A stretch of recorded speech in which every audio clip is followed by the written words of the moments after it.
I'm calling you up. Meet me at Twin Pines Mall. The future's in. Back to the future. I'll never lose it. I'm at your door. Back to the future. I'll never lose it. I'm at your door. Ate my heart for lunch. We're just 90s kids. And there's 10 reasons that you hated this. I could count the ways that I love you so. Every petal from a bouquet of roses. I'm picking you up. I made you a mixtape. I played it. I'm calling you up. Meet me at Twin Pines Mall. The future's in. Back to the future. I'll never lose it. I'm at your door. Back to the future. I'll never lose it. I'm at your door. In a memory so sensory, I still smell your Camry. Whoa, I'm at your door. Back to the future. I'll never lose it. I'm at your door.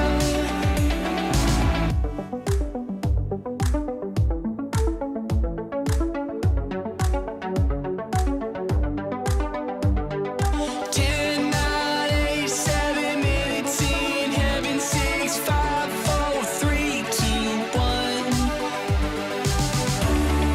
Back to the future. I'll never lose it. I'm at your door.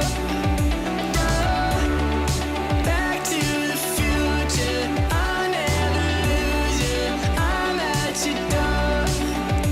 In a memory so sensory, I still smell your Camry. Whoa, I'm at your door.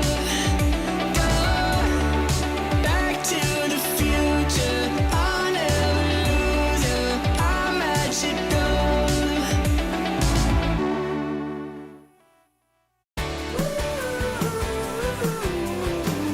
You're amazing, baby, you're amazing.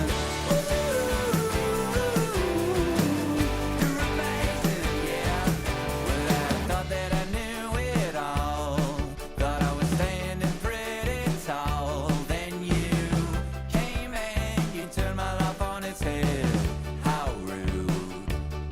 And I thought I was pretty wild. I had the spirit of a child. So what with you? Sometimes I struggle to keep up. Well, no matter what the question is, we'll say, yeah, yeah, yeah. And if we wanna find some trouble, we'll say, yeah, yeah, yeah. You're amazing, baby, you're amazing. You're amazing, yeah. Well, I thought that I was the king. I had an answer for everything. But now you make me feel like a kid again, somehow. It's the way you walk, the way you talk, your jeans, your hair, your sunglasses indoors. Before you open your mouth, babe, I'm yours. Well, no matter what the question is, we'll say, yeah, yeah, yeah. And if we wanna find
times.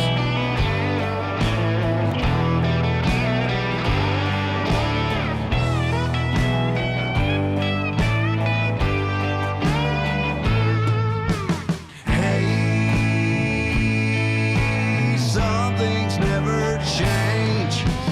Hard times is a part of living. Watching the days just pass us by. Might be country, but we ain't forgiven. Just take me back to the simple times.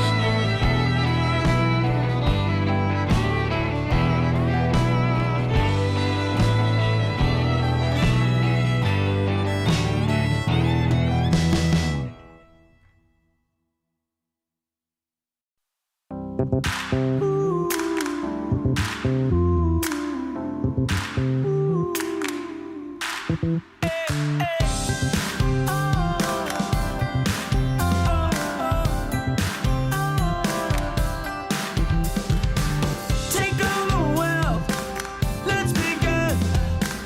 Now turn away, so much to defend. Let the sun come down, we'll start anew. Let the sun come down, bring the world into. Start it over, start it over, start it over. Time for a redo. Start it over, start it over, start it over. It's time for a redo.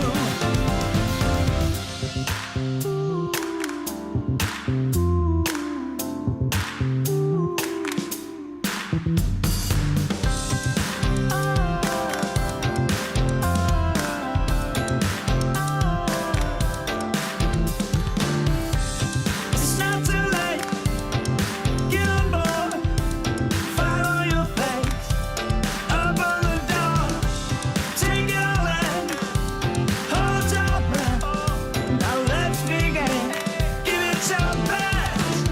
Start it over, start it over, start it over. Time for a redo. Start it over, start it over, start it over. It's time for a redo. Start it over, start it over, start it over. Time for a redo. Start it over, start it over, start it over. It's time for a redo.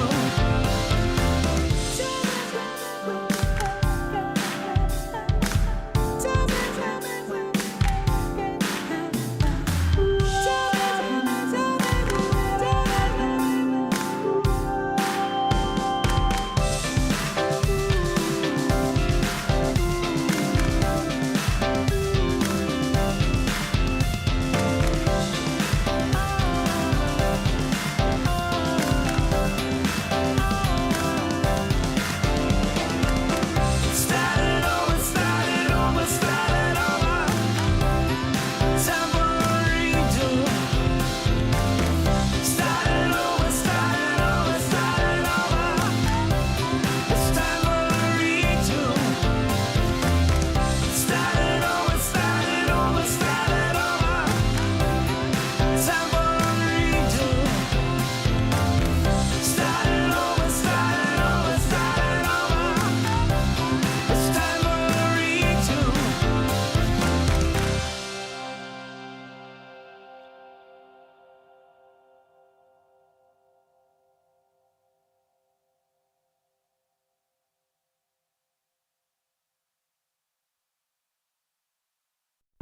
It's a late night. I think about your face and your bright eyes, and now you're not with me. It's a sad sight. I wish I was your light. I wish I was your light. I see silhouettes dancing in the dark. You took a chance on me. This heart has been arrested. You're my chest and feeling to dancing. I see silhouettes dancing in the dark. You took a chance on me. This heart has been arrested. You're my chest and feeling to dancing. You know I'd be loving you well. You know I'd be loving you well. Loving you well. You know I'd be loving you well. You know I'd be loving you well. Loving you well. Loving you well. t-shirt. The way you walk into a room makes my heart hurt. I never felt alone until this best curse. I wish I was your light. I wish I was your light. I see silhouettes dancing in the dark. You took a chance on me. This heart has been arrested. You're my chest and feelings are dancing. I see silhouettes dancing in the dark. You took a chance on me. This heart has been arrested. You're my chest and feelings are dancing. You know I'd be loving you well. You know I'd be loving you well. Loving you well. You know I'd be loving you well. You know I'd be loving you well. Loving you well. Loving you well. Loving you well. You know, people tell me all the time, Malibu, what Dota 2 hero would you be? And I have to say, I would be Gyrocopter, mostly because I'm old and I love the voice lines. Get off my lawn! Or, you remind me of my old boss, rot in hell! Really stand out to me. So, Gyrocopter, 100%. If I could be any hero, I would be Queen of Pain. If I could be a Dota hero, I think I would be Phantom Assassin. High damage, a lot of fun, really easy. Got the Phantom Assassin tattoo. We love it. We love it. If I could be any Dota hero, I would be Axe, because then people would be forced to answer my calls. If I could be any Dota hero, I would be Chen, so I can run off to the jungle, grab a bunch of pets, and just live my life happily. If I could be any Dota hero, I'd be Darkseer, so I could have a really pointy head. Despite the appearance, the Dota hero that I'd be is probably Bounty Hunter, just because, you know, sneaky, get in places where you maybe shouldn't be, maybe rob a bank with some of the invis, and also track where my girlfriend's going. My name is Will, and if I could be any Dota hero, I would be Nature's Prophet, so that whenever my teammate flames me, I would TP to wherever they're living, go into their room, smack them, and TP home. Yeah, thank you. Hi everyone, I'm Alice. If I could be any hero, I'll probably pick Ogre, because I don't know what my team's doing. I don't know what I'm doing. I have 0 int. I'm just vibing and having a good time. If we lose, we lose. If we win, that's great. I still don't know what's going on. Who would I want to be if I was a Dota hero? Let's see. What sort of special powers do they have? If I could be a Dota hero, I would be Ricky. And I would go invisible. And then I would go to Shibuya Street in Japan. And I would pants people. I'd pull their pants down. But not women. I would only do that to men, because otherwise, you know, that's not a good thing to. I probably wouldn't pants people. This is sounding really not good. But I would do practical jokes. I was just thinking of the practical jokes I would do with my friends, which is, we should probably cut this out. We should probably just cut this entirely. Ladies and gentlemen, I'm here with the legend. So you introduce yourself. Jenkins Dotis. No, that's me. Pure Dota, ladies and gentlemen. We're gonna go ahead and today judge your Dota settings. Well, first we're gonna judge your setup. Let's look at your keyboard. This is actually the nicest keyboard that I've seen today. We just did Sumail and we did Saber Chad, and you have the least gross keyboard. Sumail had also like stains on his and like dust. How do you keep your keyboard so clean?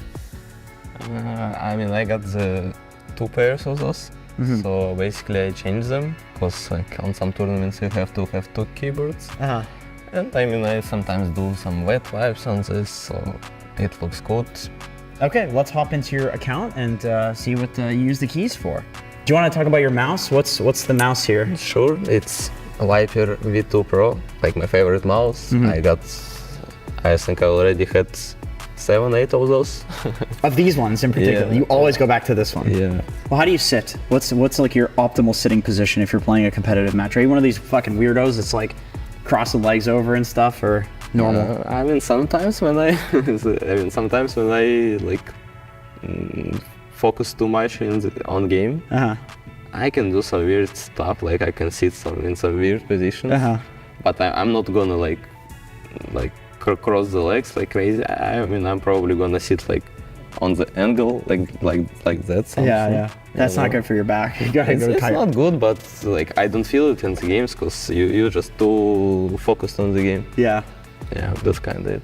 Yeah, then whatever body position is required to win those matches, honestly. All right, let's look at your settings now. I'm curious what your settings are. Because if I like your mouse setting, your mouse stuff here, maybe I'll like some of your settings. So you use QWEDFR. Is that just from Dota 2? You just got used to whatever the default was in Dota 2? Yeah, it used to be default in Dota, and I just played on it. I think it's pretty smart that they use first letters of this, like for your ulti, for your first, second, third spell. Yeah, that's quite smart. Yeah, I like it. What do you use spacebar for? Because I notice you don't have spacebar for one of your items, and most people have spacebar for an item. We're gonna figure it out later. Okay, all right. You have mouse 5 for one of your items. That's the middle item. Do you have any like particular? You always have boots in one of these. You always have blink dagger in one of these. Where do your boots go? Mouse 5. Mouse 5. You're a middle boots enjoyer. Yes. Bro, that's rare. You guys are rare. Most people are corner for some reason. I don't know why, but mouse 5, it's this button, right? The top one? And I'm just clicking it all the time. Are you ever spamming your phase boots and then you accidentally double tap TP? No, I think I never had You've never had that problem? Yeah. Go to advanced hotkeys here. Let's go and check that out. I mean, I got some funny stuff there. Like okay. I do use groups. And this is like my group. Wait. I need a second to process this. I need a second. AX caps lock B56. All right, I'm gonna take a guess and say group 5 and 6, you don't use those, right? I do use them. You do use those? Yes. Okay, so what do you use these control groups for? If you're using caps lock B, X, and A? I mean, caps lock and A is one of my favorite buttons for the control groups. For example, when I'm playing some Laundry and Arc Warden, I'm bidding it on A. So, and A is really close to 1. And my select hero is 1. So I'm basically switching between these two buttons, and they're really close together, and it's that helps me a lot to control heroes wow. Like Arc Warden, Laundry. Do you use the setting where it auto right clicks if you hold right click? It just keeps right clicking? Yeah. You use that one? Yeah. How helpful is that for laning? How important would you say that is? Because I've heard people say you need this to be good at denying.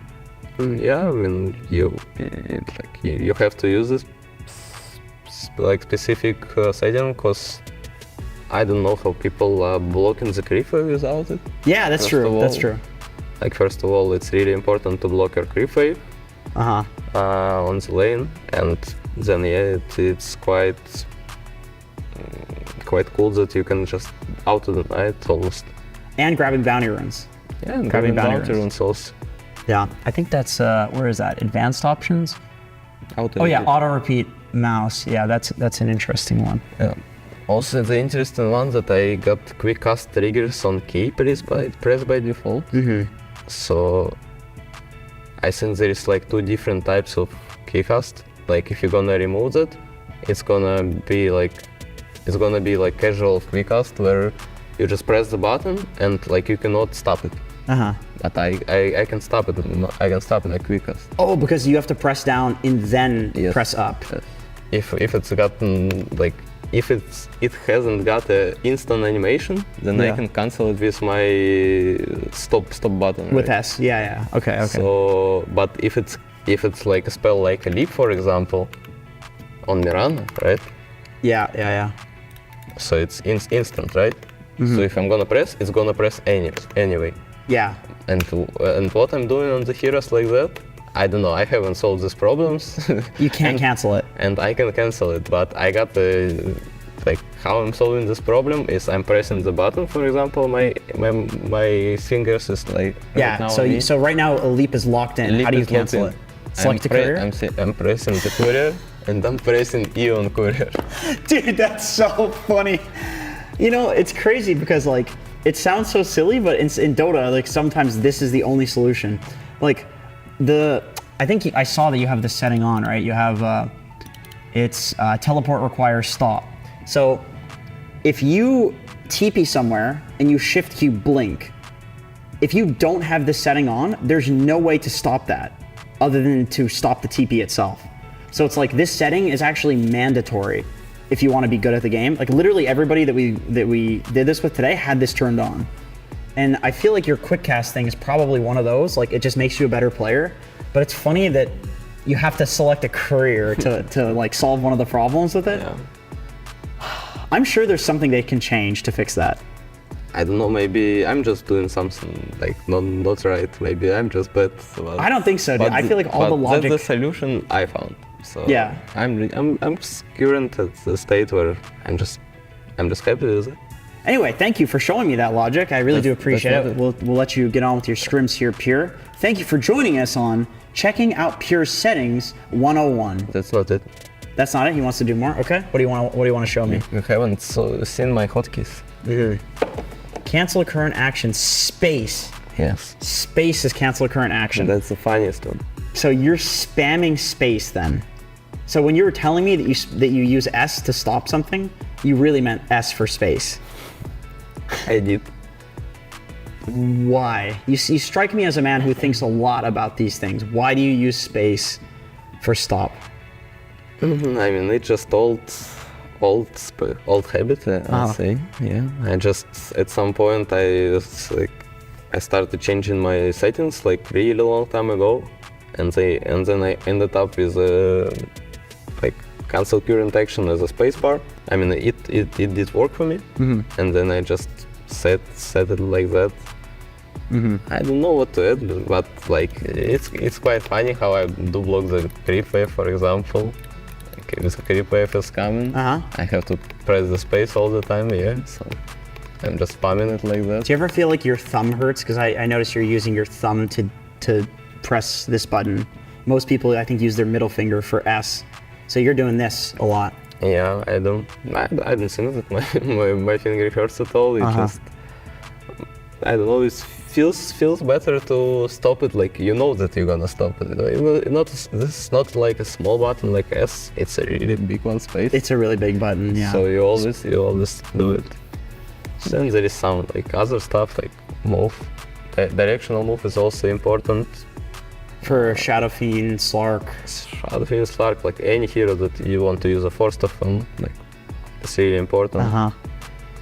Glyph is the same. Do you ever misclick Glyph? Is that why it's so far over there? It's J, so you don't misclick it?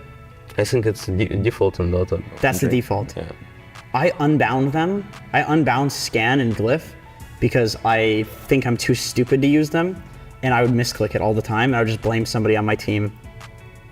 What do you think about that? That's bad. Those secret labs, they got this stuff. Interact with only non-hero units. This is the most important one. And it's on N, it's quite far, but it's the most usable one, and we're not gonna discuss it. What is it that you don't want to discuss that? You're just a little bit of just tantalizing, just a little bit of succulent delight for people to think about and figure out on their own? That's it. It's like a season 2 teaser. That's what that is. So thank you so much for watching season 1 of Settings with Pure. See ya. I want to give a shout out to my girlfriend Hannah, who had the whole family tune in for my first cast ever, and it was amazing. So thank you so much. Hi, I'd love to do a shout out for my friend Peachy Bell. Love you. Wish you were here. Can't wait to see you again. Mwah. Shout out to Horens. He taught me how to play Dota, forced me to play, and he's also super toxic, so. All right, I want to give a shout out to my partner who has been the courier and the support for me and half the other cosplayers here today. He's been doing a great job really trying to keep us all, happy, healthy with our badges. Been great. All right, I want to give a shout out to my man in Kuwait, Bawan, Abdulaziz, Direct. Yeah, we need you out here next time. Give a shout out to my beloved old shit stack that we used to play with, and we lost a lot of MMR together. It's been many years since we played together, but had to come out here to ESL in my hometown of Raleigh. Hope y'all are doing well. Umbra, you need to come here to United States and be with us in this kind of event. This is lit and it's great. Y tienes que aprender inglés y venir aquí a jugar con nosotros y estar en estos eventos cachudos, loco. Aquí estamos.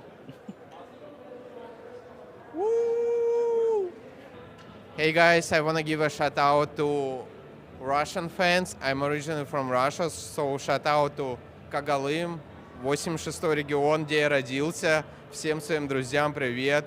Виталий из Чикаго, Мишани из Берска. Thank you so much. Team Spirit will win this tournament.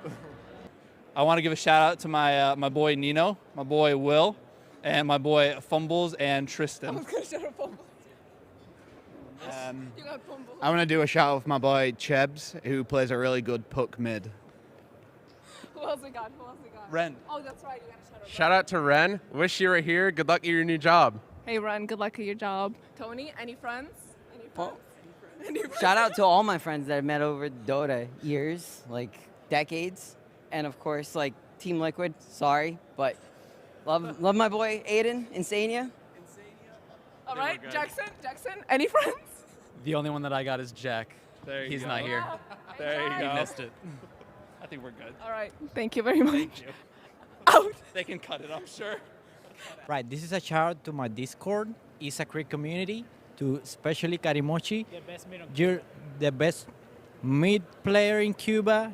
You're shit, bro. Eres una mierda, una basura, y espero que bajes tu MMR hasta leyenda junto conmigo. Thank you.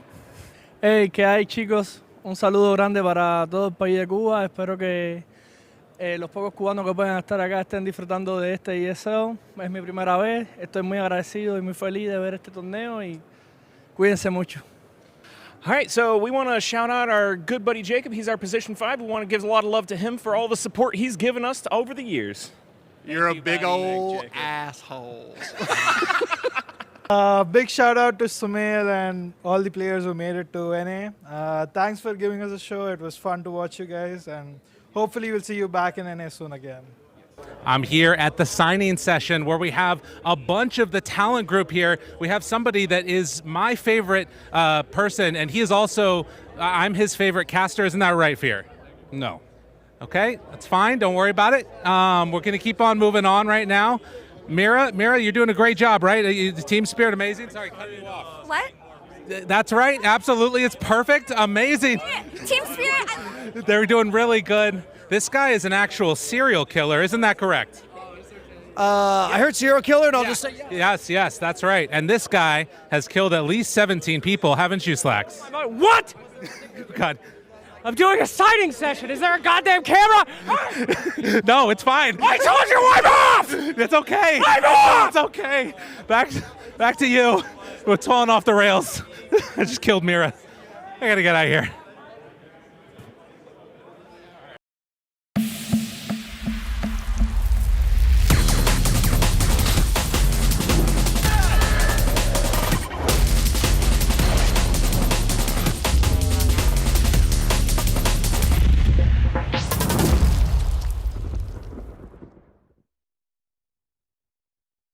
ESL One Raleigh is brought to you by DHL and 1xBet. Oh my goodness, grand finals day. It's always such an unbelievable spectacle. We started with 12 teams, so you can see up there. We are down to the final 3, and we have a crowd of people that is so unbelievably excited for the final day. How are y'all doing?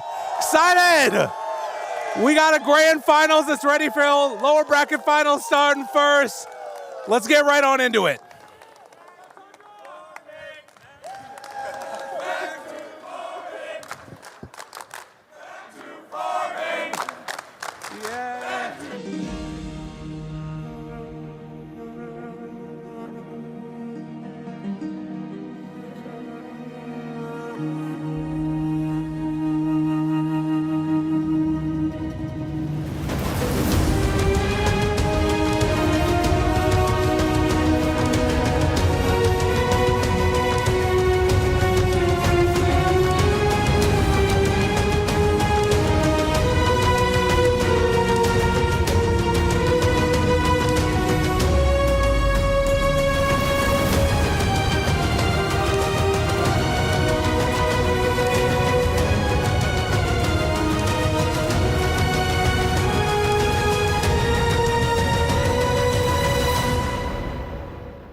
morning, good afternoon, good evening as well to everyone tuning into this Championship Sunday from all around the globe, and an extra warm welcome to everyone who's joining us here in the Convention Center of Raleigh here live for ESL One Raleigh, and we are in the beautiful state of North Carolina where the weather is great.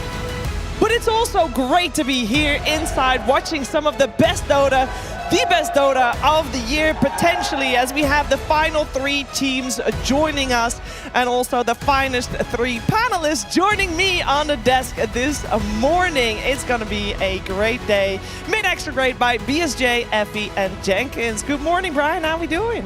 I'm still recovering from yesterday. There are so many crazy back and forth best of 3s all going the distance. Some of the games going longer than an hour, and I may be tired right now, but I think I'll get right back to where I was yesterday when these games start. Yeah, that last series was crazy. I was just in bed and I was like, surely this ends by 11. I was just sitting there. I went to get food. I took a shower. I came back. Game 2 of BetBoom versus Paravision was still going. I was like, how is this possible? I see Coddle as an Abyssal Blade. It was all insanity, but that makes me even more excited for today. And this was an intentional choice by Paravision. DM said in the interview, it was an endurance battle. These guys have the mental games on lock right now. I'm worried. I'm worried for their opponents here today, Shiver. Yeah, it's gonna be a spicy day. I think there's a lot of reasons why it would be cool to see any kind of iteration of teams in the grand finals, even though there's already one team locked in there. Let's take a look at the bracket and see how things have played out so far as we focus our attention first on the lower bracket.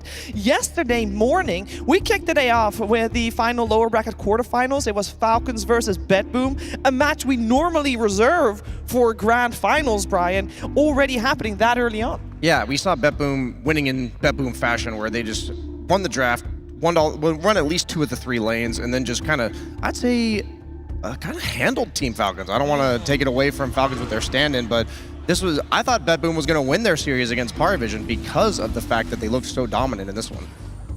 Yeah, I mean, they definitely struggled on day 1 of group stages too. So yesterday, them bringing this kind of showing to Falcons was very, I don't want to say surprising, but it felt very telling for how many of the teams have leveled up throughout this tournament. And I'm with you. I really thought that they might win their series versus Paravision, but in BetBoom fashion, they can win spectacularly and also lose spectacularly. Yeah, this was all, of course, spectacular wins. And as Brian said, it was very much dominance coming out from BetBoom, a team that had a rough day 1, but had since leveled up, so they earned the right to move forward. As you can tell, they were very excited about it, to be playing again later that day. But there was, of course, one series in between their first one, and their last one, as we also saw this devastation there coming on the picture from Falcons getting eliminated. But we should take a look at that upper bracket, because yesterday we had the upper bracket finals. Team Spirit versus Tundra, where at the end of it, Yatoro very convinced that he would face Tundra again in that grand finals today. So we'll see if his prediction comes true. But yesterday, Jenkins, we were treated to a fantastic 3-gamer from these 2 teams. Yeah, we were. I mean, this was, to me, let's see, but there was a TA. This was the TA series, right? We saw TA popping off in pretty much every game that it was picked. Radon, aka Yatoro, looked absolutely amazing on it. I don't think we're going to see that hero making it through. Honestly, Team Spirit has become, in my opinion, just the grand finals boss. Like, this is the team that I'm the most excited if they're in the grand finals. Even if somebody else wins, I'm all right with it, because you know you're going to get all 5 games. You know you're going to get hype.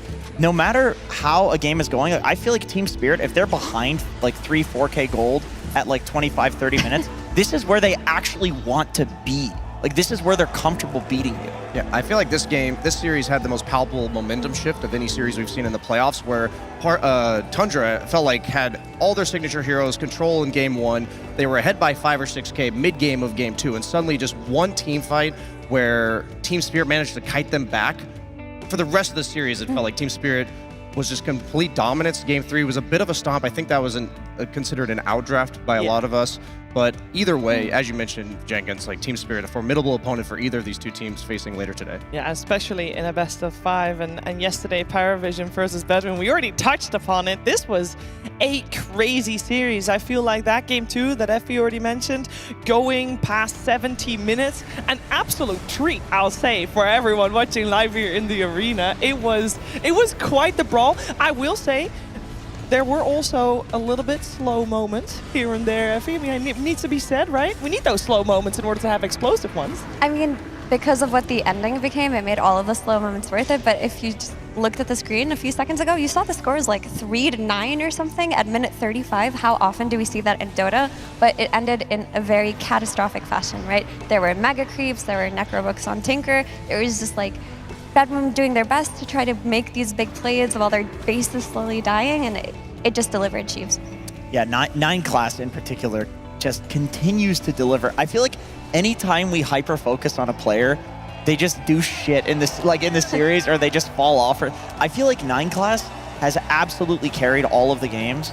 In the game that we were talking about, the 70-minute game, he was actually the reason that they got Mega Creeps. He was Tinker, and he got the Necrobook from the Tier 5 items, and he just kept sending those things in the base. Not only did he get Megas, there was this threat of the throning that could happen because of him. Like, this guy is a menace. Yeah, as we have here the EPT leaderboard, where the don't be worried, Tundra and Paravision, and as well as Spirit, obviously they have an asterisk next to their name, and that means they haven't been awarded their points yet that they'll guaranteed get out of this rally. So they will be changing that, as I would imagine. No, I actually know Paravision, I think, is still undefeated on top, undisputed on top, as we also still have a lot of points to be awarded, but also, Jenkins, a lot of money to be awarded. Yeah, and I always go back to this. The club reward money is so important to me because you need to make videos. You need to make social media posts. Like, these things are very important for bringing people into the scene. This is why we have a filled out convention center here in Raleigh. You know, it's like we had to sell tickets. We had to let people know that there's an NA Dota tournament happening, right? So it's very important to get some money into the pockets of these orgs. I think this is something we have asked for in the Dota scene for a very long time.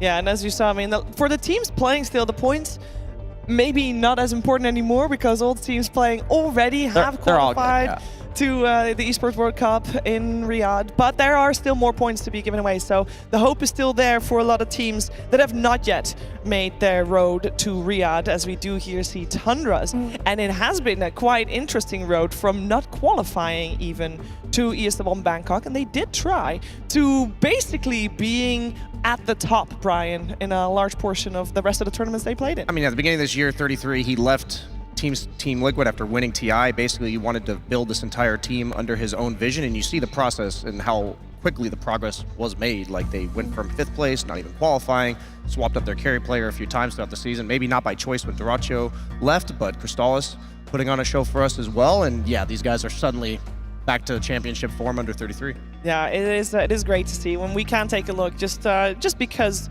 we should at the way that we're gonna do today, because there's 2 series coming your way today. We're gonna start things up with the lower bracket finals, Tundra versus Paravision. Then we're gonna have a break because the winning team does need their rest, and then we'll have the grand finals.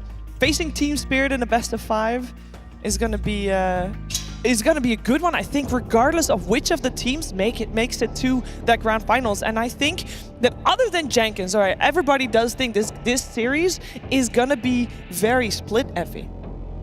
Yeah, I would be very surprised if this wasn't a 3-gamer. Like, when you look at these two teams have players that love to cook. They have a lot of interesting heroes. They have a lot of different takes to the meta. And I think in situations like this, when you're playing for a grand final spot, they're gonna bust out some crazy things. We might even see a Meepo game. We might see something we haven't even seen before from Tundra, because I definitely think there's more in their pocket that they haven't shown us. And it would be so hard for me to believe that it's just a 2-0 stomp for either team. Yeah, I also think that all 3 teams we have left for today, they have proven already that playing in front of an audience is something that they thrive off and something that gives them extra energy, Brian. Yeah, I'm wondering because the first series these two teams played in the playoffs, all games were 36 minutes or less. One of the games even ended at 20 minutes, and yet the later we've been going in this tournament, we've been seeing hour-plus long games. So I'm wondering if it's nerves. I'm wondering if it's people kind of figuring each other out so there's not as many stomps. I'm expecting a much longer duration series, even if it only goes 2 games than what we saw previously between these two. Do you guys mind if I go ahead and put something on the table here? Yes. Do you have? Go for it. Crystalis. Team that kicked Crystalis. That is a fantastic point. We should talk about that later, though. Okay. A little bit later. Okay. Because we're first going to check in with Slacks. Thank you so much, Shiver. That's right. I'm out here in the lobby. We've got 2 Dota fans that have come from all over the place. Where are you coming from? I'm coming from Rochester, New York. I'm coming from California. Oh my goodness. And been playing Dota forever. First of all, I'm so inconsiderate. What are your names? I should have asked that first. I'm Eduardo. I am Wolfie. Eduardo and Wolfie, Dota fans if I've ever heard them. How long have you been playing the game for? 20 years. 12 years at least. Holy crap. They've been playing longer than I have. I didn't think it was possible. That's so insane. All right, well, we've got this great matchup set up for you today. The first one coming up is going to be the lower bracket matchup between Paravision and Tundra. Who do you have winning that? I got to go for Tundra because Moon Meander, NA represent. That's right. Definitely Tundra. All right, Tundra fans, man, the NA power is strong. All right, but what about when they get to the grand finals? Do you think they can take down Spirit? I believe so, yeah. Absolutely. Holy crap, I'm so excited. We don't even need to play it out. We got the answers right here. Back to you guys on the panel. I would not be surprised to see that Tundra has got the majority of their fans here in the arena, considering Moon Meander is the only NA hope left alive here at ESL One Raleigh. I do think Paravision along the way has made a lot of fans as well. They play such entertaining Dota 2, and I think that is going to be... I mean, that always will give you fans, Effie. The way you play Dota will make people excited to watch you play more.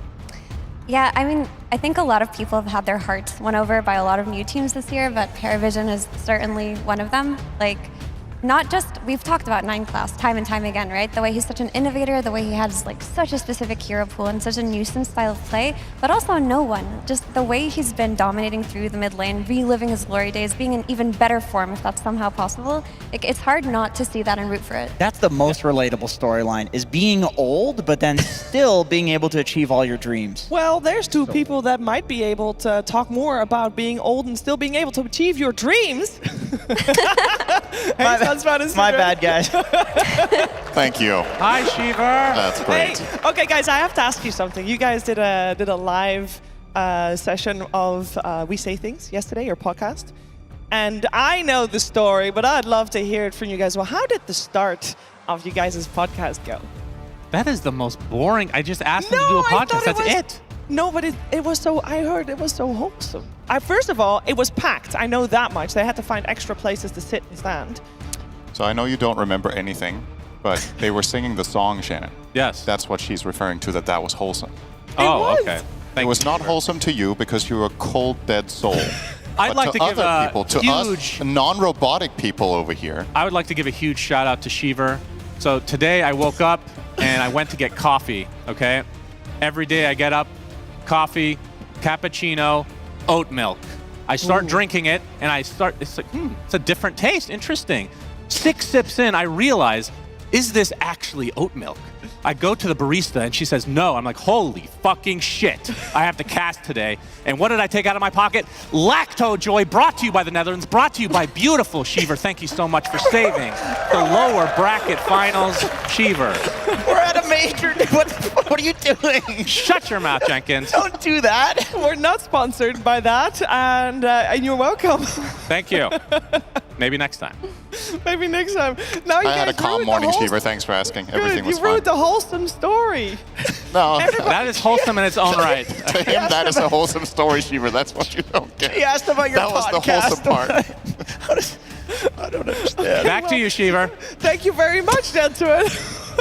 We'll come back to you for the lower bracket finals, which we'll get to. We should start talking about it because there's 2 world-class, world-caliber teams that will take the stage very soon, and they've played already. in the upper bracket semifinals, and that gives us a lot of information about what they might or might not do, because sometimes that's just a continuation, or rather the series today might just be a continuation of what happened on Thursday, Brian. Yeah, these two teams both prioritize similar heroes, but they also have their signatures. As we pull up, I thought the Wraith King meta in this series was quite interesting because it won Game 1 and Game 2, and then in Game 3, Tundra basically had the balls to say, we'll give it to you again, and they ended up kind of drafting themselves in a corner with this Wraith King Medusa offlane that we see in Game 3, ended up being countered by Crystallis' Anti-Mage, a hero that he hasn't played, I believe we said in like 2 years in competitive Dota. He's been whipping out a lot of surprise picks. Crystallis known as not really being this versatile player, and you see it here. Yeah, and I just really wanted to show the overlapping and contrasting at times hero pool of these two carries, because while you'll see, you know, a lot of heroes in common, like the TA, like the Nature's Prophet, I do think these players have a distinctive style of Dota different than each other. With Satanic, he's still the only PA player that can consistently win games, where when other carries are playing it, it just doesn't look that good. Like, he can play these really late game oriented heroes, he can play for tempo, he has a couple of pocket picks like the carry Kunkka and the carry Meepo, whereas with Crystal, it's a bit more, you know, what you see is what you get. You know he's going to play tempo. Late game, I wouldn't call his specialty. He's had a few last pick razors that haven't gone his way, but he's looked very good on his bristle, his TA, and his gyro. You want to put something on the table, Jenkins? I want to put something on the table here because Tundra Esports has picked up Crystallis. And where did Crystallis come from, Cheever? He actually came from the streamer life where he was before that, Cheever. Down after he got removed from Paravision. He was a great streamer, by the way, so rest in pepperonis to the Twitch audience. We will be losing him, but he's doing very well for himself here. He was kicked from Paravision, and you know what? He said it felt good. It felt good to beat the guys that kicked him. Oh, yeah. And then, you know, DM said in an interview yesterday, we're coming for you, Crystallis. So there's a real rivalry going on here, Shiver. There's a lot of emotions involved in this game. Let's see who can control their emotions the best. And let's see if Crystallis says something about this situation himself.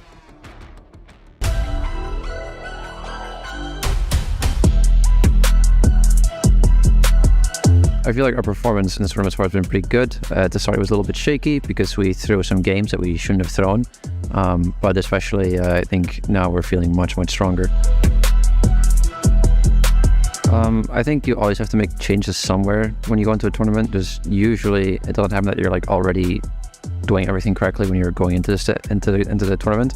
So like, of course, you're gonna have to change drafts sometimes. You're gonna have to maybe get a hero in your hero pool here and there, but it's nothing like super significant, I would say. We already scrimmed and stuff beforehand, so I would say we feel, yeah, like we already kind of have our shit down.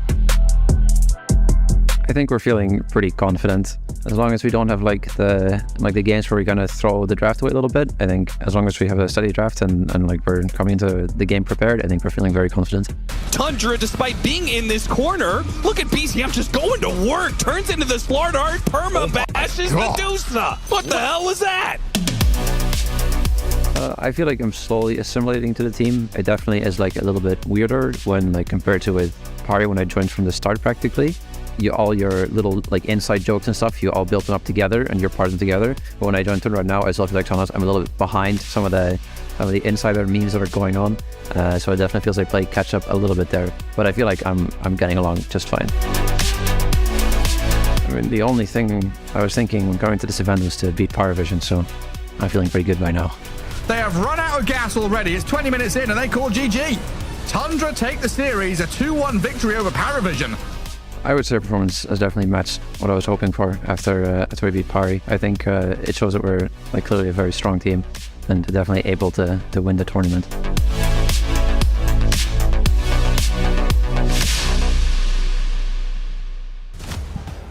It feels good. It feels good to beat the team that kicked you. Who knew? Who could have theory crafted that one? I'm looking forward to seeing Tundra play on the main stage, and as Crystallis said, they tied most of their teams in their group. And they have been doing a lot better since, especially going up against Paravision earlier this week. It was a close series. It was 2-1. And that does make me think that Paravision also learned a lot about that because they had to go through the lower bracket. And generally, I feel like, Brian, going through the lower bracket, you play more games. That's not a bad thing. No, I think the more experience on land, the better, especially for a player like Satanic. It's not that he looks like he's nervous or anything, but he's obviously a young guy just starting out mainly this year. And I have to say that it's a matter of pride when you're a carry player, and even if it's business, it's like, you guys chose this guy over me even after we had success together. So going into this, if I'm the carry player, you can't help but have some ego and say, I'm better than the guy you chose over me. At the same time, can you blame them? I mean, Satanic was like everyone was looking at him. Everyone was like, he's the next big thing. This is going to be the greatest player in the world. Yeah. Like, I feel like if any team were in a position where suddenly Satanic was freed up, they would have jumped at the opportunity. Sometimes it's nothing personal, just business. But at the end of the day, there are going to be emotions running about it because you just won your first LAN ever when you're Crystal. Is like, you're at the peak of your game, and you get kicked. Yeah. And now you're back here getting to a chance to do it again. This is just a storyline that writes itself. Yeah, it does. And I mean, shout outs to 33 as well. I feel like people always, the peanut gallery always seems to criticize his player choices every single time. And then every single time he comes into a tournament, maybe they look a little bit shaky, but then once the assimilation happens, they look amazing. No matter who they have, no matter who is questioning who they take, like when they got BZM, like the Duracho, the list goes on. It just feels endless at this point. Yeah, and for Paravision, I mean, if you want to have their storyline, I mean, this is probably one of the first teams that comes together right after TI and does as well as they do without some of the players that you'd expect them to do well. Like, for example, I'm gonna make a comparison to Falcons last year. They came together, did very well, and everybody was expecting them to well. This is a team where people are like, oh, curious how this will play out. Nobody was saying, oh, this team will be in the top 4 every single event, but they were. That's right, Paravision has been doing a fantastic. Tundra has been doing fantastic. That's why they made it to Championship Sunday. There's only space in the grand finals for one of these two teams, and for that we'll have a best of 3 to play. It should be a very exciting one, and we should get that match started, don't you think? Let's get going.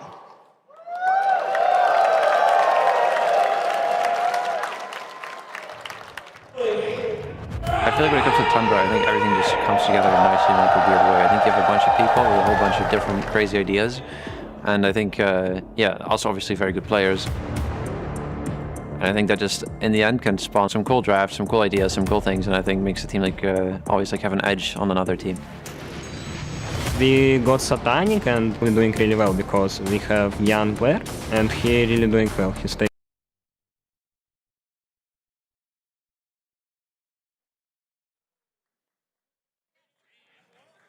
Howdy. That's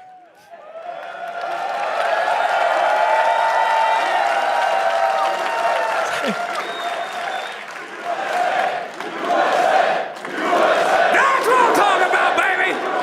We have awoken here in the arena! Welcome, my friends! Welcome to Grand Finals Day! We had to do that again because you were not awake! I heard 0 yeehaws, and we had to start over! Welcome back! My friends, we are here for Grand Finals Day, and what a banger it is about to be. We have so many storylines. We have so many good teams. Our first 2 teams coming up to the stage today, talk about a rivalry, baby. These guys want each other's throats. I don't even need to make it up this time. They actually really want to go head to head, and I'm pumped to see it happen. Are you guys pumped here at home? Fantastic. We're gonna get this party started, my friends. Allow me to introduce our first team. Now, I know we had a lot of storylines with these guys. Of course, you have the last North American in the building on the stage with Moon Meander, right? Hometown heroes. You got the kick. You've got the Chrysalis Revenge Tale. But let me remind you about something, okay? These guys have come through adversity. I know you think about Tundra and you say to yourselves, these guys are good. They've always been good. Let me remind you, last ESL One, these dudes lost to OG in the qualifiers. They don't get worse than that, my friends. But they have risen up from that darkness, and they are the team that is looking to go to their 7th Grand Finals. Let's bring it out for Team Tundra! 33, arguably the greatest talent scout of all time, TI winner. This man puts a team together and they dominate They have won pretty much every grand final since their inception with Duraccio. Now Crystalis coming in, trying to win a major after winning the last ESL major against the team that kicked him. You cannot write a better storyline than this. Absolutely, my friends. And their opponents are no slouches either. While Tundra has gone through adversity, this is a new team. Can you believe this? Such a terror that we have seen on this scene. So many grand finals that they have gone to, and they are sure that a team like Tundra is not gonna stop them. Ladies and gentlemen, you know them, you love them, and you love it when they farm. Let's put our hands together for Paravision!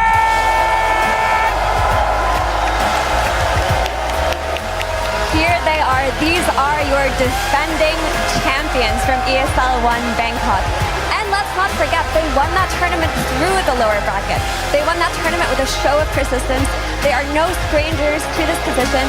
They've made a little bit of adjustments with their new carry in Satanic. Young, talented, incredibly high of a mark. Can they defend their title? Can they make it to the grand finals to ultimately go versus Team Spirit?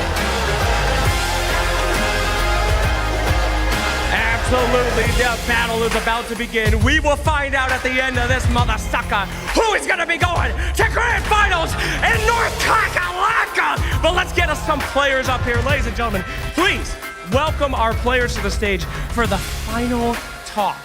Everything on the line. Winner goes to the finals. But how are we feeling here today? BZM, what would you like to say? Maybe get more than 10 kills in one game. Maybe get more than 10 kills in one game. That's pretty okay. Any words over here for BZM? I don't want to flame him. He just get out of OG prison. Oh!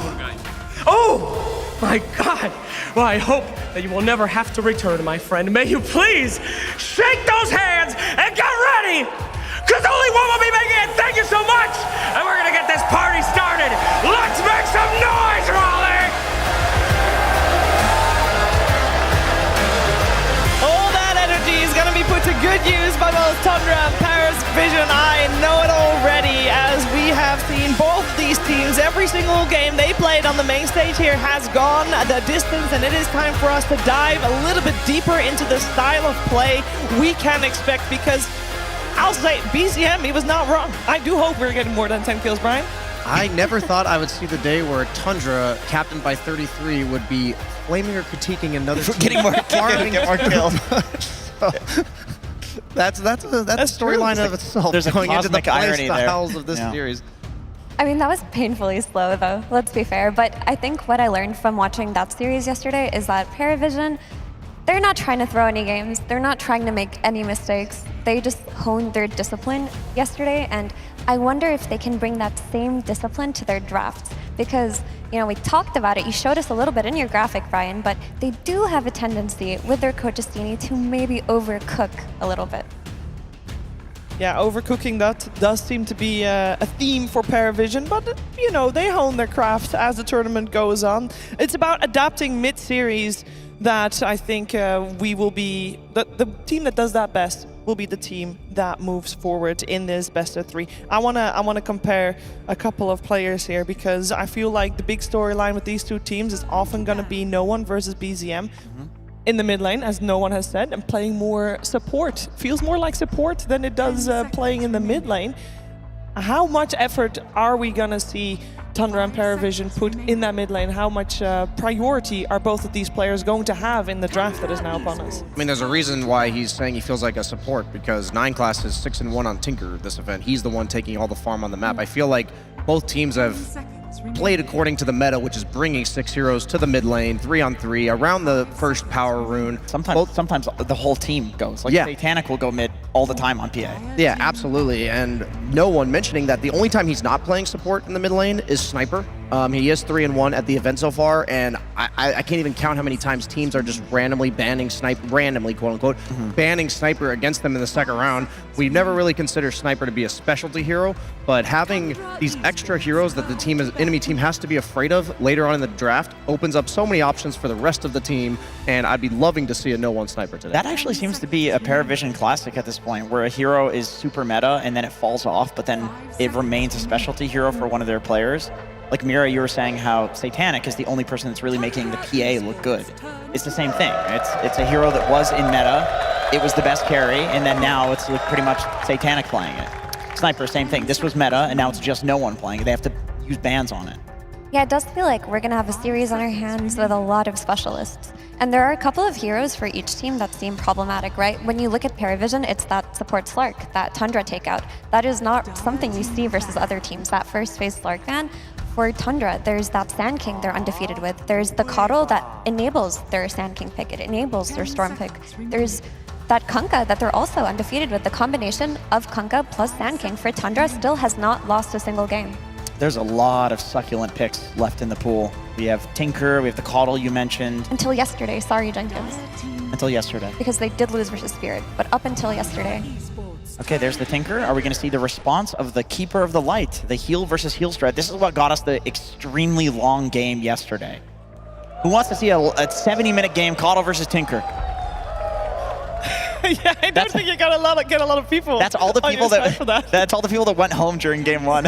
I would rather have the game start off the way it did with like a 40-minute, lack of a better word, snooze fest, than end the way it did. Than some of those games that are back and forth barn burners that just one person feeds and the game ends instantly. So these teams have been delivering. There's a lot of calculated aspects of the game where it doesn't create a great viewer experience, but there's a reason why both of them are playing the map as well as they are, and why these heroes that, like the Sand King, like the Tinker, that both are really good at clearing stacks, really good at farming creep waves, that the games end up going long, but then everyone has a bunch of items, and the teamfight execution is a beautiful thing to watch. The dance. Yes, it's a dance. Yeah, this Sand King for Tundra, like, I mention it because it does feel like every tournament, 33 has that one hero that he just looks a cut above the rest with. And for this tournament, it turned out to be Sand King. Like, at some point during group stages, they just decided to pick it and they ran with it. And what they've been doing with this hero is they don't even care to give him a favorable lane. They'll just stack the jungle, and I've seen him go jungle at level 2, completely stack the lane, give stocks of the lane to soak XP, and then he'll get like that one big item timing, like an Aghanims or a Blink. They'll take a big team fight and just come back into the game after that. Yeah, that to me is what it's all about, is what hero is Soxa going to be, that he enjoys getting some free farm and also a free lane. I think Windranger is a great example of one of those heroes where you just can't kill her. She'll win run away, right? It's like a pretty easy hero to, it's strong in the meta and she can take the lane and likes the farm. Coddle as well. I mean, that was an instant ban from Paravision. I think they were kind of happy that Tundra's valuing the SK over the Coddle, but I mean, they have looked so good on SK, so I can understand it. There's a lot of combos they can run here. It has to be worth considering banning Anti-Mage if they're going to go for the Medusa for Soxa, but it looks like they're probably not going to do that, because I'm looking at the heroes he's played so far. The other ones are like Tusk, Muerta. I wouldn't really imagine those being heroes that you want your offlaner to dip out. You know, you don't want to play that farm-heavy game with the Sand King. But at the same time, the one thing I love about the Sand King pick for Tundra, and I think this is absolutely essential if the hero's not a flex pick, is that it sometimes is like a Crimson Pipe buyer for the team where he's enabling, and other times we see him go Bloodstone Ags on Sand King and effectively be the damage-dealing carry in the middle of the fight. So he offers a lot of different aspects to the game, despite being played with like the same facet, same hero every game. And Tundra pick up the TA, who is one of the most contested heroes of this tournament, and they've shown that they can flex it to mid, they can flex it to carry, but Paravision, they have the opportunity to respond with Terrorblade at some point, because these two heroes are usually banned in that first phase, TA and Terrorblade. You know that Paravision love their Terrorblade. They flex it to offlane on DM. Satanic plays a mean late game TB as well. I do believe Sand King's like one of the best offlaners against the Manta carries. That's why I was a bit sus about the Luna pick against it yesterday, and it's not because the matchup in lane's very bad, but these items that you naturally buy, the Hurricane Pikes, the Mantas as your survivability, just don't really do much against Sand King, because you're getting instant stun, so the Hurricane Pike's not reliable, and the Manta Illusions, they'll just die conveniently. They don't get confused. Or Yeah, they don't buy any time. So I think what these best teams in the world are good at doing is they know that the weaknesses of a hero like TA are covered by the other hero they're Yeah, picking. So for sure. you'll get Terrorblade, you'll have the good carry matchup if you want it, but it's not like they have no answer moving forward in the game. Definitely. Still absolutely worth considering, because Terrorblade's had so much success this event, and it goes well in lane with Jakiro, and it's great in game with Beast, a attack speed buff as well. I like these picks from Paravision. They have a lot of ways of taking off the TA refraction. Beastmaster can farm his own Ancients, like he can go and farm the Ancients with Tinker. They can run the Beastmaster mid. No one has played it. In fact, it kind of feels like a better mid than it does in offlaner these days. At least when no one plays it, right? He's Yeah, just definitely. looked so good on it. But what I also like about Paravision's approach in their draft is all of their heroes, if the game slows down, can farm and will farm very quickly.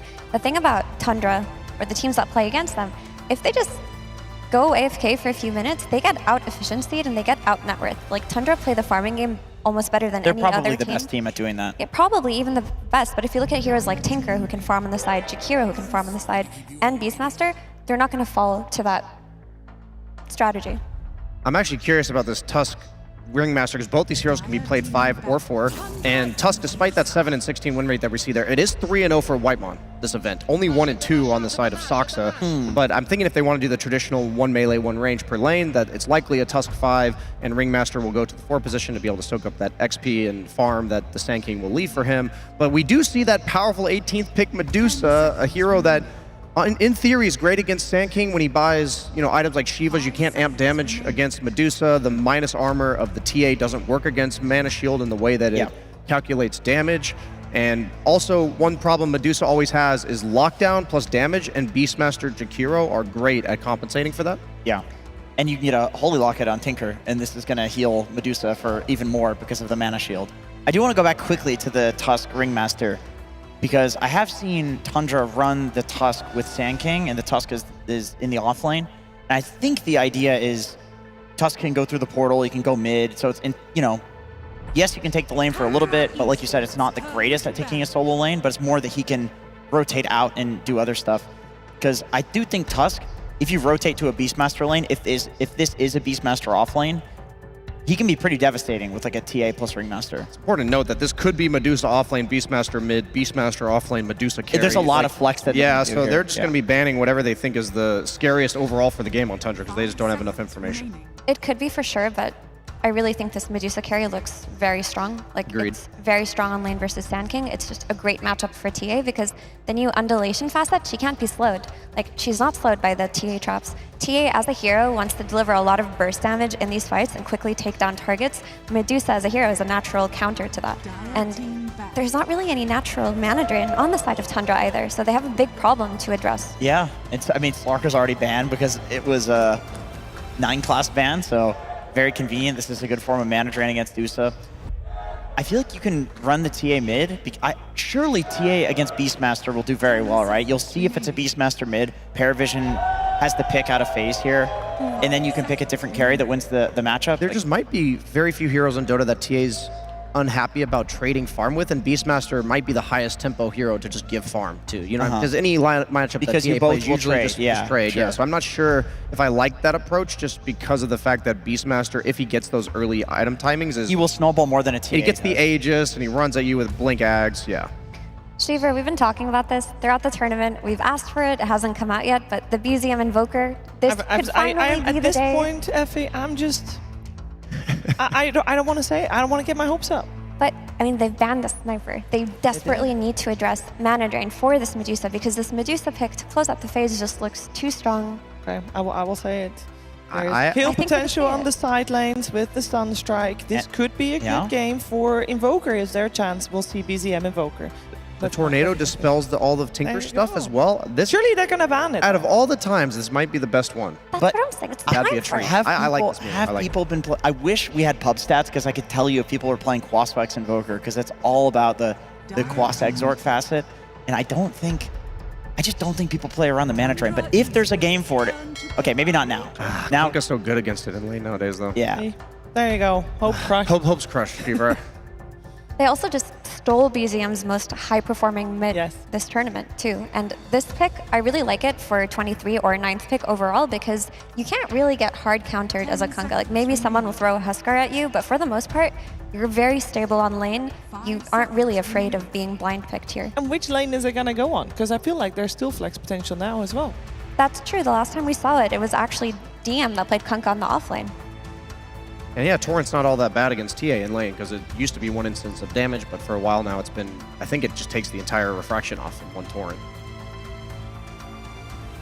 Yeah, this is such a tough pick because of that. Okay, so they do go for mid TA. It's a mid TA.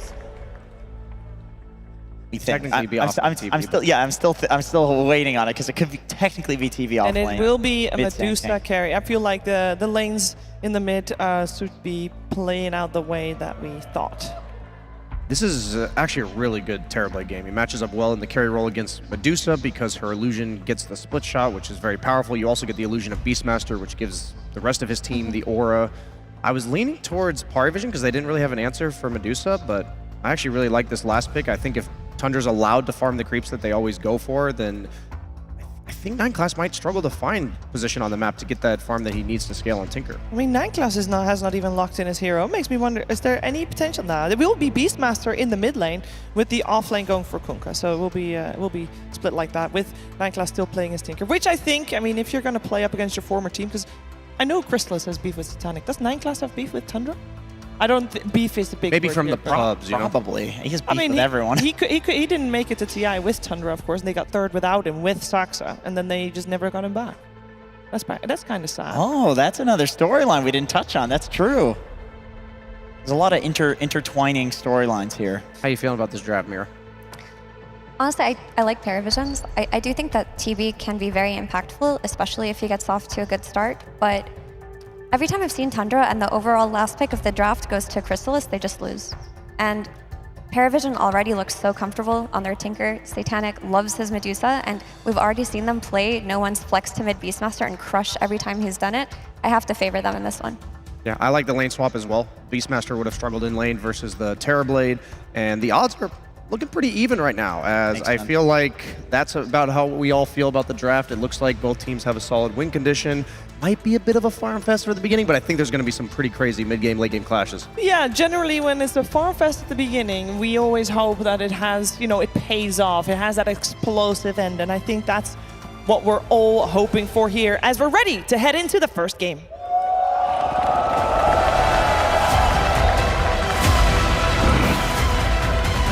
Claws out! Join with me. We fight as one. Welcome to game number 1 of the lower brackets here at ESL One Raleigh. Tundra versus Paravision. Sunsfan here with the Cindermeister. And as per norm, 33 cannot start the game without an elongated pause. Can we get a cheer for the pause? Yeah, if there's anything I learned about this crowd last night, it's that they love when nothing happens for 40 minutes. So if you guys are eager for more of a farm fest, I don't know what you prefer, if it's a flat-out pause or both teams avoiding fighting. But as you said, we've had a couple of start pauses, but they've been short. So, and this one will be as well. So into the action we go. This is, you look at the drafts here. It's the final day. Sometimes teams bring out some sort of ace that they've had up their sleeve the entire time. Not really the case here, though. This is just playing with open cards. There's nothing new. Yeah, everybody has played their heroes before. Oh, they've also played in the upper bracket. Yeah. Tundra forcing Paravision to the lower. I mean, it's a best of 3. So if your backs are against the wall, I think that's the time that you bring out something spicy. So the loser of game 1, maybe in game 2, we'll see that. But yeah, so far, pretty standard stuff. Obviously, the Medusa panel kind of talked about it, can be played in basically every single role. Another pause, this time not by 33 though. I believe the stat is he has about 85% of the pauses in this entire tournament, just carrying it on his back. I'm pretty sure you totally made that up, but if you didn't, that would be amazing. Obviously I made that. That would be cool though. It would. Do you think he would own it? Do you think he'd be like, hell yeah, I paused the most? I don't know, players, depends on their personality. I guess I don't really know 33 that well. Do you? No. Okay, then. I don't think anyone would be proud of that, Shannon. The fact that you even entertained the idea, I'm kind of surprised. Okay, appreciate it. Took it seriously. well, with this pause, we've got a little bit more time to talk here. So my biggest concern looking at this game overall for the side of Tundra is, like the panel talked about, when Tundra have last picked Crystal as his hero, that's been their lowest win rate last pick player. That is not because he can't perform, but because I think a lot of the time in current Dota, the absolute last pick of the draft, it's hard to find a carry that's a gotcha pick. A lot of the time, the carries or the core picks that really cement a strong position in the game is picked in the 18 slot, so before you go into the last phase of bans. Because with the double ban you have, you can protect the hero quite well. You saw this with the Medusa in this example, right? They ban out the Anti-Mage and the Pangolier, and Tundra couldn't really find the perfect hero. I like the Invoker suggestion, honestly. I think maybe it could have worked, but I guess they got dissuaded by the Kunkka pick. The matchup's kind of hard in lane, and obviously at this level, the players care a lot about the laning stage. So, looking at Tundra playing Terrorblade plus TA, is that a little bit too much of the same thing is my concern. Hardcore single target physical damage, Ghost Scepters are going to be amazing, armor items are going to be amazing, and also about the pacing of the game. Like, can you actually make enough moves and play fast enough? So you think if they last picked Invoker, that DM would have played the Beastmaster? Yeah, I think so. So it's literally just the matchup dependent thing.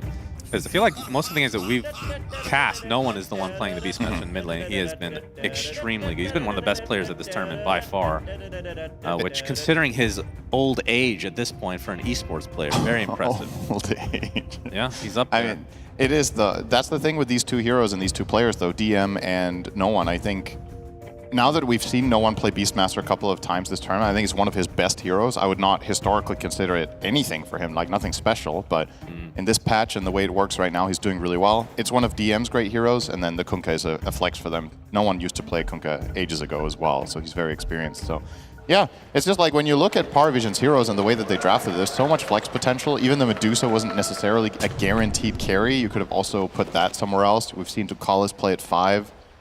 In this tournament as well, but that game they got absolutely curb stomped by an Anti-Mage pick from none other than Tundra. Yep. And they learned their lesson in Bandit this time. Yeah, we'll see if Paravision have learned from their losses against Tundra specifically. See this so much, so often in the lower bracket, teams kind of end up getting revenge. In fact, I would actually put them as the favorites in this best of 3, but it's going to be a close one. I think it will go the distance regardless. See the smoke from both sides as the Rune battle about to commence. 33 on the high ground playing his Sand King. It feels like he's played 2 heroes at this tournament. Beastmaster, Sand King.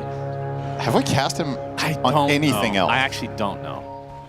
I think we might not have seen him on anything else. It's been impressive though. Yeah. Despite the loss yesterday. I mean, he's been winning more than losing, so don't change your winning strategy, right? That is right. So is a split of the bounties, no action yet. And what would you attribute to this? I mean, everybody's been talking about behind the scenes, the farm-centric type of meta that we're seeing at this tournament. That's a good question. I guess what often happens as you go a little bit later into tournaments is, unless the game itself is designed in a fashion that really rewards hyper-aggressive and fast play, teams, as they get more footage during the tournament, will have a better understanding of timings, of when other teams are making moves, of how they ward.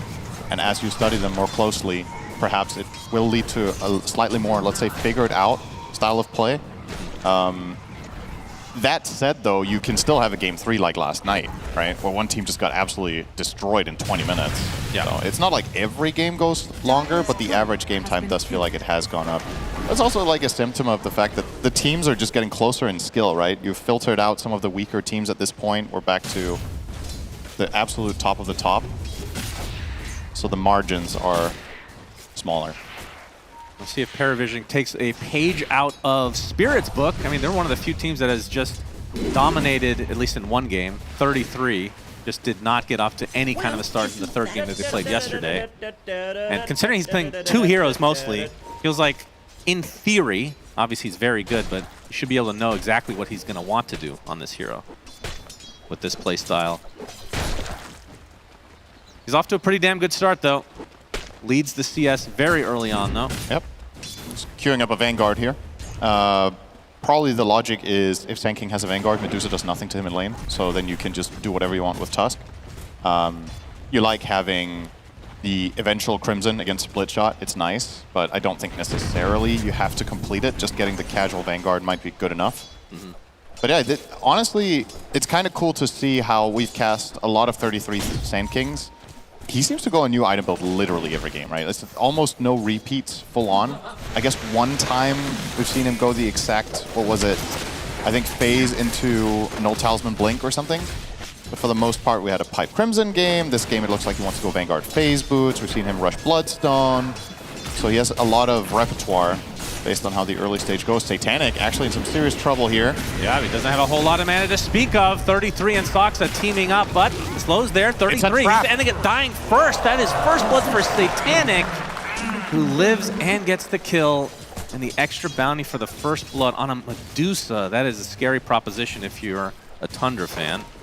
And even better here for Parvision if they could get the Lotus for Medusa, but doesn't necessarily look possible. Medusa, probably the single best hero in a side lane to have it on. The amount of health you get from the mana is incredible. But he'll take first blood and be happy with it. I think there was maybe a little bit of Mango involvement from Ducalis there, I'm not sure, but they misjudged the damage they could output. He had I think a pretty charged up stick too. And that's good news for Satanic. You and I, we cast yesterday, we cast Radon on the Medusa getting the most ridiculous CS of the tournament, I think. Yeah. Sitting at about 500 CS minute 30. See if Satanic can match that. I don't think so, because it's almost impossible. Yeah, I don't. Need to have a totally free game, but who knows? We'll revisit that in 30 minutes. I'm sure we'll remember. Of course. So mid lane, you can see BZM right now sitting on 16 and 6, while no one a little bit ahead, 18 and 6 on the Beastmaster. I mean, what is this matchup supposed to look like, the Beast versus TA? I'm just trying to think of what heroes Beastmaster like convincingly loses to except Huskar or that type in mid. Like maybe Sniper is bad. So I'm not really too surprised to see it be slightly Beastmaster favorite now. I guess TA should be doing better at level 5 when the refraction really starts kicking in. I would have not, let's put it this way, I would have expected it to be a draw at worst for TA. So far I'm impressed by the Beastmaster. But with all the changes, hero just seems incredibly powerful in mid matchups that you wouldn't necessarily expect. We saw him, was it no one we saw solo kill Storm as well yesterday, or was that another play? Either way, like the Beastmasters have just been winning their lane mid. Yep, tough to push them out. They do have a couple heroes that could be very good at the ganks with the Ringmaster and the Tusk. I mean, it'd be hard pressed to find better ganking supports for this time of the game. We'll see at that 6-minute power run. I'm sure we'll see a little collision of sorts in the river.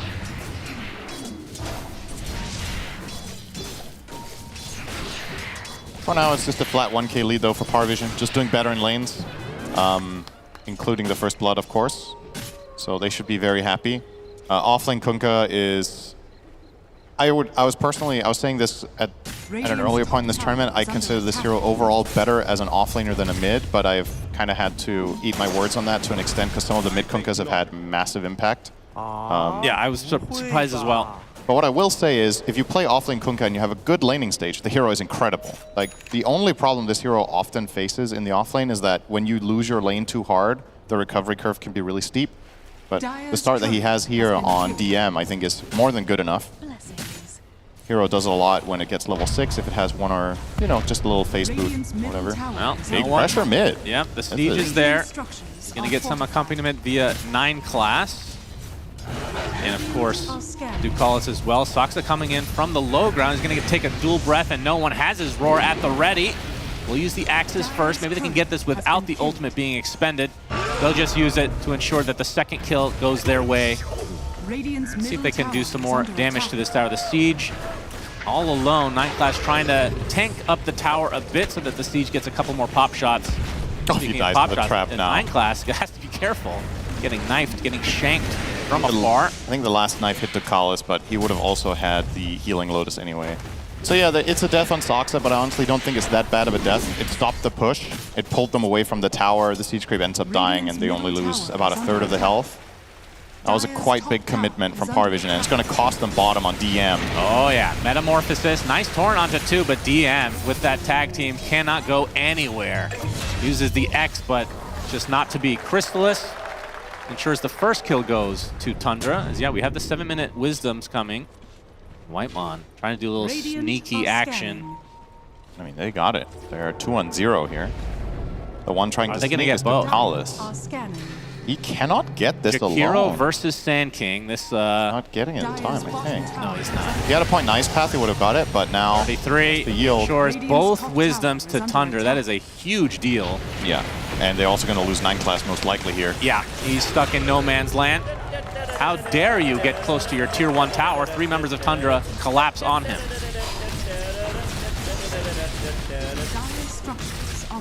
DM trying to defend this for the time being. Oh, with mid no lane, more they get a meta. roar off on BZM. Oh, BZM. Dual breath applied as well. The refraction not going to be there. Gets taken out swiftly by no one. And Whitemon actually shows up to try to support. Going to take a whip onto no one. But this looks to be likely another kill. Doesn't have much mana to speak of. There's TP coming in. The axes are there. Soxa actually healing him up a little bit.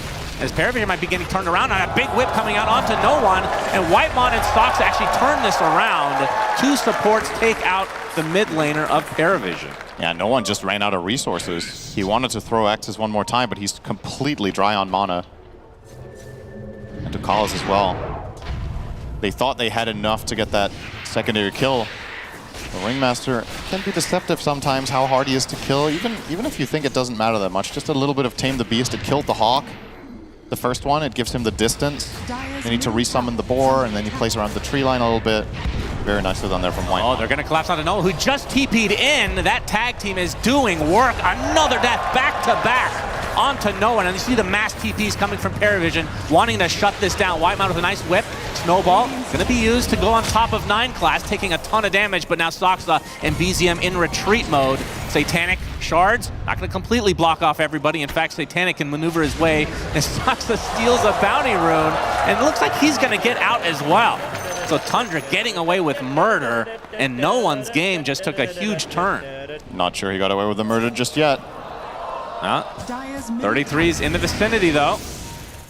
As the Mystic Snake, not quite enough. Soxa into the tree line. He will get away with murder. Whitemon, though, will be the sacrifice, it seems. But still, an amazing turn of events for Tundra. That mid dive is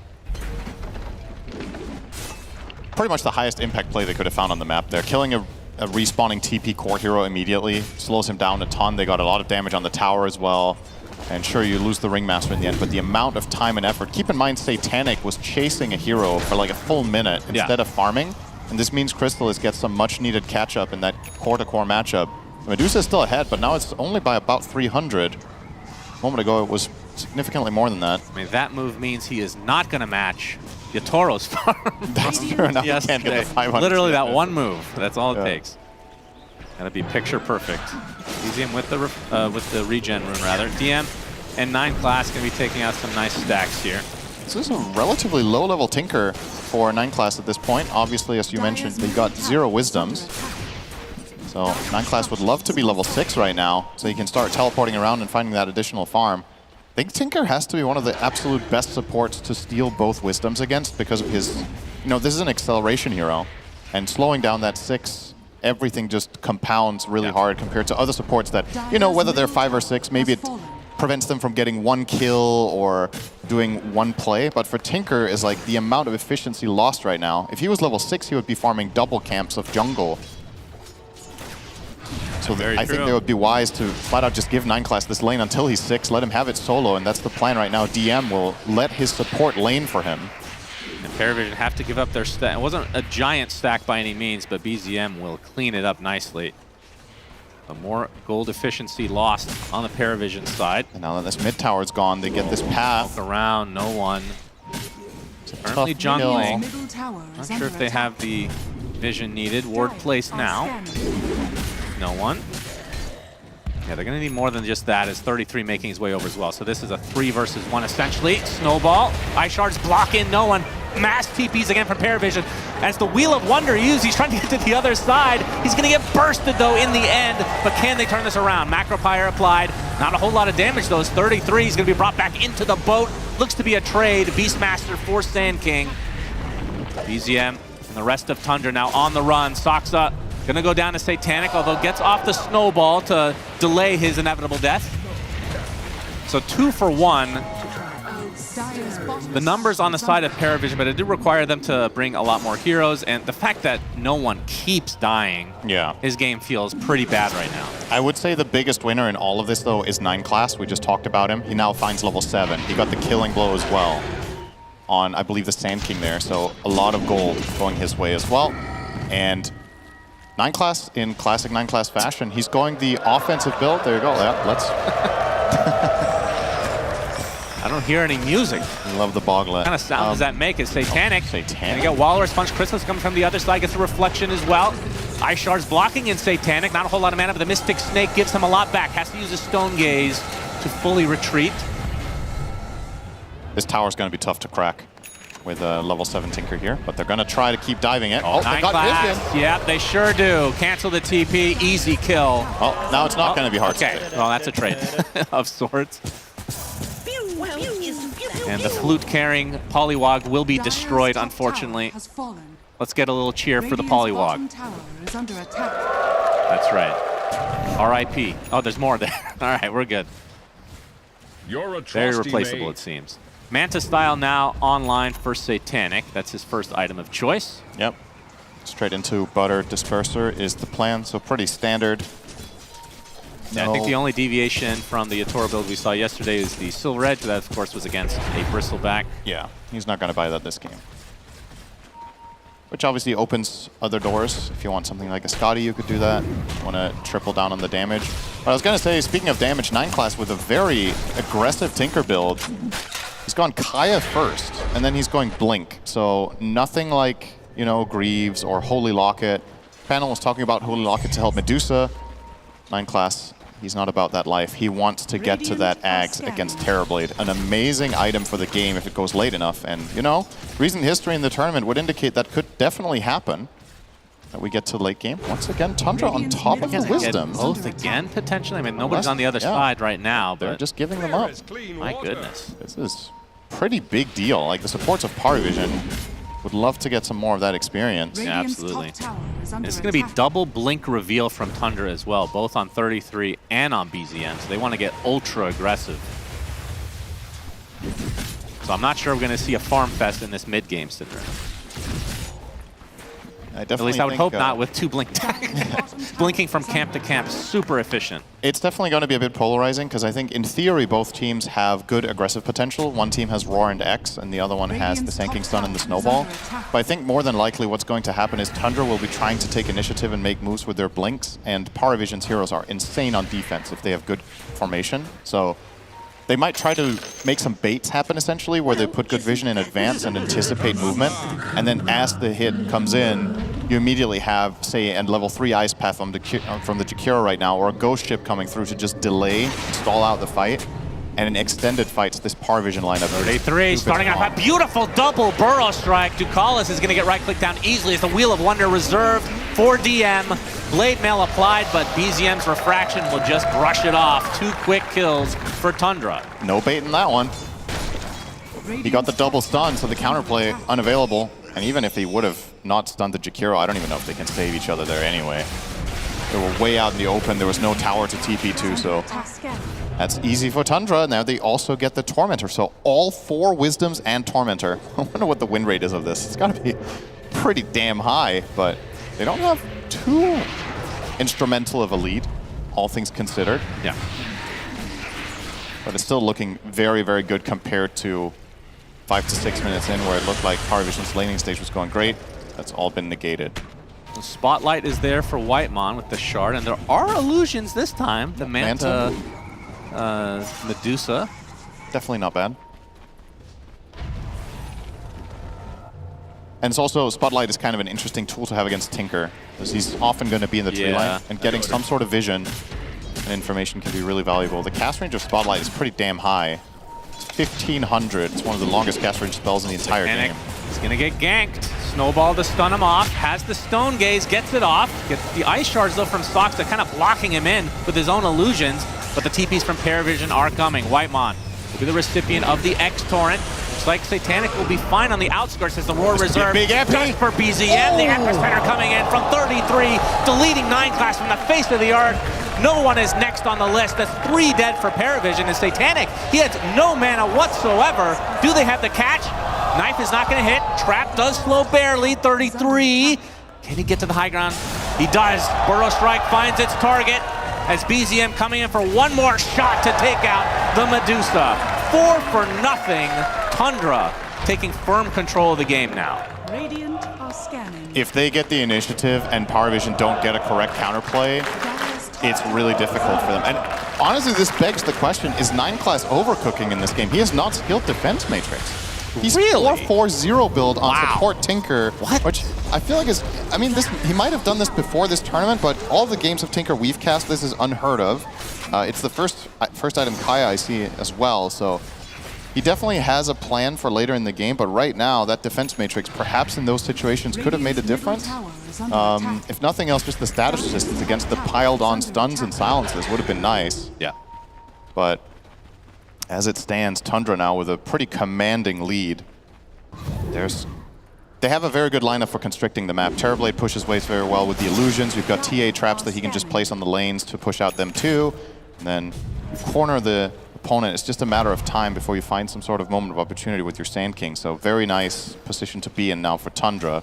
And Paravision, at this point you need to outplay. I don't think you strategically, let's say if you like their draft a little bit more, whatever advantage they would have had is gone. So now it's about down to execution. Nice try from 33 on the X-Mark pullback. Yeah, mistimed it though. In a lot of trouble though. Ghost Ship finds him.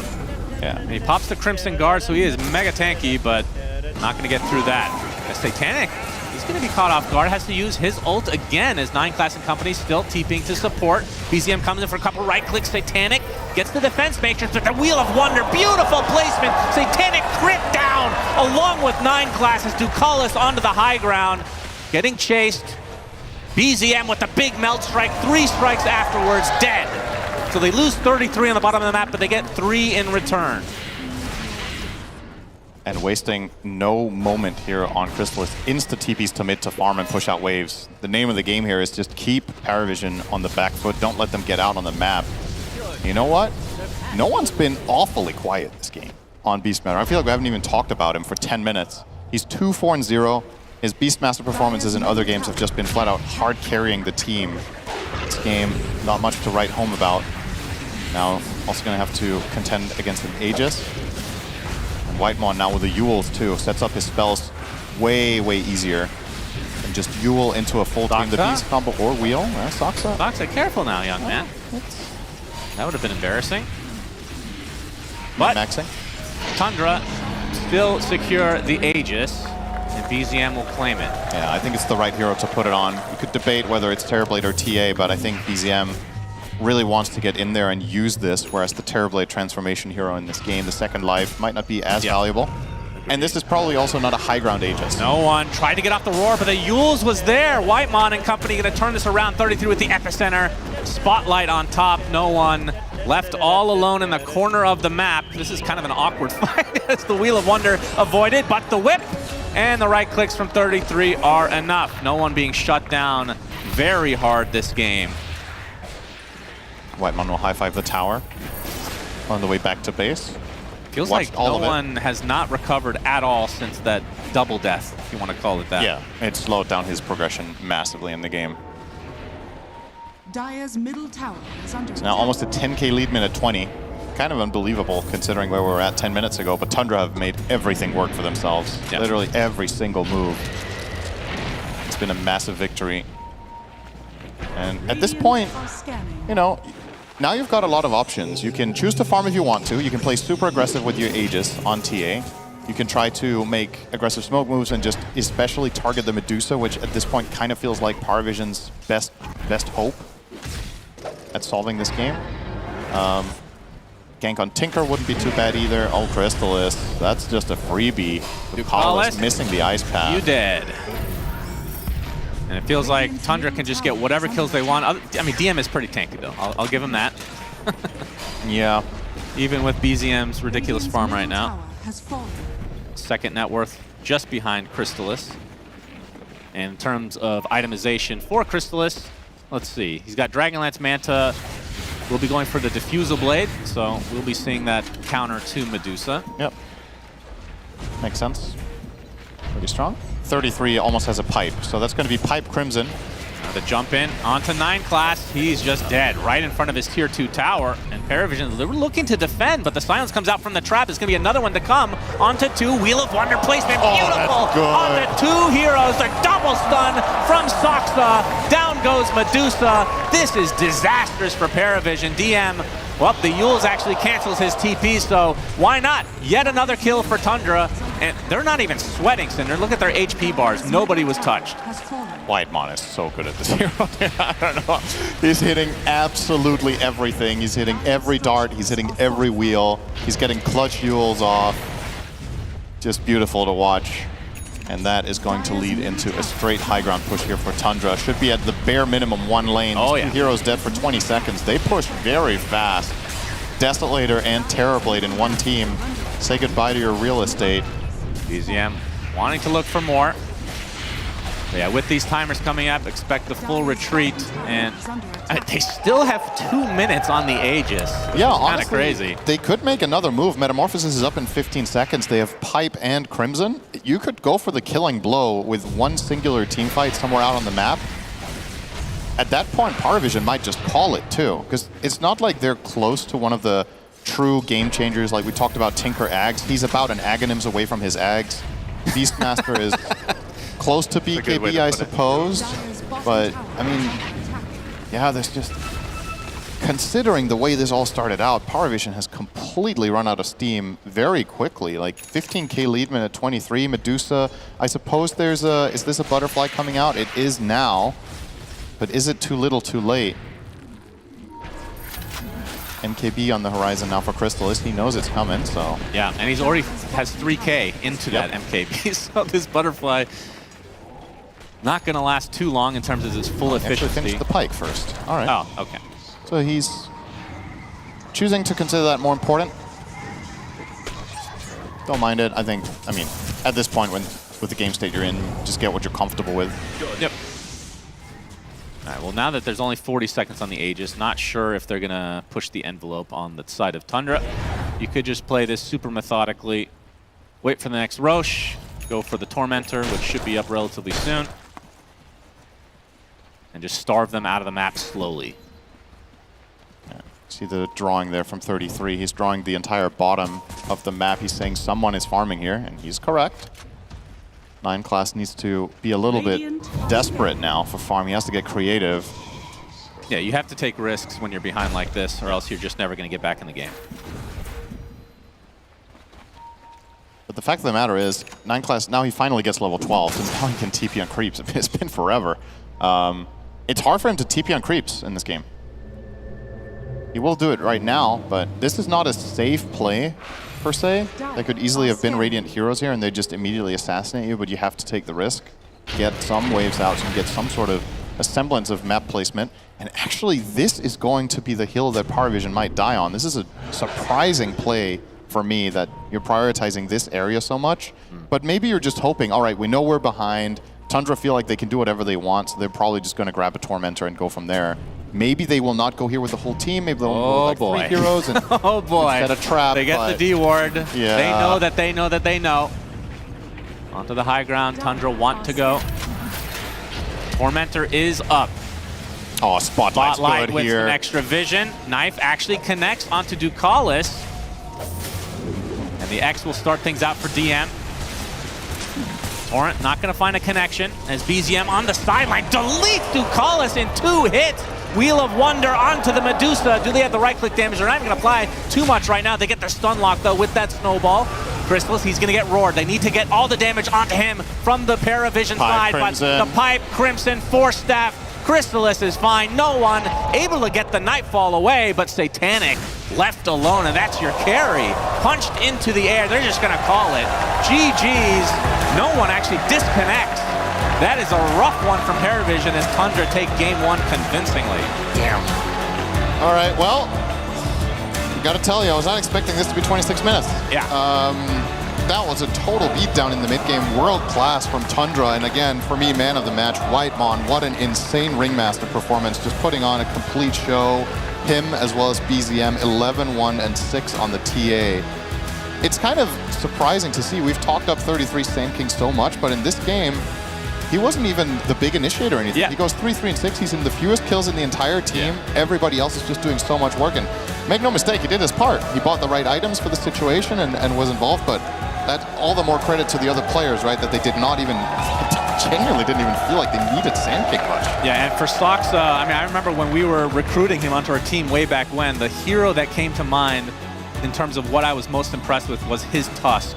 He's not playing it as often these days, but that performance was insane. He got so many great Ice Shard blocks. He got so many double stuns with the Snowball. Just beautiful performance from both supports on the Tundra side. But yeah, Paravision, they're going to have to go back to the drawing board, Syndrome, because that was not pretty at all. Yeah, the question is, what do they chalk it up to? Do they feel like they were outpicked? Do they feel like they played it poorly? Do they feel like they went for the wrong itemization? I personally, now that we've seen the game play out, the Tinker build never did anything. He didn't come online, so that's easy to criticize, but obviously it's also easy to look at it from that perspective. If you're trying to get away with greed and it fails, you're going to look like a fool, right? But where did it all go wrong here? I don't think they should change up too much. For me, this was more of just a full-on outplay rather than a strategic mistake with how they approached the draft. But that's always what's interesting in these, you know, very high-stakes games is, can you keep your cool? Can you come to the right conclusions? And that's where having a coach like Estine is probably going to be a big asset here. Yeah, you're going to have to find a way to reset because you got to win 2 in a row now to get to the Grand Finals. That means, of course, Tundra only 1 away from another Grand Finals appearance for them. Feels like they have been to most Grand Finals this year. I don't know. It's been a lot. And this is, of course, with Crystalis taking place for Doraccio. So good to see that they're playing at a high level. But I expect Paravision to come back with a vengeance. Let's go to the panel. I hope that Paravision will come back with a vengeance because this was a fairly one-sided ordeal. As Tundra, as Sinrin put it, full-on outplayed Paravision. Jenkins? Yeah, this was definitely a Gaben's top hat level shellacking. I'm not sure why Sunsfan didn't say it there. We are in North America, so everybody knows the Gaben's shellacking levels. I mean, this is just like a pub where a TA runs away with the game. This reminded me of, you know, 2018 when, you know, NA mids would pick TA, you got the Quins of the world, and they would literally just 1v5. Like BZM, it just felt like this guy was playing on a Smurf. Yeah, I mean, Tundra came to play today. That was incredibly impressive. I do think there was a lot of outplays going on. Like, they just made every correct move in the early game when the game state looked even. And the thing that I really want to talk about, actually, is the Sand King, what it gives Tundra. Like, this lane was lost top. But because they're so comfortable just completely stacking 33 on this hero, letting him hit the jungle, suddenly Sox is freed up. He roams to mid, gets the kill. Roams to bottom, gets kills, plays for the Wisdom Rune. All of a sudden, the lanes that were in a winning situation no longer are in a winning situation. Yeah, I want to give a shout out to Whitemon because Ringmaster spells are not easy to hit all the time, and those might have been the most impactful Wheel of Wonders I've ever witnessed. I think he had like multiple 3 or 4 man Wheel of Wonders, and a lot of them were like predicting the movements of the opponent. They weren't like locked in by a Sand King already or something like this. He'd managed to catch a support and a core retreating at the same time. And there were a lot of, like that 3-man Burrow Strike from the 33 as well. There are so many good button presses on this game. And we talk about strategy so much, and I agree with everything you guys have said, that when one team is clicking this much, I don't even know if there's like something you can review from this game. Like, they just got us is what I would be thinking if I'm partnering. They got us. This is where Estine definitely comes in. Like, there's got to be the mental talk and then the gameplay talk. Or maybe the gameplay talk functions as the mental talk. I think there are a couple of moments they could look at and be like, we did mess up a little bit. Like, I do feel like they could have responded to when mid lane was ganked a little bit quicker. Like, they TP'd 3 heroes, but it was after no one died. I also think no one was in a very strong position from that mid lane, and he kind of dove and died, and Tundra just really strongly capitalized on that.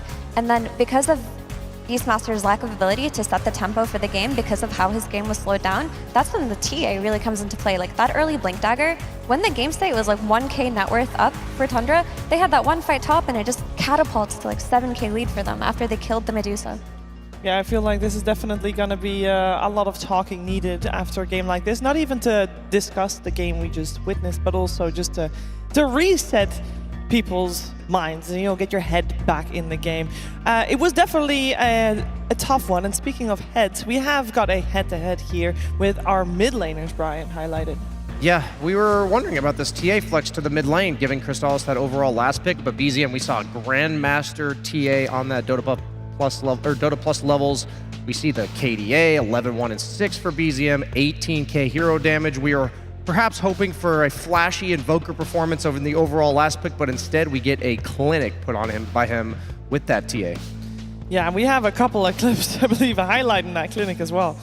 Yeah, this was the little bit of over-aggression from no one that Miro was talking about, where they were a bit slow on the side of Party Vision to really enable him. Like, they were not bringing the numbers necessary, and instead it's Soxa on the Tusk that turns around, two level 4 supports killing a level 7 mid, who then TPs right back in. This is about 30 seconds later, and they're immediately ready to punish Soxa. Still there, BZM had rotated back to mid, and there's the slow response from Party Vision, as now they're all here. That's great and all, but your momentum-based Beastmaster mid has now died twice, and this is shortly after another gank, and no room to breathe on the side of Noah. Like, this is basically his experience throughout the course of this game, and what's funny about it was the combo of heroes that killed him was different every single time. First one was two supports, then you include the mid, then you include the offlaner. I was gonna say, it's funny if you look at like half of these replays up until the last one, if you look at 33's little blue dot on the map, he's just farming his neutral camps in the back. Like, the fact that they pick the early Sand King, it means they can pick Tusk and then rotate it around like this. It's definitely a consideration. Mira, you mentioned it when we were looking at the draft. Like, 33 Sand King has looked like the best Sand King of the tournament. Everyone's trying to copy it. We can kind of see why. He just doesn't need to lane. Like, he's very happy not laning. Like, we saw him die first blood. The lane was hard, but he was like, whatever, I've done this before. Yeah, we're going to find out if maybe Fair Vision can put up a better fight in game number 2. But first, we're going to see what Slax is up to right now. Absolutely, everybody. We at ESL strive to have the best product humanly possible, and that is why we are doing a new segment called Live Caster Reviews. Now, we just got through game 1, so if you guys do not like the casters, we will replace them. We do have enough people. So we're gonna go in the crowd and see if we can get a full review from you guys at home and see if these guys are as good as we think that they might be. Are you ready for your caster review? Please get away from me. Great, let's get it started. Lyrical, have you found any fans or haters of these two wonderful casters? You know, we did happen to find a couple of people here that are very closely connected. They almost look like they could be related. I have here wonderful Ollie, who is indeed Sunsfan's brother, who came on out here to support his brother. Look at him with the little hat right there. I did have to ask you a quick question. Did you always know that your brother was going to be something like a video game-oriented profession? Yeah, he hardly went outside. He's allergic to the sun, and so... and he was always really good at video games. Even though I'm the older brother, he would charge me money to teach me how to play NBA Live. I never took, and he was always really good. So really proud that he ended up doing what he's doing. No, that's so wholesome and great. We also do have another wonderful person here. Everybody give it up for Ollie here in the crowd. Can I ask a question? Yes, go for it. How come you're so much better looking than him? What happened? I don't know. What happened? That's a real question. Okay, go ahead. We do have another person here. We have Sunsfan's mother, Ozzy, that is also in the crowd. Give it up, everybody. You've got to be so unbelievably proud, and Sunsfan's just got to be your favorite, isn't he? Yeah, I'm very proud of him, but my favorite son is Jenkins. Everybody out there, Jenkins, the favorite, as we head on back to the panel. Thank you so much, and good luck with the rest of it. Thank you guys so much. It is good to see the family members here coming out full force to support their siblings, their sons, and well, potentially daughters maybe at some point, maybe in Hamburg, or maybe we come to the Netherlands sometime. But for now, we're going to continue with the lower bracket finals. It is time to find out, can Tundra get to their 7th grand finals? See you after the break.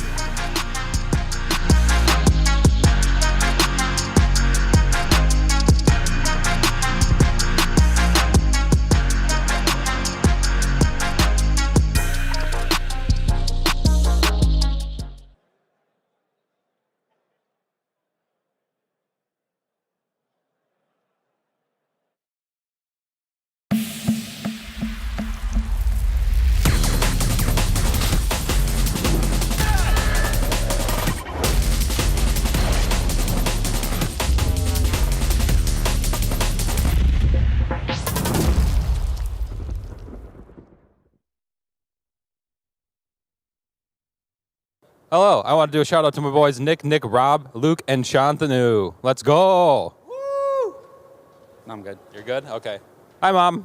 Yeah, I want to shout out my mom, my girlfriend Catherine, and I want to shout out everyone who made the trip from all over the world to be here for this weekend. I just want to shout out everybody back in Bristol, Tennessee. Shout out Aaron, Jacob, Lucas, and Thomas, and Fat Daddy back in Bristol too. Come on, get over here. They're hiding. There they are. Here's the boys. Thomas, Lucas. Shout out to everybody in Tennessee. Yes. I'm gonna shout out Maddie from MD2L. Miss you, man. Wish you were here. Thanks. Shout out Z Quixotics. Good job this weekend, man. Love ya. Shout out to my friends from Nepal who cannot be here, but the arena is good, and thank you for all the work you guys are doing. Shout out to you as well. Yeah. Thank you. All right, wanted to say shout out to my friends, Victor, Sergey, and a good friend that plays Dota, Bart. We're here together, and we'll send you some photos. Thank you. Hello everyone, I'd like to shout out to all my new friends back in home from Nepal, the friends who we play with Bob with. He invented Slack for Bapa Dai. He's so noob, but I'd like to shout out to my friend also like who plays the Storm mid and is so very bad, and I recommend him to not play that hero anymore. Thank you. Woo! Hello, I want to give a quick shout out to Mace. I don't like you. I don't like you at all. Never talk to me. Also, what are you doing later? Are we queuing or what? I love you. I'd like to give a quick shout out to the LEC server. Discord boys, you guys are awesome. Everyone except for specifically Dylan and Kobe. But everyone else in that server, awesome guys. Love all of you. And we'll see you guys when I get back from this ESL. I just want to give a shout out to my friend Chris. He's a Pudge player, so he's probably fiending right now. And also my buddy Bruno. Adios, payaso. Shout out to my brother-in-law, Chris. I don't know if you still watch Dota, but if you do, I'm here at ESL One, baby. Shout out to Tom, Hunter, and T-Man. I know you're watching, and you couldn't make it, but it's good to see you here. Shout out to everyone watching at home, and shout out to Team Anti-K and Team Captain Nemo. Woo! Shout out to Team Anti-K there, and let's go Spirit, win the BO5. Woo! Shout out to the boys at home, and shout out to Team Spirit. Let's go, baby! Shout out to all my friends who made it here. First time together. Let's go. If your girlfriend asks to play Dota with you, play something else like Dead by Daylight, or take on crocheting, or join a book club. It's probably better. Gabe Nong, stop playing anti-mage. Now. Shout out to Curtis. Sorry we introduced you to Dota and ruined your life.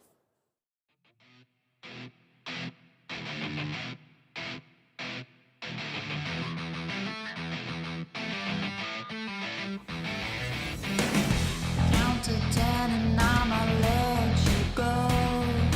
Maybe you'll surprise me. You never know. I can be forgiving. I can give you loving. Baby, make the gamble and I'll let you know. You talk, honey. I'll make you sing, baby. You keep your secrets, but I'll break it down, break it down. 'Cause I've been there, baby. Betrayed by every lover. I know the game, you're all the same. You think you're winning, baby. Don't be a fool. You ain't got nothing on me, playing it cool. I know you're nervous, honey. You think you're special, don't you? So many came before you. Don't be a fool. You ain't got nothing on me.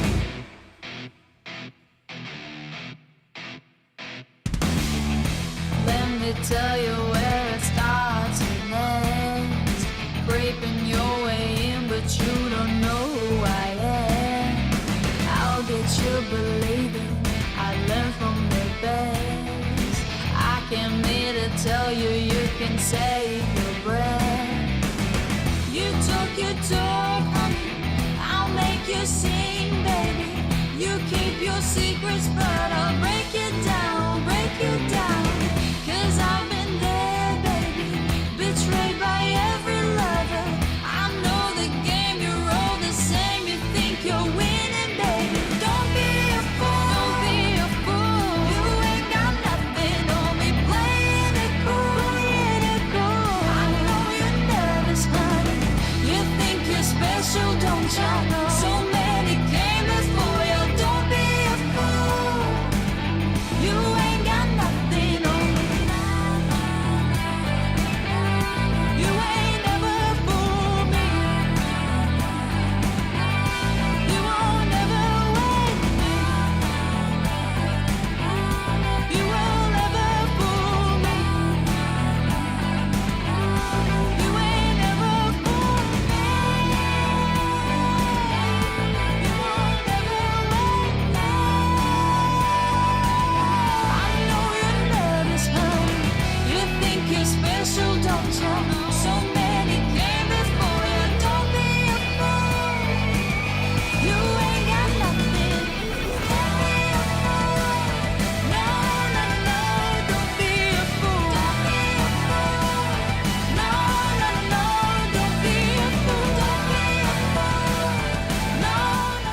wondered how our homely Rasta the Shadow Shaman came to be? How a simple hill troll discovered powers that would allow him to fight against wizards, monsters, and soldiers? We know the answers. So join us as we open the books of lore and embark on a new journey in Tales from the Lore Keeper. Episode 2, Rasta the Shadow Shaman.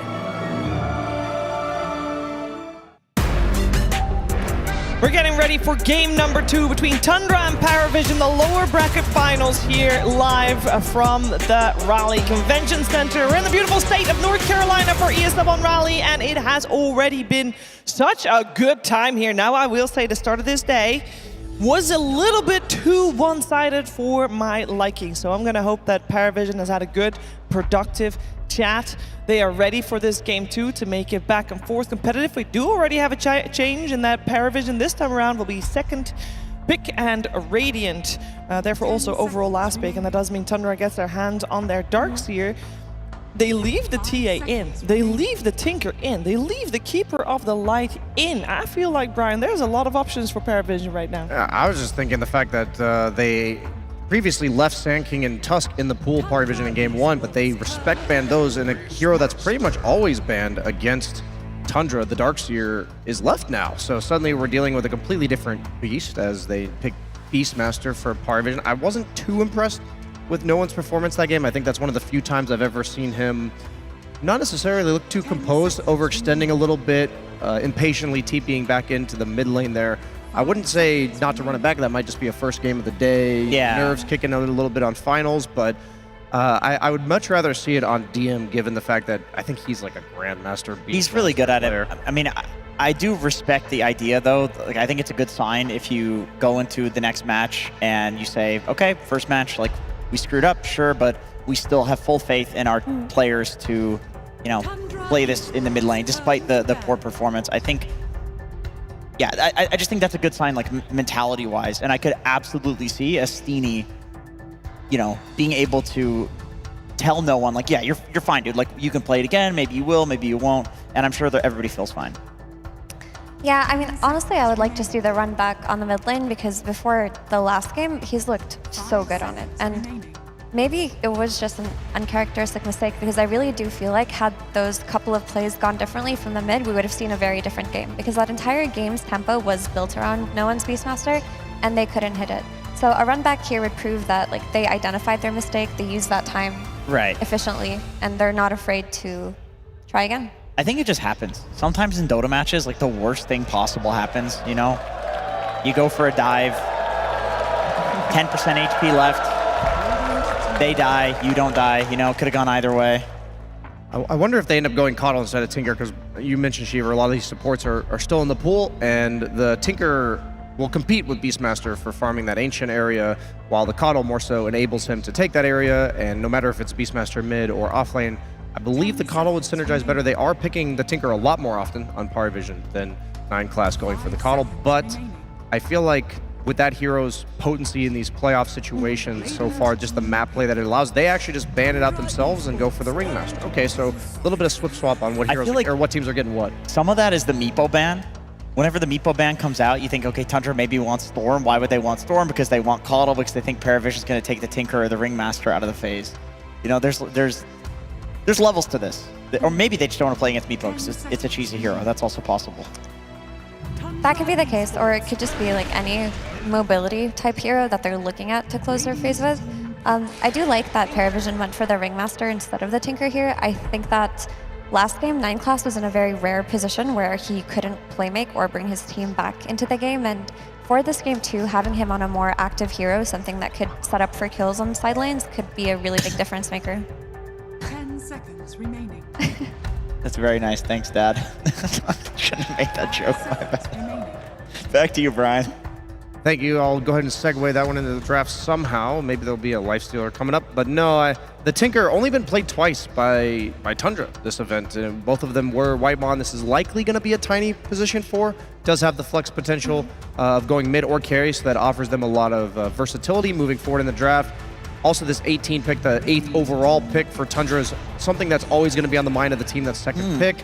Parivision goes for the Bounty Hunter, which we saw have a lot of success. Who was it for? It was yesterday. It was Rue against Tundra. Yeah, so Tundra perhaps, I think what Team Spirit did a really good job of was invading the early farm that Tundra always elects to go for, and they know, Mira, that 33 is super happy not laning. Darkseer is the same archetype of hero that can leave lane quite early, and perhaps this is why the Bounty Hunter, despite only being picked up twice this entire event, has now been picked up 2 times against Tundra in the last 2 days.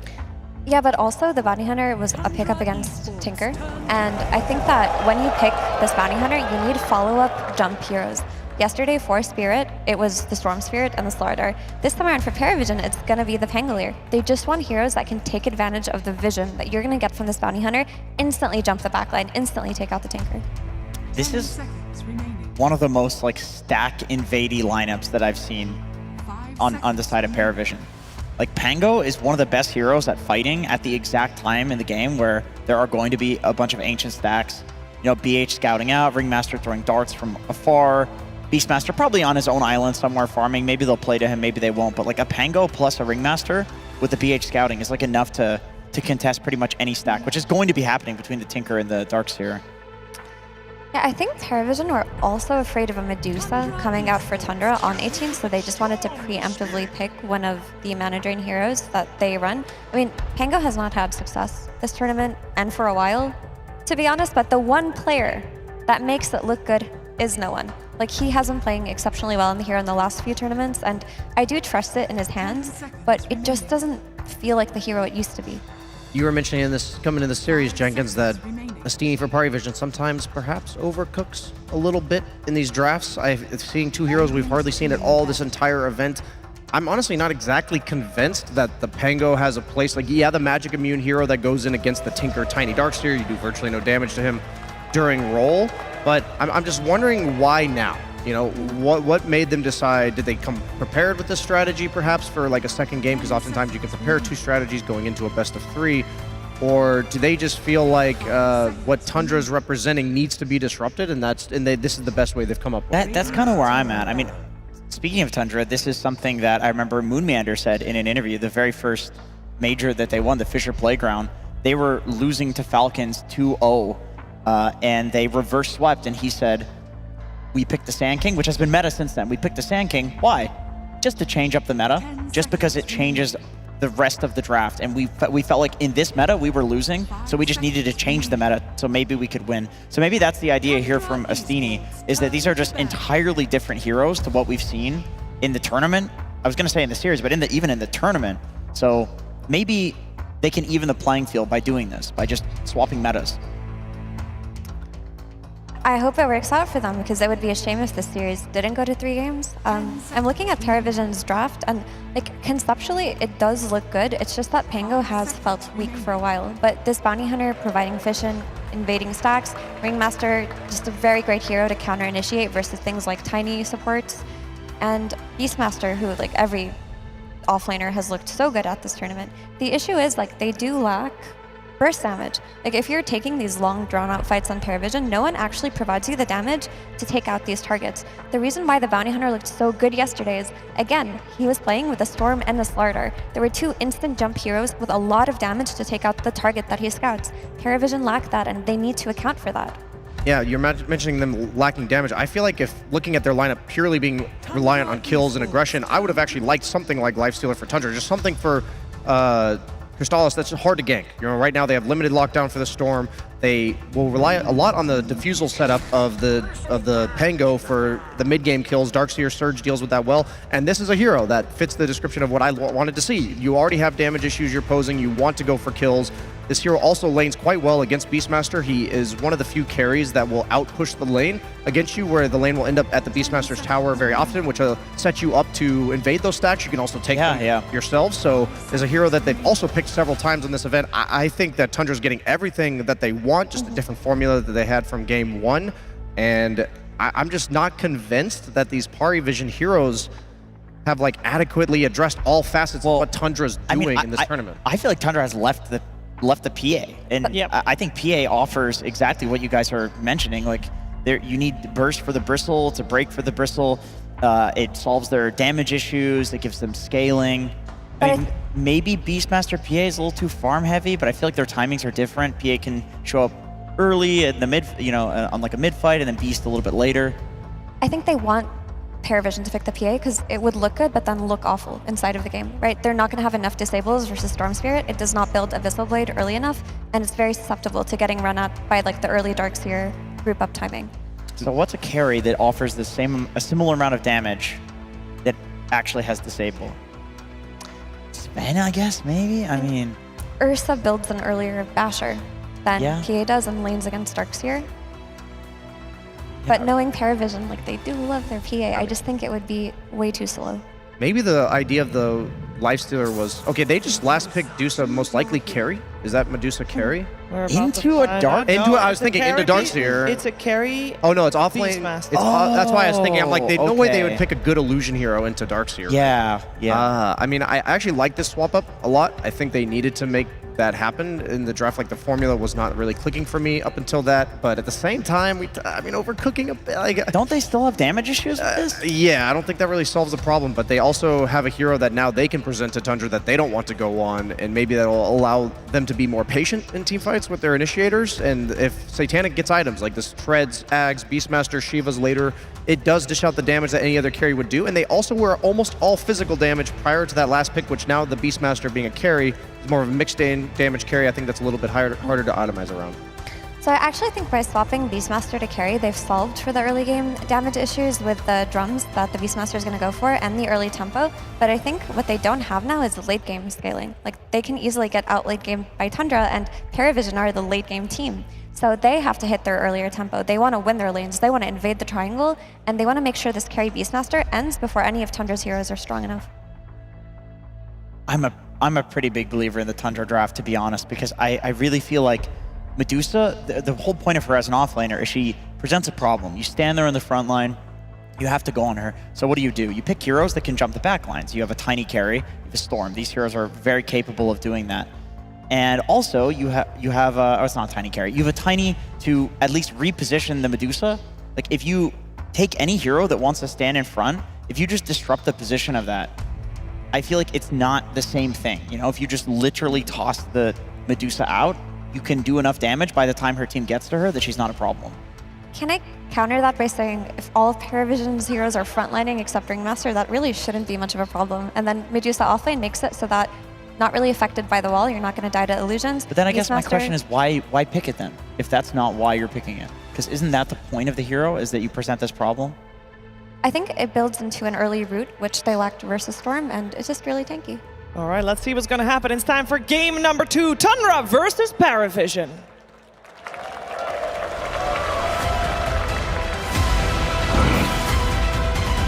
Claws out. Join with me. We fight as one. Game 2 is upon us, which means the pause is there already from 33, of course. Would not be a game with 33 involved without a pause at the beginning. Paravision versus Tundra, game 2 of this lower bracket final here at ESL One Raleigh. Winner of this, of course, goes to the grand finals to face off against the seemingly always final boss of Team Spirit. Tundra up 1-0 though, and that was a shellacking Cinderman.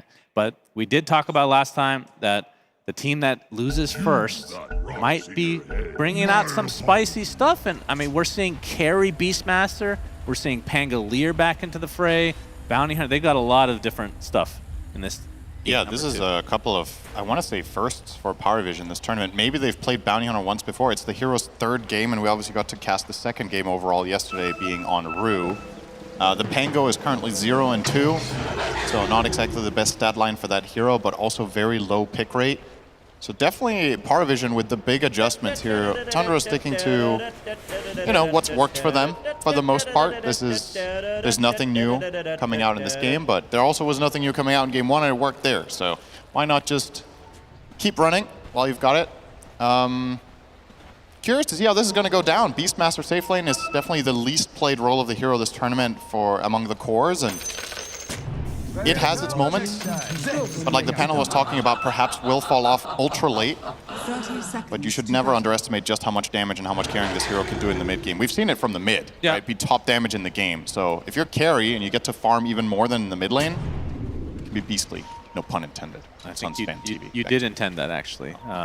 So it will be the offlane Medusa for DM, and he has the undulation facet, which gives him the fixed 310 move speed. When this was first introduced, I think we saw 1 or 2 matches, and it looked atrocious. But it does make a lot of sense against a bristleback type hero that's just slowing you constantly. It's also new tech, right? The facet itself hasn't changed, but people have, reviewed the item builds, and the whole Meteor Hammer approach and double null talisman seems to make it a lot better. So sometimes you just need to leave things in the game for a little while and players figure out what to do with it. But yeah, this was one of the more polarizing ones when it came out, where some people thought it was going to be completely useless and some thought it would be broken. At this point, I guess it's kind of both, somehow. Yeah, well, game dependent. That's what facets should be about, right? So we'll see how it works out for him. Of course, he cannot be slowed at all, and his move speed, like I said, is fixed at 310, but his Stone Gaze does give him the increased move speed, so he will have that ability to burst move speed away. Whitemon doing a good job of harassing. He is playing 9 classes last hero, which is Tinker. And I would say it was a trade, but the Ringmaster is played by Bucalis instead. 9 class playing the Bounty. Talk to me about the Bounty. This is another hero we don't get to see a ton of. Yeah, honestly, I'm a bit surprised it's been this unpicked. I would think in a meta where players are sure toward the tail end of this tournament, some of the games have been slower, but even then, like if you think of last game as a frame of reference, there was a lot of action, tons of fights. If you can get away with the laning stage and get track and you have heroes that benefit from the vision, yeah, I don't know, I think he's just flat out been overlooked. His biggest weakness is the very early laning stage if you're playing against a powerful lane, but together with an offlane Medusa, most things are going to work. Since you can't get slowed, so she can kind of hold her own, you can always just pull waves.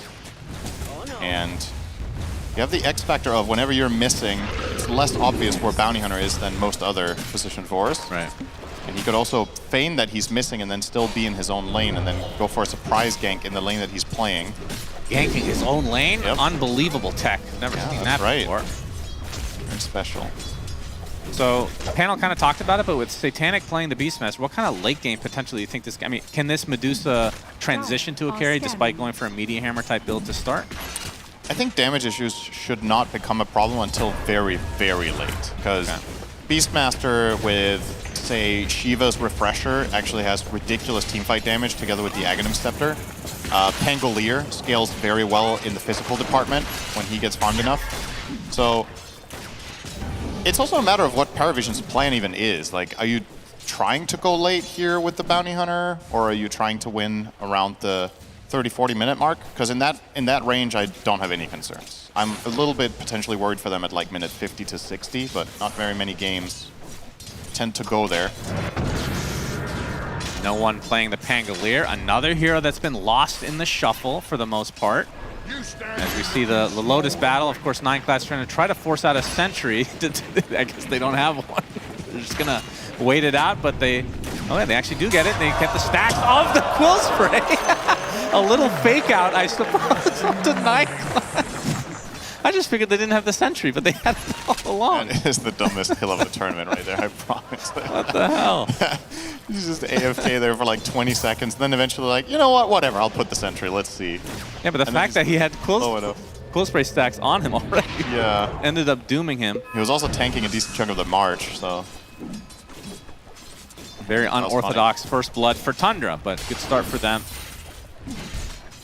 Yeah, Crystallis will be rushing Vanguard on the safe lane Bristle. Off of this, gets the Ring of Health, and that effectively does free up Whitemon quite a bit. He's going to take advantage of that to go and stack the Ancients for the time being. So still a couple heroes I want to talk about before action really gets rolling here. One is here, which is No One, playing the Pango, going on top of BZM. Bucalis makes his way over, but not going to turn that into a kill unless 9 class. Uh-oh. He's got the one right click. Only level 2 right now, but the swashbuckle from No One finishes the job. Nice job from Paravision, actually forcing a TP from Soxa as well. Yeah, and before that, they also forced a TP of Whitemon, who canceled it.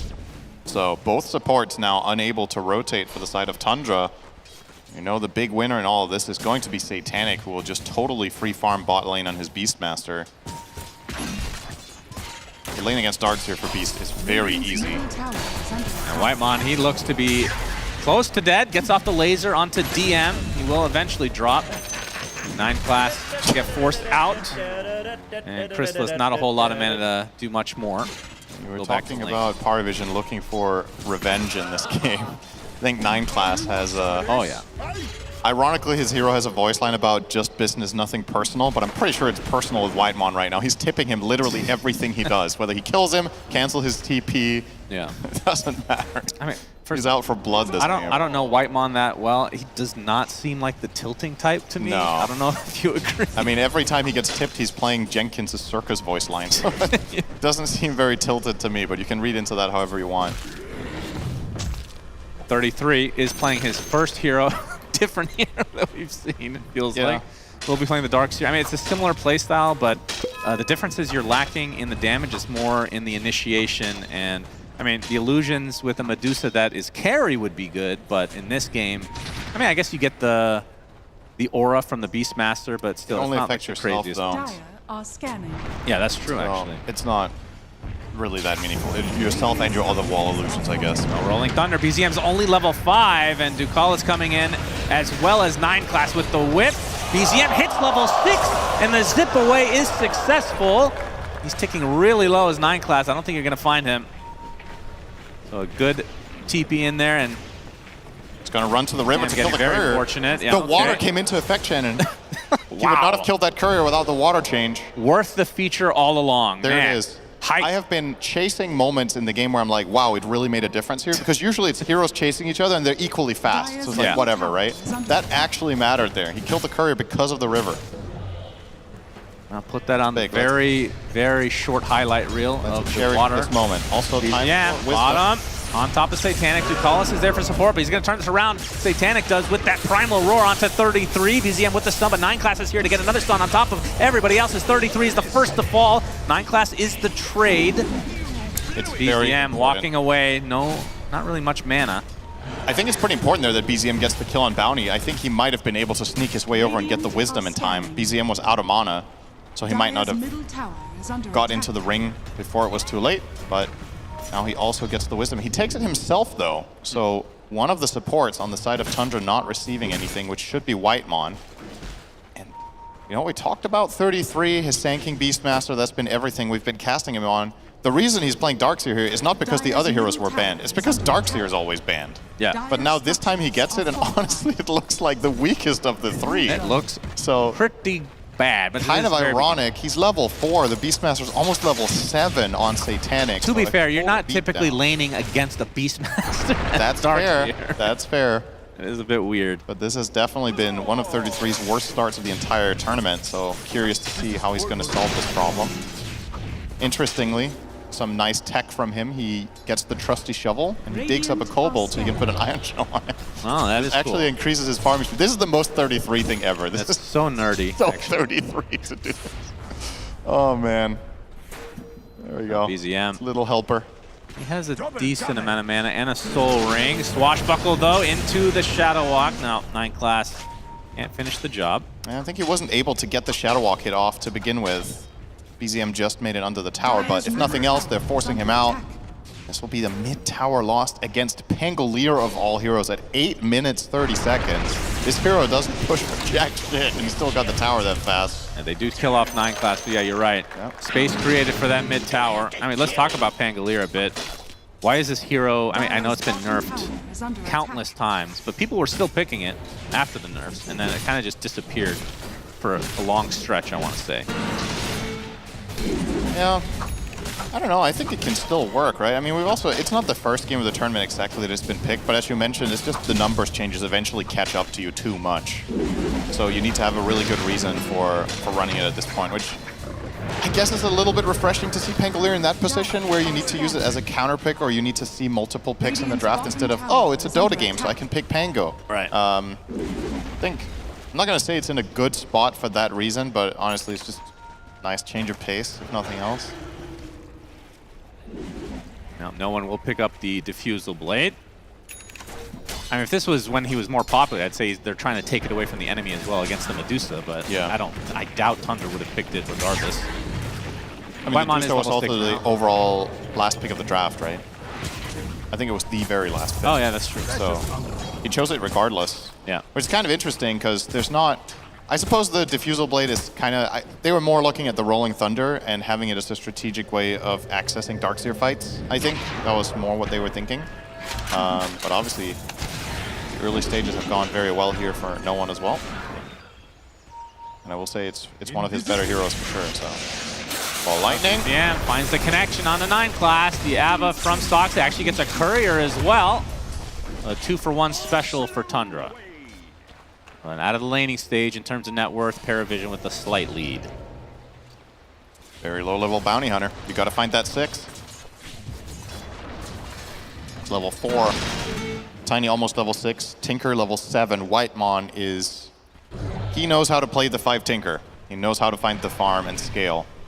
So, Bounty Hunter would love to get the 6 and get involved with some sort of track kills, and he is farming down bottom now to get that experience. I'm not sure what's going on. I'm hearing some crazy yells in the crowd. I don't know if anyone did something cool, but... You just spoke and... That's right. People responded. That's right. That's there you go. Yeah. I know, that was very deserving of cheers. It's a really sad cheer, actually. That was a pity cheer. Like, woohoo! Now, Whoopee Cushion at the ready for Ducalis as the Polywogs are ready to go. Oh. Their cheeks are a-puffing. Those are some fat cheeks. You just want to, you just want to squeeze all of that. Just go, you know. That's right. That's right. And you get 20 gold for your troubles. Can't resist the temptation. So from the Satanic side, I'm guessing, I mean, you said the build's not going to really be any different since it's a position 1 Beastmaster. Yeah. There's only a couple ways to build him, it feels like. And it will be the Aghanim Scepter to start things out for him. I think it's probably just going to be Ags, BKB, Shiva, Blink in some sort of order, and then Refresher. BKB, if it's early, then that's a little different, right? You don't typically see that as a second item on the off lane. Well, we've seen it as the second item in the mid lane. And I think that's probably the closer comparison in terms of what you're looking for from the hero. So, regen for No One. His Fate cast his ulti 20 times and used it 0. All right, I'm going to mention one neutral item. This is the 3rd neutral item I will mention during this entire patch because of the way the system's changed. But Ripper's Lash on No One, if he can get it off before Swashbuckle, pretty damn good. Yep. Very cool interaction. And this one I thought was really good when it came out, but they buffed it after the fact, so apparently it wasn't good. When I saw this, I was like, oh no, Broodmother is coming back for this item, but we haven't really seen the hero much. Thank God for that. Yeah, can we get a cheer for Broodmother? No, we cannot. There, barely anything. That's perfect. It's like 10 sickos out there in the crowd. It's good that you guys are the minority. That makes me happy. It makes me feel good. As DM takes the tower. Who in the world says, can we get some cheers for Broodmother? What is wrong with you? It was a test, obviously. Well, who were you testing? The Broodmother players. No, that was a self-report. Single them out. Kick them out now. Disgusting creatures. The Broodmother or the player? That's a good question. Now 33 in Whitemon, pressuring the tier 1, but there will be a defense mounted. This is 2 minutes before the Tormentor. Yeah, they'd love to get this now. power. So track, giving them information, and Medusa is going to be a wall here. Just a flat-out brick wall. Really difficult to push into for the side of Tundra. How important is getting this tier 1 for Tundra to be able to contest the Tormentor, would you say? It's really important. It's also not only the Tormentor, it's generally more so just opening up the map and accessing more farm. This is what you generally do. Fox is going to interrupt the Meteor Hammer here, but I don't think DM cares all that much. He will just attack the tower instead. Do the slower takedown. But yeah, you need to open that bot tower, but it's really difficult against Medusa, so you are just constricted to less of the map. You can see now Paravision have taken all 3 tier 1s. Tundra yet to claim their first tower of the game. So they will be playing on just flat out less space, and that is a scary proposition against a hero like Bounty Hunter, who can really take advantage of towers being down. He can get in there and place deep wards. He can give you information about the overall movements of the enemy team. He can set traps. So I think right now Paravision should feel very comfortable with the game state. Only big question mark here is how good is Satanic at Beastmaster? I think that's still what remains to be answered here. Is is this the type of game that he can just take over? Because it is a different stereotype of hero than what we mostly see him on. He is queuing up the BKB. And Sanjin Yasha, actually, in his quick buy as well. We'll see if that will be very exciting. Bought or not. All right, Atos on DM, so will likely be a Gleipnir at some point with the extra AoE on Gorgon's Grasp. Torment time. It is Torment time, and it looks like it'll just be given up, so yeah. Freebie for Paravision. Only question is, who will get the Shard? 9 class or Ducalis? The other question is, how did Ducalis miss Impalement Arts on a Tormentor? Okay, I give them a the hitboxes are deceiving. It might be something like, you know, when you're trying to hit a spell and you randomly click on a high ground or whatever, you miss. Maybe the Tormentor's a little bit janky. That was funny though. Anyway, goes to Ducalis as you said, so Spotlight, what's it good for here? Wall illusions, actually? Yeah. Not bad. He can kill the wall with it. Mischance for a Bristle running Seeing Red is actually really valuable too. So I think it's hard to say which shard is better here because the Bounty Hunter one is also very, very good, the Friendly Shadow. Yeah, I was looking There was no bad outcome. Yeah, for sure. I feel like that one is, I mean, not that we see Bounty that often, but it feels like that shard's a bit underused. Especially when you get the talent, the Atos into the Gorgon's Grasp, into the Meteor Hammer, and the Wheel of Wonder. That is enough damage. Swash as well from no one. Big kill for Paravision. That is a cool gank. Yeah. Medusa Bounty Hunter ganking together. What year is it? True. Atos into Meteor Hammer, and as he's trying to zip away the stun from Shadow Walk, and then comes the wheel. Very well orchestrated there from Paravision. They're not going to get much out of it. They'll do a little bit of tower damage with the Meteor Hammer, but marches are already pre-placed from Whitemon to stem the bleeding. But this is where Beastmaster, once again, you're in control of the map. Objectives are just going to go your way. They got the Tormentor earlier, now looking for Roche. Doesn't feel like Tundra can do much about it. And the question is, how much can they get out of this first Aegis? I feel like this one is a little bit more important than the past ones that we've seen, because it's all tempo-based with your position 1 Beastmaster. Soxa, Rolling Thunder, gonna stun lock him. He is out of mana with that Diffusal Blade. Ducalis and company with the track kill. More gold in Paravision's pocket. And this is now only 1,000 gold away for no one from his Aghanim Scepter. I'm really interested to see how much gold they can get out of this next 5 minutes. I feel like it's ultra important for Paravision. Can they get the rest of the tier 2s? I think so. And I feel like this is now the... Oh, EZM. Might be okay.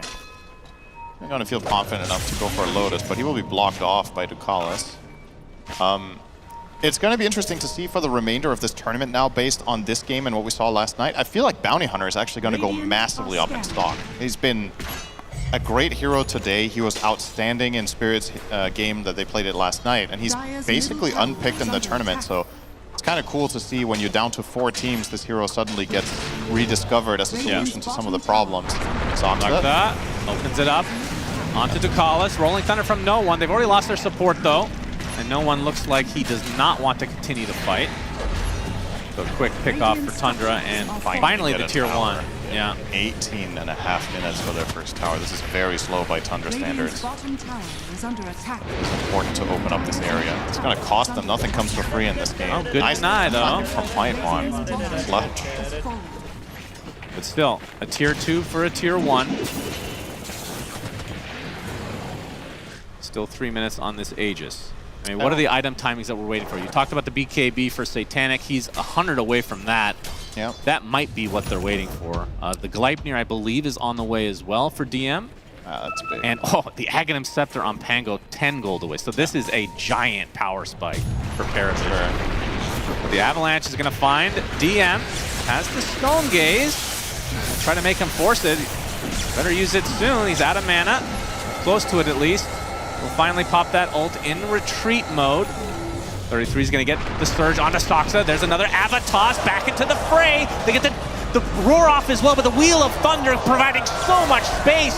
The zip in from BZM wants to finish the job, but the box saves DM even longer. BZM, another zip. He's completely out of mana at this point. He's getting trashed. He's getting destroyed. Swashbuckle into the shield crash. No one saves DM. They've lost nobody. The Rolling Thunder now applied into the Meteor Hammer. That is going to be a dead Bristleback very shortly, and Whitemon completely surrounded. These track kills are adding up. Triple kill for no one, and they got no one for Tundra. They got nobody. That's...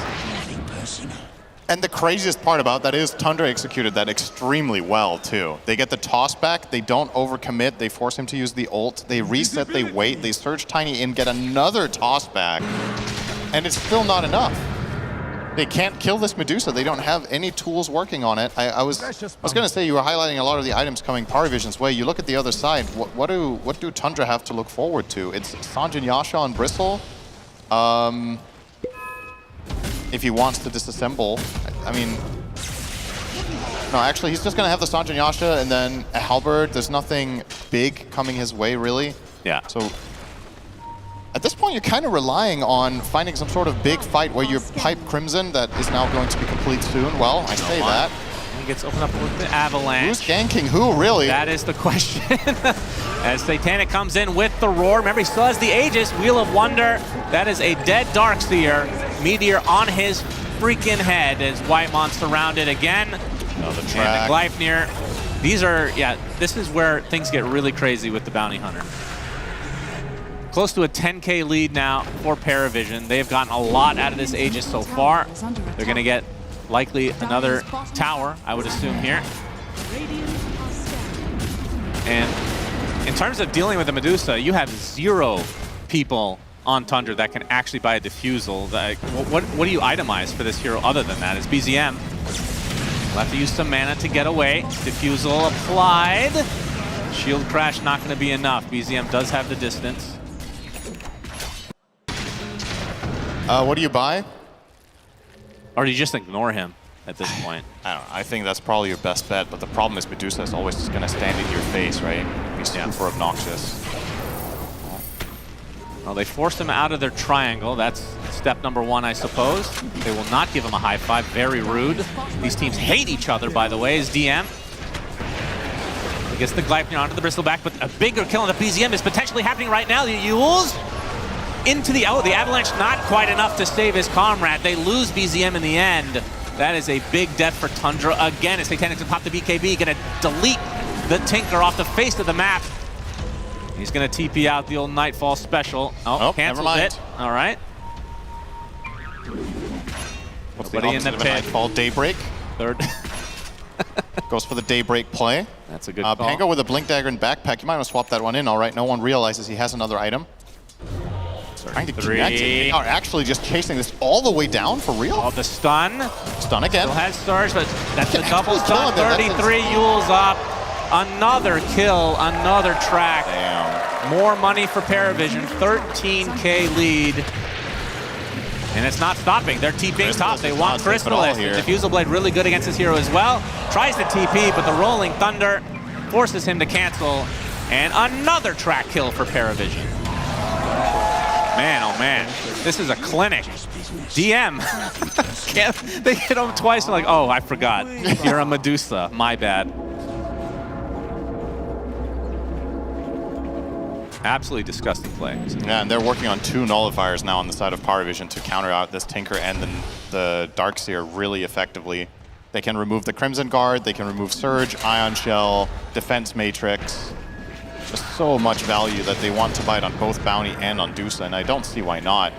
We were talking about whether they were going to have damage issues. The game is not really in a state where you even need to be concerned about that at all. Like, you need to, at this point, you need to really screw up to get into that position where you would regret not scaling more. So you can just keep controlling the map completely, and all sorts of counterplays from Tundra are borderline impossible if you have 2 nullifiers. I just really don't see it's how not you just can that. access I mean, fights. No one can upgrade his Diffusal as well, right? So it feels endless, the options to get rid of this Defense Matrix. BZM going to be spotted by 9 class. The Tormentor, not sure the exact timing. Shouldn't be too far away, though. They got it relatively fast. Satanic making his way, but the big zip from BZM. Not sure if he's even aware of this. Stun coming out of the shadow walk, into the roar, into the death again.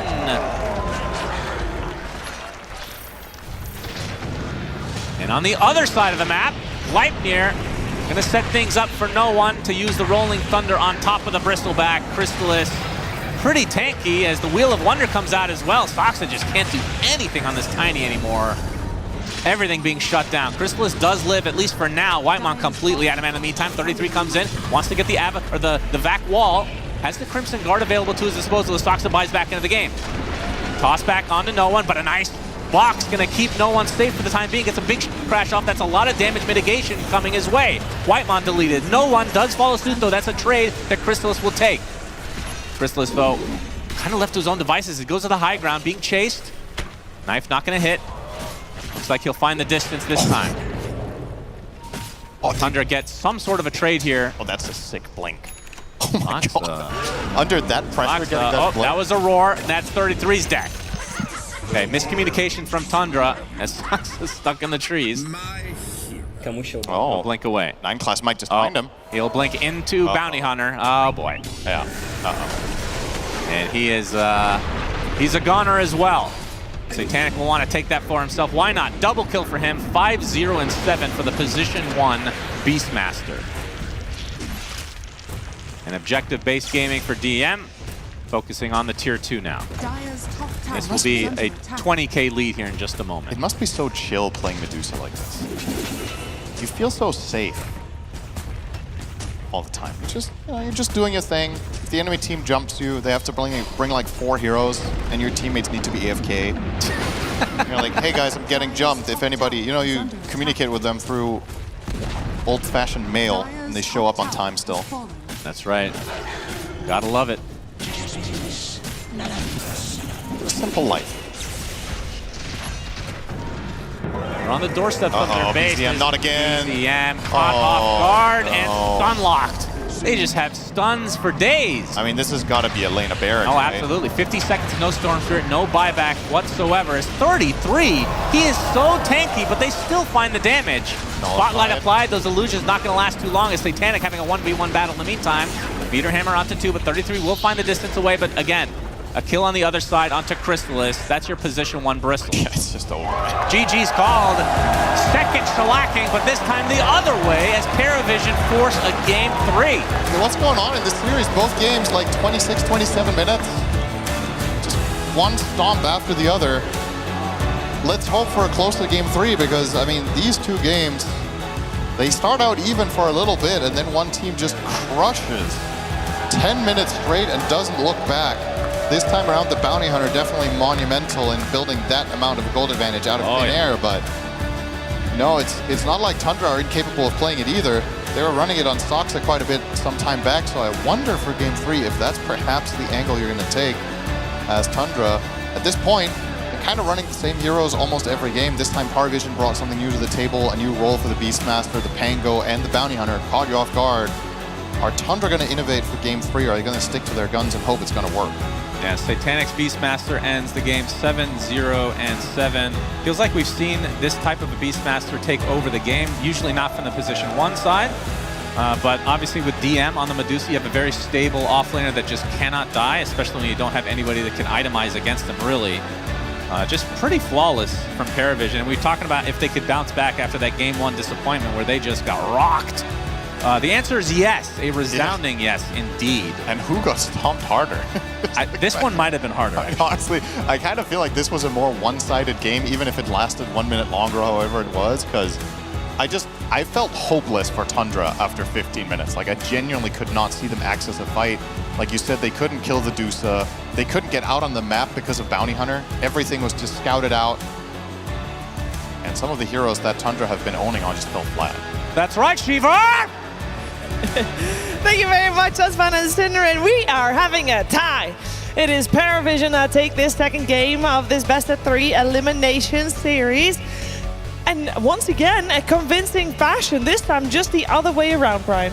Yeah, I'm more than happy to be wrong here. We get a game 3 Paravision. We were worried about them overcooking, especially myself, but they definitely brought all the right ingredients to this one because that was That was a clinic in the reverse direction, and they just felt like they were always up in Tundra's faces. It felt like DM could do whatever he wanted on the map. Satanic looked more than comfortable on a hero we have not seen him on. Everything was clicking for him. Yeah, you know, we thought Astini that he was. We didn't realize he's a Michelin star chef with these ingredients. We forgot that, of course, he did win ESL Bangkok, doing sort of similar vibes when it comes to the draft. DM, exactly what I thought would happen that would make the Medusa not so strong happened in this game, where he got tossed back twice. This was like the longest chase that I've ever seen in this patch, and he just does not die. And after that, I feel like morale-wise, you're just done, right? It's like, even if the gold lead isn't that significant, which it was, but if it wasn't, you're just like, we can never kill this guy. Like, let's just GG go next. Yeah, I'm actually in the camp that I really liked their draft after they did it. I thought the swap was excellent, but I just really want to shout out no one. Like, there are very few players in Dota right now that can make Pango look good, and he is one of them. Like, this hero has been relatively untouched, picked twice, 2 losses, people don't have much faith in him, but no one, like, after that Beastmaster game, he recovered hard. Like, he was just owning, and a lot of this game's tempo also came from his ability to play so aggressively early on. Yeah, I also will say 2 games in a row, I feel like, Brian, we've seen a fantastic Ringmaster twice onwards. It seems like this hero might be the hero of the series, but potentially the hero of the day. Yeah, Ringmaster 2-0, Tinker 0-2. I think everyone here loves watching Tinker lose. Yeah. So I think we all got some poetic justice for the years of pubs we've had to endure. That's very true. Let's relive some of the moments that we've had here, and I think that the Medusa story, that fight around minute 20, Mira, that was when we really thought, is Tundra even gonna be able to make a comeback here? Because they threw everything in the kitchen sink at it. This was already the second round. I think this fight here, I just wanted to showcase how strong Ringmaster is and why he's become so popular recently in this tournament. But as you can see, Tundra, they got the toss back on Medusa. He was low mana too on the toss back. Like, that's an ideal situation. But you see the Wheel of Wonder holding back 3 heroes in the back into Storm, overextending, trying to finish off that kill. But the box comes out in the very end. They've used everything that they have. The Medusa doesn't die, and this is where Paravision can clean up. And if you see this giant Gorgon's Grasp, this Medusa, like, if you let it rain free in a fight and it's able to throw these spells out, it controls the ground in a similar way to heroes like Dark Willow or Underlord. Yeah, and then there's a bit of a frightening stat potentially for Tundra, Brian.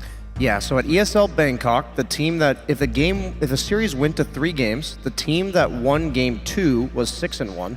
And to win the series. To win the series in game 3. And in this tournament so far, in the playoffs, the team that won game 2 is 5-0. So in the last 12 series at ESL playoffs, in a 3-game series, 11-1 in favor of the team that took game 2. So Parivision, if stats tell us anything, that's pretty glaring. Momentum, mindset, mentality mean a lot going on in these later stages of the tournament. Yeah, and potentially, Jen, because I also feel like figuring each other out, potentially in game 2, you just, for one team something clicks and then the other might just not have enough time to adapt. Yeah, this is actually something that we've been seeing from Paravision throughout the tournament, is that they seem to be the type of team that within a series, they can be very resilient, they can adapt.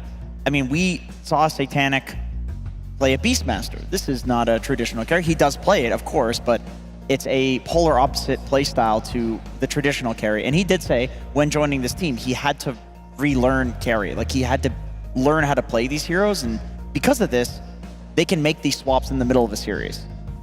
Yeah, we'll find out what kind of swaps will be happening in the middle of the series between Game 2 and Game 3. But before we get there, we're going to check in with Slacks and Lyrical.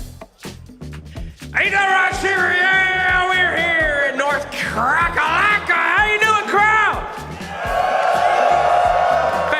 Fantastic. Now, Game 3 is upon us, and this is the moment, Lyrical, where anything goes. This is where the secret strats come out. In fact, the hidden heroes, the unpicked heroes, perhaps? There are so many unpicked heroes, and we need to find out which ones need to get picked here. Absolutely. And so, Slacks, I need you to go onto the crowd. You need to follow and volunteer. Listen closely. I'm going to read out all of the heroes that are unpicked. Slacks is going to come find you. You need to sell him. We need a sales pitch, all right? If you hear your favorite hero and he has not been picked yet, This is your sales pitch. They're on the stage right now. 33, he's going like this backstage. He don't know what the hell's going on. He's ready to pick a new hero. Read them off. If you hear one that you play, let me know. Here we go. We got Arc Warden, we got Axe, we got Bloodseeker, we got Chaos Knight, Dazzle, Death Prophet, Drab, Earth Spirit, we got Enchantress, one right here. Faceless Void. Get him wherever here. What's a hero? What's a hero? X. What's your name? Mateus. Mateus, stand. Stand, young man. Up. Good. I need you to sell Axe to these teams. They don't believe in Axe, and you're an Axe spammer. How many Axe games do you have? About 4. You asshole. No, I'm kidding. About 3, 4, yeah. Okay. Sell it. Okay, Axe is a strong laner, first off. Great. All right. Continue, go.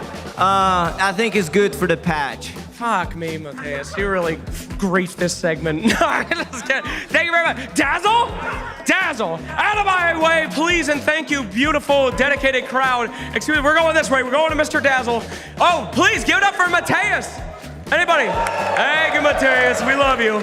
All right, Dazzle spammer, please tell me you've played more than 4 times. Yes, I've played a couple hundred games of Dazzle. Okay, now we're talking. All right. Why should they pick Dazzle? Okay, look in the camera, talk to them, they're watching. The Dazzle facet, where you are able to give physical block, and then you add a Solar Crest, you go Holy Locket, and it doubles your heal amp for the ult charge, weave, whatever. You get a lot of healing, you get a lot of physical damage block. It's really good against high physical damage lineups. You should pick Dazzle, please.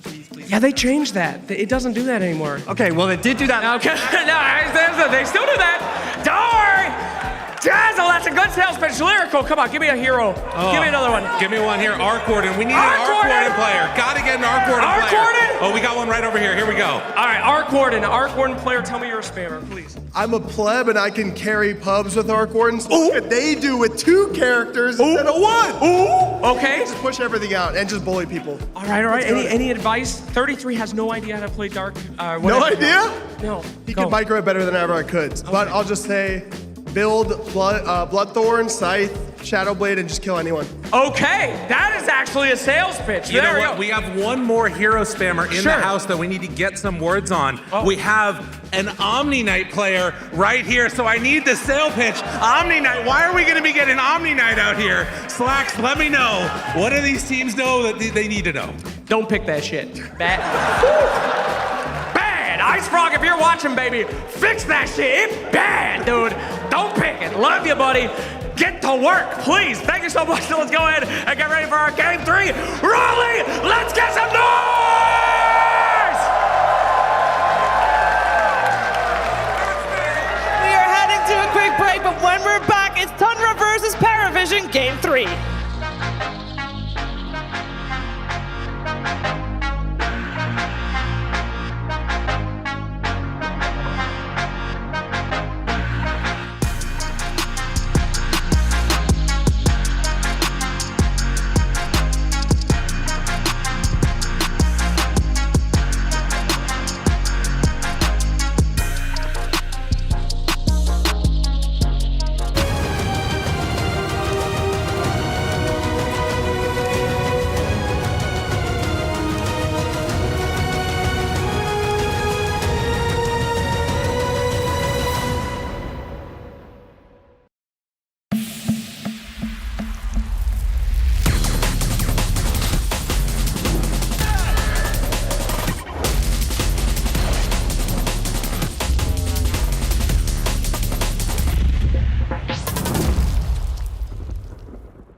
I am here with BZM, the mid laner of Tundra, and he is going to show us something about how he plays the game, so his settings, his gear, and all that. So let's have a look at it. So you're obviously one of the newer generation players, so I guess you've never tried legacy keys. Do you even know what they are?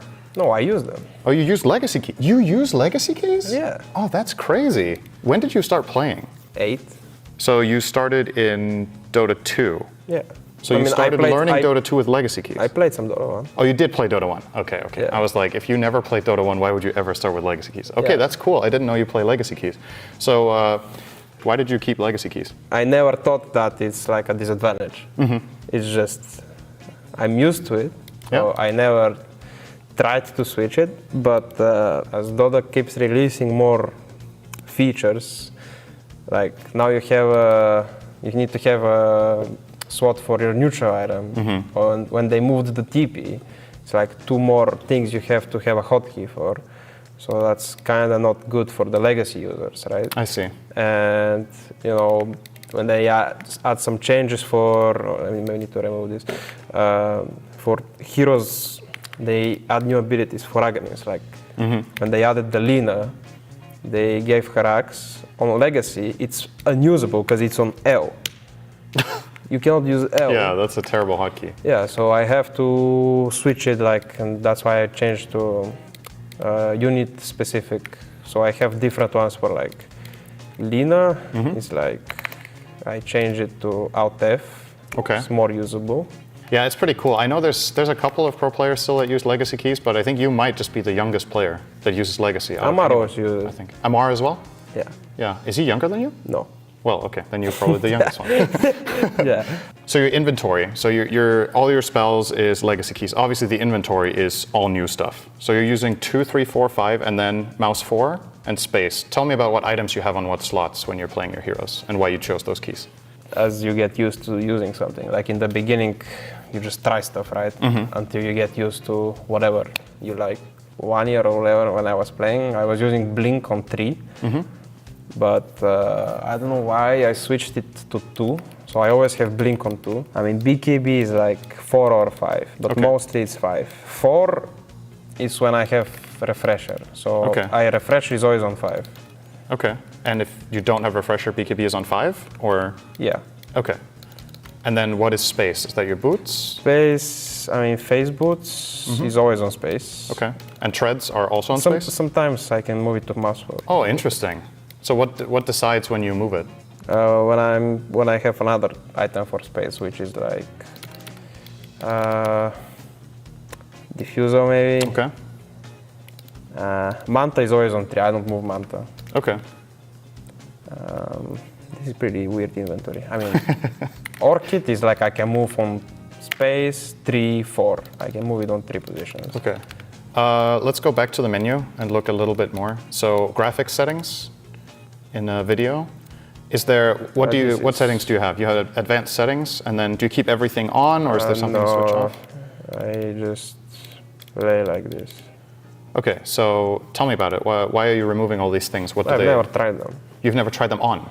Yeah, and I like. I mean, I have seen streams with people using them. I have seen, even the the other maps that people use. Some people use. Yes, a different terrain. You mean? Yeah. You use default. Yeah, I always use default. It's just like some spots, some trees, some jukes. It's like not the same. It looks weird to me. Yeah. Do you use any of the? So Valve put this thing, the Dota Labs thing, in with like experimental stuff. Is there any of this that you use? Yeah, I use this. So interact only with non-hero units. Tell me about it. Why do you use that one? Whenever people are standing on top of creeps, it can be useful. I mean, most of the time you use it versus this guy. Okay. Because the model is so big? Yeah, or this guy. Okay. It's these two, which are like, this guy's gonna sit here. You cannot, Well, you can kill him in 2 hits, then you can get the last hit after. Yeah. Okay. So this is specifically for heroes that are just big models or have phasing, and they stand on top of creeps, and you want to last hit under them. Yeah. Okay, so what's a special or secret setting that you think everybody should be using, but they aren't? Is there something cool? This is the facet names. It's really helping me because since they added facets, it's kind of nice to see what enemies. Because sometimes like you think, this like for example with Medusa, people were always going the second facet, the volley, right? Yeah. And then 2 weeks ago, all of a sudden everybody started going the third one, and you're like, what's going on? And you don't know you cannot swallow him. So this means just if you show it in demo, does this mean that when you're playing against any hero, instead of the hero's name, they're called the name of their facet? Yes. And it shows that way for you in a pro lobby as well. So when you're playing in a game against any team at this tournament, their hero is named what the facet is called. Yeah.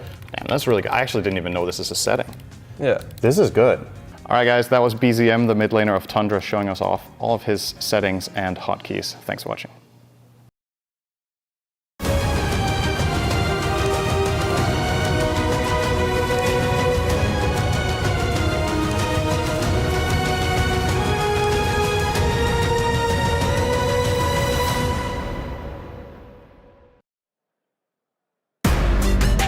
Welcome back. You are watching ESL One Raleigh, and we have Tundra and Paravision at a 1-1 with Team Spirit waiting in the grand finals.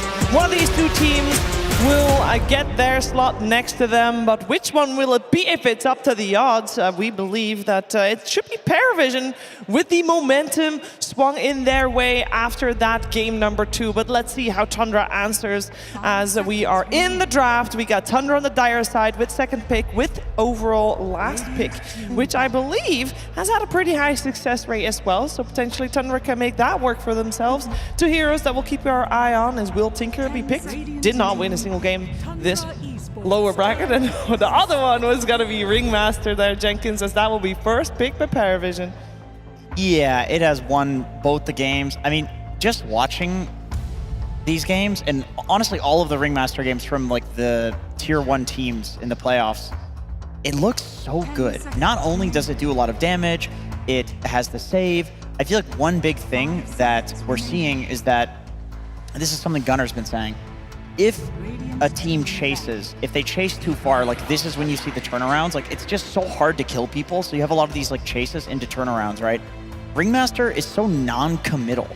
Like you just keep throwing dart after dart after dart after dart, and then you can use the ult to zone, you can use the W to save. He's got low cooldowns. Like in this meta, he seems like the perfect support. Yeah, it's not just that, it's also his trinkets. Like his trinkets are one of the biggest parts of his early game kit. Like so many last minute saves happen or last second because of the strongman tonic. We've seen a lot of players like disjoint key spells or stuns with the illusion of Funhouse Mirror or whatever it's called. Like all of his facets, I mean, his whatever the trinkets, they're all exceptionally good, and it makes it so that you can throw the box on a teammate who's dying, but then also tonic yourself or whoopee cushion away. Yeah, I feel like Ringmaster, something that's underlooked for me at least, is the dagger doing percent HP damage. So not only do you have this spell that helps you really dominate lanes, but then it also scales and covers a lot of these tanky heroes like the Centaur off lanes that we've been seeing pop up. Like it's such a good block pick for any hard committal stun and tanky heroes. And I think early on in the draft, that's so useful to know that you're not going to get gotcha'd by one of these like archetype, like really specialty heroes. It blocks a lot. Yeah, it does.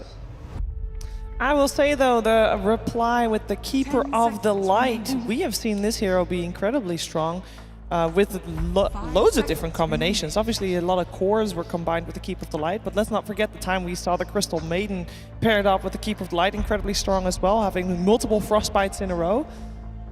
This meta is so interesting for support players. Like these supports are so hard to play. There's so much pressure on their shoulders. Like Ringmaster, he's got to have some of the hardest abilities to hit in the game. Right? He's got many skill shots. The ult is a skill shot. They've reduced the AoE on it. There's so much that you can do, but there's also so much that you cannot do. Keeper of the Light, you are the one that's dictating, like, we're teleporting here, like, I'm going to bring this guy in. You could completely grief your team by doing that. And these supports, not only are they like, carrying the games, like, you're still a support. You still have to win the early game, too. Like, there's so much pressure on these guys to win the games. And I think there's no coincidence that both sides have superstars in the support positions. Yeah, it feels like supports have been like the central piece in their teams for the last couple of years.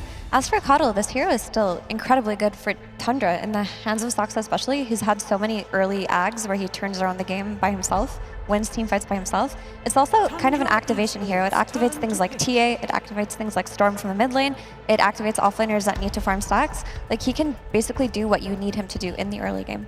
Yeah, Fly on panel yesterday was talking about how big brain this hero is. Every rotation you make is a double-edged sword. It's twice as impactful no matter which way it is, whether it's the perfect rotation, you have that many extra heroes in there. We saw yesterday actually in game 2 against Spirit where Soxa recalled himself into a fight where he then landed inside of a Tundra or inside of an Underlord Pit of Malice and then just died instantly. And like it's one of those things where there's so many high octane plays to be made with this hero, so many like moment to moment calls that you have to make, and that it's such a treat to watch because either way you're gonna have like what, 100 of these in the middle of one game, and 1 or 2 might go wrong, 1 or 2 might flip the game on its head, and then you also have a huge team fight ultimate, so there's a lot of buttons to be pressing, a lot of things to think about, and Soxy, yeah, you mentioned he's 5-2 so far to this tournament.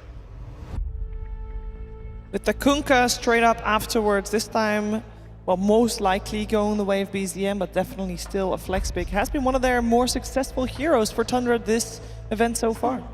I always love a Kunkka in a meta where you have people chasing too far and people are playing the edges of team fights. I remember when Falcons first came into existence as a team and we would look at their team fights, and this is kind of how they played, is they would stay on the outskirts of a fight, 10% HP, jump back in.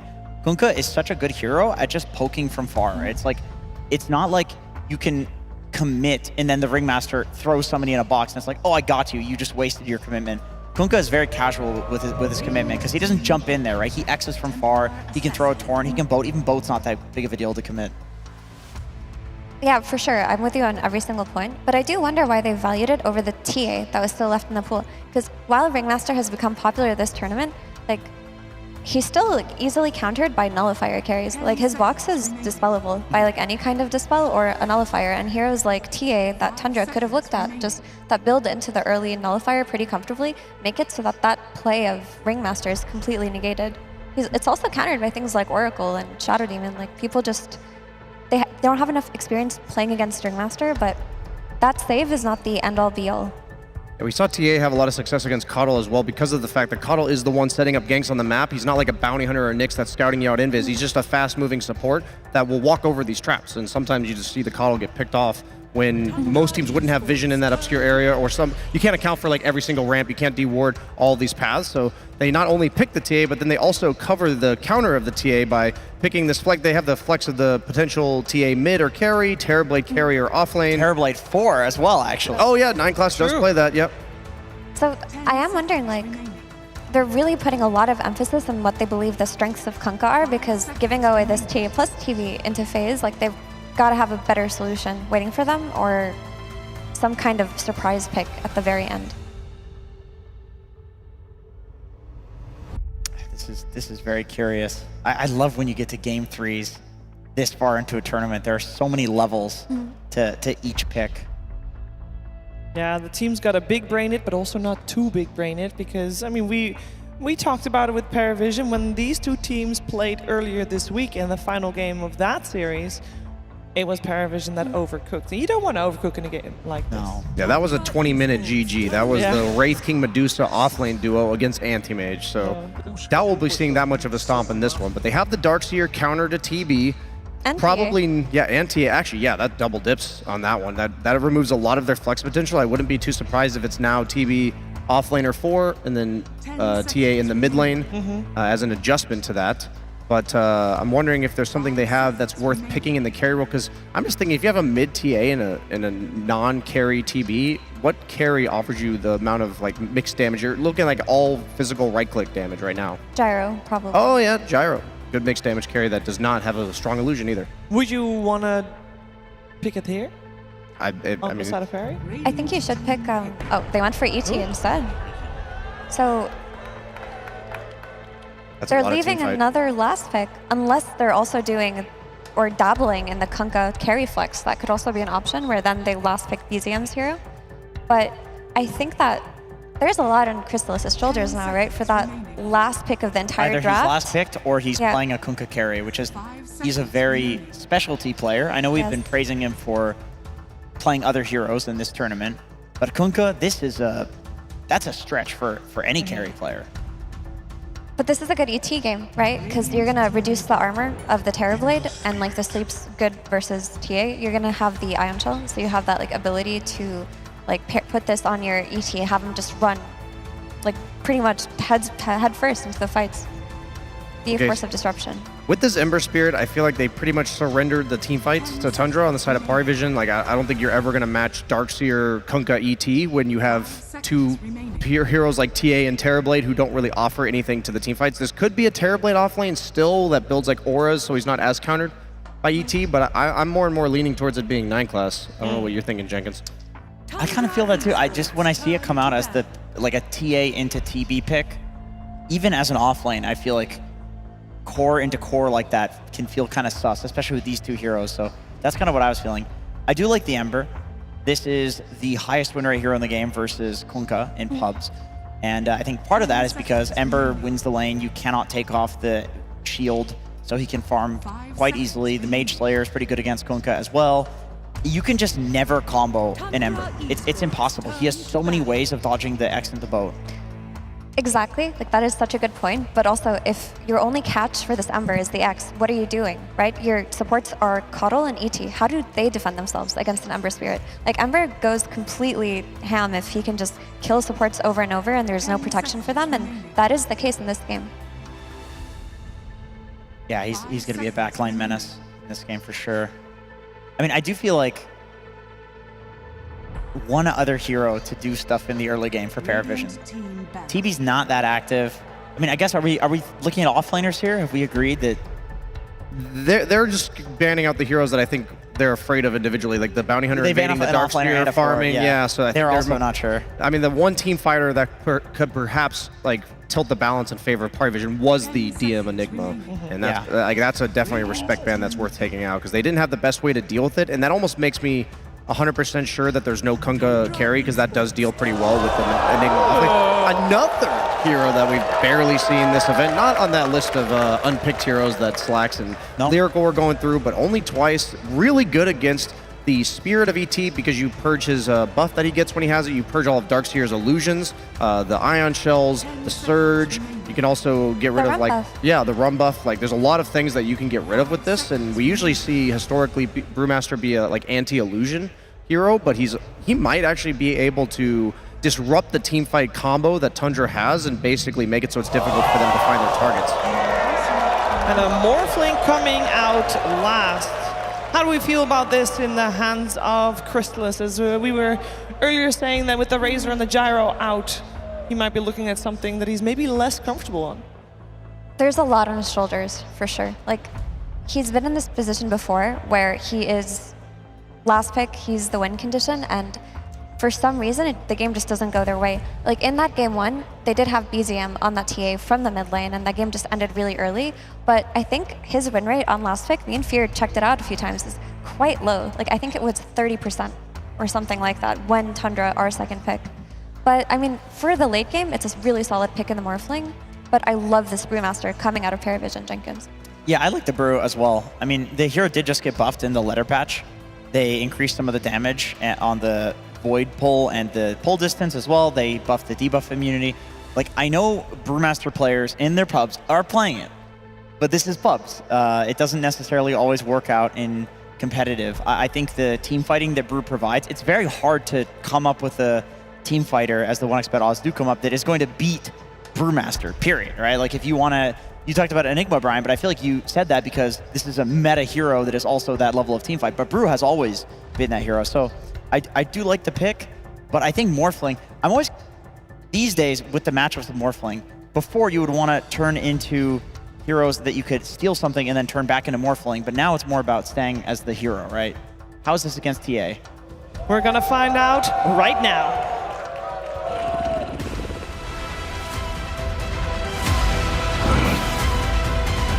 Claws out! Join with me. We fight as one. Welcome to the lower bracket finals, game 3. It all comes down to this to find out who will face up against Team Spirit in the grand finals here at ESL One Raleigh. We're in North Carolina. We're in North America, Cinderin.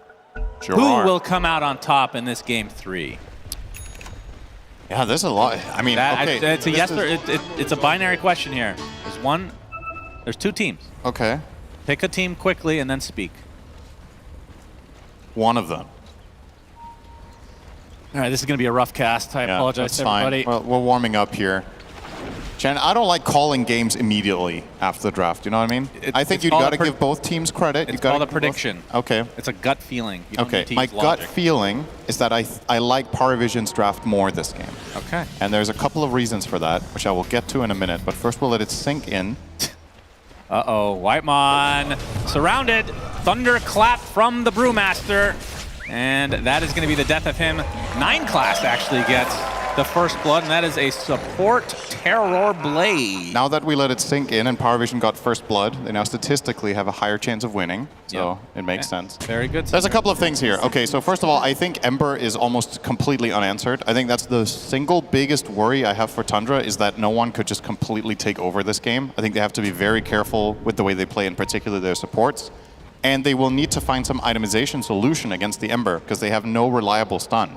The only stuns that they have are Echo Stomp, that's very easy to dodge at this level for the Ember, and it's X Mark as a catch that you can also dodge. Oh, nice blinding light coming out. Yeah, 9 class. He has that first blood, but now he is low HP. The Ion Shell being applied continually, but Satanic from the high ground doing a lot of damage to 33, along with Ducalis not far behind. 9 class taking a beating from Whitemon, but is he going to get to the tower in time? Yes. This is really awkward. This is really weird. Ducalis with the knives continuing on to 33. Inside the tree line, Blood Grenade. They're trying to block him as much as possible.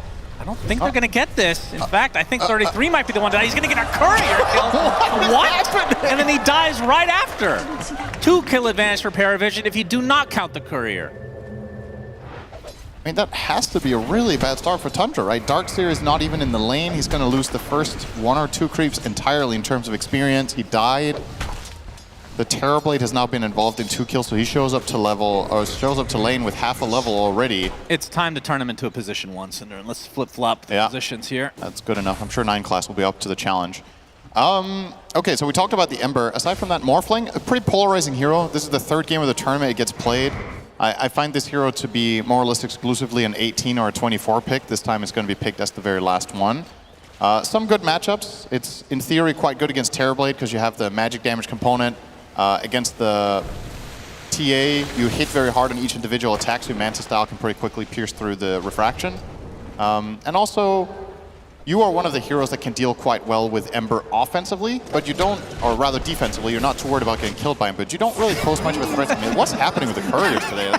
This is so strange. Fox, can you dodge the next knife? I mean, he could. Oh, he took a tower shot. He's dead. Okay, well, he can't dodge the tower. Oh my god. This is a double wave now. Well, he did his job. This was what he was trying to do. 33 will be very happy for that sacrifice.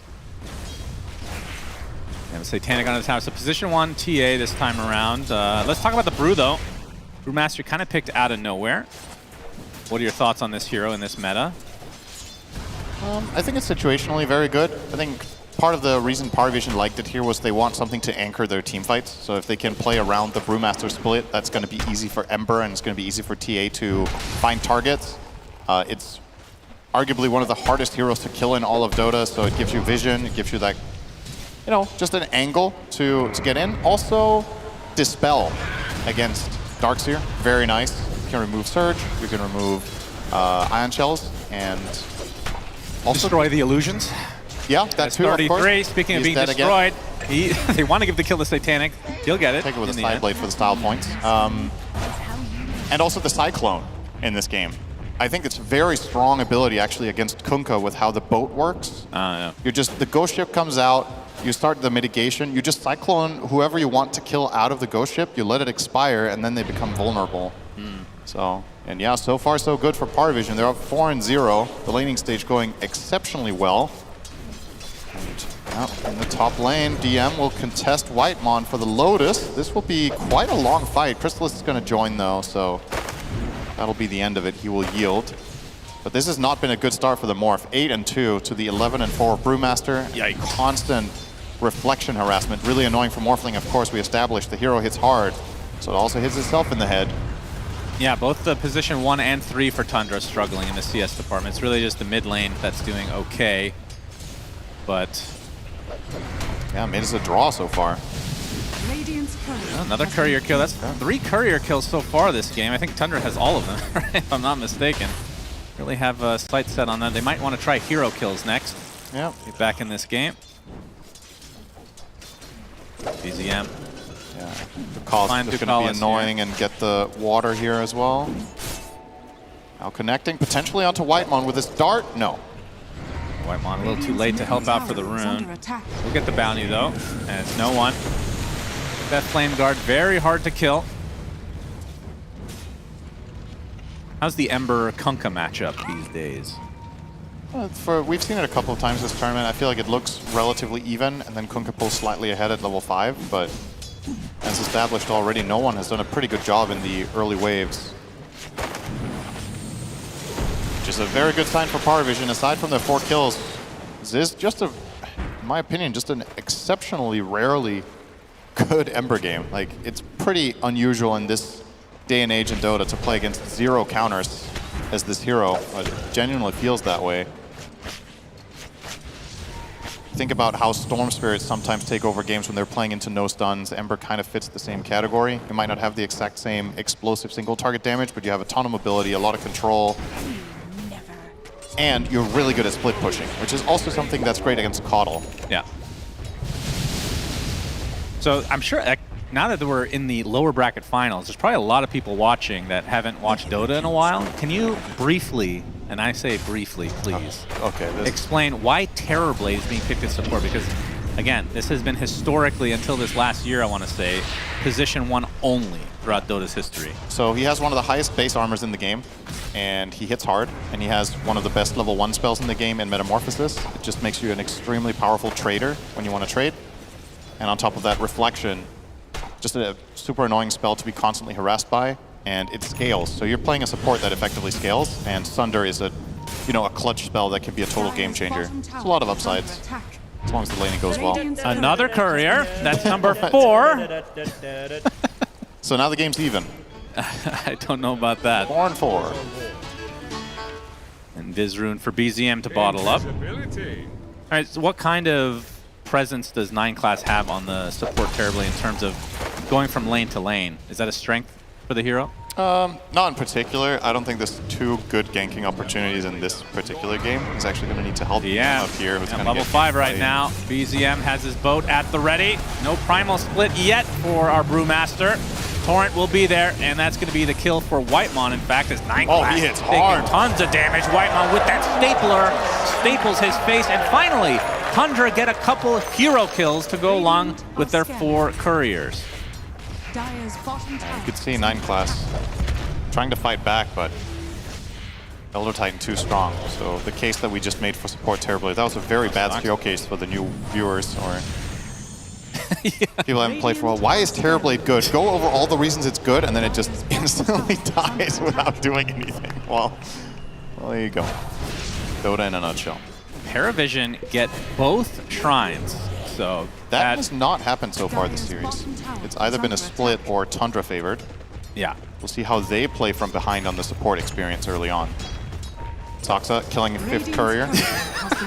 Feels like they're just sacrificing the couriers at this point. This one's going to cost them, though. Oh, yeah. It sure will. Can it get denied by the neutrals? No. And no one will take a little double stack. Always nice to get a stack on the way. Look at the CS, though. This is the biggest concern of the game. Satanic is owning. 65 and 23 to the Morphling's 39 and 5. And of course, you can also compare him to the Darkseer who was laning against 36 and 0. Darkseer pretty bad at denying. So a lot of the lane opponents you face end up out leveling you. TA is 8-minute rune. BZM's going to get hit by a knife. It's an illusion rune. Whitemon takes it on the top side. Yeah, Tundra feels like, I mean, it's only a 1K net worth lead very early, but it does feel like they are at the disadvantage right now. We'll see if... Right, the thing about the Darkseer picks from 33, to me at least, it feels slower than the Beastmaster, Sand King types. Obviously, they were banned. Yeah. But the playstyle just not as high tempo. It's kind of ironic that the hero that a lot of teams have been banning against Tundra almost feels like an Achilles heel in this series. We'll see if 33 can do a better job than last game. Last one was rough. Yep. This time he's playing with Caudle. It's a different story, of course. You can be pulled around the map as Darkseer. You can push waves. You can still join the team fights simultaneously. It's going to give you mana in lanes so you can keep farming. Definitely a different beast. Whitemon just level 4. Definitely a rough one to start things out for Tundra's supports. losing both of those shrines. But I feel like we've seen it get reciprocated a lot, especially with the 14-minute wisdom, and it ends up not mattering as much. But getting those early levels earlier in the game would be pretty damn valuable. DM, Primal Split at the ready. Has the Talisman of Evasion. We'll be going for the Radiance as BZM and Whitemon will run into no one. So they have the X. Torrent actually will hit, but we talked about the lack of damage, or the lack of CC, I should say. No one dodging the Echo Stomp, and BZM now. Another courier, all right. Focus on the heroes, perhaps. The box onto Ducalis actually keeps him alive, and now we're going to see the first Primal Split of the game. Apply most of the pressure to Whitemon at the moment as Satanic will clean him up easily. They put BZM into the air. He is surrounded. 33 trying to help out, but not much he can do at this stage of the game. Whip misses, but DM still secures the double kill. And Paravision, I mean, that fight wasn't really close at all. Nope, Stocks. All right. Little Piggy picks up the shield rune. Will it cost him his life? They burn through it pretty damn fast. As 33 getting harassed by Satanic. It might be more than harassment now because he doesn't have Surge any longer. Disarm for the time being. Into the tree line, Vacuum to try to give him some space, but 33 gets deleted as Satanic gets the 9th kill for Paravision at the 10.5-minute mark. Well, we didn't want 3 Stomp Shannon, but this early game is worrisome for the side of Tundra. It's only a 2k lead. Let's not get too far ahead of ourselves. But the problem here, once again, is I think Tundra make a mistake even trying to kill no one there. I think that's the worst thing that can happen on the map, is that you expend resources trying to catch and kill Ember when you're incapable of doing it, because you just serve up a counterplay freely on a platter. As you said, it wasn't even really close, right? It wasn't like, okay, you know, you can give them the benefit of the doubt. He was 10% HP. He was never dying. Yeah, Ember dodges one of those stuns, which is relatively easy, I would say. Yeah. He just had nothing. Absolutely nothing. So you're better off playing somewhere else on the map or doing nothing. It's better to farm than trying to gank Ember, I think, for the time being. If you want to kill this guy, you're going to need to itemize for it. Your spell's just not going to cut it at this level. Satanic. Try to catch him with a stomp. Nice sidestep, but they get the X. They do, and the boat's coming to call us in the area, though. Going to have the box at the ready. We'll use it. The Torrent is going to bring the box into the air as Satanic focusing on Whitemon for the time being is the ult from our. That's a beautiful Wheel of Wonder onto 2. Actually takes them out of the fight entirely. And this is all of Tundra coming, and they're doing nothing. There's no damage being applied, really. Satanic is super healthy. Gets brought back into the wall, though, from 33. That is a lot of damage. Stocks are being taken out. Finally, they get the TA. Sticking around too long. Nine Class looks to be next on the list. So that's 2 kills for Tundra in this engagement. DM, he's going to continue his onslaught, though. He is very, very powerful. Gets off the Primal Split. Has the stun onto 33 with the cleave. As the neutrals come in for the stun as well. As 33, one more stun. They have endless amounts, it seems. DM takes it with the Earth Brew. Does have another stun to work with, but he gets crit down. They killed off all the Primal Splits. And that's 4 dead on Paravision. And Tundra getting a much-needed teamfight win. Yeah, they simply, like you said, they bring everyone and they use everything, and they just barely make it work in the end. Very surprised they were able to kill off all the Brewmaster splits there.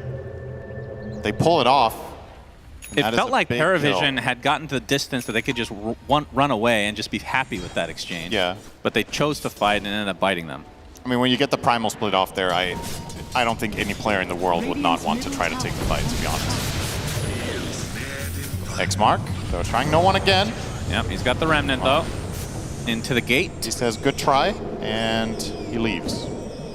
Refuses to elaborate. Whitemon. Is under attack. Oh. Echo Stomp will hit, but... And then he leaves. Yeah. Echo Stomp into the gate channel. He's gone. Unbelievable play from Whitemon. Actually did matter. The Searing Chains misses there by a fraction of a second. Dire's top tower is under attack. Radiant recall from Stock says BZM. They find a box. The ship will come and destroy Ducalis. And net worth-wise, we are close to an even game, which is very good news for Tundra fans and I think Dota fans in general. We don't want to see 3 stomps in a row, that's for sure. This last 2 minutes for Tundra have been extremely important. Radiant's middle tower Not only just for the sake of, you know, the way it impacts the game, but also for morale. Like, having some sort of successful move to just feel like, all right, well, we're doing something that makes sense. We know, like, it gives you an idea of what your next plays are going to be, because now you've tried something that worked out. It can inspire you for more good plays, and it's going to get easier once 33 gets this Orchid. Interesting to see this build. He's running Heart of Battle, so he's not going to get boots, and he will rush Halberd into Orchid on the Darkseer. Very offensive build. But there you go. I mean, we were talking about it. You need something for Ember. So it's going to be 33's job on that position 3 Darkseer to bring a silence to the field. As Kunkka will be buying Radiance just like Brewmaster. Brew will get it faster as Kunkka gets a couple more build-up items as part of his build. The Blade Mail as well as Phase Boots. Brewmaster running Brown Boots into fast Radiance. So DM will have that in about less than a minute. I mean, after that start, I didn't think we'd be saying this, but Tundra are going to get a free Tormentor. Yeah. Great comeback. Of course, they do still have to worry about Satanic, with his net worth just leading the charts big time. Soxa will be rewarded, though, with the extra recall. Dire's middle tower has fallen.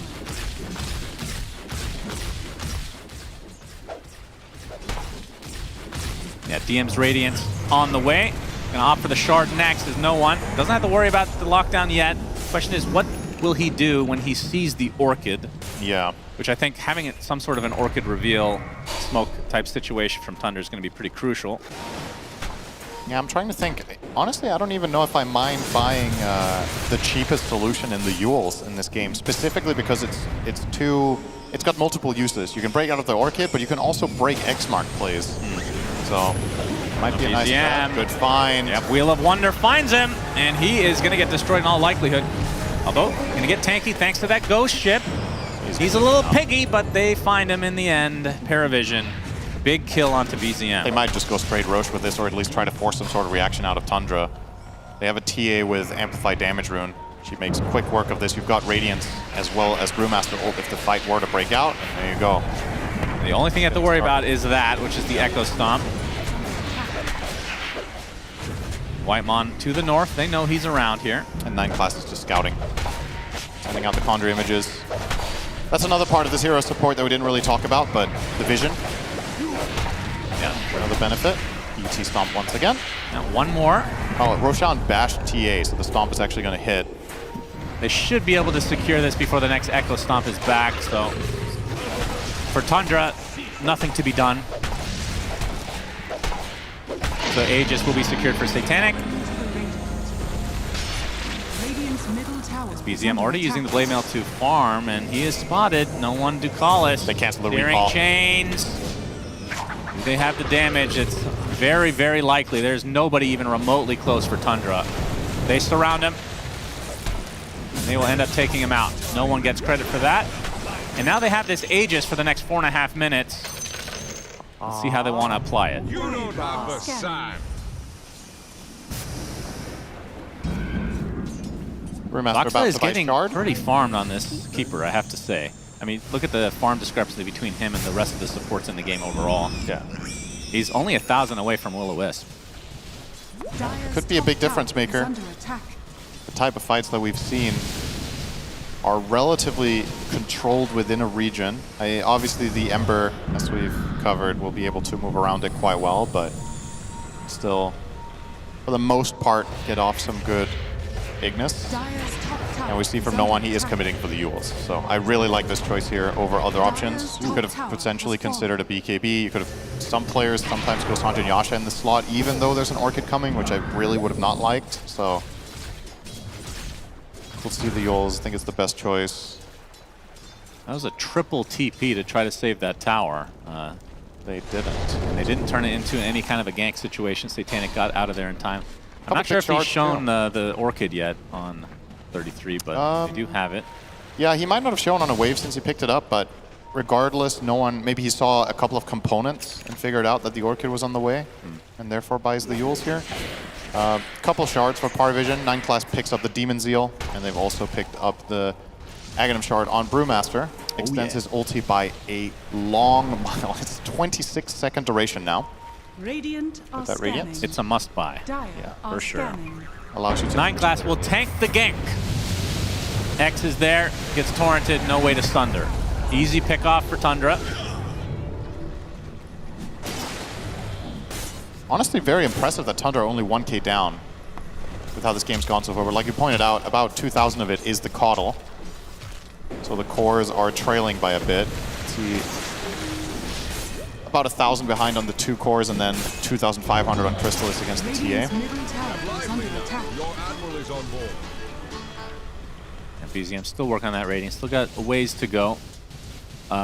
We could talk a bit about Morphling, even though I can't stand this here because it feels like we've seen it so much until this last couple months. Yeah, it's not been popular this tournament. Come on now.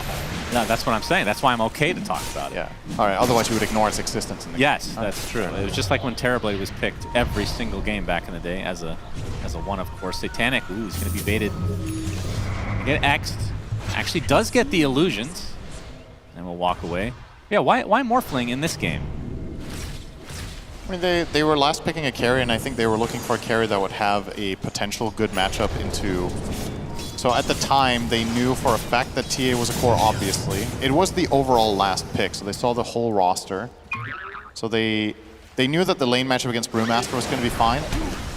And they probably think it's one of the better carry-to-carry matchups against the Templar Assassin when the Razor was banned. So I don't know if there's very much more depth to it than that they were just looking for a carry that can contest TA in the later portion of the game. And sometimes Morphling has weak laning stages, but against the Brewmaster it should be all right for the most part, which it was. So I guess that's it.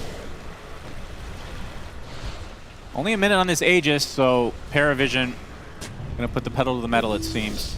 Haven't really been able to get too much of a net worth lead by possessing this. Yeah, they do get the Shrine.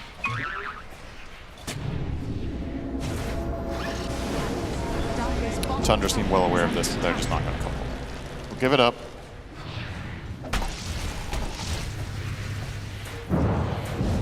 And Satanic's just going to take the tier 2 basically by himself. BZM finally gets that Radiance. Dire's bottom tower has fallen. And with this timer on the Aegis, DM onto the high ground he goes. This is a hard target. He gets Orchided before he can get the Primal Split off. The boat's coming along with the Earth Splitter. The box will save him. No, does not get his ult off in time. And with that, the retreat is there from Paravision. Do they have the catch on the Tundra side? Aegis down in 12 seconds. This would be incredible if they can find somebody. Ducalis in the tree line. Oh, not able to find a connection. So only 1 kill, but it is a really good one in that Brew. It's the first display of the Orchid. Brewmaster does not have a defensive item against it yet. The Ember does with the Yule, but Brew working on Manta will eventually have that solution. But it's a nice find for Tundra and an unexpected play as well, right? You've just given up a tier 2 tower, so Paravision probably feels like, all right, they're letting us have it. A little bit of a mind game to gank after you lose the tower, but that you probably felt like you couldn't fight for, but you get a good moment of opportunity there. Chain. Oh, kill that courier. 3. He has a TP, but...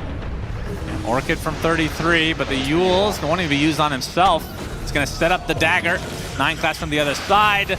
And a nice kill for Paravision. Man, they just playing with their food there. 33 getting kited hard.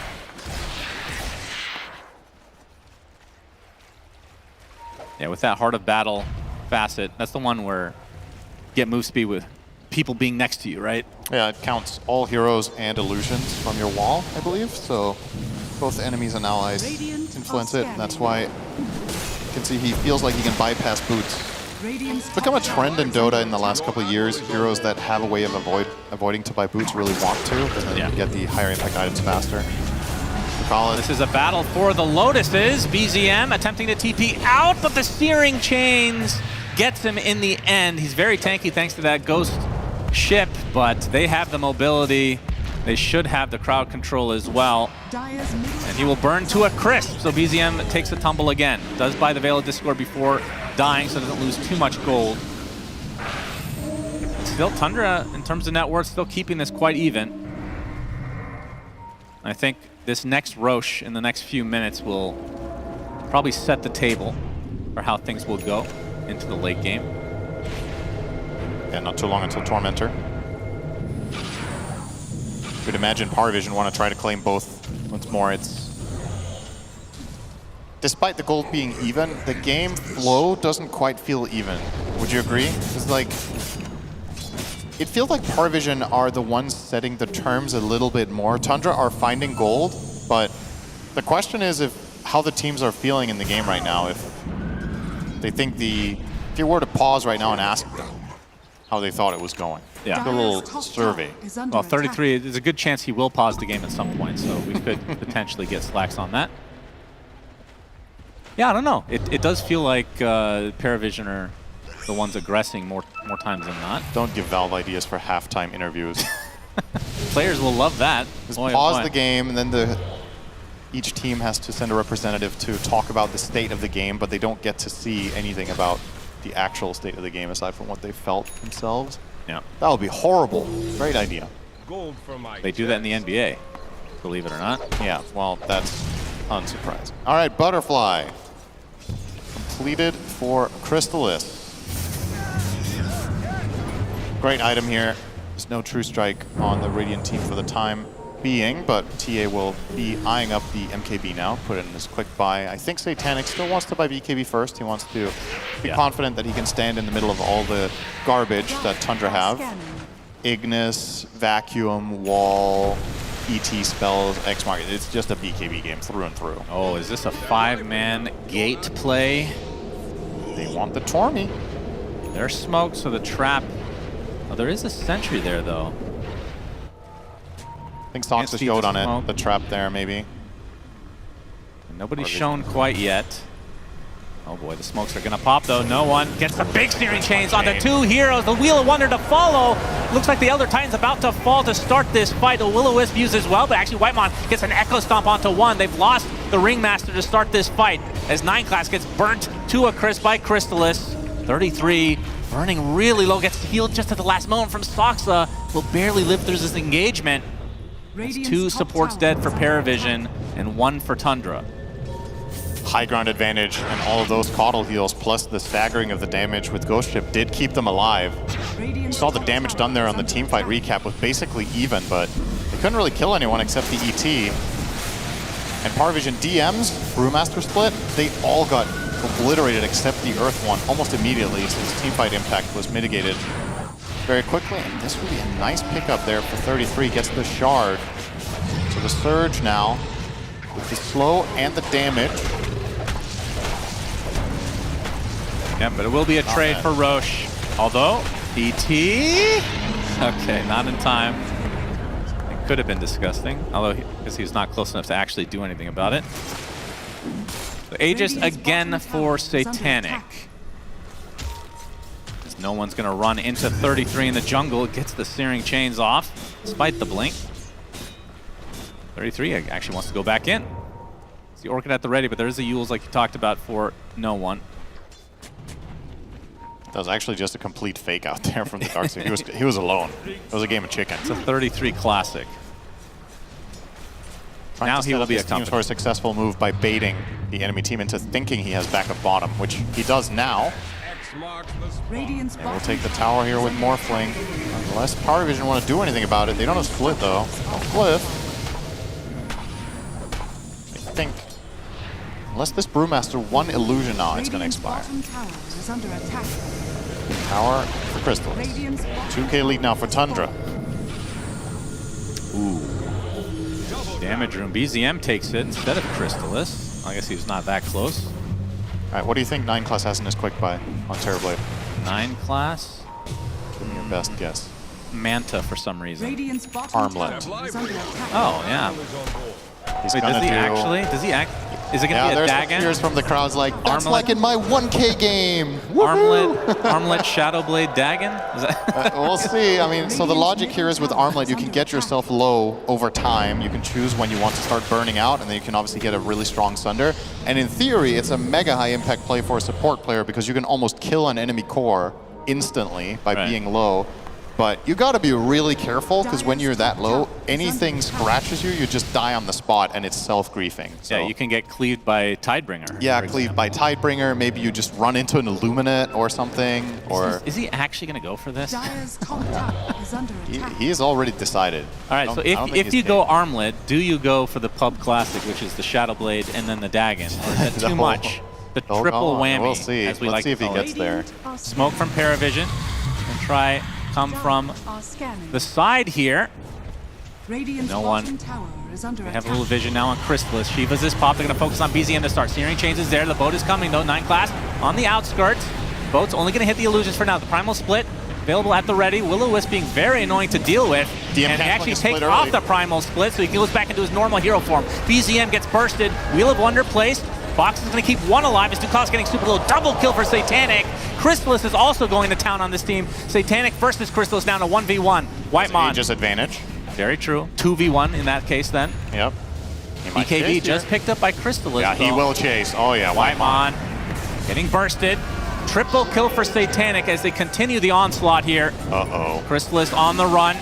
Has the waveform in 2 seconds. And the Manta as well. Will Manta waveform to the low ground. Can they catch him? No. Probably Got another not. waveform again because of the He's going to chopper get madness. slowed and silenced. 9 class with the Thunder, though. Crystallis has to pop the BKB. The Nightfall away. They get the Will-O-Wisp. They force out the fresh BKB on Crystallis. Very interesting fight. The Sunder worked out. He didn't need the armlet that time. Yeah, you can also damage yourself a little bit over time with the Demon Zeal, yeah. Demon Zeal, but you're also regenning, so it's like a very small window that the self-damage can work to your advantage. But yeah, overall solid fight. It was interesting to see Paravision's approach there by really going all in on the Kunkka to start.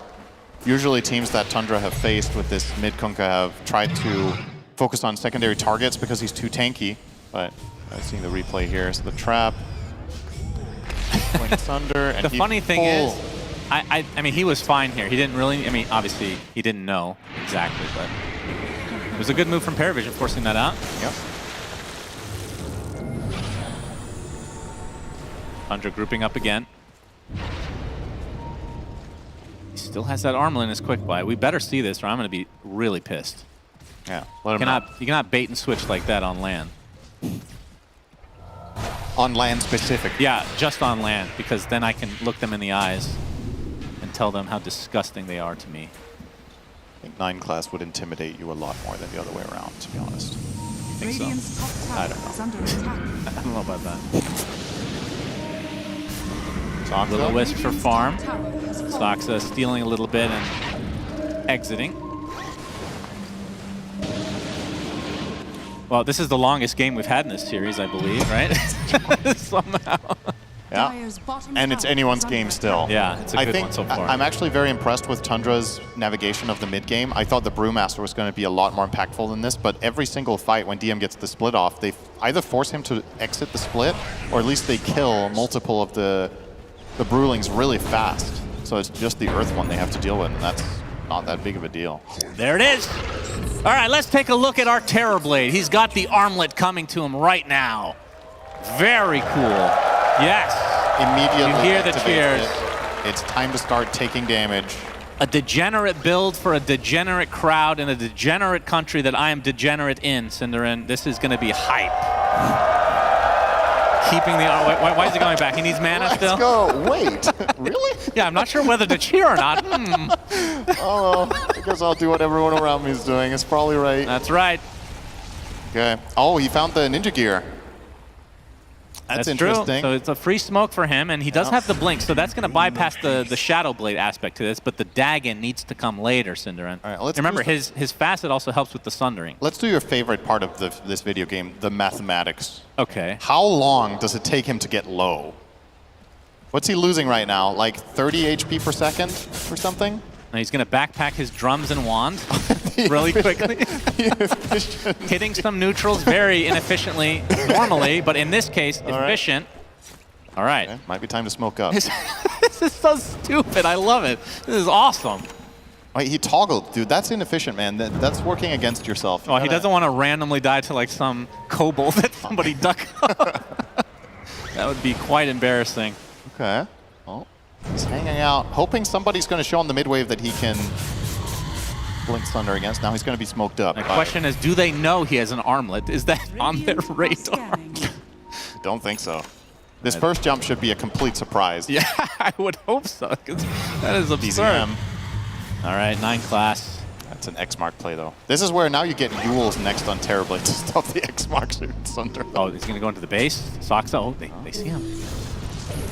9 Class ready to pounce. Soxa in the vision of the ward. 9 Class, are you going to go for it? He goes in for the thunder! He just TP's away! What the hell was that? That's an intimidation factor right there. Oh my god, all of that just for that?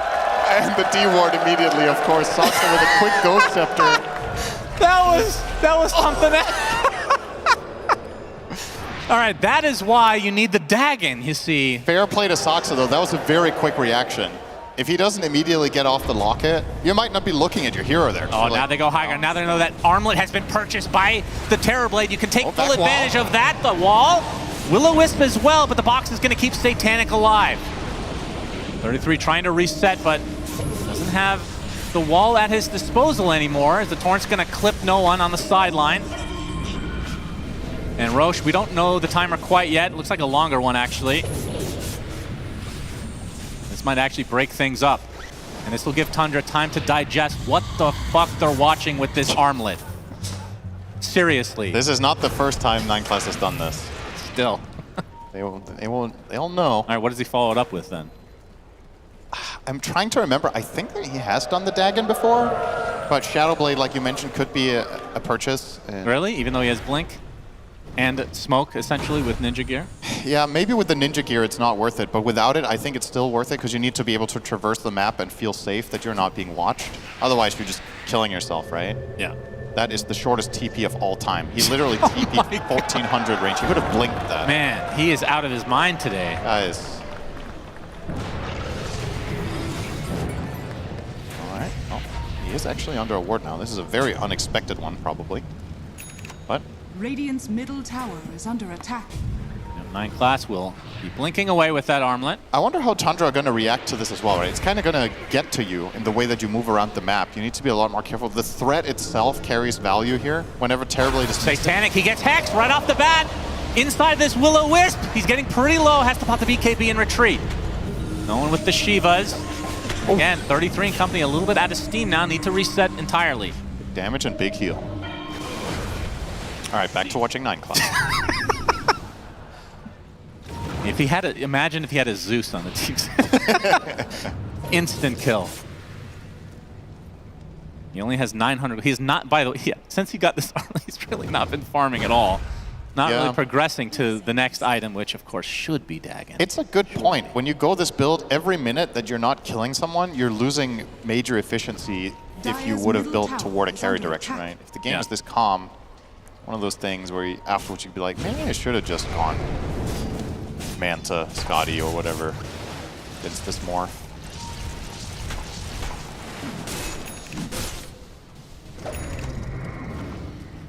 Nine Class leading the way in the river. He's very scared. On that low HP. Okay, finally sending an illusion out to do a little bit of farming for him. All right, let's hold off on 9 Class and talk about item progression for everybody else. So Satanic, MKB, he could buy it now, but probably saving for buyback at the moment. And they're gonna smoke, so now we can go back to 9 Class watch. Best thing on TV right now. The center of attention. Yeah, oh, remember our conversation 30 minutes ago? Why is Terrorblade a support right now? Yeah, oh, BZM. Really hurt him there. The tidal wave, or the tidal, or the cleave, I should say, not able to find its mark onto the heroes that you couldn't see. Now they're on the high ground. Tundra just flat out running around as a group of 5 because they're terrified of getting stunned. Can't blame him. BZM has the gem, but that does not protect you if you're watched first. He's gonna jump Sunder instantly. Just needs to not blink on top of him and die to Ion. That would be hysterical if that happened, actually. But Dire's middle tower. His HP it seems to be high enough on average. Not have to worry about it. Okay, we got a stalemate here. I mean, I can't blame them. Winner of this goes to the grand finals, so. Will it be the Armlet Carrier Degenerates or Tundra? BZM steering chain. Farming. Roshan is up. Well, they're kind of not farming right now, guys. This is the wrong time to chance it while they're doing Roche. Roche. Gonna go down pretty soon to Crystalist. The Will-O-Wisp is using. Crystalist is really low. Pops the BKB, but he gets the Aegis. He gets the goodies inside. No one might have picked up something on the sideline, but BZM getting gone on in the team. Meantime, 9 class gets destroyed by an Illuminate. Meanwhile, the Primal Split not really doing too much damage, and the rest of Tundra get with that Aegis, and now they're just going to group up and avoid any more shenanigans from the Paravision side. DM. He has... Okay, he can get out. Satanic trying to bait them in a bit.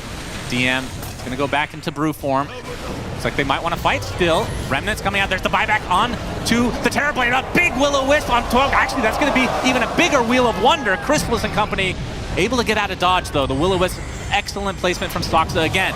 Chrysalis really low, gets waveform onto the high ground, trying to get forced out, but he's not able to get to the low ground at all. That's life number 1 for the Morphling. Whitemon with an attempted TP, not going to happen. Can this Morphling get away from all of these members of Paravision? Absolutely not. Waveform, not enough. Double kill for no one. And now the chase is on to BZM. 9 class with that armlet. Absolutely dismantling this Tundra team. They will be able to get a 4th kill onto the Paravision side, maybe in a full team up. As Stoxa getting gone on by DM inside of his own base. The Will-O-Wisp used to no effect. Triple kill for no one. A full team wipe. And Tundra, they have 5 buybacks. How many can or will they use? That Aghanim Scepter for no one pays its weight in gold in that situation. He chased down so many heroes, kept going forever. I believe he had a cheese from the Roche Pit as well. I'm assuming he did expend it. Oh, they actually, okay. They get 2 buybacks out of Tundra. They were poking a little bit at the tier 4s, but they will secure this bottom set of racks. BZM able to get the connection he wants with that X marks. I believe Paravision will walk away. I'm not so sure about that. I've got my eyes on 9 class right now. Yeah, true. I'm telling you, he's gonna stay here. Yeah, he's got that ninja gear. Oh no. They're gonna kill the banner. Oh, don't die to the spirit. 9 class. That would be embarrassing. It would also be funny. Right, waiting on the outskirts. Dire's BZM would be a decent target, and he's gonna walk away. He's not feeling too confident. Has 1,500 in the bank now. That can't buy you much. It was actually a really nice play from Tundra to grab the Roche there. I think that's a very difficult decision and a play to make, and they got away with the Aegis. The problem is you compromised your position a lot when you started chasing. You could have probably taken the Roche and called it a day and been happy with it, but it's not obvious in that situation that chasing is a mistake. They end up paying dearly for it. No one had the cheese. He also still has the banner. The only thing Chrysalis had space for in his inventory when he went to the Roche was the Aegis, so the rest of the goodies were left on the ground. That now means Paravision have those at their disposal. Chrysalis closing in on Nullifier. We'll deal with the box. The panel was talking about that. That's one of the better counters to late game Ringmaster.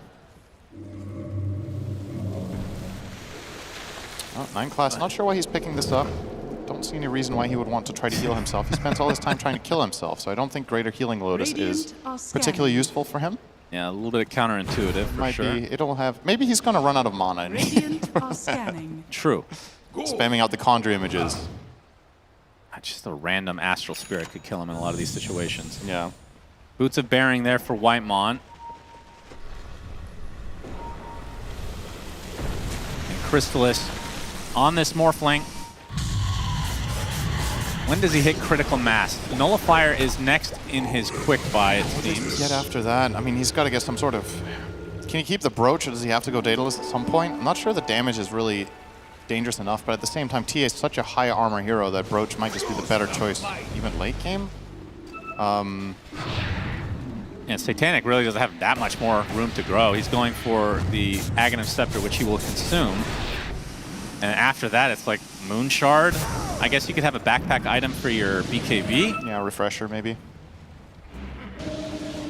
We're getting to late game scenario now, which is what we wanted. Hey, look at that! He's got Dagon queued up on 9 class. Oh. Hell yeah. My boy! All right, now he knows he can't trust his teammates to finish the job, so the Dagon, that'll do it. I like the play he made just there. He killed one of the ogres, and then he smoke blinked away from the second ogre. Yeah, very fearsome camp, very dangerous. I mean, know your limits. Yeah. Okay, he takes one more and he resets. Yeah, can't touch the ogre. Nice pull mechanics here. Playing like a warrior in classic World of Warcraft. Make sure you kill one mob at a time. 2 at once is too much. Damage room Stay on safe. Satanic. That is gonna hurt. Tier 2 still up and running though for Tundra. They're gonna group around it for the time being. 9 Class still looking for one of those beauty Sunder plays.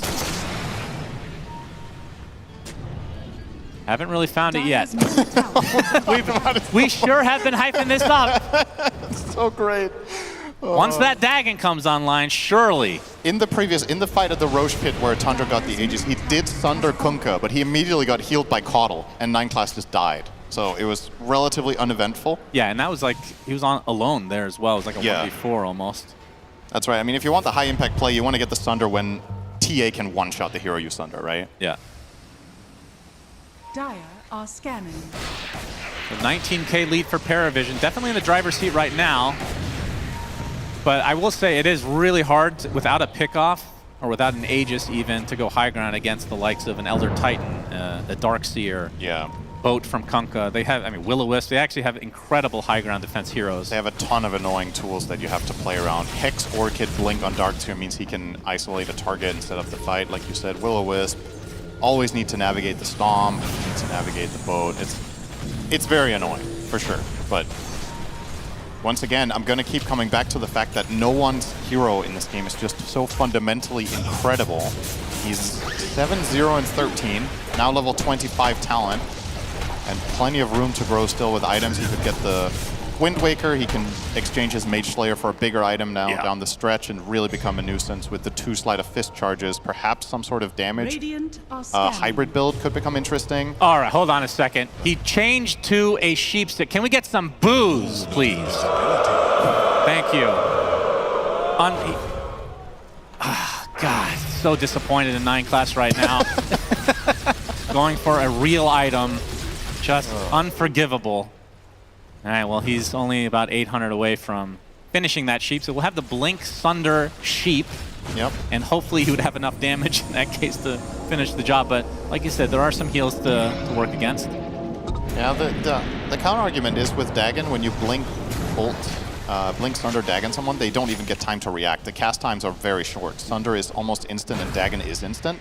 So realistically speaking, if you have vision advantage, can't you just blink ult Dagon them and kill them? Probably. But in every situation where the Sunder is not a play, this is just a better item. Yeah. So it just gives you more utility. It limits your hero a lot less. You're much less of just a one-trick pony now.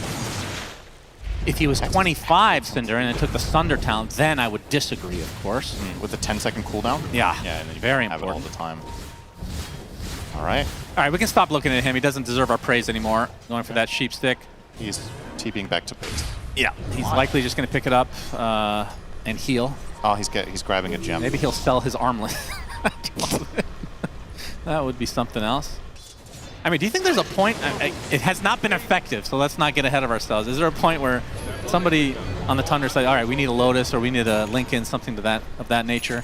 Or is this not something you need to worry about? I mean, I think just massive props to them for not getting caught by it, right? Yeah. It's so easy for us with the vision of both teams to laugh it off, but honestly, it's really, really hard to not get caught a single time by this from 9 Class. So. Okay, Vacuum onto the Brewmaster. They have a lot of damage. The Wheel of Wonder is going to completely miss, it looks like, if the Primal Split eventually goes off. They're trying to cleave it down with BZM. The Remnant's in now. As no one redirecting to the other side. That Aghanim Scepter is insane. Gets Fearing Phase onto too high. 9 Class tries to go for it, but no! He's just gonna get killed instead! No one with the BKB! We were this close! Got fogged by a tree! The tree is too strong for 9 Class. Really unfortunate. DM kind of in a weird spot. Has the Refresher if he really wants to use it, and he will try, but they have the damage. They take out the Brew, despite the Refresher being used, and now that's going to be on cooldown. Tundra showing some signs of life. Taking advantage of that Armlet Terrorblade build. It must be time for the Aether landing next.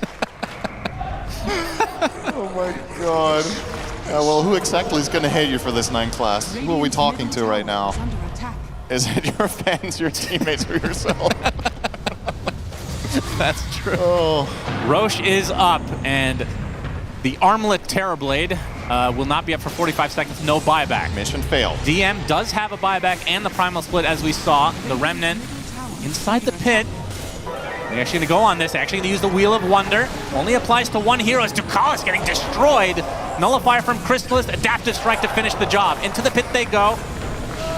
And surely this should be the goodies for Tundra. Nice little extra snack there, just getting a free Ducalis kill. Yep. Nullifier being put to good use. The box, man, ineffective. And an interesting choice to throw in the wheel there. Does Spotlight not give vision in the pit? I think it should. Does? There's some spells and some abilities that don't give vision in the pit that used to, but I think Spotlight does. So maybe you could just throw that one in first and then gone from there. But he wanted to get the surprise of the wheel, was hoping to delay things.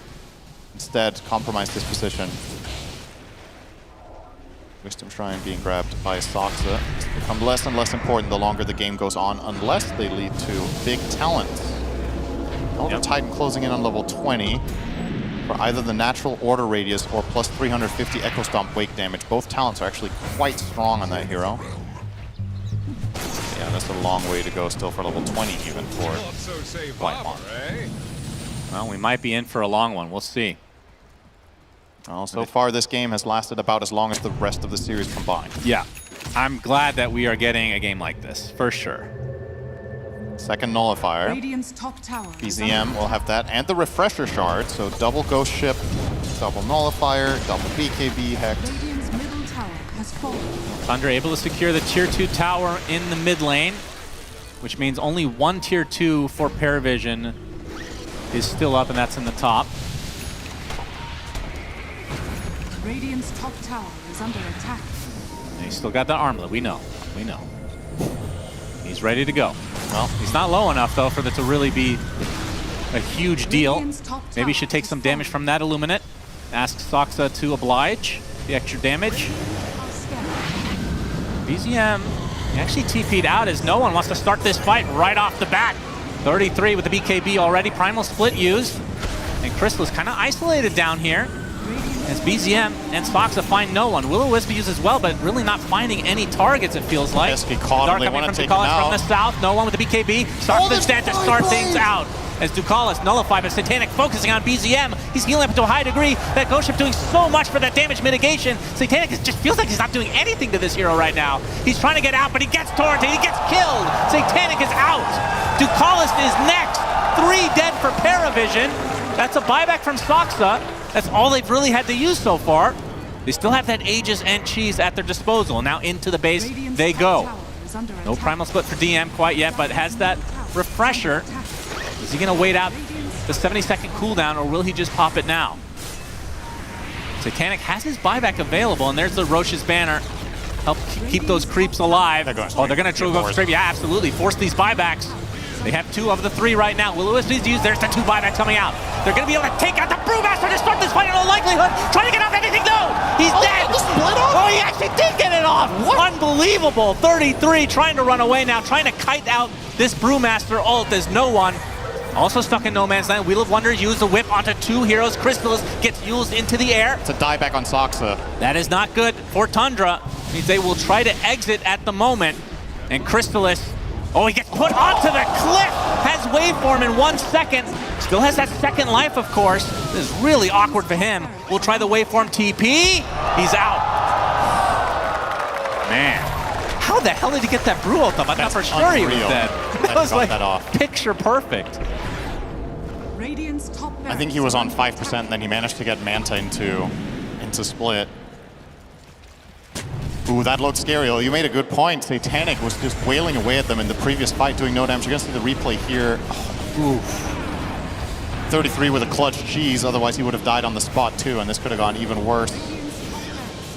Got the reset out. But it's still very, very big for Tundra to force out these buybacks. Satanic's one in particular. Yeah. If you were to kill TA again, it's probably game over. He is well aware of that fact, so look at his quick buy. Oh yeah. It's time for an all-in. Which item will he replace here? Probably, I mean, I guess you just replace Deso. It's kind of crazy to replace a 14-stack Deso, but What else? I don't think there's anything. Okay, Oh. never mind. What did All he right. replace? Wait, what was that? There's the Divine. It wasn't his pike. I think it's time for a replay. I actually forgot what he had. Was it butter? Let's get a highlight on that. Good thing we do this for a living. The observers, please spell on the screen with your mouse which item he had. Shake your head. Okay, Damage rune on Crystallis now. Actually lost track. They still have this Aegis for 2 seconds. Will they use Oh, he had the Revenant's Brooch. Oh, yeah, that's right. Yep, there's the nod. Yeah, you don't actually know. You're just going to assume I'm right. That's right. Yeah, I remember. I'd be really good at that picture game. I don't remember the name, so that's already... Yeah, you're doing great. Here's the replay. Revenant's Brooch in the bottom left corner. Oh, my goodness. Unbelievable highlight. Thank you so much, production, showing how stupid we are. You in particular. Yep, true. 9 class. Big items in the meantime. Refresher picked up for no one, and the Lincolns completed now for Satanic as well. So now for the full bingo, Shannon. Which item did you replace for Lincoln? Take your guess. Come on. What's missing now? Oh, this is a true memory test. You are right. It is indeed the Desolator that we talked about 30 seconds ago. I might have dementia. I need to get that checked. The Satanic getting close to level 30. All right. And we are getting close to the ultimate timeline, Cinderin. As the back of the Kobold. Okay. Very cool stuff. These heroes are now hitting critical mass. As the dust settles, I believe it is time for all of us to appreciate 9 class Terrorblade. Oh, God. Yeah. Follow him around. This thing has not worked out at all. It has struck in fear in their hearts, though, I suppose. Yeah. You have to Fear play worth differently. minus 16,000 gold. Yeah. It's a very scary proposition. In all fairness, though, it is extremely high risk, high reward, right? It's the thing that can totally win you a game or just fall flat. And this time around, so far for 9 class, has yet to find that big winning moment. As much as we've been laughing, that's the thing here. With every passing minute, this doesn't get worse. Like, it's just a matter of do you find that opportunity once or not. It's completely binary situation. There's no, I believe there's not, there's one Lincoln's on the side of Tundra. They have one on 33, but aside from that, the Sunder will go through. The Rat Dota has begun. Range racks taken out. X-Mark plus Morphling, very fun. Yes, indeed. BZM, I believe with the shield rune right now, will actually be pretty good against the Sunder. That's a good rune to have. Yeah, true. Will be dissipating shortly, though. Satanic now level 30, so has both 25 talents to work with. Yeah, that's really, really big. And we won't know about the next Roche for 30 seconds. And this game is going to get crazy. 57 minutes in the game. Are there any tier 5s that are truly game-changing? They've obviously Don't changed. jinx it, Cinderin. Oh, we'll get there, I promise. What will be huge? Magic Lamp against Terrorblade, I guess. I mean, it's HP removal. Does it count? No, but I'm assuming when you attack after... Right, that's why you need the dagger. dagger. That's what procs first. Yeah, I don't know. Because it says when your health falls below 20%, you receive the heal. But I guess maybe you can still kill with Sunder plus dagger. The high ground attempt, no one. Oh, actually going for the racks instead. The X marks play will continue. Melee racks taking a bit of damage from the morph. Mr. Crystallis. 9 class is... He's nowhere to be seen. This is interesting. He's expecting someone to X-mark back or teleport back and then get Caudal repulled. Okay. And he wants to go for the kill. But the problem... Might be 33. Oh, my God! The reaction from 33. Just a little head shake. Like, what are you doing, bro? Oh, my. Come on! This is insane. This is amazing. All right, let's see this replay. He blinks into death. So that is unreal. He was trying to blink Hex to remove the Lincolns and then Sunder, but he toggled off Armlet and died to Ion Shell. You actually called it earlier in the game. He buys back now, by the way, so another buyback down. But I think they've waited long enough for these buybacks to end up being refreshed relatively shortly. Not like this. As Roche belches for all to enjoy, and this is going to be another Roche for Tundra. And they will get everything inside. By the way, it's still not dropping Ags ever, right? No. Is that just part of the patch notes that they just didn't include? I mean, the fact that it hasn't been fixed yet makes it, I guess it's just intended in staying. It's Which funny. I agree with this change. I just think it's undocumented that Roche doesn't drop Axe anymore. I think it was way too good. Yep. So I'm a believer in this being the right choice. Continuing to push this lane. Remember, the bottom lane was taken by Paravision quite a while ago, so they can try to push the envelope here. And the tier 4 is actually, this one looks to be dead shortly. And we are approaching the 60-minute mark for the neutrals. Token prod with X mark. Tundra have a lot of map control right now. DM's going to force them back here. He's going to pop primal split and start working on got the number 1. And of course, the Earth Panda able to do a ton of damage to buildings. Does force them back indeed. And he can always choose which ruling to spawn to as well. Gets the tower to half HP. Actually can finish this tier 4 if he really wants, doesn't he? He needs to die to the fountain here. So he gets ported back. I think the thing you were talking about got removed, right? Oh, yeah, you're right. You can no longer choose which one you arrive at, so he has to make sure he dies on the Earth one. All right, 60 minutes. Can we hear it for some tier 5 items? Let's go!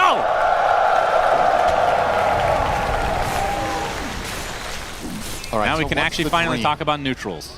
Everyone's favorite subject. So Stygian Desolator probably for Morphling for better sieging, right? At this point, you're playing against the buildings with X1. So that might be good. Fallen Sky, maybe? Oh, well, I don't know how much he gets. Oh, he gets silence. He gets the half HP. Crystallis gets the waveform out. He's fine. Deep in the meantime, pops the BKB. As you can see, BZM and company wanted to go in as the Earthsplitter is going to do a lot of damage here. Deletes Ducalis. He can buy back into the game. The Will-O-Wisp, but the Primal Split comes out just in time. Crystallis getting to the high ground now as Tundra looking to soft reset. Still have the Aegis and Cheese, of course. The Brewlings will give a lot of vision, but this was the second Brew split. If they can just wait this out, they'll be in a pretty good position. Take out 3 of the 4. That's 1 tier 4 tower down. Yeah, the creeps are doing their job. 1 tier 4 down. Crystallis has to go back. No X on him. So this is a full committal of a defense for the time being. They recall. Very true. I mean, Tundra's macro in this game, you can't. Is there actually no tier 5s yet? What are they doing? Get in the jungle! Sox is working on it. I mean, you need to kill quite a couple camps nowadays, right? It's not a random drop. You need to farm all the mat stones. Takes a while. And mat stone. Oh, I'll tell you what. All right, Ducalis going to try to follow suit as well. Feels like everyone and their mother are going to get some nice tier 5 items tonight. That didn't come out right. Well, sure didn't. So Aegis, still 2 minutes.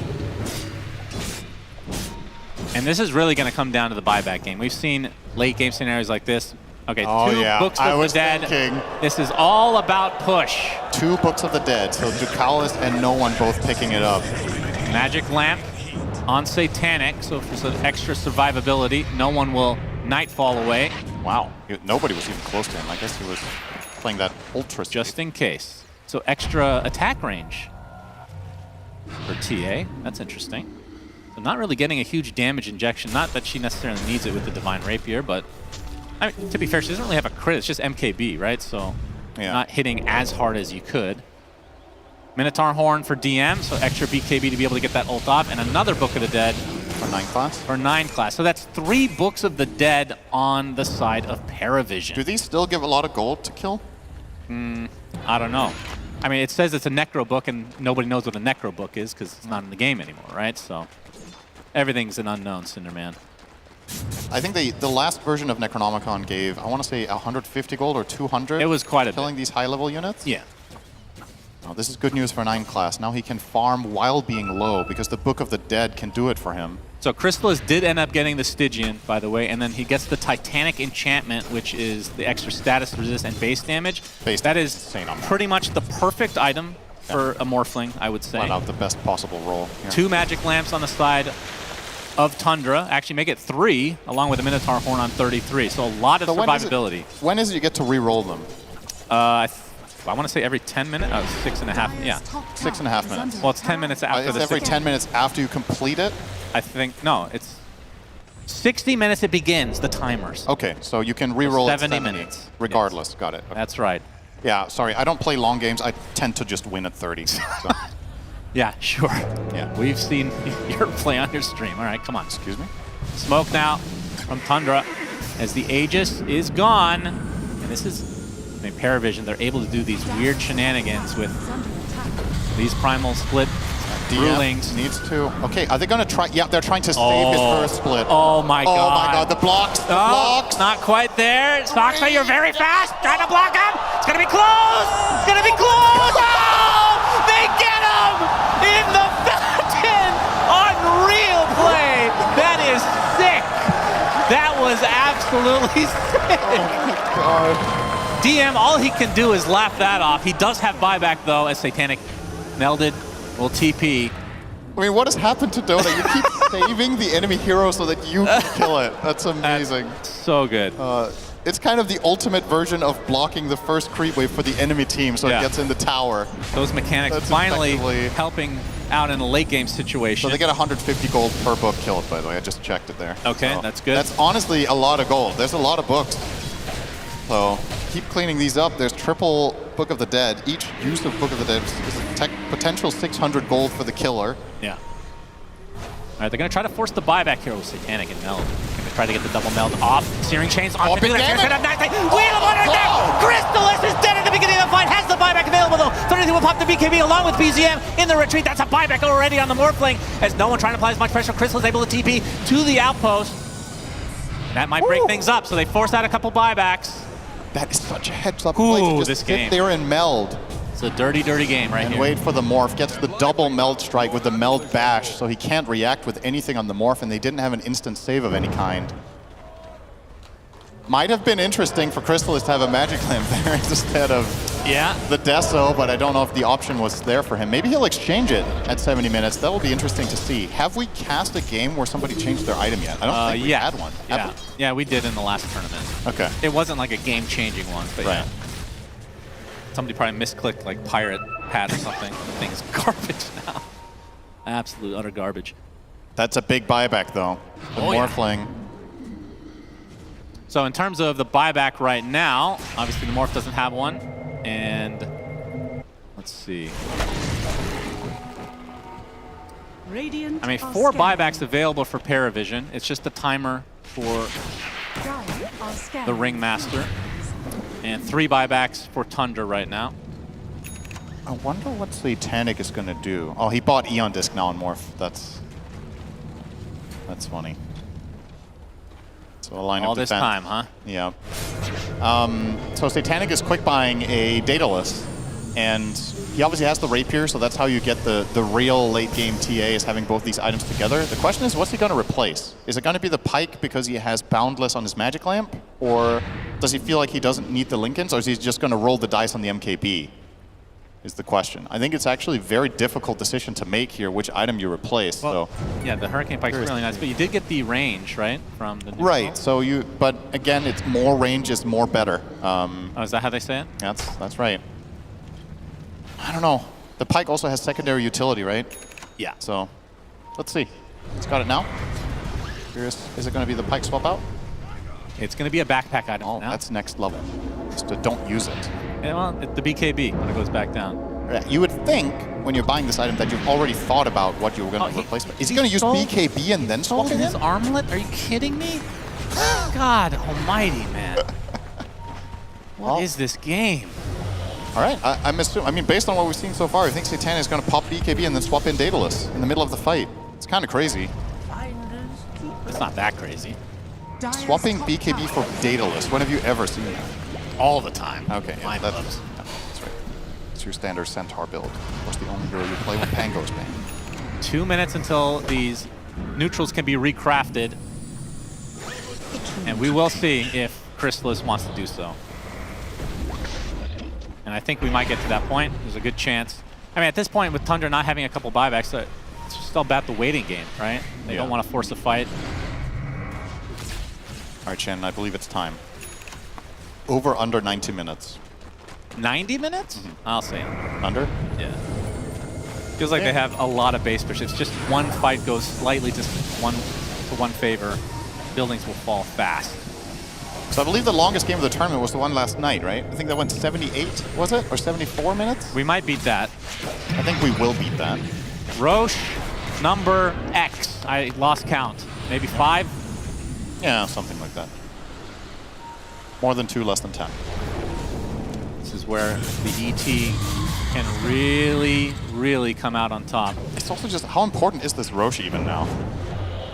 I think he might just almost be bait. I guess the refresher can be nice for some of the supports, but the cores can't really slot it in anymore. It's hard to fit the Aegis in at this point. Aegis is hard to use, yeah. I mean, Aegis for a support's not... All right, here comes the army. Time for Crystal to get Army rich. of Necro Books. Oh, they're pushing Back pretty on hard. No one, not able to All right, really that's the find range anything. Yep, they're going to get the range to start. Melee next. Oh my god. These things are going ham right now. Will-O-Wisp used as well. This is just creeps and primal brewlings. They get it. They get the lane of Rax. All right, well that's 2 lanes in favor of Paravision. And in the meantime, they're roaching. This is some sick macro, but... Yep, Satanic pops the BKB a little bit prematurely. He actually blinks out because of the 33 pressure. He's going to have to run away with that Magic Immunity. DN have the Primal Brew split to work with right now. Does have Refresher, though. Will likely use it here shortly if they want to continue the fight. Manta dodge. Roche getting pretty low. Yeah, really important Manta dodge there. BZM on the high ground. As it is daytime. Oh, Roche is going to throw somebody if you're not careful. Oh. BZM steals the DM, trying to get away from Roche. Everyone running away from this menace. In the pit, he gets torrented. Now he's going to get thrown across the river, but he gets the BKB off. Already used the refresher as well. Chris is really low, trying to run away. Big Sleight of Fist coming out, though, from no one. Out of mana completely. Satanic finally shows up to the show as BZM getting tickled at this point from a Divine Rapier. Is this fight broken up already? Lane starting to push in the bot side. Tundra have to be very wary of that. And into the pit, Paravision goes, and they will secure the goodies again. Okay, hear me out. Is the biggest item in Roche the banner in this game? It might be now, yeah. They've got 2 of them. It might be. On Ducalis. There's 1 lane of barracks left. If you somehow get in there with Books of the Dead and with a wave, and you put the banner down, you're What? gonna get Whoa, Divine on BZM. What year is this? This is old school Kunkka. I love this. He's got Daedalus, Divine, Satanic, Chieftain. Going for another Divine in his queue, it seems. Nothing wrong with a backpack Shiva. It's par for the course. I guess he'll swap that in when his BKB is used. This game is delivering. We have an Armlet Terrorblade who sells Armlet because it was garbage somehow. Who could have thought such a thing was possible? The last level 25 about to come up here, and it is none other than 9 class. So let's see if he's going to take Another his Divine. Thunder cooldown now. So Crystallis, this is why the game probably will be ending in the next 10 minutes. Several Divines now. Yeah. He's holding on to his talent choice. Sunder cooldown. There it is. Okay. All right. So Sunder CD. Ringmaster just got his 25 for the wheel radius and range. Quite strong. Yeah, we don't get to see that one very often. As this range racks, again, these won't heal. So that, you can just count it as dead at this point. I mean, this is definitely a Only game matter where of time. megas don't win you the game. No, it doesn't, but like, you know. It's going to be a major nuisance, but the good news for Tundra is they have X-Mark and Recall. So they have so many ways of dealing with waves. Yeah. But the pressure is obviously, it's going to make it harder and harder, make no mistake, but it's not a GG megas at all. No. Anymore. Oh, delicious cheese, whoever was hungry there. Was it cheese or was it a moonshard or something? I think it was cheese. Does Moonshard have that sound? Oh no, it was block of cheese. Block of cheese! Block of cheese and Satanic, okay. Satanic, the extra barrier now. Just in case, there's no one, gets nullified. Wheel of Wonder out, look at Crystal's HP melt. Has to use the BKB and retreat again as no one wants to apply as much pressure as possible. Forcing out a lot, that's a lot of damage from the Divine Rapiers. The wall not really gonna connect on too much. No one, Remnants to the low ground. Looks like he'll be fine. He's gonna get out of mana, but 33 with the Hex initiation, the box to save him though. And 33 will attempt to TP out, but the steering change is there. 9 class looking for it. Crystallis on the run as DM is actually going for the throne. He gets the second tier 4 tower. He's all alone. 1 versus 2 against the Ancients. Pops the BKB. See if he can actually get this. This is going to be really close. He has his ult to work with as well. He's not going to be able to get it off, though. He doesn't get it off. Wait, how? He has buyback, though. That's a buyback now onto 33 as well. Oh my god, I think he was trying to min-max it as hard as possible to get another swing in, and then he didn't get the ult off. I don't think they had a bash, right? I don't think so. I think he had time to pop yeah, it he's for sure. Okay. Another Divine. Okay. BZM going out and... Wait. Did he just pick it up? No, it's on the way. Coming. All right, so double Divine Rapier. See some big crits. BZM. Right. feels like the carry now in a certain respect if you can get that Tidebringer off. Ancient on half HP. They still have Glyph on Tundra, which is like the most important cooldown in the entire game aside from buyback at this point. Yep, and remember, this buyback's available for DM, and he can get to the other side of the map. Which will force Tundra back for sure. So difficult. They're going to keep trying to poke, but top wave is on the way in. Yeah, they get the tier 3 tower. Chrysalis, man, that is a quick kill of the range racks. Still the Roche's banners, and this has a big back wall from 33. Chrysalis goes in deep as Satanic on the other side of the wall. Chrysalis has to pop the refresher to stay alive. 33 in the meantime, he's taking tons of damage. In the meantime, as Chrysalis goes in deep for Satanic, but he's going to stay alive for now. But a big echo stomp onto Satanic is extremely low right now. His DM, his Bruling will die. The main one that kills Building. Satanic super low on HP. That's a double buyback onto the Tundra side. They already killed off the Darkseer. Is now Soxa on the run. Sunder. TP's out, and no one and be able to get Whitemon in their base as well. So Paravision coming out on top of this fight big time. They get the Roche's banner, they get a couple buybacks from the Tundra side, and 2 Divine Rapiers on the deck. That's all their buybacks. All right, a 35,000 gold swing, ladies and gentlemen. Classic late game situation. Yeah. We've all been there. All right, never mind, 45K. Just feeling like a turbo game all of a sudden. Oh, first time this patch, congratulations. Good job. He didn't buy them himself, though. He did not. He picked them up. 2 Rapiers for 9 class. Yep, He's earned them. Yep, to go with his Blink and Sheep Stick, of course, the most fearsome right-click Terrorblade we've seen. And now all that's left. There is it's no 5 on 4. Yeah, no Darkseer. No buyback for him at all. BZM is still 6 slot as Satanic jumps in onto Chrysalis. He's going to be able to wait for him away, though. Finding the retreat, but Ducalis is there with the Wheel of Wonder. It's a huge one up to 2. They get the 4-step onto Chrysalis. Shiva's going to be applied, though. He's really slow. Getting up the shift, though. Onto the high ground with his waveform is BZM, though. He is taken out. That's 2 dead now for Tundra. No way to get back into the game. Soxa in a 2v1 situation as Chrysalis has to go back to the base to heal, which means the Ancient will likely be destroyed here. It's the last fortification coming out from Tundra. The GGs come out. Paravision will be going to the grand finals to face off against Team Spirit. Satanic so excited. He writes GG easy, but misspells easy. He was over the moon, so it calls the GG EDC. That's the new meme right there. Get it while it's hot. What an insane game to finish the series. It's almost poetic. You know, game 1 is a total stomp, game 2 is a total stomp. And then we somehow end in one of the most ridiculous games of Dota I've cast in a very long time, if not ever. I don't know, man. The 3 Books of the Dead, the 4, 5, 6 Rapiers, lost track of it. The whole game, 9 class with 0 good offensive. Like, what more can you ask for? That was incredible. Yeah, Paravision, wow. They're able to come out victorious despite having that armlet Terrorblade terrorizing them. Terrorized his own team more than the enemy, let's be honest. The end game screen looks hilarious. He's all smiles, though. I think he's going to laugh it off. Yeah, for sure. I mean, it was a win, right? It was a win. At the end of the day. It's one of those things where if that game goes wrong, he would probably feel super guilty, you know? So. But we love those risky plays. We love those risky decisions. That's what we come for. But yeah, unfortunately for Tundra, this is the end of the road for them.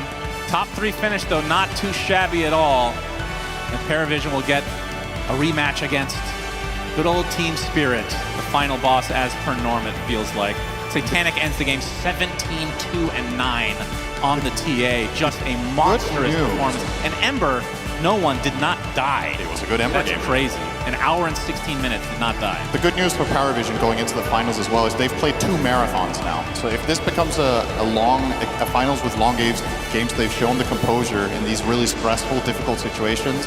Spirit are an incredible late game team. Yeah. So the fact that you can show this level against the opposition like Tundra and again last night against Bedboom gives them a good shot. Yeah, so with that, let's get an exit interview from Soxa from Team Tundra. Thank you so much, Sunsva and Soxa. Condolences for this one. It was an insane game. I feel like that's often how it goes. Game number 1 can sometimes be stomped back and forth, but then when you get to that game 3, it was just nuts. Can you talk to me a little bit about how intense it was in that final game? I don't know, just felt like a normal game, you know? just felt like a normal game of Dota. I think there's a lot of people in the crowd that could definitely sort of relate to that as well. Speaking of the crowd, you get to play out here in front of them. They have been cheering for you guys, going crazy each of these days. A lot of love from them here, and also all the fans that you guys have got all around the world. Obviously, it hurts to come in low here on the lower bracket finals, but what do you have to say to the crowd? I just want to say, like, thanks for everybody's support. I feel like the crowd, this land has been amazing, and I don't know, I'm just positively surprised, and yeah, hope you have a good final. Hope you have a good final. Shout out everybody. Bring it up for Tundra, who are going to be eliminated here. Paravision are back getting ready for the next series. So we're going to head right on back to the panel. Back to you guys. Thank you very much, Lyrical and Saxa, and of course Team Tundra as a whole for that performance. Paravision move forward, and they will be our second grand finalist next to Team Spirit. But I feel like we gotta just talk a little bit about how that game went, because I don't think this was on anybody's bingo card, Effie. Yeah, I wouldn't say that. So this was, okay, the moment that we just saw where Tundra overextended after they got the Aegis and Paravision were able to clean it up, which is where they cemented the lead for themselves, basically. But oh man, that armlet TV, like that decision, I know people are laughing, I know people are insulting it, but I have a lot of respect for his commitment to it. He tried it like 5 or 6 times before he just sold the armlet and was like, okay, we're actually in danger of losing the game here. Let me just get a Lincolns. Yeah, I would rather a player that has an identity, but I gotta say, I mean, this game, this has gotta be one of the greatest Dota games of all time.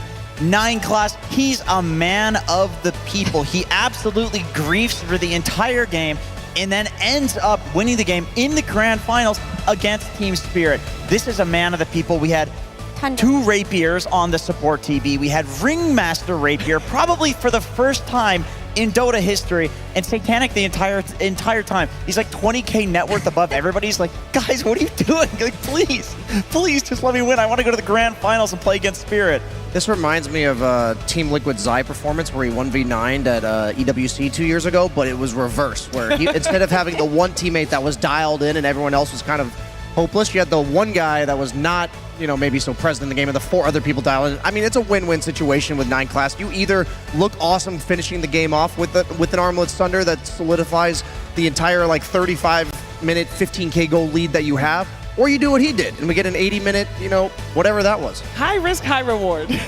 Hey, it was the threat of the Armlet TV. He was off map for almost the entire time. They were scared, unironically, the whole time. They probably did have to adjust their playstyle in Tundra to like accommodate for it. But just one quick shout out to DM as well on the brew. His split pushing, very similar to what happened yesterday, but they managed to rat their way to victory. Yeah, they're at the way to victory to the grand finals. They are getting a break so they can be refreshed, I think, after a series like that. Yeah. You kind of do need to be able to, you know, to refresh. It's a marathon, not a sprint, even though the previous game already on itself was already a marathon. There's a couple of moments we should look at again because they were kind of iconic for the game we just witnessed. I don't think we're gonna ever get enough of these moments. This is sending a message. This was one of the first times he went into the base as far. Saxa lives, Joe, just easy. He's played one of those reaction time mini games. I can't believe he actually knew to like Ghost Scepter stick before that one reflection attack came off. But you couldn't even see him on the screen there before he died. This one's my favorite. Wait, the tree? The mid animation Thunder canceled by the tree, and then like a half-charged Coddle Blast finishes him off. Oh, this one's good too. The Lincoln Sphere reveal. This was the best. Iron This Shell. was my favorite one, I think.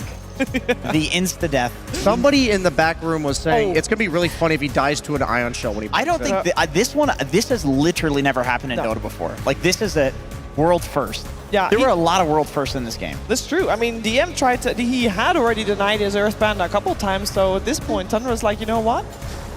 Body block him, and they get him too. And then he goes for the throwing. I love, by the way, when he died there, DM was just laughing his ass off. Like, no matter how much pressure there is, it's still a game of Dota. Something like that happens, you can't help but just laugh. It's like, okay, they got me. And I'm sure they were also laughing at 9 class. I don't think they were getting mad or blaming him. And it's probably something that they talked about before. Like, if they were going to run the support TV, there is a chance that they would want to try something like this. And the courage and ability to try something like this at lower bracket grand final, like finals, that's hats off to them. People are going to blame him, but they shouldn't. Yeah, jokes aside, you know what you sign up for whenever you have a player on your team. It's not like this is the first time 9class has done a clowny build on a clowny hero. I mean, he's the one that pioneers. There's a fine line between genius and insanity, and he really toes it every single game. So to see it maybe not go quite so well, but then he bounced back, adjusted, sold the armlet, maybe the most important play of the game that he made. I believe it was at 65 minutes. He play of the day. saved his teammates. After that, he was focused on saving teammates rather than getting those quick kills. It worked out. He got the one hex on He did, yeah, when the he hex- waveformed in. He got the hex. Right, that was like the critical hex that eventually got them megas. I mean, yeah, I mean, you got Satanic. He's like 20k net worth above everybody else. I can understand the like, okay, I think I'm gonna sell the armlet, guys. Like, that's it. I don't need to solo kill anybody. Satanic's he's got all the damage. I just remember him saying, you know, I joined Paravision, I had to adjust my playstyle a little bit. 9class did not have to adjust his playstyle. But no one as well. He was like playing his heart out on his Ember Spirit. Like so many fights in the early game, like before we even got to that point where one off of his shoulders. He's like, okay, guys, I'm doing my best. I did this for you. And then he turned it around. He's like, what are you doing? What are you doing in their He base? didn't die once. Yeah, imagine in if that he entire did. game. If he lost that game, and you see in the scoreboard, he's like 12-0. He's got a TV with armlet. What a legendary game. I do have to ask though, how do we feel like they're gonna fare up against the ultimate raid boss here in Team Spirit, Brian? Team Spirit has looked a cut above the rest, I'll be honest. Like, they just look like they strategically are the most versatile. I think Tundra and Parivision to some extent. Parivision did show in Game 2 that they're willing to whip out heroes that they haven't played thus far this tournament, but it feels like Team Spirit's the more reactionary team, but in a way that they do it with style, they do it with heroes that they're comfortable with, and I don't know, I just think when you have more heroes in your kit going this later on in the tournament that you're going to be favored strategically, but I'm ready for Parivision. There are, I think, three series in a row now that they've won in the lower bracket. And I wouldn't count out Paravision. They're very creative, and when they won ESL One Bangkok, they had a banger series in the lower bracket too, like one that they were supposed to lose, and then they bulldozed through the grand finals, right? But Team Spirit, if you give them a window where you're gonna mess up, like a sliver of time where it doesn't work, they're gonna capitalize. Like that is what that team is perfect at. You cannot slip up against them. I do think this is the most likely grand finals in a long time where we're very, very likely to get 5 games, just because both of these teams, it's like Spirit historically has been a team that within a series they can learn a lot and get better, and Paravision throughout this tournament looks like they've become that team. Maybe minus this last game, which was an exception, but all the series up until this point. So I think we're going to have a very long grand finals. I mean, let's not forget the last grand finals that Team Spirit was in. They went 6 games. The longest grand finals ever, if you will. So there's definitely potential for that. These two teams will have already faced in the group stages. They come both out of Group B, number 1 and number 1st place there, and they tied in the groups. It was the overall, it's actually kind of poetic, Brian. It was the overall first game played on Monday morning, first day of ESL One Raleigh. We're going to close it out with it as well. Sometimes we talk about jokingly that we have like a potential finals matchup on day 1, and that's what we happen to get this time. Is these two teams, they've been performing really consistently throughout the course of the year, both with like their different stories. As like Parivision's been cycling through the carry players, or sorry, Tundra's been cycling through the carry players. Parivision had like a really good start to the year that had a little bit of a fall off, and then back here they are. So I like it. Both teams, or why did I say Tundra instead of Team Spirit? Team Spirit is the one that has been looking good all year. But either way, I'm just super excited for this finals. Yeah, I think we all are, and I think we're siding with Saxa here that already the crowd's been amazing, and we hope everybody has the best grand finals that we have witnessed this year so far. I think Spirit and Paravision are setting up for that for sure with the way they've been playing. Of course, we're giving the players, as said, a little bit of a break, but fear not, because there's plenty of entertainment, of course, as well as the opening ceremony later on. Make sure you're in the arena for that one. But first, it's time for the DHL Super Drop. Get ready for the DHL Super Drop. Stick around to find out who's taking home the coveted first prize. If you're watching from home, type !DHL Drop in the chat now for a chance to win the same fantastic prizes. Visit the link on screen for more information. That's right, everybody. It is time for our super drop here for DHL. We have been getting some great signs throughout the event, but the time has come for the big prize. Now, while we were on break, I went through the crowd. I found 3 good signs. Can you please give us your name and show the sign? Hi, my name is Dini, and let him talk or you will choke, GPK. Okay, great. Flaming GPK for no reason. My husband got me into Dota. Is he in the crowd? No, that's me. That's my wife. Oh, okay. Sorry, my bad. Welcome. How did you get your wife into Dota? Play more Dota. Oh, very well. And she does play? Yeah. Okay, what's she play? Support. Come on, bro. Kind of supports like Dark Willow, you know, Lich. Yep, Snapfire. Fantastic. The only guy that actually gets to hit the Dark Willow. Congratulations. Well done. And of course, the bingo. Who came up with this one? I did, but me and my lovely girlfriend over there in the crowd, we just started at the beginning of this, and we want to see who could win. And loser pays for dinner and drinks tonight. Ooh! Well, hopefully you'll be able to get a big old prize to be able to surprise your girlfriend with that here today. Ladies and gentlemen, the DHL Super Drop will be very simple for you. I'm going to ask you some trivia questions. Now, there's 2 rules, all right? First person to lift their sign is the first person I'll call on for the trivia question. But if you get it wrong, you cannot go first next round. So actually think a little bit about it, okay? We have a few questions. If you get 3 right, you go to the grand finals. And then we'll go against the, what do we call them in Dota? We don't call them losers, whatever. Losers will go head to head. Then we will eliminate someone, and then it will go down to the finals 2. Are you ready for Dota trivia? There's a mix of some Dota players, some events, some random lore. They said I cannot do lore the entire time because no one ever gets any of it. So we're changing it up. Are you ready? Yeah. Ready? Yeah. Let's go. Let's get it. All right, let's hear it, Raleigh. Feel free to scream out the answers. Don't do that. No cheating. Ladies and gentlemen, who won ESL One Bangkok? Oh, I believe I saw you first. You did not raise the sign. That is cheating, but I will give you this one, only one. Who was it? OG? Oh, gracious, no. Absolutely not. You were definitely second. Paravision? That is correct! We do have one right there. Congratulations. 2 more, and you're in the finals. What is Axe's real name? Axe's real name. This is the lore question. No one will get it. Axe's real name. Oh! Big guess here. Mogul Khan? That is correct!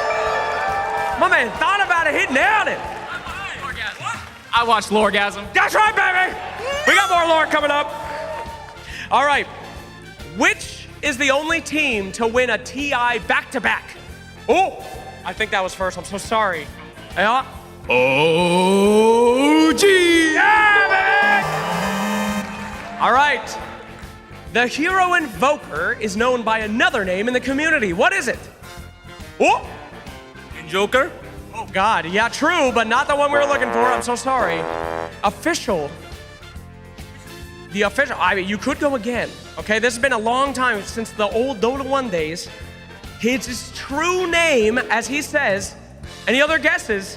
I don't know if we allow more than one, but any guess before I give it to him one more time? His true name. Says it in the voice line. Okay, we're gonna pass. Okay, I'll give you one more. Kyle? What? Kyle. Carl, I'll take it. Yeah, Carl. Very good, very good. I believe that's 2 for you, correct? All right. Here we go. What character has a rivalry with Kunkka? Oh! This is my girlfriend's favorite hero in the game. It's Tidehunter! Hey! It's getting nasty here. Okay. What is the name of Snapfire's mount? Oh my God, you're so fast. I'm so sorry. You were so fast. This is my wife's favorite hero, and the mount is Mortimer. Okay, fantastic. Well, you were 2 and 2. You're 3. You have just 1. Congratulations on their grand finals. You got 3? Sure. Okay, you guys win then. Congratulations. All right, we're gonna have you be 3rd place. Congratulations. Here is your box. Feel free to open it if you like. I will help you. Okay. Oh, it's such a dependable, hard box, despite being cardboard because it's DHL.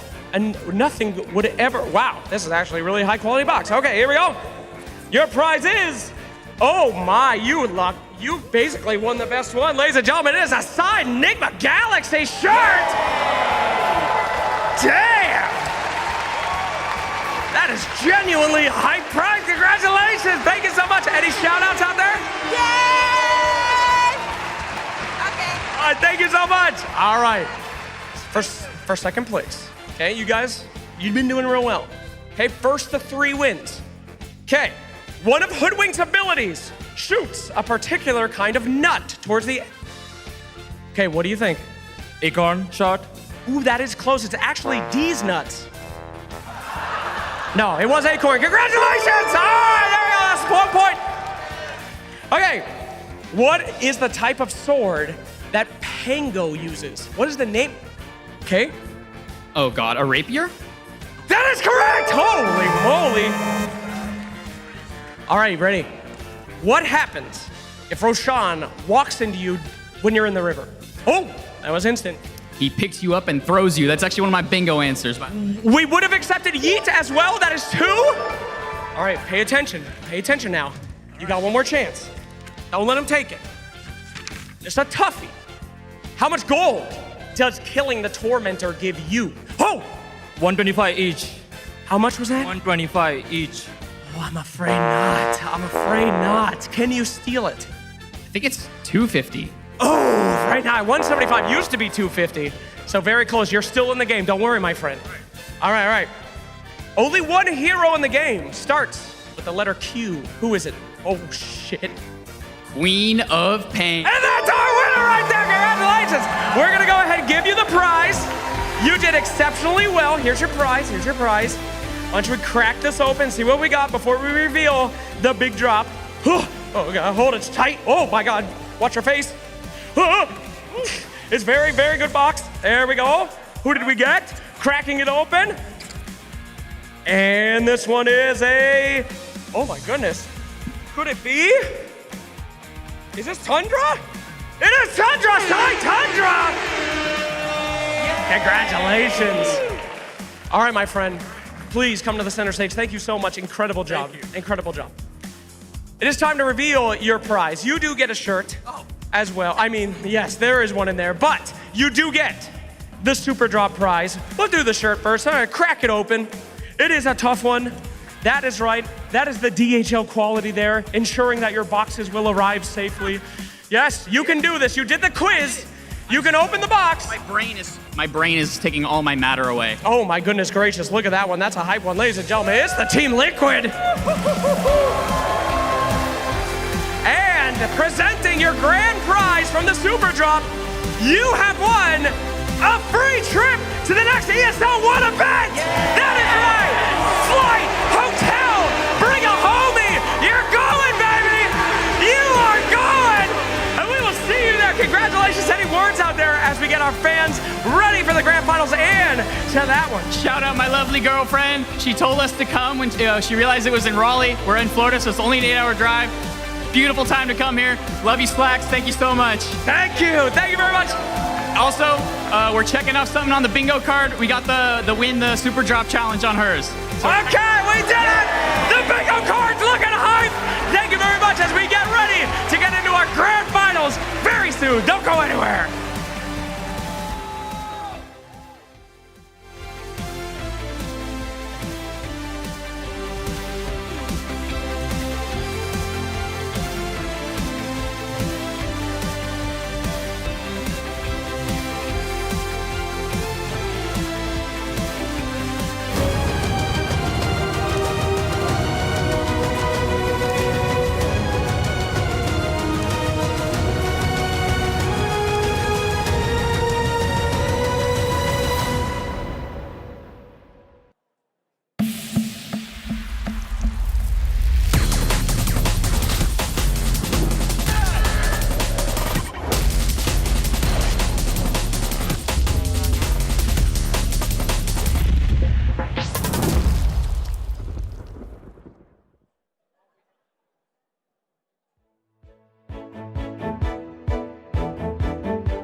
of the finest champagne and drink every drop till it's gone.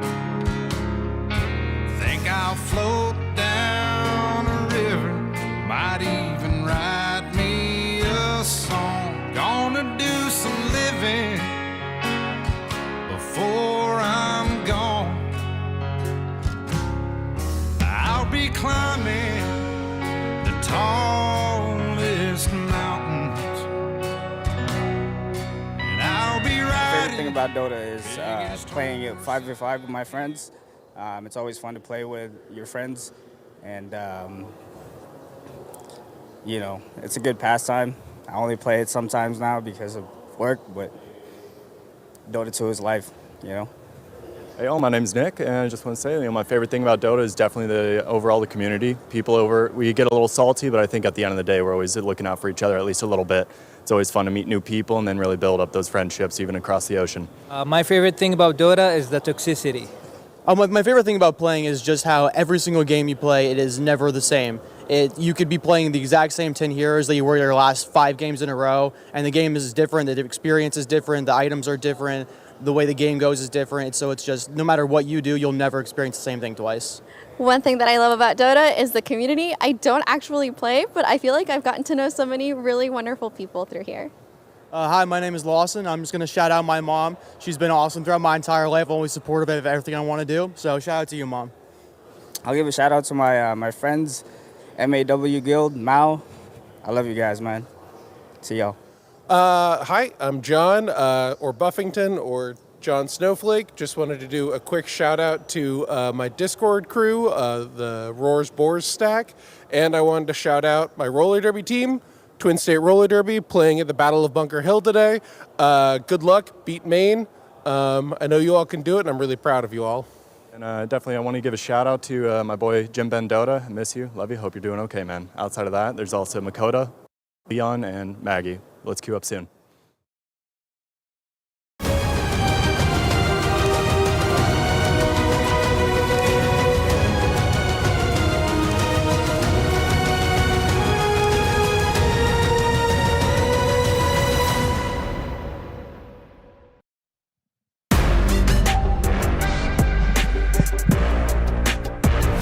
Welcome back, everyone. It is time for a best of 5 grand finals between Team Spirit and Parivision. North Carolina has been very good to both of these teams, and now only one more elimination remains. And the faces guiding you through it are going to be me, Fly, and Gunner. Fly, what a hell of a week we've had, my man. I mean, these games have been insane. I don't know if you guys in the crowd are loving it, but that game was insane.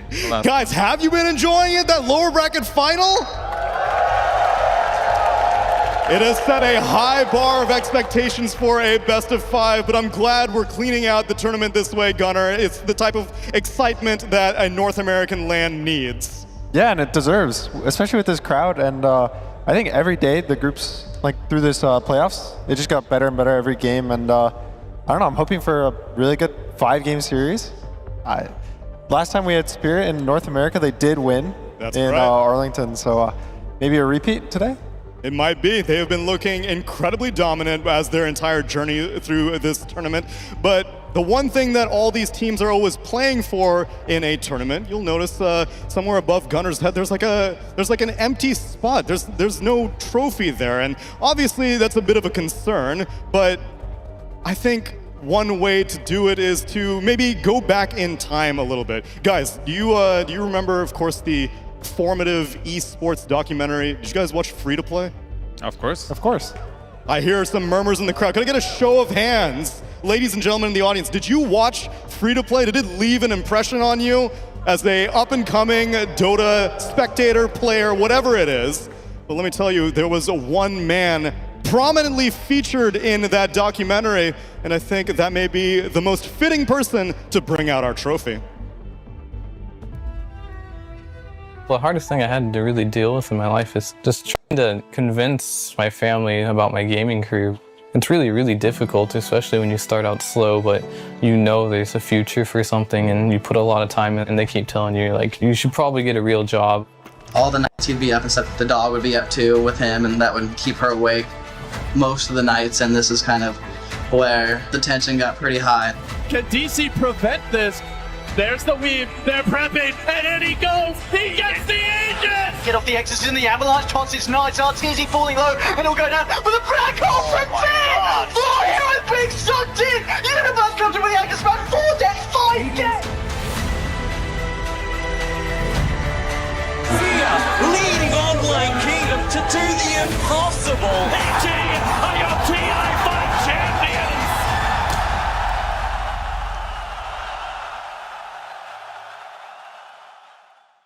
Raleigh, all of you people in this crowd, I want you to get loud. We got somebody coming to the stage with the trophy. Everybody bring it up for the North American champion, Fear Dota!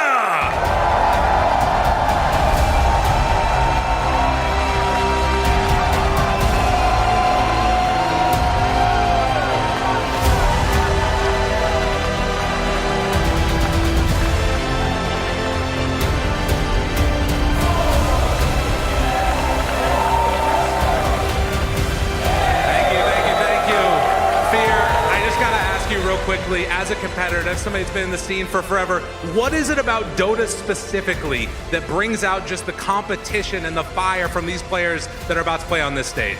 I mean, I think as a competitor, it's always been the crowd. The crowd is what makes every single one of these players want to show up and do their absolute best, especially the NA Dota crowd, am I right? Bring it up, everybody, Fear Dota! We're gonna head on back on over to the panel as we get ready for this action now. Here we go, and Fear, keep an eye on that screen as we head off to the crowd.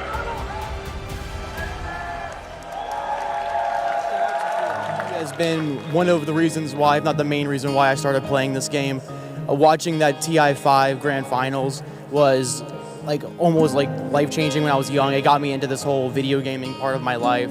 And yeah, ever since then, I've been just playing Dota. I think I got into Dota watching you winning TI5. It was really awesome. One of my favorite players of all time. Thank you so much for what you've done for the Dota scene. Running EG was probably the first TI that I ever really paid attention to and absolutely loved. So shout out to you, Fear. You're one of the great ones. Absolutely. You're an inspiration for all us old folk, and we love you. You're the GOAT. Thanks for just being really iconic for NA Dota and always just bringing a great energy. He's just, to me, always been quite an inspiration because I think I've seen a lot of players be very selfish in how they want to play and how they act, and I think Fear has mostly been doing whatever it takes to win, and he's always been emotionally very stable and the rock of the team. When I first started playing Dota, which was like Dota 1 back in like 2006, I remember just how much I looked up to you. If anything, you were probably like the greatest North American player like in all of Dota history. You've been there since the beginning. Without you, like none of us, like, you know, would have been who we are. Thanks a lot, Clinton. I owe a lot to you. It's very nice to have you at this tournament, back in North America where you belong. You are an inspiration to us all, one of the best players to ever play in multiple positions, and also a captain and a father to this region and to a lot of young players. Thank you so much for your contributions this year. Fear, my man. You have left an indelible impression on the North American Dota scene, and it is an honor to still have you regularly be a part of it, either on the stage or here on the broadcast.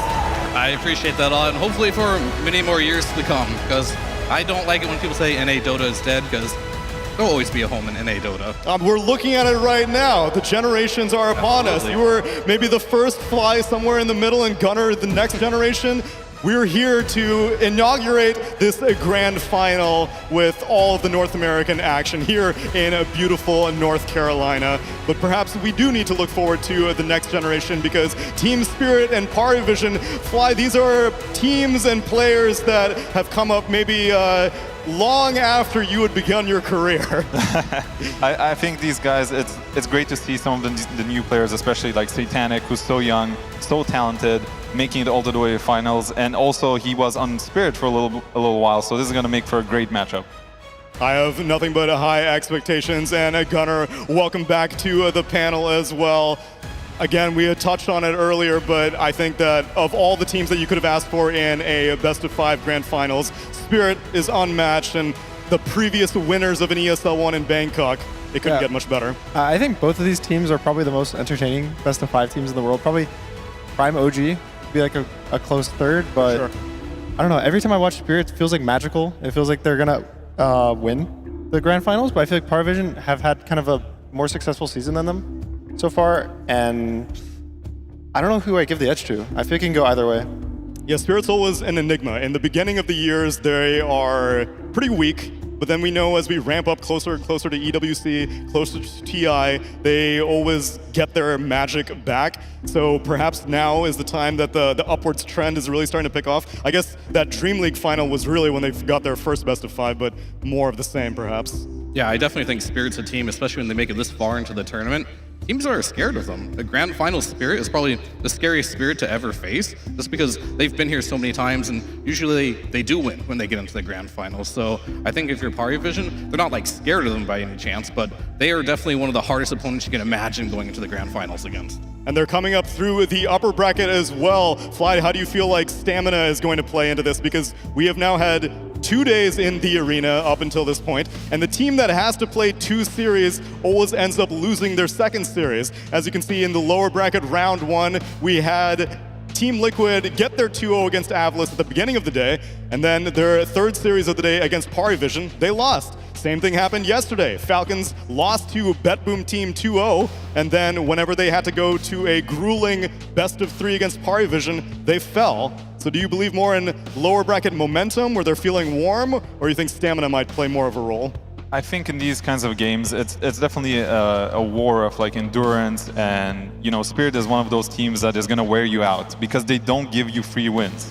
Even if they're losing, they're going to play to the very end. They're going to keep trying to do something. Yatoru's going to, Radan, going to cook up something. So I think against Spirit specifically, it's going to be very tough for Paravision to take down. Like, even if they're going to win a game or 2, Spirit's never going to give up, and they're going to go maybe to 5 games. And at that point, you're probably going to get pretty tired of Paravision.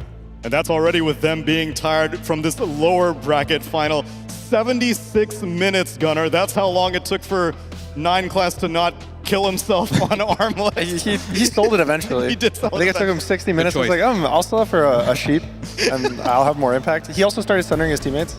He did. That was a step in the right direction for the support Terrorblade, but there were a lot of question marks for the first 40 minutes of that game. Yeah, I think it did have a big threat on the map, though. Like, when he is invisible all the time, you never want to get soloed by the Thunder. It would be a little bit embarrassing, right? You just died full to nothing. So even though he didn't have any successful kills with it, it still was something that made them group up and it allowed them to get a lot more farm on the map. Yeah, I think what Fear said is very true. Like, sometimes we don't see the full consequence of a certain item build or a certain hero on the map. Just having this invis potential, it changes how you play in the game. You're gonna have to think about all these things like, oh, I might not be able to push this wave, this extra wave, because this guy might just come and thunder me, and that's really cool. I think 9class is a very, very unique player. Yeah, and this is something that I think Terrorblade is just one of his many heroes that makes you think that way. We keep seeing his support Slark as well, where it's the same thing. Gunnar, it's this invisible impact where you're like, I feel like the game is weird right now, but I don't really know how to deal with a support Slark. I just know that I have no vision on the map right now. Yeah, his hero pool is kind of his thing, and it always ends up getting copied. So hopefully we don't see this copied soon. He doesn't play more, but he created a lot of different metas. He created the TP support meta back a few months ago. He created Clockwork being a popular support, and he just finds a way to get this utility out. Even Muerta support was him, and now we see like the popularity of it. He really knows how to use these heroes to kind of their greatest potential. And that is all of Paravision that we've gotten the pleasure of seeing for the past few hours. But their opponents, Team Spirit, are awaiting. And Fear, I know you've been doing some digging on what I should be aware of for these guys. Yeah, I think if you look at Team Spirit, there's some definite heroes that we're going to have to take a look at that they enjoy playing, and we're going to either have to solve them or we're going to have to ban them. So I took the liberty to show some of them here for the games that they're playing. These are the 3 guys that have a bunch of repeat picks. Like, if you look at Rue, he's got the Muerta 6 games. His next played hero is Tusk with only 2, then Ringmaster with 1. So he's spamming the Muerta. Jakiro with 5 games, 4 games on the Silencer. Then outside of that, I mean, that Bane does look like a Wraith King, but that is Bane. I mean, it's a nightmare Bane. I mean, either way, like, he likes playing 2 heroes. Rue likes playing 1 hero. The Storm Spirit, 7 games for Laro as well. Next played is going to be Sand King and Ember, then it drops off from there. But when it comes to Collapse and Radon, these guys are the ones that have the big hero pool this tournament. And when it comes to the evolution of the meta over the course of a tournament, Fly, I know you've been advocating that you think that supports are like the carries right now. Supports have the be-all, end-all say in how a game is going. Yeah, I think Miposhka is a good sign of that. I think he's one of the most stable 5s out there. Like, the way that this guy plays, he can carry any game from his position, and I think this meta fits him really well. Like, playing heroes like Jakiro all the time, playing heroes like Ancient Apparition. I think he even had a game in Ringmaster. He's always very high impact. He's always going to get his items. His spells are going to go off properly. This is a guy to watch out for. And it's oftentimes on heroes that I wouldn't always associate with being able to carry, because like Miposhka Enchantress, that's obviously famous. But these other heroes that you're mentioning, like the Ancient Apparitions, again, it's like the impact isn't as obvious, but it's felt by the enemy team. Oh, for sure. I mean, I would be terrified when this guy is going to play some Jakiro. His rotations are always perfect. I remember watching this game, the previous game they played, every single move in the first 5 minutes was like proper. It's like the accurate play. And that's very scary when he does it on a hero like Jakiro. And doing it with a new support duo as well. Gunnar, we have been seeing Rue's growth over the past few months, and the fact that every single time Miposhka gets a newcomer like Laurel or Rue or even Satanic back in the day, he's able to bring them into the team spirit magic almost immediately. Yeah, I think when he first joined, people were worried because everyone on Team Spirit, if you replaced any of them and there's these huge shoes to fill. But I think even from the start, Rue looked good, but every day he looks better and better. And just, I mean, you see his 100% winner in Muerta, it's crazy. You can't lose on a hero 6 games in a whole tournament. And it's a question, do you ban his Muerta? Do you ban the Coddle? There's Tinker, there's AA, there's all these supports that you really have to worry about. And then there's the specialties of these players. Late in tournaments, it's really hard to figure out how to draft properly. And I feel like it's been a long time since I've seen a tournament that is so first phase support ban heavy. I feel like years past in metas, it's always been there are these guaranteed cores that I gotta get rid of every single time. But now, like Nature's Prophets permaban, you have to worry about the Jakiros, the Ancient Apparitions. It's a real shift from Dota from maybe 2-3 years ago. Yeah, I mean, the supports are kind of broken right now. The way I look at it, these Tinker AAs, no other heroes do what these heroes do in the game. Same with the Coddle. Like, you can't get that anywhere else. These heroes just seem to be super strong. Which isn't to also take anything away from the core versatility as well. I know Radon has been very creative with his picks. We've been seeing him whip out like Clinks earlier in the tournament to success and disappointment, a little bit of both. So Spirit are able to leverage the pool of their entire team quite well. Yeah, I think it's going to be interesting because both these teams kind of focus a little bit on different things. I think, for example, Medusa is a really high value for Spirit. Same for Terrorblade. Maybe now Paravision is going to bring up Terrorblade as a priority because they have multiple players who can play it as well. There's a lot of questions here on how you want to approach this best of 5 because you can afford to kind of test the game in a way. Like, let's try to beat this Medusa. If we are able to beat that Medusa, that kind of changes the entire way the rest of this Grand Finals is going to go. So it's kind of cool when you get this minimum 3 games. Is there any heroes that you would be more inclined to see experimentation with, Gunnar? Because like Nature's Prophets permabanned. Is that one that I still have to permaban? You banned that one. Okay. Maybe Meepo again? That's true. So Paravision did pick it, I think, only once in the tournament? They picked it once on playoffs. They picked it against Liquid, but they picked it earlier. I think there was a few times that they could have done it again, but they didn't. Maybe it was like not as good a Meepo game, but picking that in game 1, win or lose, stresses out the bans for the rest of the draft. It's like, oh no, guys, can we pick this Storm? They're going to Meepo us, and Team Spirit really likes their Storm. So there's definitely going to be this back and forth of hero value just throughout the drafts, and I always think that's really interesting to see. It's almost its own meta. Like the whole tournament, it builds this meta. All these best of 3s, but you hit this best of 5, and everything, you forget it. And now some random hero that had no value in the beginning of the tournament has max value. It's first pick, first ban. And working with Estini, do you think he's the type of coach to thrive in that environment? I mean, we've already seen him win Bangkok in a best of 5, so he clearly knows what makes him comfortable. I mean, I think so. I think so. Yeah, this guy, I think he likes to break the meta. I think that's something that's kind of characteristic of Estini. He will go out of the box to try and find counters and heroes that we might not have seen to try and counter you.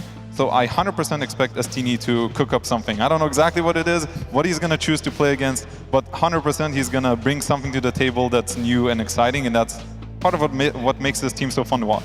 And it's also what made him, I imagine, so thrilled that the pub data was hidden. We have now had a full tournament where we get to see the ramifications of how a competitive meta evolves when you're not able to see a pro tracker. And Fear, I think that it's fitting that Parivision make it to grand finals in that environment. Yeah, I mean, absolutely. And I think if you're looking at players, Nine Class is benefiting from that a lot. He's bringing out the Slark, we saw the Terrorblade, he played a Bounty Hunter as well. I think his hero pool, he likes to be creative, and I think Estini thrives on players that like to be creative, can really enable them. I think Nine Class is that perfect player. And we've seen teams time and time again. Position 4 is almost the perfect spot to like dump a hero that you don't really want early on in the draft to get a better pick later on in the game.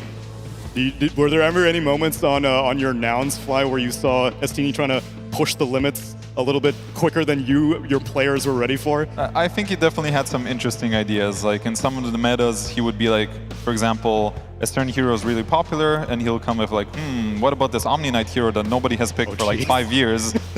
Sorry, Sir Action Strikes. You know, maybe that could be some sort of counter, and he definitely looks at these like small mechanics and small interactions in the game and tries to bring it out, which, you know, sometimes was like he's cooking a little too hard. That Brazilian magic, but you know, maybe this time it'll be a good one. And it's oftentimes in contrast to Spirit, because I know I've watched many a Spirit vlog, and I'm shocked with how transparent that Silent and Miposhka are whenever they are talking about their strategies and what their expectations are. And I know one of my expectations is to get to this grand final. So the teams are getting their final preparations ready, and when we return, let's bring out our best of 5 competitors to the stage.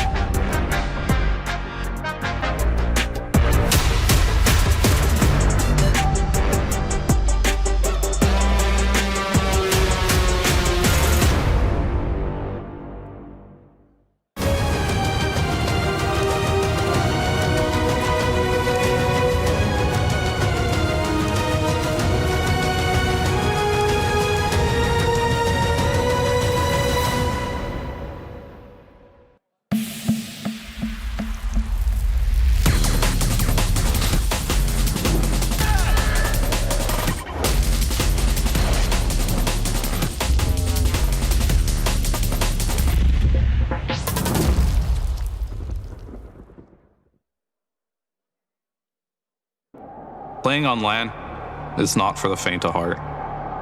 It's loud. It's stressful. Everybody dead! They've just lost the game! You've gone from playing in your bedroom at home to a country on the other side of the world. And not everyone can handle the pressure. No filming. Fucking piece of shit moment. We're not fucking anyone. I'm not vibing with that.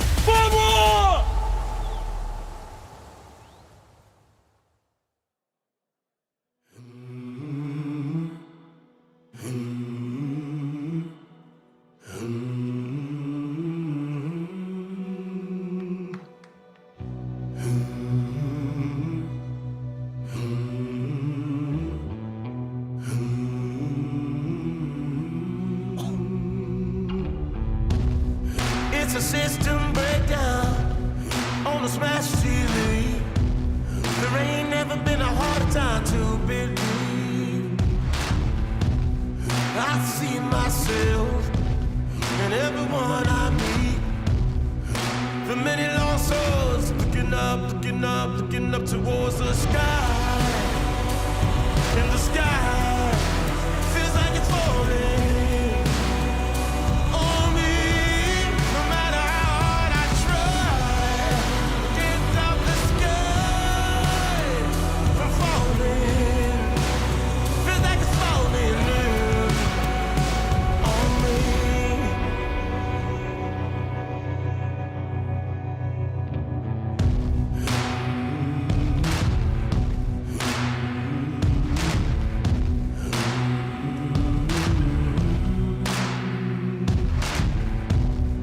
It's a peaceful protest, televised at home. Time to take your seat, enjoy the show. And out of nowhere, with my head held high, I'm down in the gutter, looking up towards the sky. And out of nowhere, with my head held high, I'm down in the gutter.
been digging your own grave up to your neck in shame and gravel.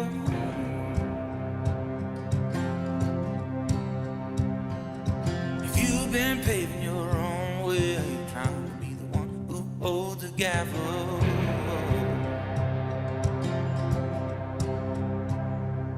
If you've been sleeping your own bed, trying to get up, but your wings ain't able.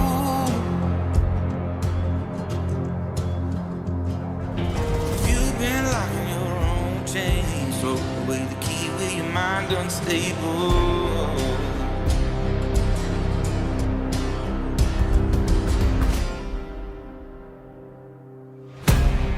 Have you been to the cliffs of death?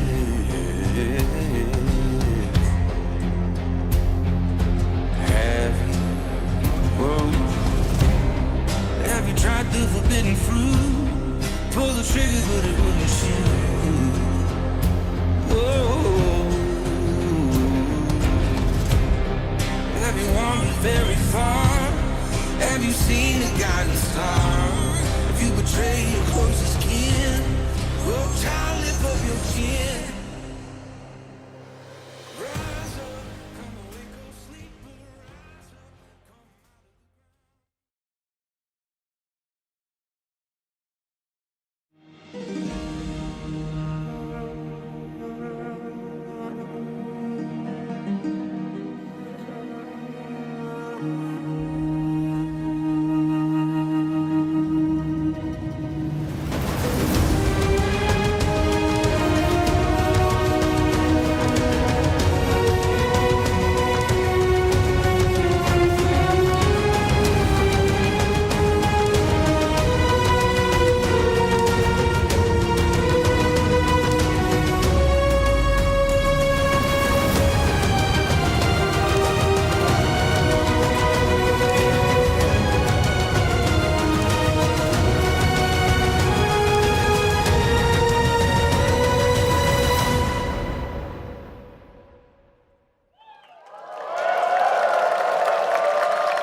think my teammates enjoy Arena a lot. It gives them a lot of energy from fans. Personally, I feel better when crowd cheering for you. I get additional power, let's say. Playing versus Paravision is gonna be tough. Just need to prepare more teamfight heroes or something like that. Playing against Team Spirit, I think we feel ourselves confident. We came here to win. No second place, just first place and a trophy. It's just gonna be fun.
Right now, give it up, Raleigh! Let him hear it!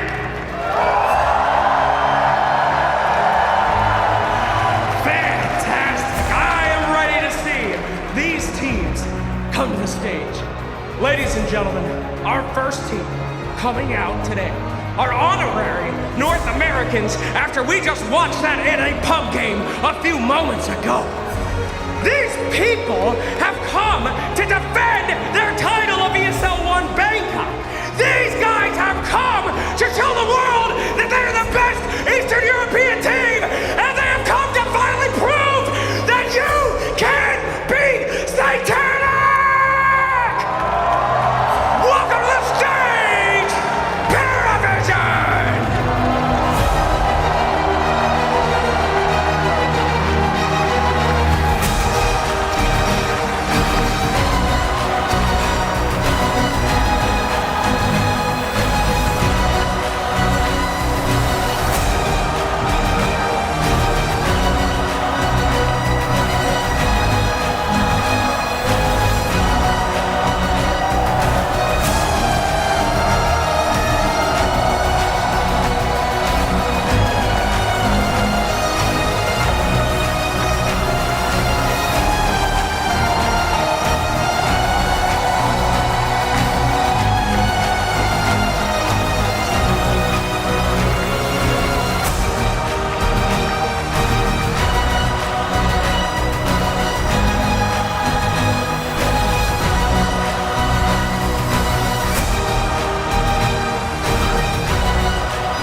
Oh, and of course, we got one more team we got to bring out, everybody. And you know who they are. They are the TI champions. Time and time again, they come here to North American lands and they take everybody else out.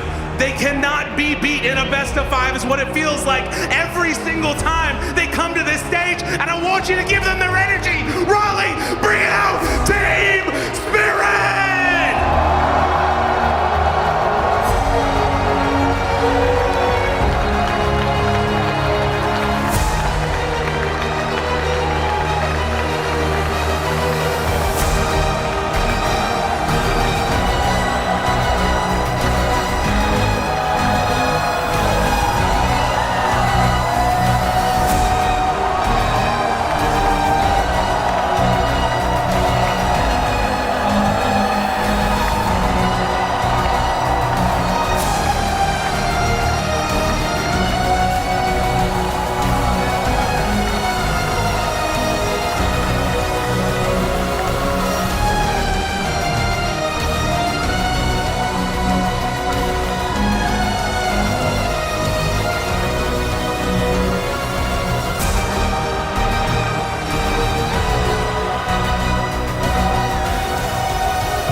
the stage here.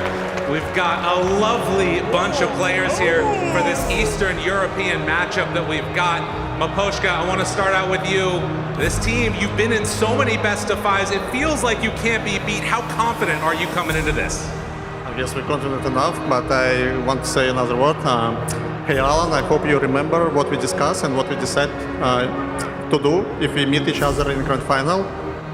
I hope it doesn't matter. Okay, if to be serious, this is the first grand final, CIS grand final for the last few years.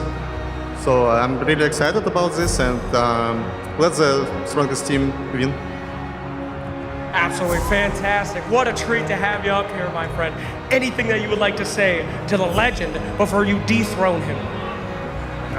Nothing. Nothing! No one-liner! You know Just what? a man ready to go! We're gonna let the Dota do the talking, and we can just have these two come on in, shake hands, get ready for this matchup. Everybody come up here, shake hands, let's go! Everybody on the stage, walk it up, let's go! Come on, come on, come on, get up here and shake some hands, crisscross, let's shake go! hands. Come on! Raleigh, one more time! Are you ready for your grand finals? Let's get this party started, baby! Woo!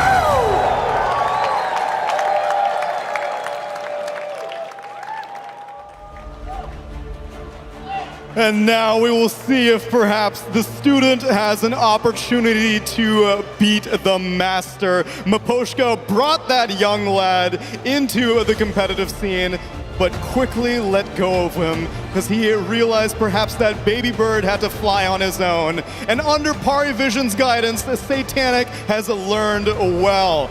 And now he's getting the opportunity to test his mettle in a best of 5 against perhaps one of the most intimidating teams that you could ask for. You heard it from Maposhka, Fear. It's been a long time since we've had a CIS versus CIS Eastern European showdown in a best of 5. Yeah, absolutely. It has been a very long time coming as well. And I think it's an interesting matchup as well because I think Radon is one of the best carries in the world, obviously, but you also have Satanic, I think, sitting at number 2 right now, maybe arguably number 1 after this one. You've got the 2 best carry players in the world matching up against each other right here in this match. The growth has been exceptional, Fly. I think at the very beginning of this competitive season, we were like, oh yeah, you know, I always hear about Satanic. He's on the leaderboards all the time. He's trapped in Yellow Submarine. And then he gets his opportunity and he has seized it thoroughly. I mean, this guy has to be one of the most sought out players. You know, when people kind of heard about him initially, you know, like everybody wanted to get this guy. Team Spirit got to play with him first. He's been growing. I feel like he's getting better every game. He's so young. He's so talented.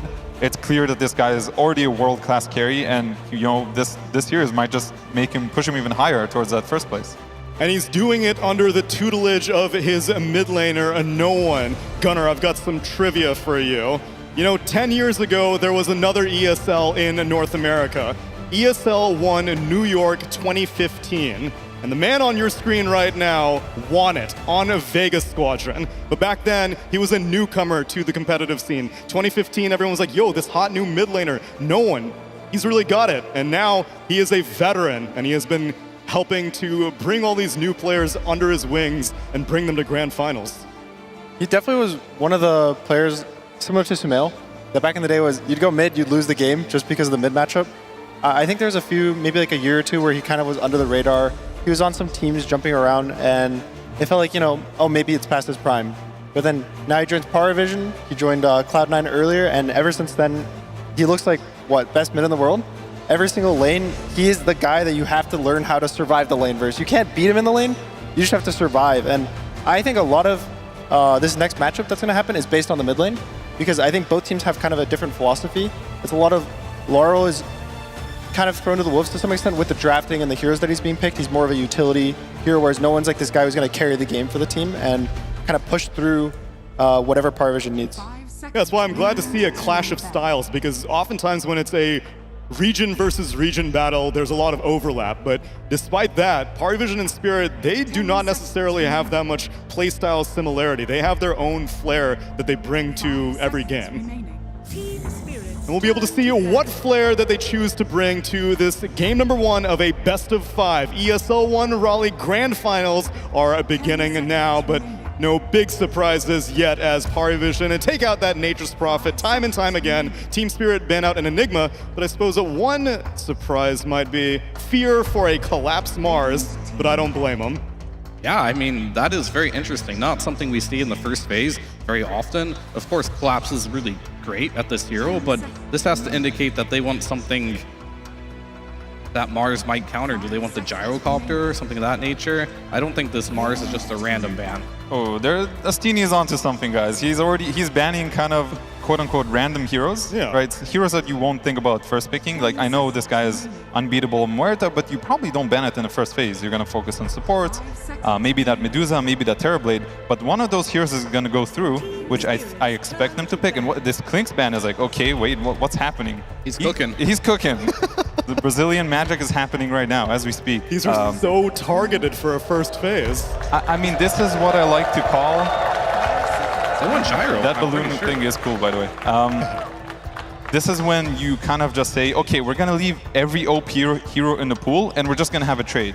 You want your Medusa, we'll get our Terrorblade, something like that. You know, they're just going to leave a bunch of stuff in, and this is what I call the Chaos Draft. You know, when you do this, sometimes you do this in scrims. You're like, you know what, let's just practice against the most OP heroes, let's just leave everything in. The other team is probably flaming you, like, why are you doing this? This is never going to happen in official. But then you get to a grand finals, and, you know, lo and behold, we have Chaos Draft upon us. Yeah, so then we can see the most contested heroes right now. Ancient Apparition, Monkey King, and Tiny have all leaked through, and Spirit can only choose one of them. Granted, they do have first pick, so they get the most sought-after one. But yeah, there's maybe so much of a good thing, you can't get all of it. Team Spirit's turn to pick. I'm looking at these bans, though. I feel like it's... Bristle is the only hero I see for those three bans, the Mars, Muerta, Clinks. Like some Bristle, Chen, just go really fast strat. It's really hard to say, just off these bans, and then... So are you reading off of like the archetype of each of these heroes, or is it just Astini being like, you won on this one, I'm going to take that one out, you're really good on Clinks, I'm going to take that one out? All those heroes counter Bristle. Gotcha. Like Mars, Spear always makes him face you. Muerta is one of the heroes that takes no cool damage. So it's just a guess. I feel like they were playing a dance for like the AA, right? Like if Team Spirit would have first picked AA, Pari would have went the Terrorblade, but Team Spirit just decided to take the TB instead. Yeah, I was thinking because, for example, TB is an okay matchup against Medusa. TB is, in theory, good against Ancient Apparition. It's okay against Beastmaster as well because, you know, Clinks is already banned, so maybe Beast parity is higher. And Paravision goes for a very, like, in my opinion, like a mild response. Like, a Ringmaster, just a good hero, a good support. It is good against Terrorblade. I actually think Ringmaster, when you get the Shard, you actually just kill the illusion. That's true, yeah. And I remember playing against someone recently and doing that, and he actually microed the illusions very well, so that was a little annoying. But you still actually insta-kill the illusions in the span of like 1 second. So it's actually kind of an interesting counter you might not think about, but it is good. Especially because for Spirit, I don't really consider this Terrorblade to be that much of a flex. On Paravision's hands, I feel like it can go 4-position, 3-position carry. For Spirit, Radon has been the only one to play at this tournament, and I suppose it could be in Collapse's wheelhouse, but I wouldn't really give it to Rue. Yeah, I mean, Collapse has played it before in the past, maybe not this tournament, but definitely if it can be a carry TB, this is definitely Yatoro's favorite hero. They'll go for carry if possible. Collapse plays it more as a core offline. Like some of the other Terrorblades will go more the pipe, the aura, items, the utility. Right. I think he just fully skips pipe. He goes Manta first item. He's basically just playing carry in the offlane. That's kind of his style usually. He's like not as far as Amar in terms of like the carry offlane, but he always wants to have impact rather than just relegating himself to a stun. Mm-hmm. And something interesting is this Slark has been kind of banned against Parivision or first picked a lot of times, and there's still a Slark in the pool if they want to go down that route. All the OP supports are still in my opinion, like Jakiro, Ancient Apparition, Tinker. There's so many heroes to choose from that it gets kind of confusing, like how do we rate the heroes? What do we actually want? Medusa is still in. Maybe Team Spirit can pick Medusa and flex it between the carry and the offlane, maybe even position 4. Medusa's still in. Caudle is still in. I like the Caudle. Is in. I was thinking. It's good with Ringmaster with the Eggs. It sets up for this next kind of blind double pick cores you have to do, because everything pairs well with Caudle. And Caudle's good for Spirit also if they want to make it a carry Terrorblade, just chakra down that Metamorphosis. But they do go for the Ancient Apparition, so support duo online for Parivision. You can see that absurdly high win rate for the hero. Yeah, I'm thinking Caudle for Spirit looks good. I think it it's a very good hero of Terrorblade. It can set up for a good 18 pick like a Storm Spirit. It can even work with Medusa. You give her mana. There's a lot of different things you can do. So I'm looking at Coddle the most. I think Tinker is definitely not going to be picked anymore, right? You're playing against Ancient Apparition. There's not much of a reason to pick it. And for the other support, I'm not sure. All right, we get a silencer. Maybe Beastmaster. For Spirit, it can flex between mid and offlane. The Terrorblade can still flex as well. It's good versus AA. The PA is also banned. Should be good for both supports, right? The Beast. Yeah. Either have really good wave clear. Ringmaster's okay because he has the save versus the Roar, but... That's true, yeah. Until Nullifier, I suppose. I think it's just one of the... It feels like it's one of the best heroes to just pick because it almost always has impact. There was the one game, I think it was 33, he had a really rough one. But I feel like every game I've watched in playoffs besides that one Beastmaster game, he's always farming really fast. He gets his Ags no matter how good or bad his lane is. Like, he's always going to do his job, no matter what the game state is. Strangely enough, Collapse has not played Beastmaster once this tournament yet. Okay. And I don't know if that'll just wait it. Radiant team pick. Whoa. They did this in the upper bracket final with the Bounty Hunter. Yeah. They laned it with a Slardar. Completely destroyed the game with that one. And this is where it gets interesting, because now Power Vision has to pick 2 cores, essentially, and I think one of them will be a flex. I think Beast is almost like an obvious one, but they do have to consider that Medusa is in the pool, and if they pick Beast, Team Spirit's going to pick Medusa. Medusa is great against Beastmaster in the lane, in the game. So there's a lot of hoops you have to think through, which it gets kind of complicated, but I think they want at least one hero, one core role that can flex between multiple roles, so they have more options. I mean, Tiny's still in the pool as well. I know it's not a good carry matchup, but okay, it works over 2 supports. It is flexible. The next hero is probably the harder one to choose. I'm still looking at Beast. Okay, they do it. All right, Beast time. I think actually the Ags build is bad versus Dusa, because in the lane you never do enough damage, but I think the Dom build, even just going the first one, the normal Helm of the Dominator and not upgrading it, is really nice versus Dusa because you kick her out and take her tower relatively early. I don't know if... No one's really done it this tournament, though. Everyone just goes the Ags default. And last time that Spirit did pick that Bounty Hunter, they did also have a Medusa on their team. It screams Medusa to me. Yeah, I think it's just too good to not pick up. And now they're going to ban Anti-Mage and one other hero. Do you have to ban Elder Titan, or do you not have to worry about Elder Titan? You don't have to ban. No. Yeah, they don't really have a spot for it. I would ban like something like a Sniper and a Anti-Mage if I were a Spirit, because they don't have a good way to get on top of a Sniper. It's also a hero that, you know, no one has been really good on.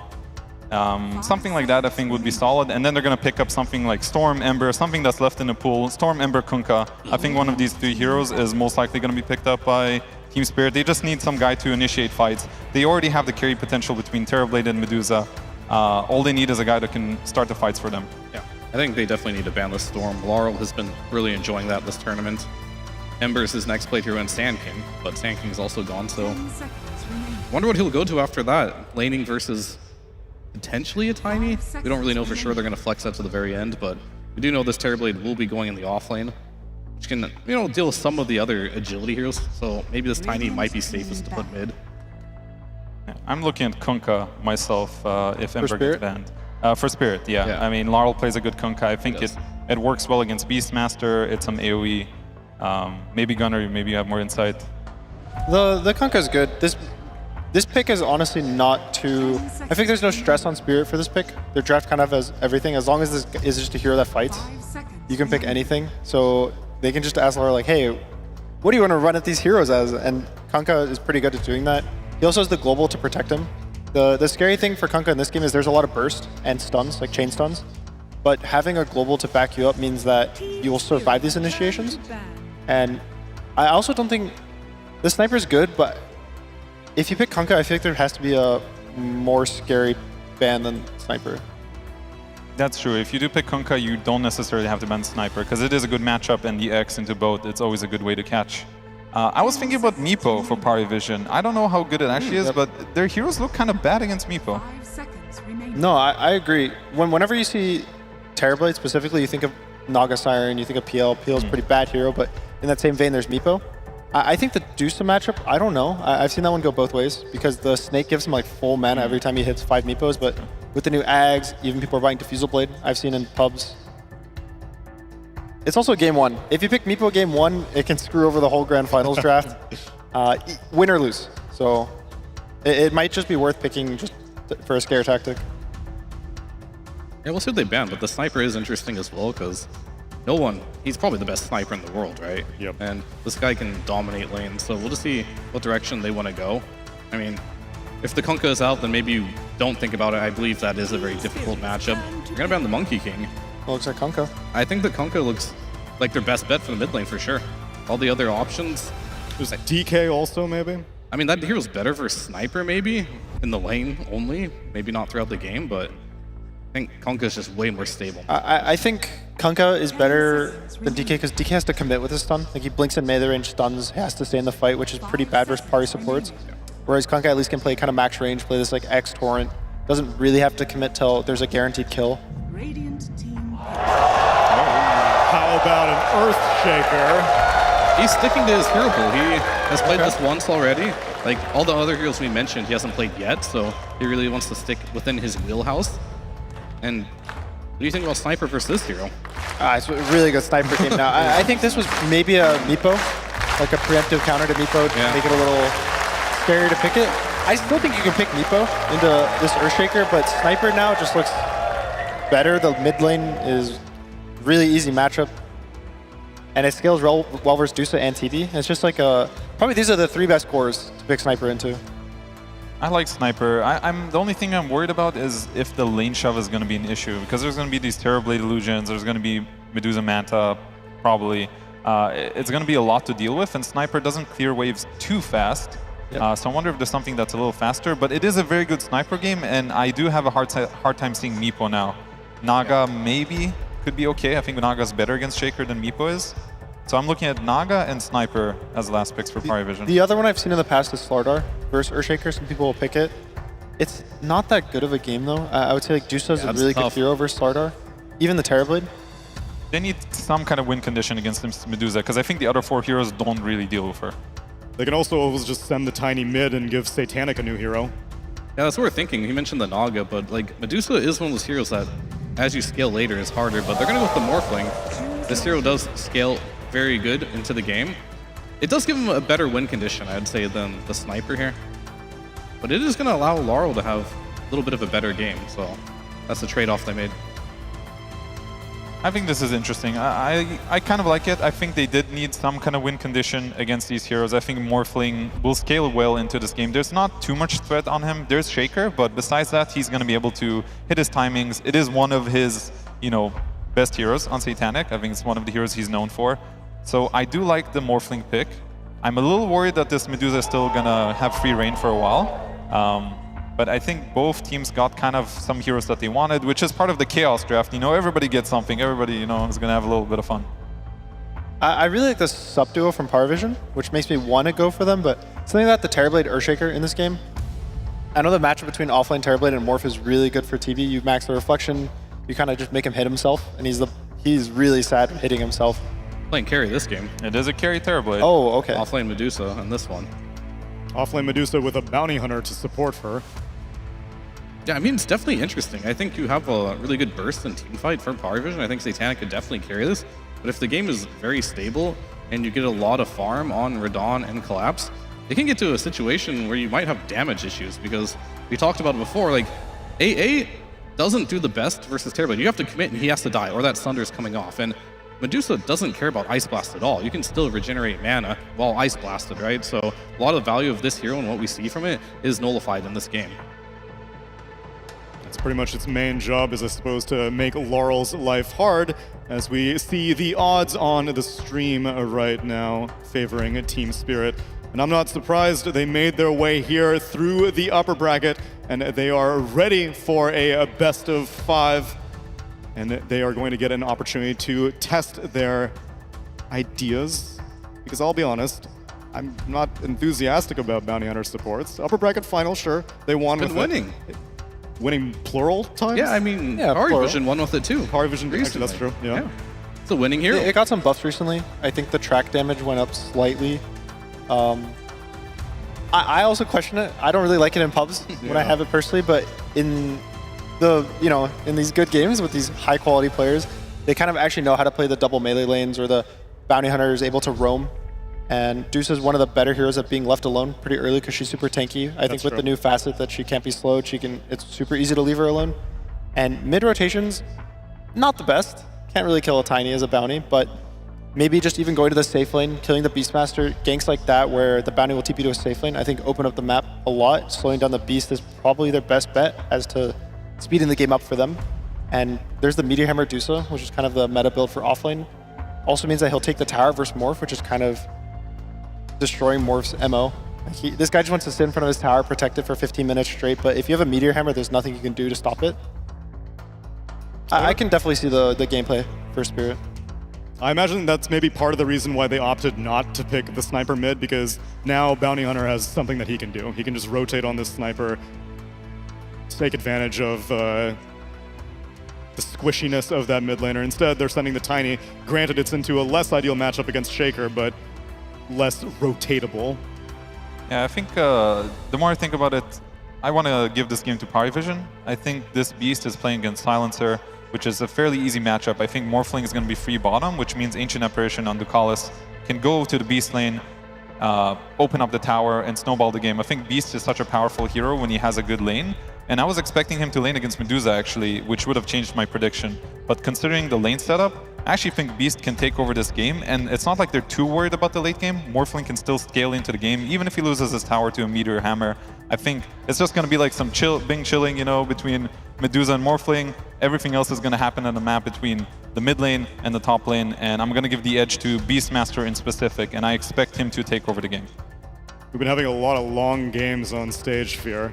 Should I already start anticipating who looks better at 60 minutes between these two lineups? Who looks better at 60 minutes? I mean, you do have Terrorblade Medusa, so that's always nice, and some stun support through the Shaker, but it's all about snowballing game. As Fly did say, like this Beastmaster, if you get off to a great start, this hero can control the map, and then all of a sudden you wish you didn't have a Terrorblade and a Medusa lineup. So we'll have to see how the rotations go.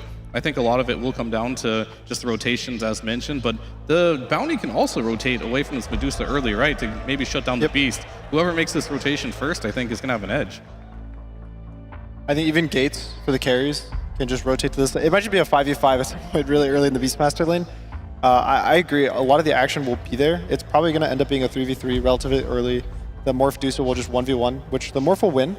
There's advantages in the other lanes for that, but Beastmaster is kind of going to be the tempo setter early. I feel like I do like Parivision's draft, but I think that Spirit with the Bounty Hunter, something about the Bounty Hunter in this draft makes me kind of like. That's what I'm saying. I like the Bounty Hunter. Okay, fine. I have confidence in the Bounty.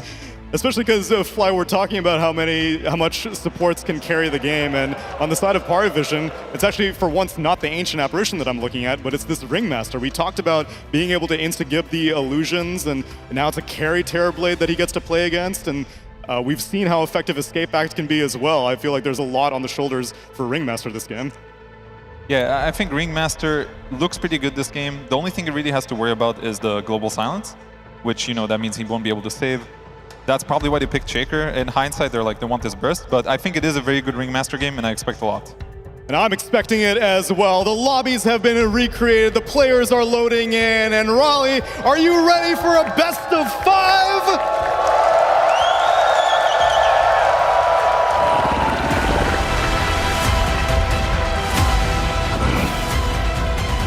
Claws out!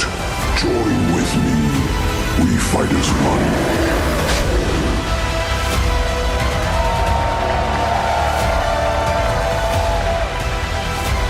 You're damn right we're ready for this best of 5. Welcome to the grand finals of ESL One Raleigh. I've been walking around, I've been seeing all the lovely faces out there, and I'm so proud of all y'all coming out here, filling out the stadium every single day from start to finish. Thank you so much for coming out and showing the world that NA Dota is not dead, and it'll never die as long as you keep playing, you keep watching, and you keep cheering. This is your tournament, Raleigh. This is your region. This is your tournament. This is your arena. So welcome to your grand final.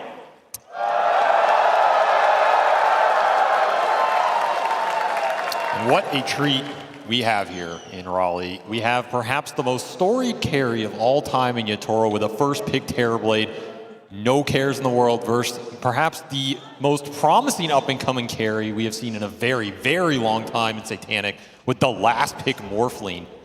Man, this takes me back to all of those majors when it was like Prime Secret versus Prime VP, and you had first pick Morphling Terrorblades every single game. What a thrilling meta. We have arrived there once again, Austin, and this is a storied carry matchup. These are two heroes that have faced off against each other year in, year out.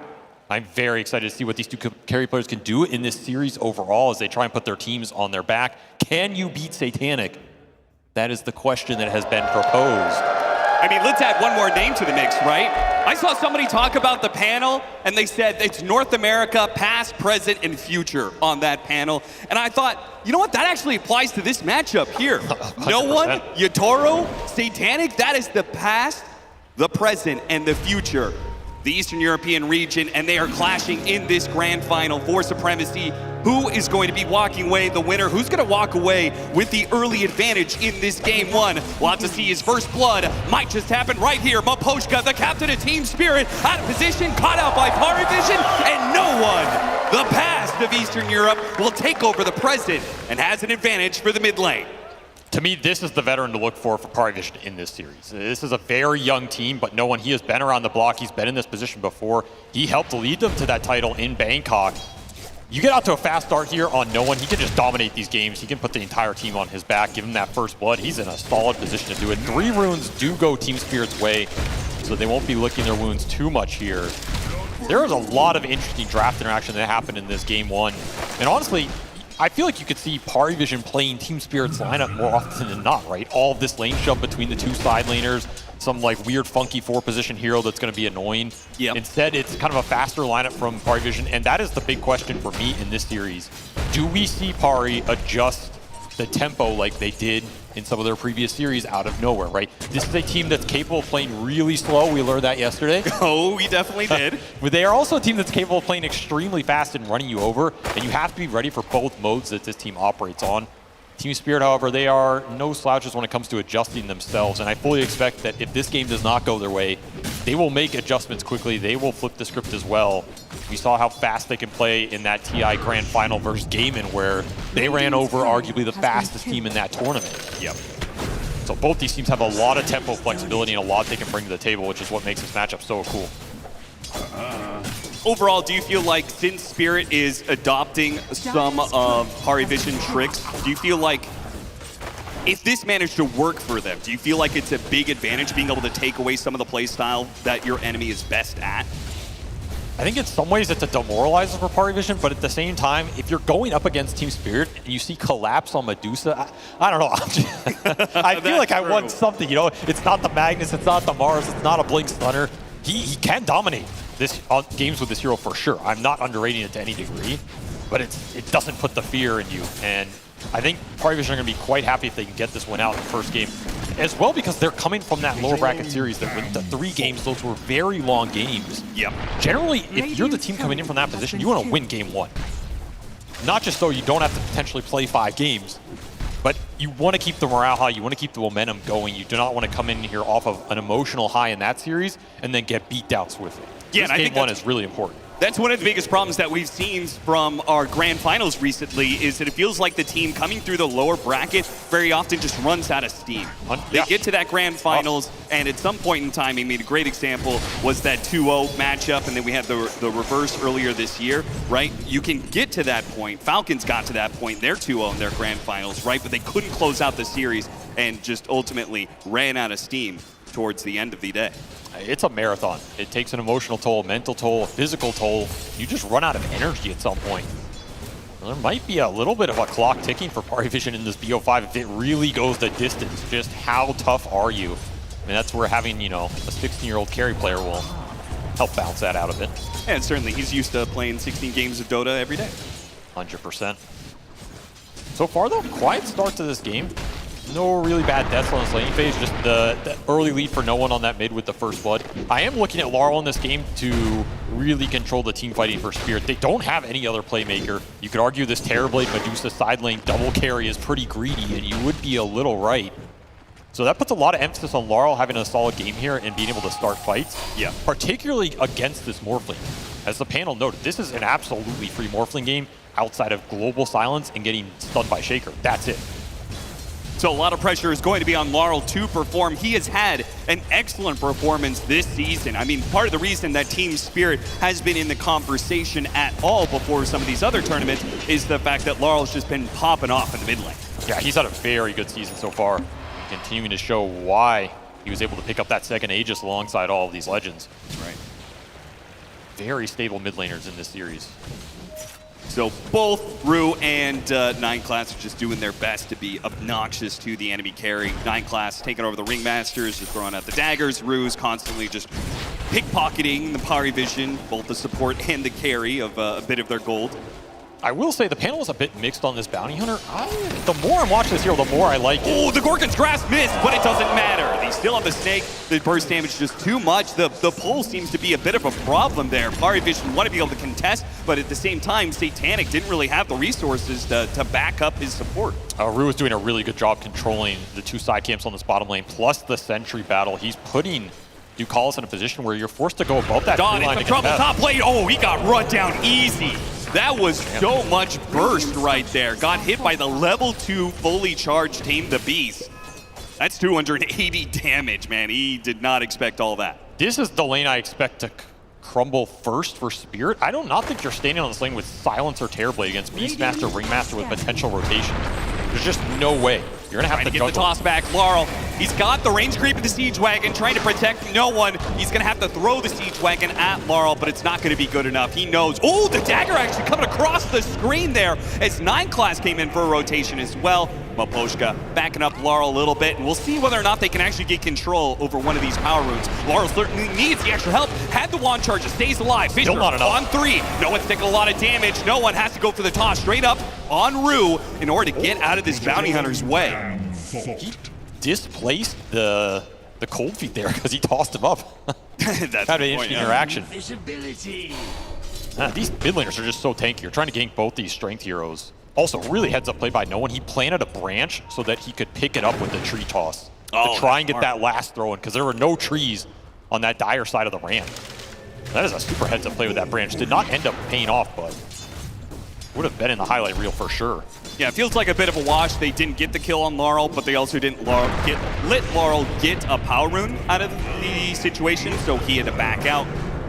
Went back to the fountain for a full heal. Now it's no one who feels like he's being pressured heavily.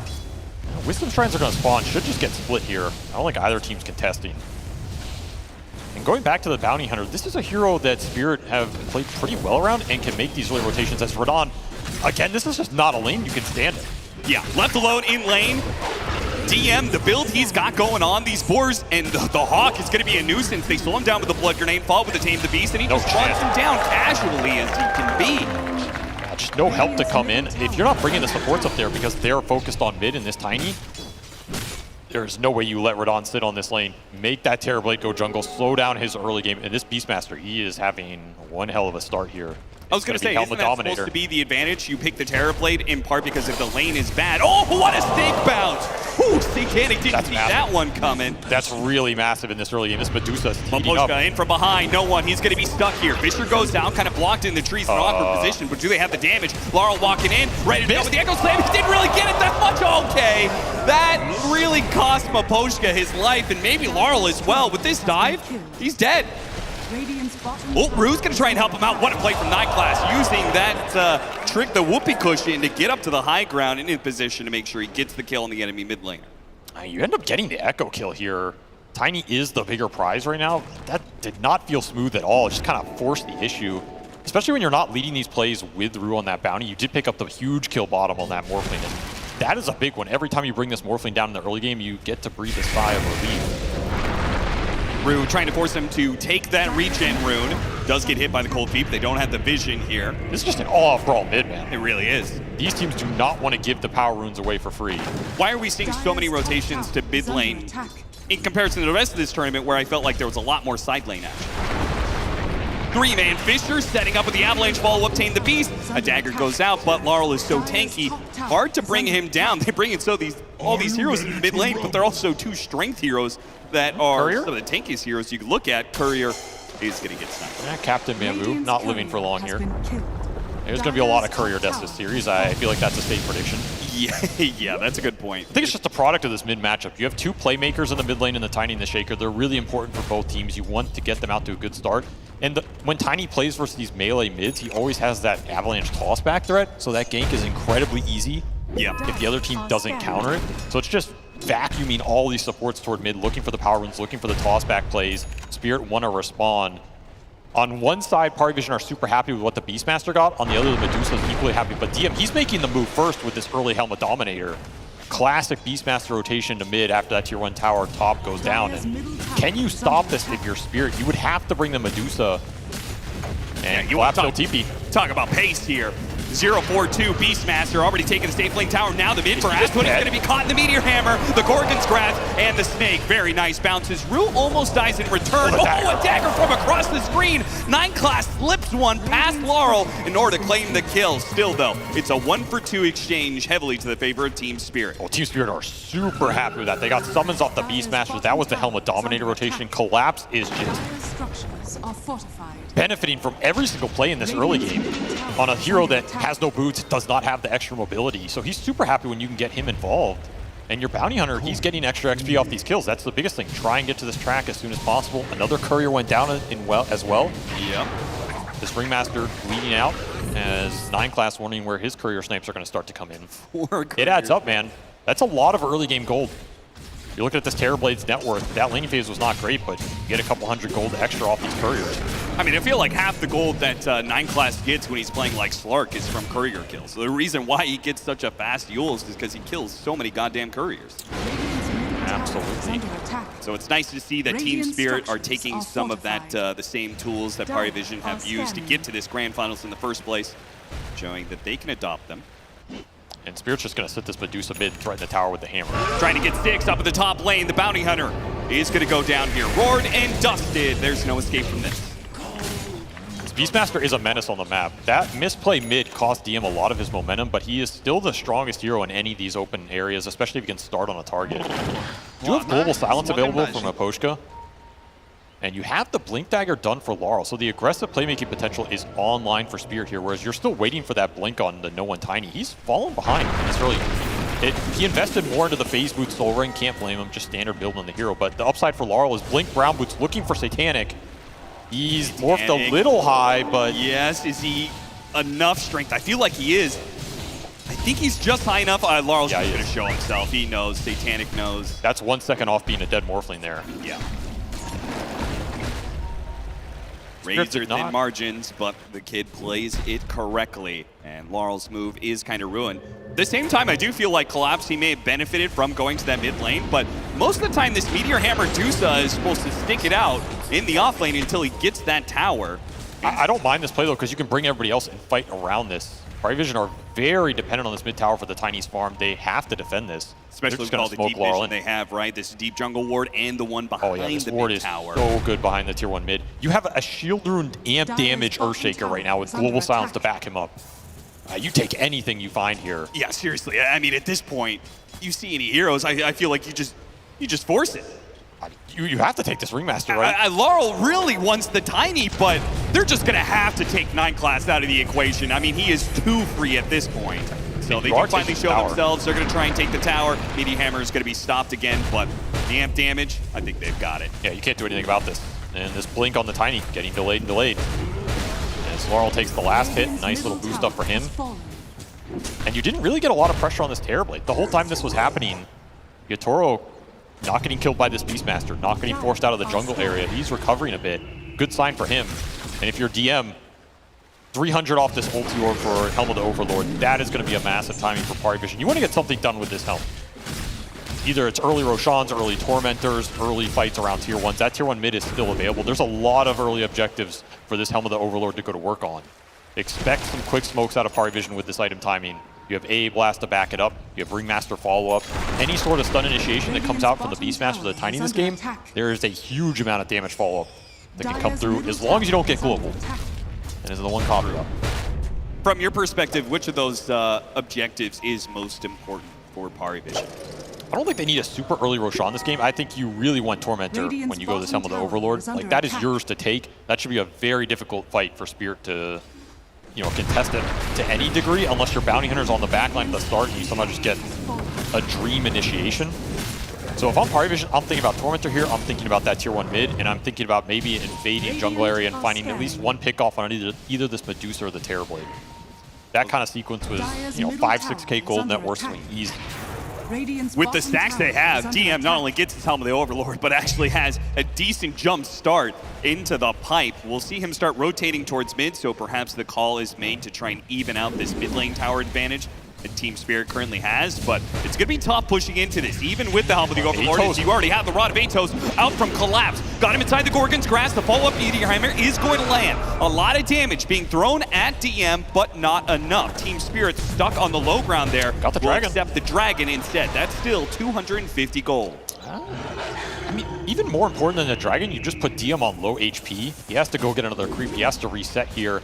And you are going to smoke on Party Vision with this tiny blink, but now is the Beastmaster confident enough to join this kind of play and take a head-on fight half HP. Chipping him down, slowing him down, it opens up a lot, and look what Spirit are doing. They're just smoking straight bottom. This is almost a defend the Tormentor play, intercept the move. They have that vision. Some of it surely has spotted Party Vision in their move over here. Team Spirit don't find it opening, though. The vision for Team Spirit's doing a lot of work. These deep wards behind that tier 1 mid. They had another one in that deep jungle, and the Bounty Hunter can always scout on the front line. Makes these kind of cross-map moves for objectives pretty difficult. That's a smoke that yields nothing for Party Vision. DM's just going to push in mid. But this is Tormentor for Spirit, despite that early Helmet of the Overlord. Yeah, I was going to say I like the fact that DM stuck it out mid because he can take the mid tower, but A-Blast? This Ice Blast, it's going to cut things close. They stop hitting the Tormentor. Can they do it? Is anybody going to die off of this one? They use the Sunder. Everyone stays alive. That is... I mean, razor-thin margins here. Seriously. You're just banking on nobody being there. You are right. You have the vision to play around it, but a big gamble. You are rewarded. A shard for the silencer, some extra insteal. You get some fights rolling your way. Yep. Meanwhile, DM stuck it out mid lane. He did take that mid tower as a result, so there was a trade-off for Party Vision. And they do get the haste rune for the Tiny. That's a big power rune here. Do a lot with it on the map right now. See what he gets done. Echo Saber is going to be his next choice. 7-6, 16 minutes in, and Team Spirit have kind of backed off a little bit. The lanes are getting shoved by the Beastmaster. The risk of them going for an aggressive play is if it backfires, that Roche is just dead to the Vlad's Morphling plus the Beastmaster, or you're going to lose a lot of map control. And you've got to remember, you're playing a Deuce Terrorblade lineup. In theory, you can farm a lot. You have solid pace here with the start Collapse has had. You want a situation where Party Vision go into the Medusa. That is the ideal fight for you. Spells get thrown on Collapse, he's the front line. That's where you maximize the value of this hero. Okay, Roar's going to be put onto the Bounty Hunter at the same time.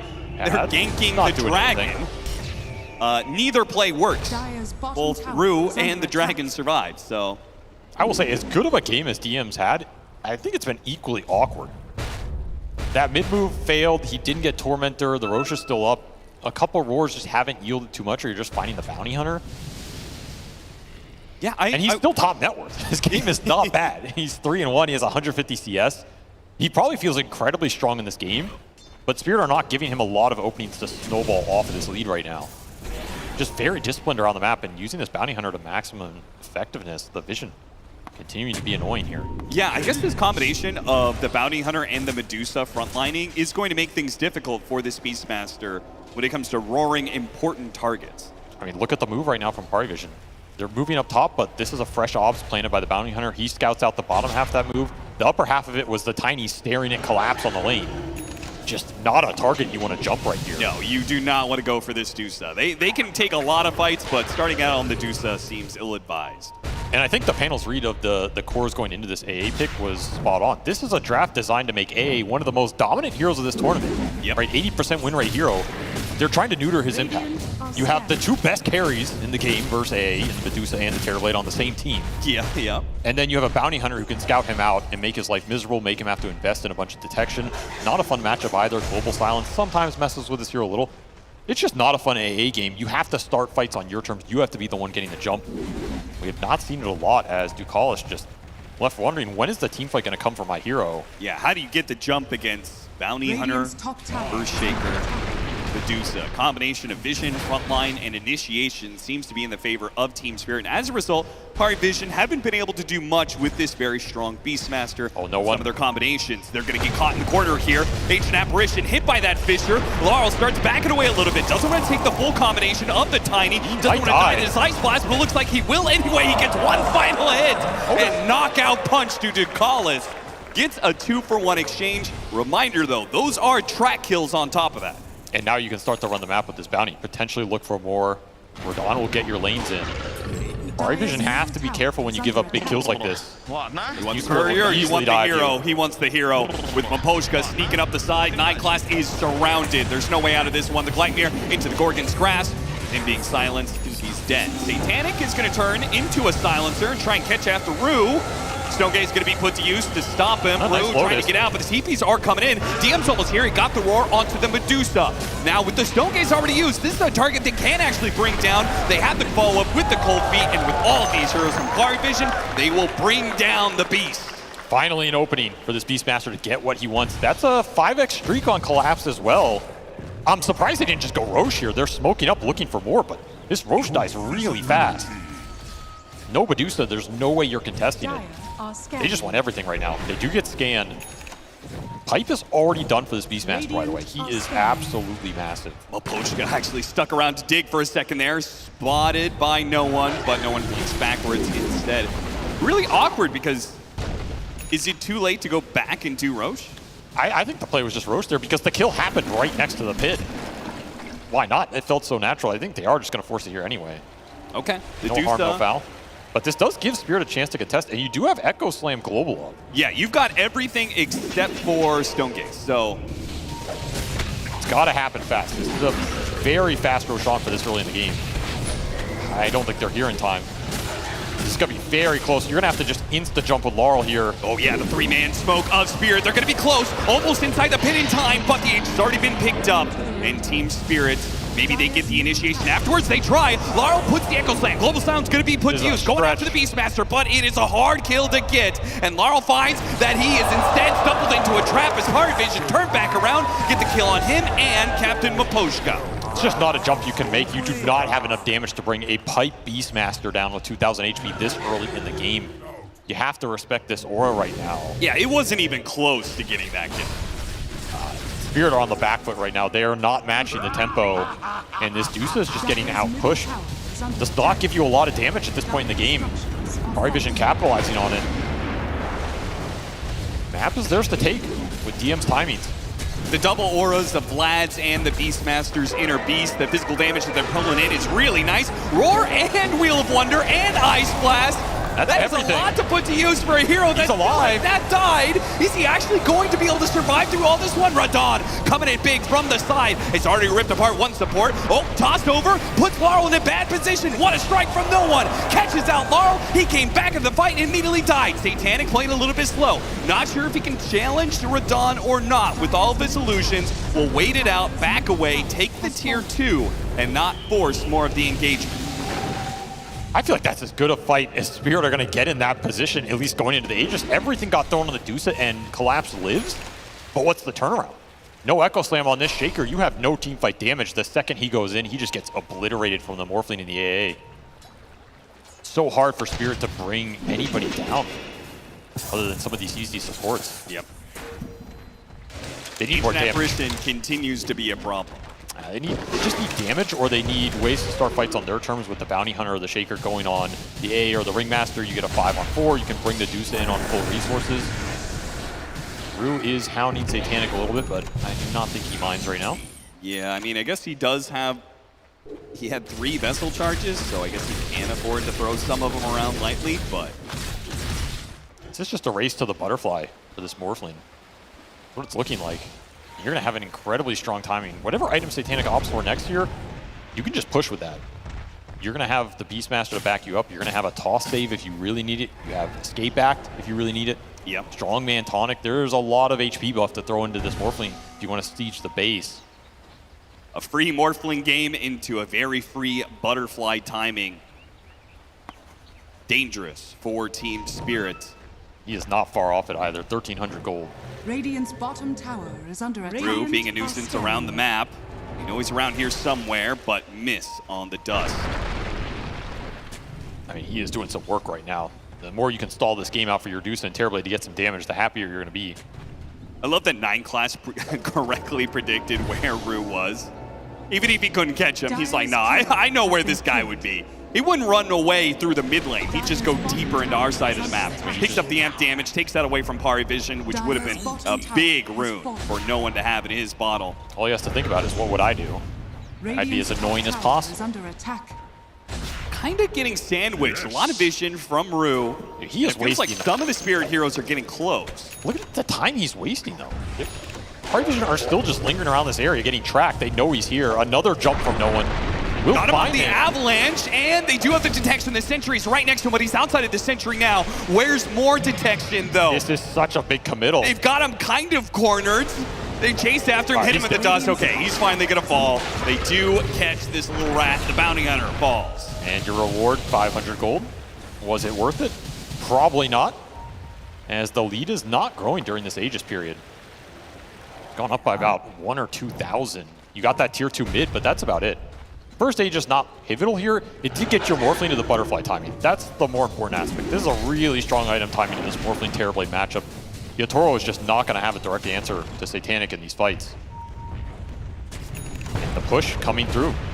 The Morphling's not even here, by the way.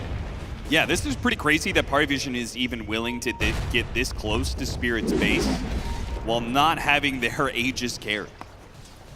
I mean, keep in mind, Satanic, he's morphing into this Terrorblade and just sending illusions down the lanes to counter the TV's illusions as well.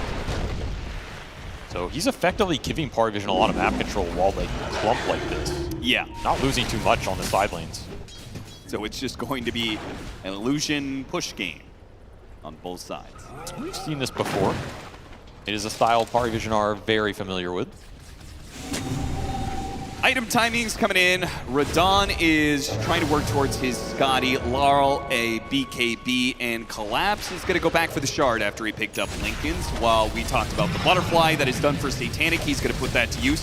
And he is demolishing tower after tower. Another tier 2 to fall. Still feels like Pari have the damage advantage right now. Yeah, Scotty for Terrorblade will help this game a lot, especially if you can just stick onto that Morphling, make his life miserable. But you're not dealing massive burst DPS, and that's the concern. If you can't land a massive Echo Slam, that fight looks pretty difficult. The ores are continuing to come in for DM with that AC. He found a Granite Golem as well. I mean, that's just icing on the cake right here. Yeah, EHP tank on tank on tank. Barely misses. Hit by the Fissure, he's got a haste rune, so Maposhka, his life is forfeit. He's going to Global Silence TP away, but BKB, it doesn't cleanse you, but he does have the toss right after the Global Silence fades away. Maposhka does end up going down, while they also took the Tormentor. Dakalis gets the shard. Pretty nice one here. This is a really nice shard to have and not one you often want to buy.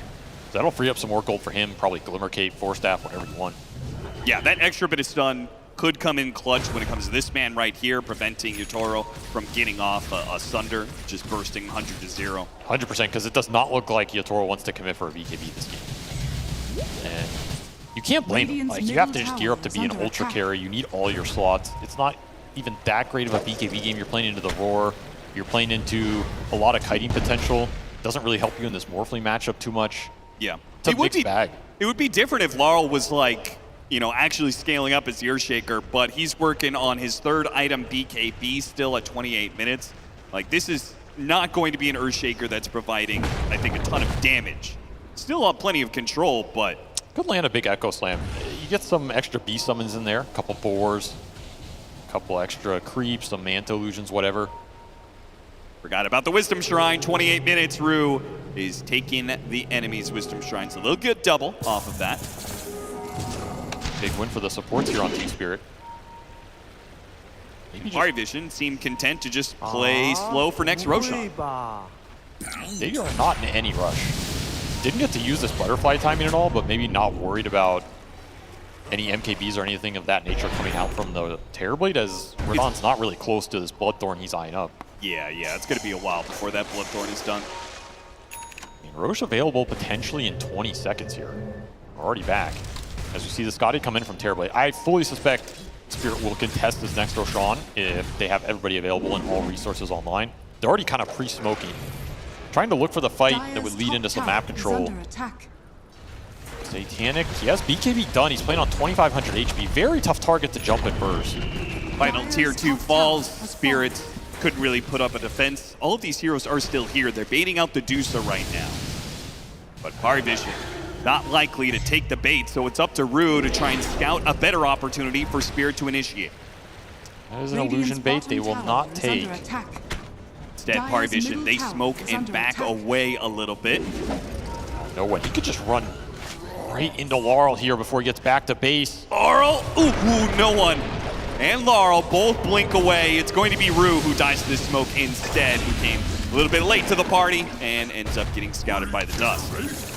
Top wave gets cut as Collapse defends mid, so this is kind of an awkward situation for Parivision to force the high ground, especially with Roshan potentially spawning here. You lose this fight. I mean, we've seen it time and time again. Spirit have comeback potential. They got to collapse back onto Collapse. The roar goes out, but he got off the Stone Gaze. That is seriously going to save so much of it. Look at no one. He's right in the middle of nowhere with a Scotty, a Stone Gaze. He is done for.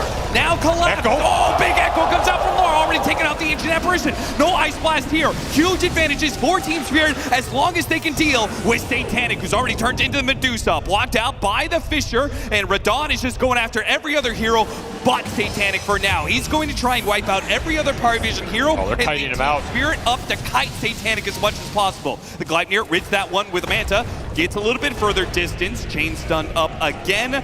Good. Be careful these illusions. Doing a little bit of damage to Maposhka here.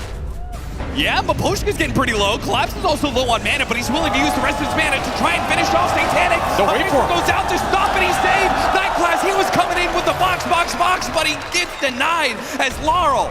Expert read of the situation. Toro, what a bold move there. Just to make sure that Spirit lose nothing in the fight, he uses his Thunder to bail out Laurel just in case. It's up again in 30 seconds. Not a long cooldown. And that's going to accelerate this Bloodthorn for the Terrorblade. What a fight from Spirit, but at the same time, mis-execution from Parivision.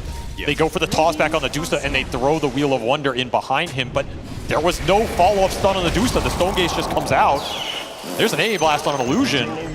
Not an illusion you expect, but that's going to put that ult on cooldown here and give Spirit a chance to replenish the resources. Yeah, I think they, I feel like he's had that Linken's for a little bit, but if I saw that right, they did not block out the Linken's, and DM used the roar on that. We're not able to chain stun him. Now Rue. 15 seconds till the Ancient Apparition. 9-class ball back. Morphling is back up. If they can get a dive back, this is just going to be a free Roche perhaps for Spirit. Too bold on the map versus Bounty Hunter, not respecting Spirit's pace right now.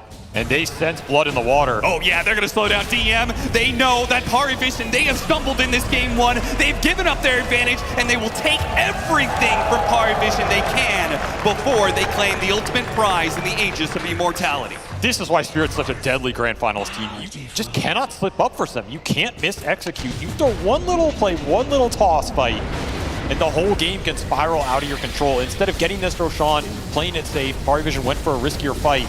They're going to pay a huge price here. As the blast will slow us down a little, but there's no contest. Yeah, no one. He was coming in through the side. This is the guy who has the most Aegis steals in the history of Dota. Was hoping to make another one happen, but the Ice Blast, it comes in and scouts that, yeah, Team Spirit, they're really not low, and you lost the vision to finish off the Roshan. Done. We'll take it freely with no interception. This is super nice for Yatoro because now he did not go for some super defensive item build. He went offensive items. Hurricane Pike into the Scotty, into straight Bloodthorn. He doesn't have the BKB, doesn't have a Linken's here of his own. Aegis lets him play really aggressive with the DPS that Spirit need. So this is a huge moment in this game. How much Spirit can get off this Aegis timer? What can they do to punish Parivision around the map? We've seen them be extremely elusive as well. Parivision are no strangers to ratting out a game. Yeah, and they've already activated that plan with no one running down lanes with his Shadow Blade. He's going to be a nuisance there. I'm sure the Morphling is probably going to try and get the TV again so he can create his own Terrorblade illusions and do something similar. So much of this game comes down to the initiations. Does the Tiny find the right jump? Does the Shaker find the right jump? What happens after that? You got to chain these stuns properly. Ice Blast just to scout a little bit of information. What is Team Spirit up to? Well, you know what Radon's up to. Keeping the push coming. That is a big item. That's your counterplay to this butterfly. You didn't even really get a good fight out of it for Satanic. Team This isn't the end-all be-all, but man, he is hitting way harder than he used to. Yeah. They ever get that that initiation from Laurel, you get the stuns combined with that Bloodthorn. Radiant's top tower. You're gonna blow up a hero super quickly. I mean, you can blow up anybody. You have the damage now to evaporate this Morphling if the Terrorblade is in a front position. Yeah, and they won't have saves until 9 Class can get his Lotus, right? Because they're going to cover that initiation with the Global Silence. So 9 Class, he knows he has to rush the Lotus Orb first item, and he's actually not that far away from it. It's just a tough build-up, especially when you're not winning the team fights. Yeah. It's one of the rougher games we've seen from him. He's just been shut down. That buyback cost him a lot, too. Can't say I've seen this too often. DeCall is hanging out on the high ground there with a Blink Dagger Ancient Apparition. Collapse making sure there's no vision up there. He's like, what the hell? Depending on the timings, might have been able to get that shrine, but no chance there. Toss back onto Yatoro. He is no very wheel. low. Wheel a little bit off the mark there, and he instantly uses the Thunder. Does not want to blow the Aegis just yet if he can afford to get away. Low jumps in after the Ancient Apparition. Global Silence gets put to use. He still got the kill on Yatoro. This is bad for Spirit as he comes back in second life. Fisher trying to protect him, but no one all-ins on it. BKB, a toss combination that brings Yatoro down a second time. What were they doing there? Nobody on Spirit was even close to that fight. Maposhka's in the triangle. The Bounty Hunter's in the bottom jungle. Collapses at their Wisdom Shrine. You look at the dots on the map, nobody was backing anybody up there except the Shaker who, yeah, you throw an Echo on an A, so what? You gotta remember, downside of not having the BKB on this Terrorblade, you get caught out, you get chain stunned. You just get 100-0 very easily. And now Parivision taking advantage of a slip up. They're gonna be the ones to push high ground here.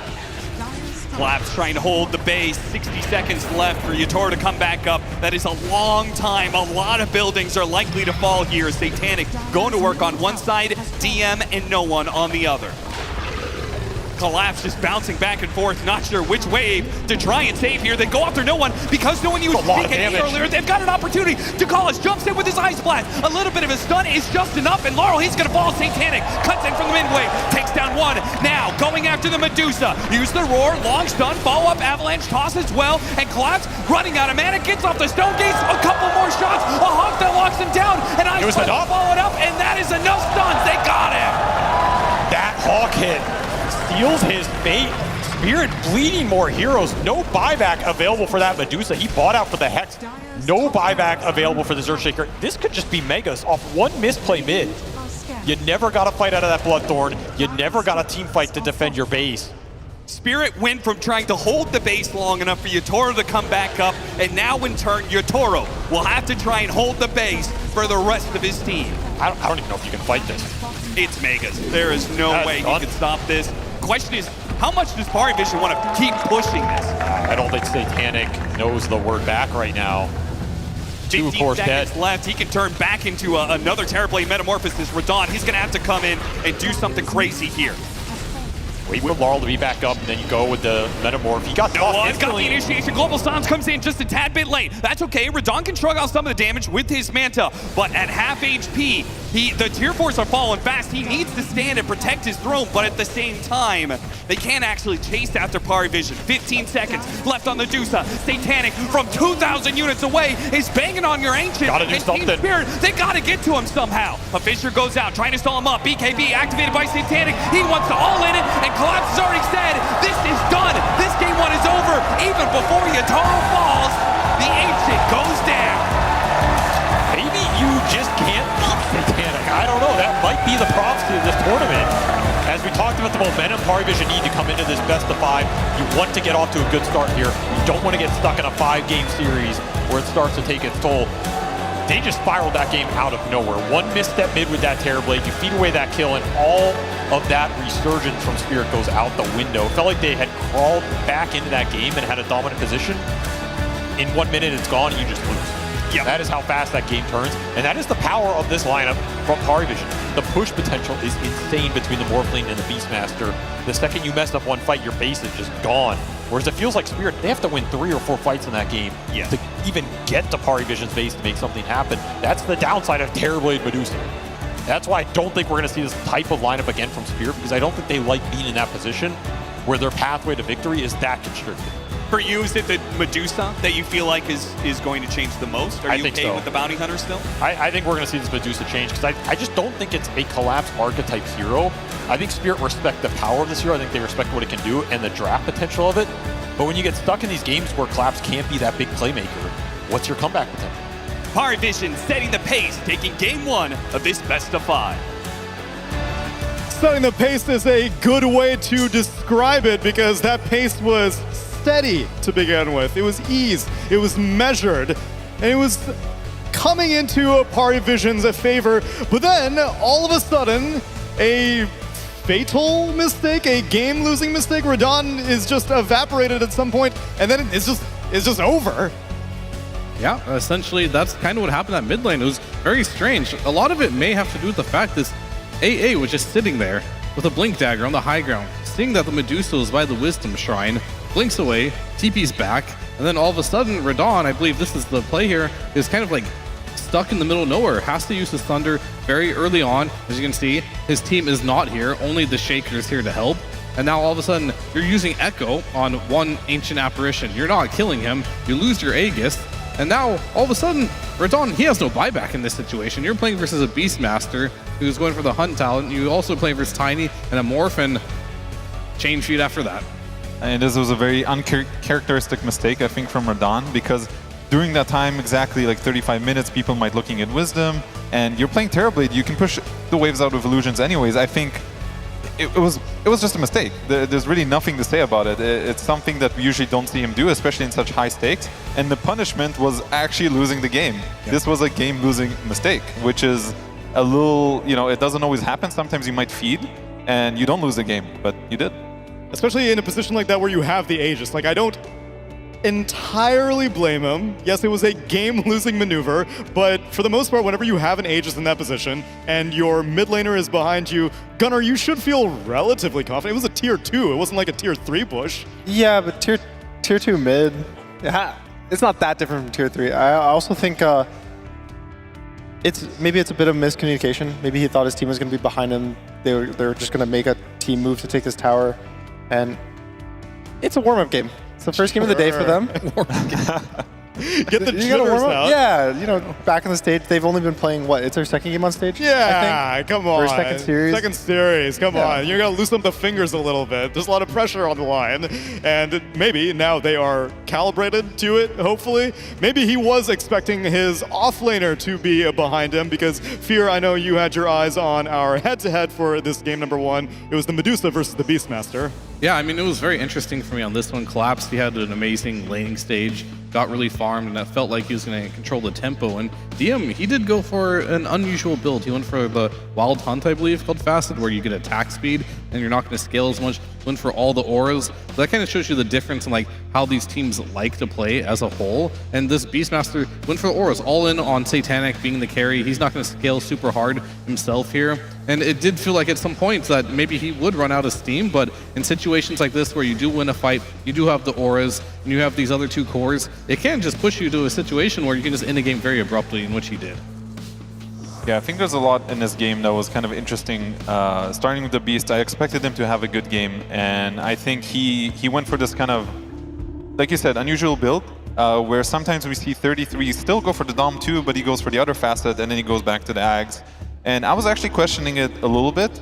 I saw the idea behind it. You want to like make the game faster, have fast tempo, but I think he actually missed some of his timings. Like normally you get this Dom 2, you want to contest the Tormentor, they lost it. I think we're gonna show a replay of that later if we have time. And I think it was unique, and I liked still what he did in the end. And as we can see here early in the game, it was kind of like this battle over the mid lane, because you have 2 heroes that really utilize runes with Earthshaker and Tiny. So the supports just come here and they keep throwing spells at each other, like just keep throwing spells, keep poking each other, slow down both of these heroes' games. And this was kind of like a fatal mistake from the Beastmaster. He comes with his Dom 1 to take the tower, but he actually starts hitting the tower with his main hero and he dies, and this actually slows his game down a lot, considering how good of a game he had. And I think these kinds of mistakes end up kind of slowing the game down. And here, this is the second mistake that I think Beast made, where this is his Dom 2 reveal.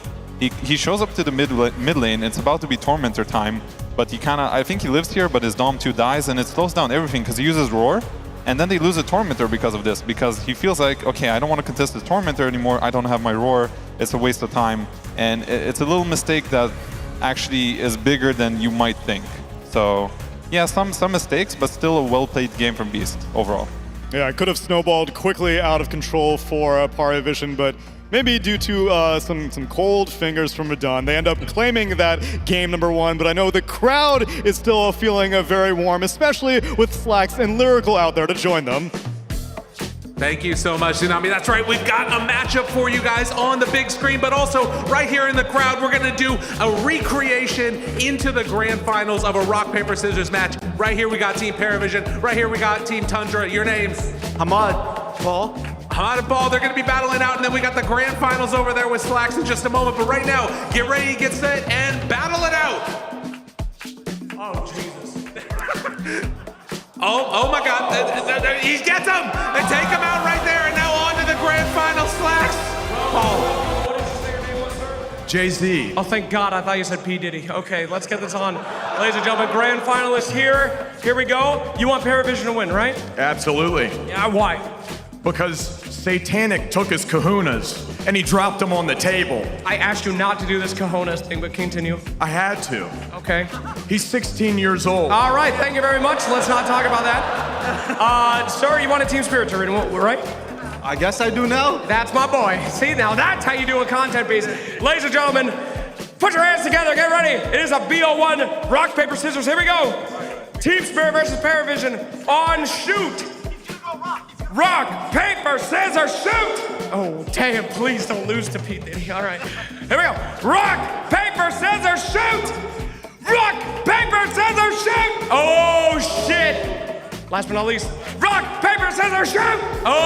Okay, so that means Team Spirit win, is that right? Absolutely. All right, congratulations. Any speeches? I have no speeches. Great. Good luck. Good luck. Bye. Thank you very much. Thank you. He doesn't have any speeches. He used all the paper to beat Parivision in that best of 3. And it's funny that you show some rock, paper, scissors, because oftentimes here in group stages, we have a lot of tiebreakers. And everyone's always excited about the possibility of infinite tiebreakers. Did you know that there are more ways than just Dota to solve those?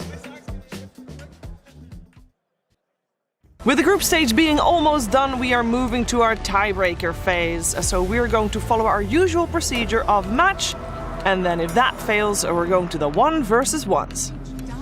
Oh, and that's it, it's a draw.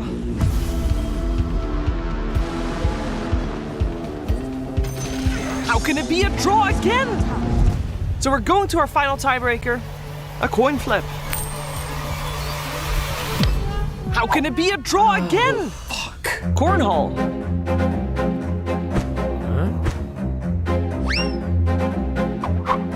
Beer pong. Twister. An optician's eye test.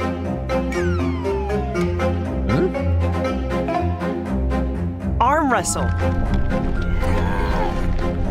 Mini golf.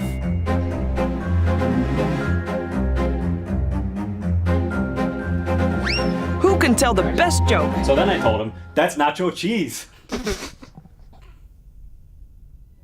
After all these draws, the tournament admin has decided they were just gonna ask a magic 8-ball.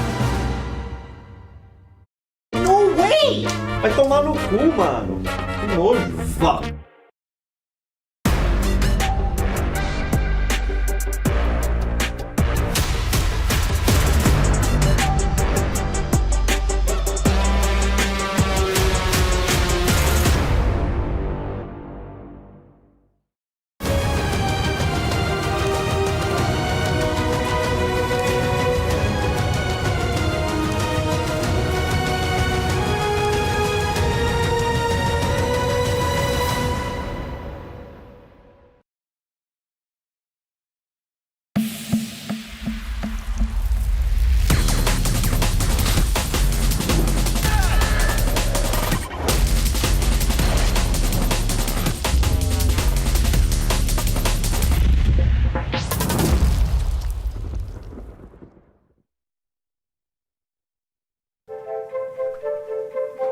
My name is Austin Walsh. I go by the name Cap online, and I am a commentator for Dota 2. Oh, I have been casting for about 20 years, I guess. Probably 5 of which as an amateur, and then I guess somewhere between 10 to 15 years as a professional. Yeah, I mean, being a gamer, you spend half your life in a chair. That's just the way it is. What's important for me? Usually flexibility. So when I'm doing a cast, I'm bouncing back and forth between standing and sitting. Casting Dota is more of a marathon than it is a sprint. You have long periods of time where there's not necessarily a whole lot of action, and then you get a ton of action, perhaps back to back for 30 seconds, maybe even 1 to 2 minutes at a time. So I want something that I can be able to relax and lean back and stretch out. But when it's time to cast a fight, I want to be able to stand up and give the best performance that I can. So fortunately, I have not really experienced too many back problems or anything, and it's something that, coming from the military, a lot of the guys that I served with, they had knee problems, joint pain, back problems. And so I've always been pretty careful about back problems and knee problems, and trying to make sure that I'm always moving around, always stretching, not sitting in one location for too long, because I've seen some of the guys go through that, and it seems like it sucks. So I try and do everything I can to try and keep myself limber and flexible. The things that you should invest in, right, is the things that separate you from the ground, right? So it's mattress, chair, shoes, right? Those are the things you actually want to buy quality of, because otherwise, you start getting those aches and pains. I really like my job. I really like gaming. I really like talking about games. I like being a commentator for Dota, and I try and be in the best possible physical fitness that I can be, so I can keep doing this for a long time.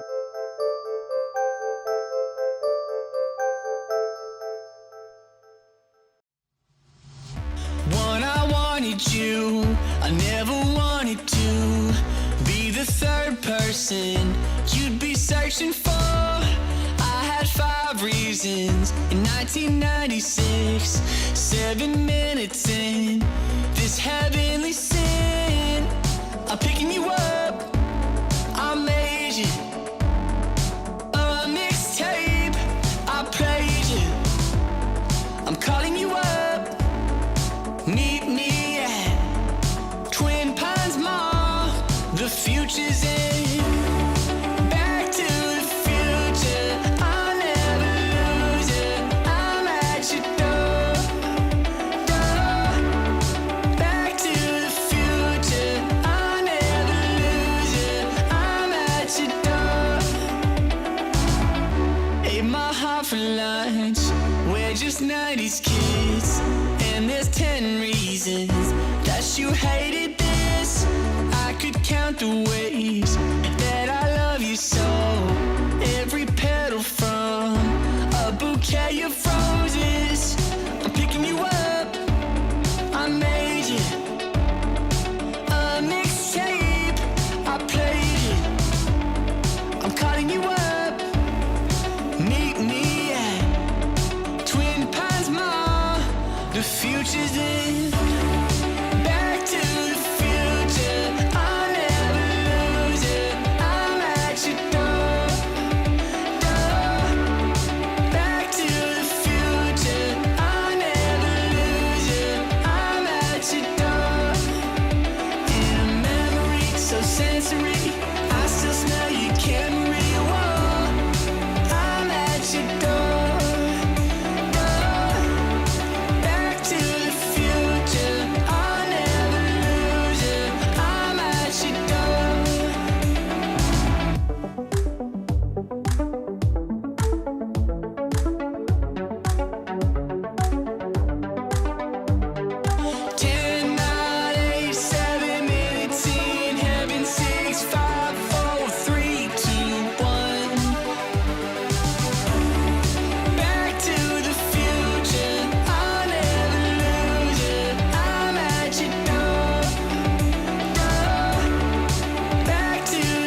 ESL One Raleigh is brought to you by DHL and 1xBet.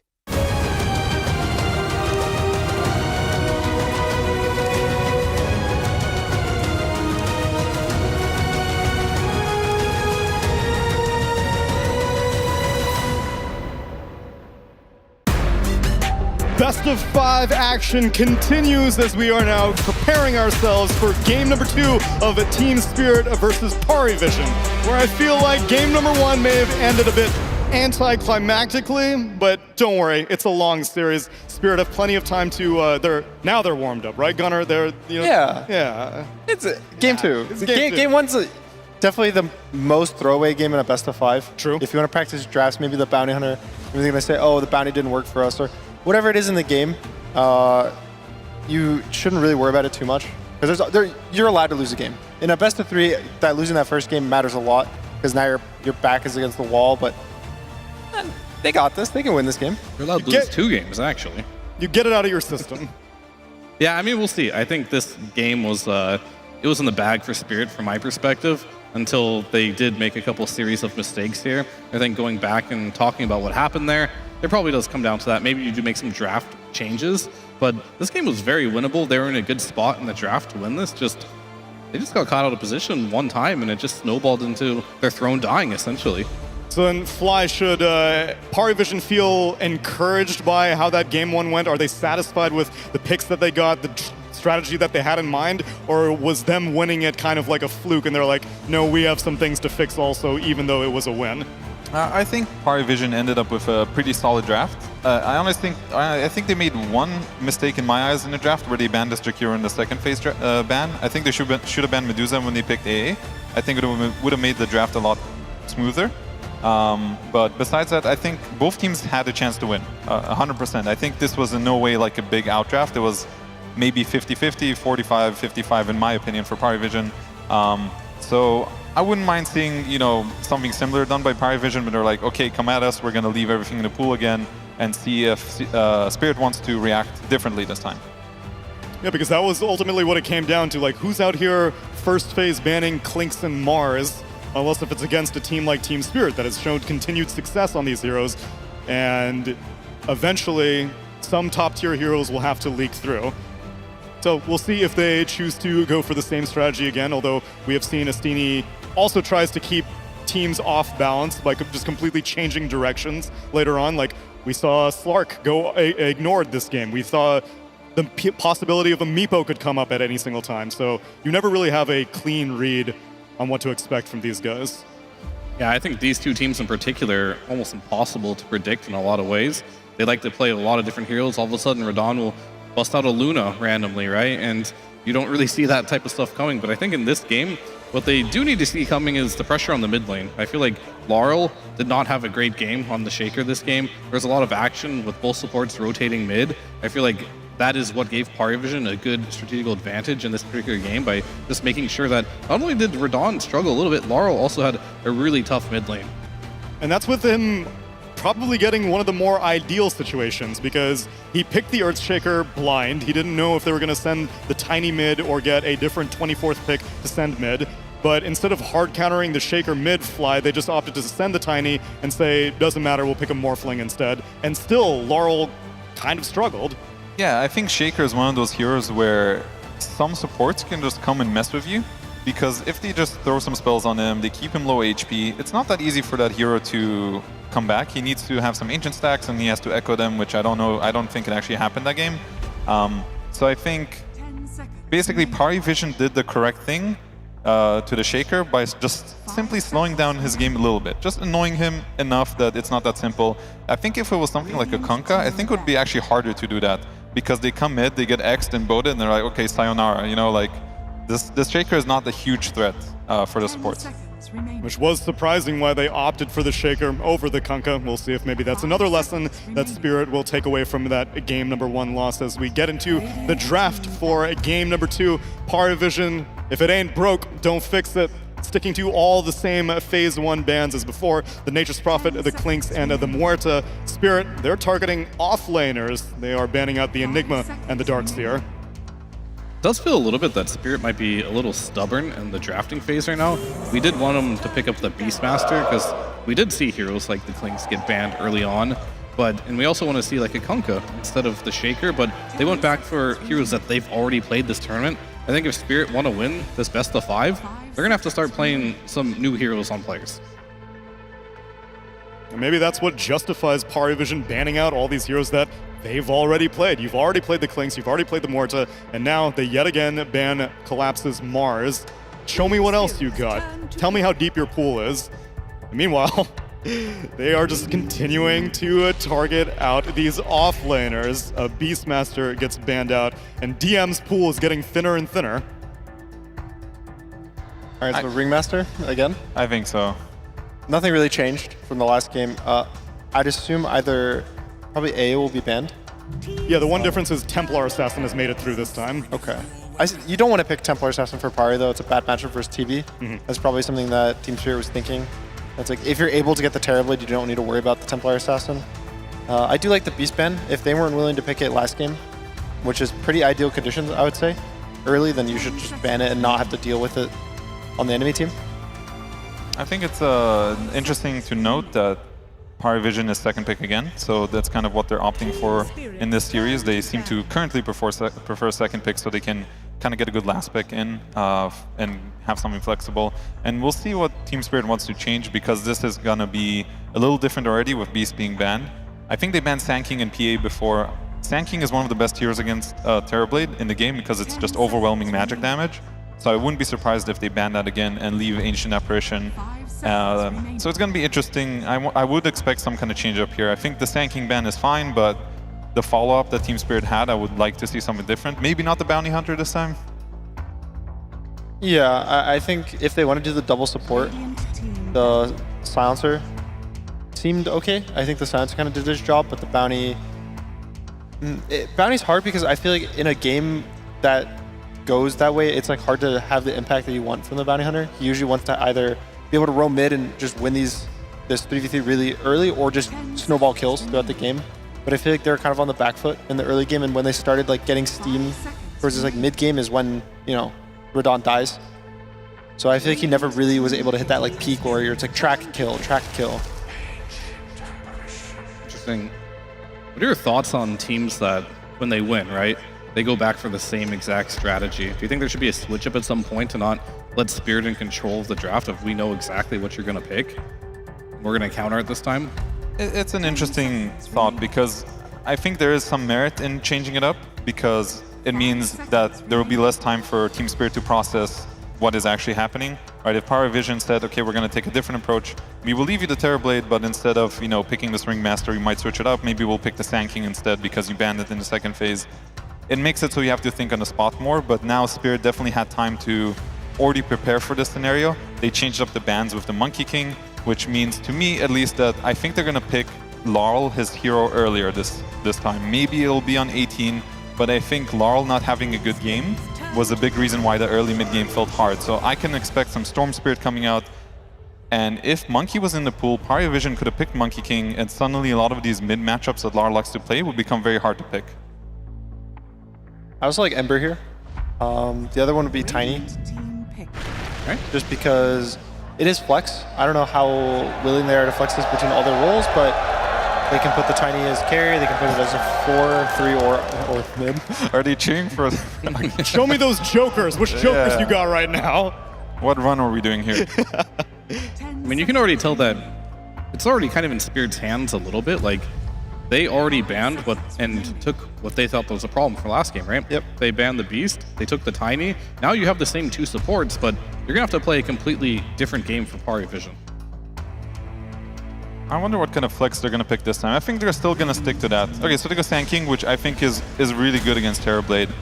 You can play it mid, you can play it off lane, but I don't know if they're gonna want to reveal the safe lane so early, right? Because Collapse is gonna get a free counter pick.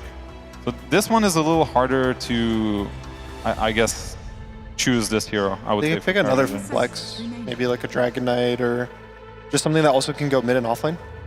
Dragon Knight, Kunkka.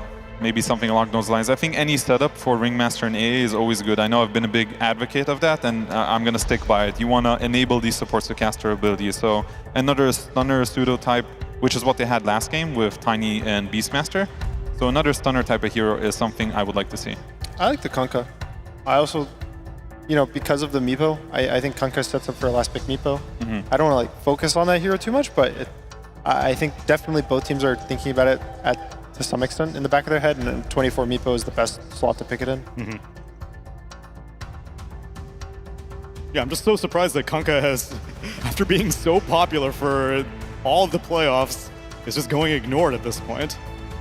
Yeah, I mean, there's teams that liked it more than others. I think Tundra was like the Kunkka team, right? Sure. But they're not in anymore, so it's a different style of gameplay. But yeah, as they mentioned, like you don't really want to pick your carry here, but you might have to if you want to hold the Sand King flex. And it's your options for heroes that can go safe lane as well and be flexed or have a double flex for the mid and off lane. I think it's not easy to find a hero that can do that. That you're also happy with. So I was about to say it. I think TA, even though there's Terrorblade, this is another flex that is good against Tiny and Silencer. And that's the cool thing about drafting is it's not just a 1-to-1, right? Like TA versus Terrorblade, you're gonna lose as TA. But you have a Sand King with an Ancient Apparition and Ringmaster who bring a lot of magic damage. So suddenly, like your purpose as TA is not to deal with the Terrorblade. Your other 3 heroes are already doing that.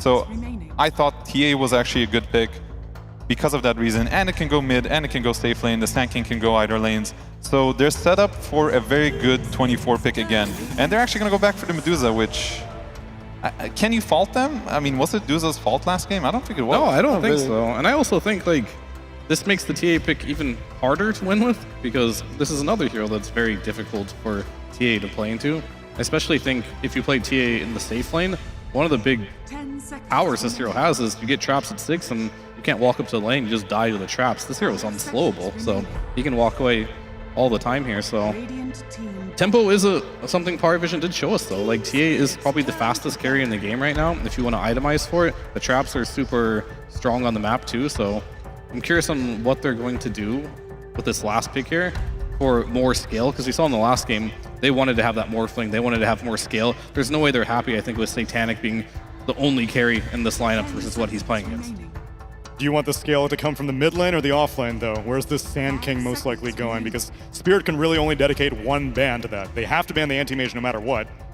Now what do you want to take out? They'll get to see where this Tiny's going at least, right? And we'll see where they can have the most impact. Like if Tiny's mid, then they'll have more options to counter that. But if this is a 4 Tiny and they have to pick another mid, then all of a sudden you might be able to find a hero that has higher impact based off the better lane. Sure. I mean, Gunnar, what is a good mid hero that could potentially lane against TA and Sand King that's still left in the pool, still provide like some kind of disable, which I guess they still need? I feel like Tiny is fine versus both those heroes. The TA one's like, sure, the TA is decent versus Tiny in the lane, but I think Tiny versus Sand King is one of the better mid matchups. And there's other supports you can pick to fill the role of Tiny in the offlane with the Dusa. Like you can pick Tusk. I think is pretty decent. It's good versus AA with a save. Yeah, you're right. It is a Tiny mid. So it's actually almost the same exact lineup coming out of Team Spirit. Is it they steal the Tiny Just away. the Tiny. Just the Tiny. Yeah. Okay. Tiny for Shaker. Tiny for Shaker. I mean, can they put the TA mid and pick a harder carry here and go back to that morphling? I think they can. I think they should find another win condition against Medusa. I think it's kind of a similar situation as before. Now that they just have a TA instead of the Tiny mid this time. But I would expect them to pick a new carry-ish style of hero that he, like Satanic, is happy playing, which could be the morphling, could still be the Meepo that we talked about. This looks like a pretty good Meepo game to me. Yeah, definitely. I also do agree the Sand King should go into the offlane. It should lane versus the TB Silencer. It's a pretty free lane. Would judge free up the TA for that mid lane. They can do whatever. It does look like they really value having Satanic on this really hard carry with good just game matchups. Can he Slark on Satanic? Is that in the pool? He can. I don't think it's particularly amazing. I was just thinking a hero that can maybe be faster tempo with like a TA mid, but I'm going to carry TA and Brewmaster off lane. Okay. Interesting. And throw the Sand King to the mid lane, so a little bit different. This is like an old school Terrorblade counter, right, with the Dispel? Yeah. You can throw Medusa in there. Terrorblade this time. There is a mix-up. That's now good. Radon is playing the carry Medusa. Definitely much better versus the Brewmaster, right? So I think that's the adjustment they're making. I think this is a good choice. I would have liked to see them do this last game, actually. I thought it was also better last game to have Medusa as the carry. And I'm glad to see it this time because this is a very good Medusa game. I actually don't see that easy way for him to kill Medusa if he gets like 3 items. Super good. Yeah. Because the armor reduction from the TA, her Deso, her Meld doesn't work on the mana shield. It's before these armor reductions are calculated.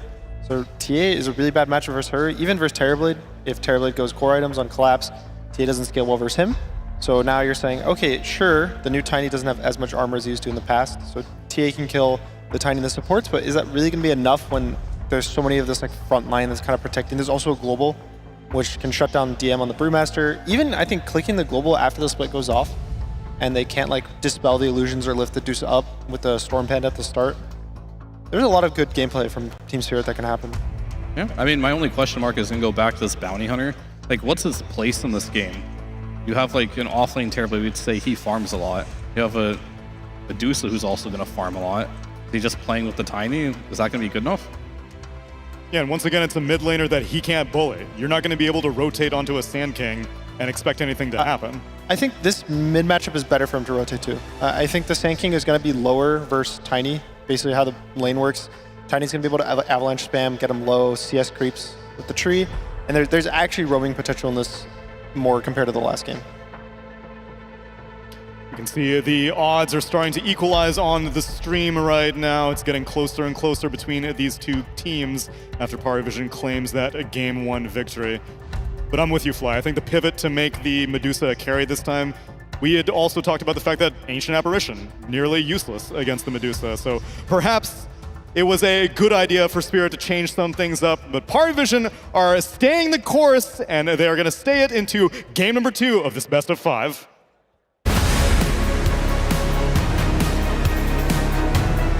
Collapse said that they came here to take home a trophy. One of the deadliest teams in a best of 5 is down in this series, and are going to have to come back in order to prove they still have what it takes to take home that trophy right there. Avery, we see a switch up in the draft, or at least a switch up in the positions of where these heroes are going to be operating.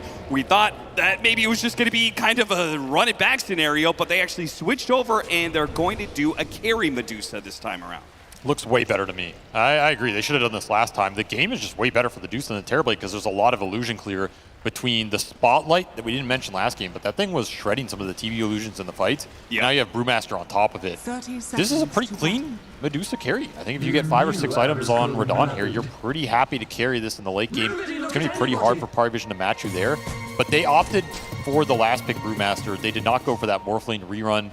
They went for a faster lineup. They are going to try and take early Roshans. They're going to try and take over the map with the TA traps and some fast Sand King gameplay.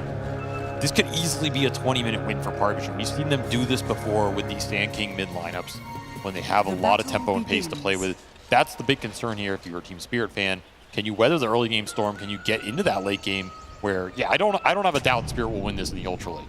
I have no doubts about that. But can they get there? And we have seen Parivision play incredibly fast in some of these games. So this is the tempo switch up that we talked about, being hit here full force.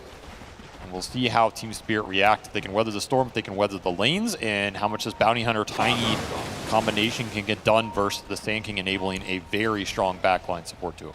Maboshka is going to stumble into a 3-man gank. He's instantly going to try and TP away. No stuns here, so he will survive, but he's going to be limping along back into the lane. Close call, but First Blood is still out there.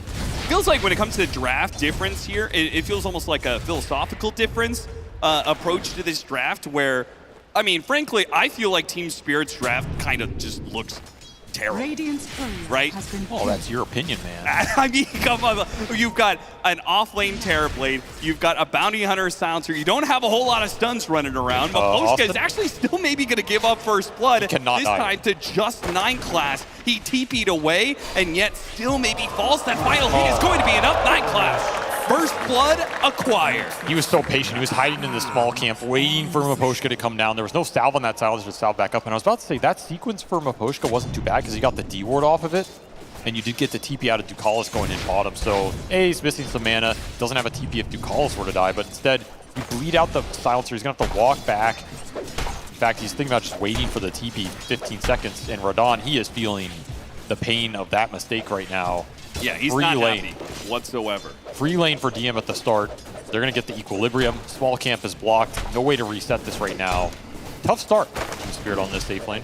Though Medusa, I think, can weather this lane a bit better than we saw Terrorblade in the last one. That is true. And now with Maposhka back into the lane, Radon should be fine because he's got triple mangoes on Maposhka. So he's ready to force feed Radon if needed. Love to get the Lotus here for the Medusa as well if you can shove this lane in. I guess the question for me is like the rotating the Medusa into the carry position.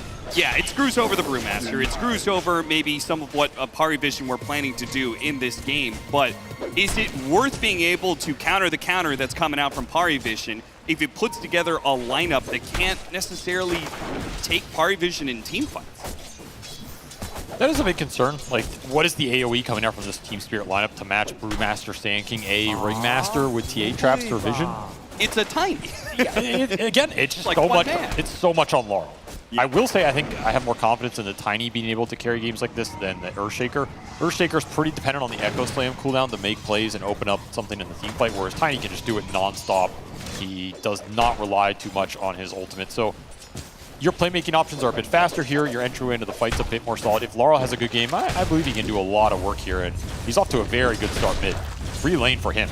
So he's just going to farm it up, D-ward if he can get it, and abuse these water runes to the maximum. We said Laurel was going to be crucial to the success of Team Spirit in Game 1. It didn't work out for the Earthshaker. We'll see how it fares for the Tiny. How's this bottom lane doing? Rue and Collapse. Well, immediately they're going to go on to Satanic as we put our gaze onto what's going on in this bottom lane. Headdress off lane terribly. I feel like I'm playing with Eternal Envy again. Only he was right in the end. I forgot he did that. Oh, that's a throwback. This is really giving me some PTSD right now, especially since we are in North America. But it's good now. Is it? I think. Who knows? It's working out here. It's actually a very efficient item on the hero. And it's done some work versus AA in this lane. Early Headdress versus AA is pretty efficient because this hero is just all about chip damage off the back over the top lane. Maposhka gonna get low here. Mystic Snake not quite enough to finish off 9 class. Radon has to chase after him, and he doesn't have the movement speed to do so.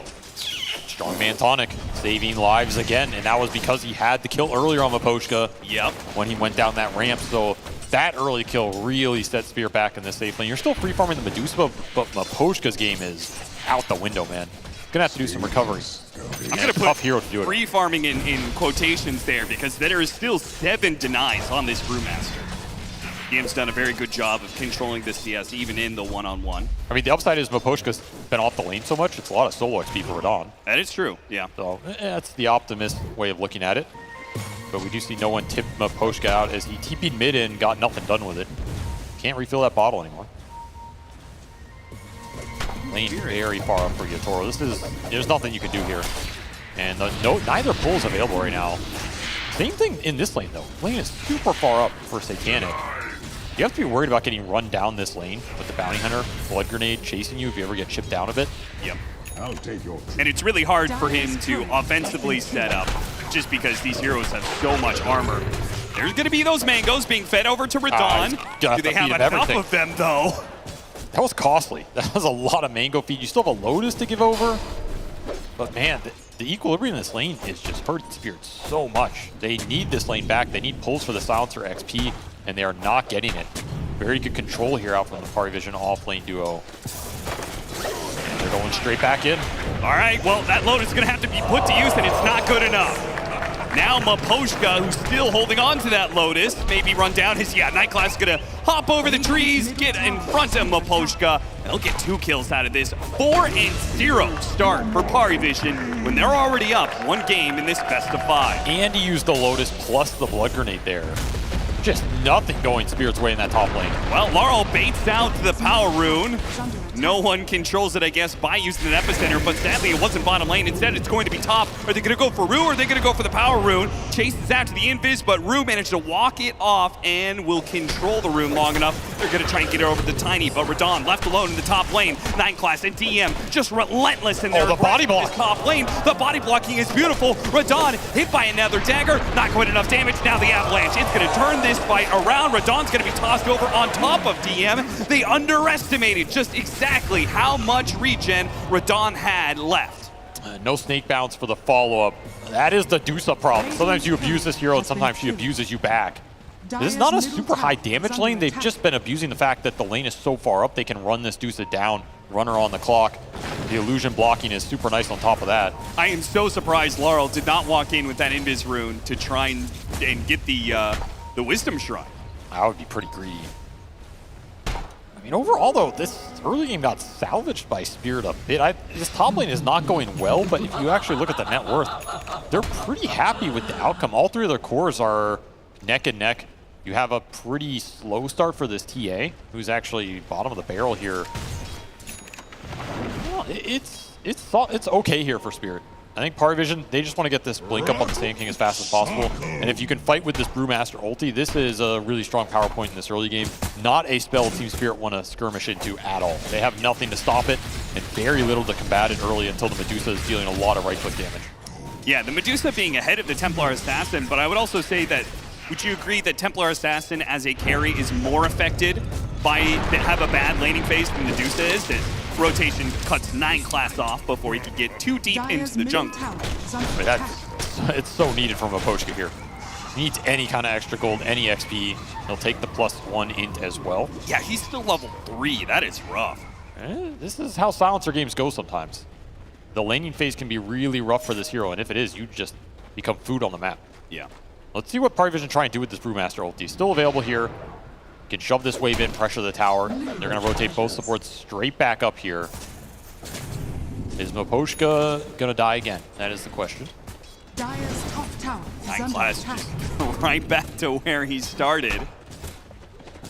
Getting some vision on Radon. They're going to try and get the kill on him. He is a little bit low on mana. Oh, missed the dagger. That's really awkward. Gets off the snake. DM's going to try and cut him off here. He doesn't have the stone gaze, so he leveled up his other abilities first, so has no way out of this one. No one eventually cuts him down. That is going to be yet another kill for Parvision off this laning phase. I mean, that is some of the benefit of 9 classes playstyle. You think this guy's just sitting here annoying you, stealing your Centaur creep. In reality, it ends up being a 4-man gank. You just die. Yeah. You lose your Madstone off the camp as well. Dire's top Insult to tower injury. is under attack. Radiant are scanning.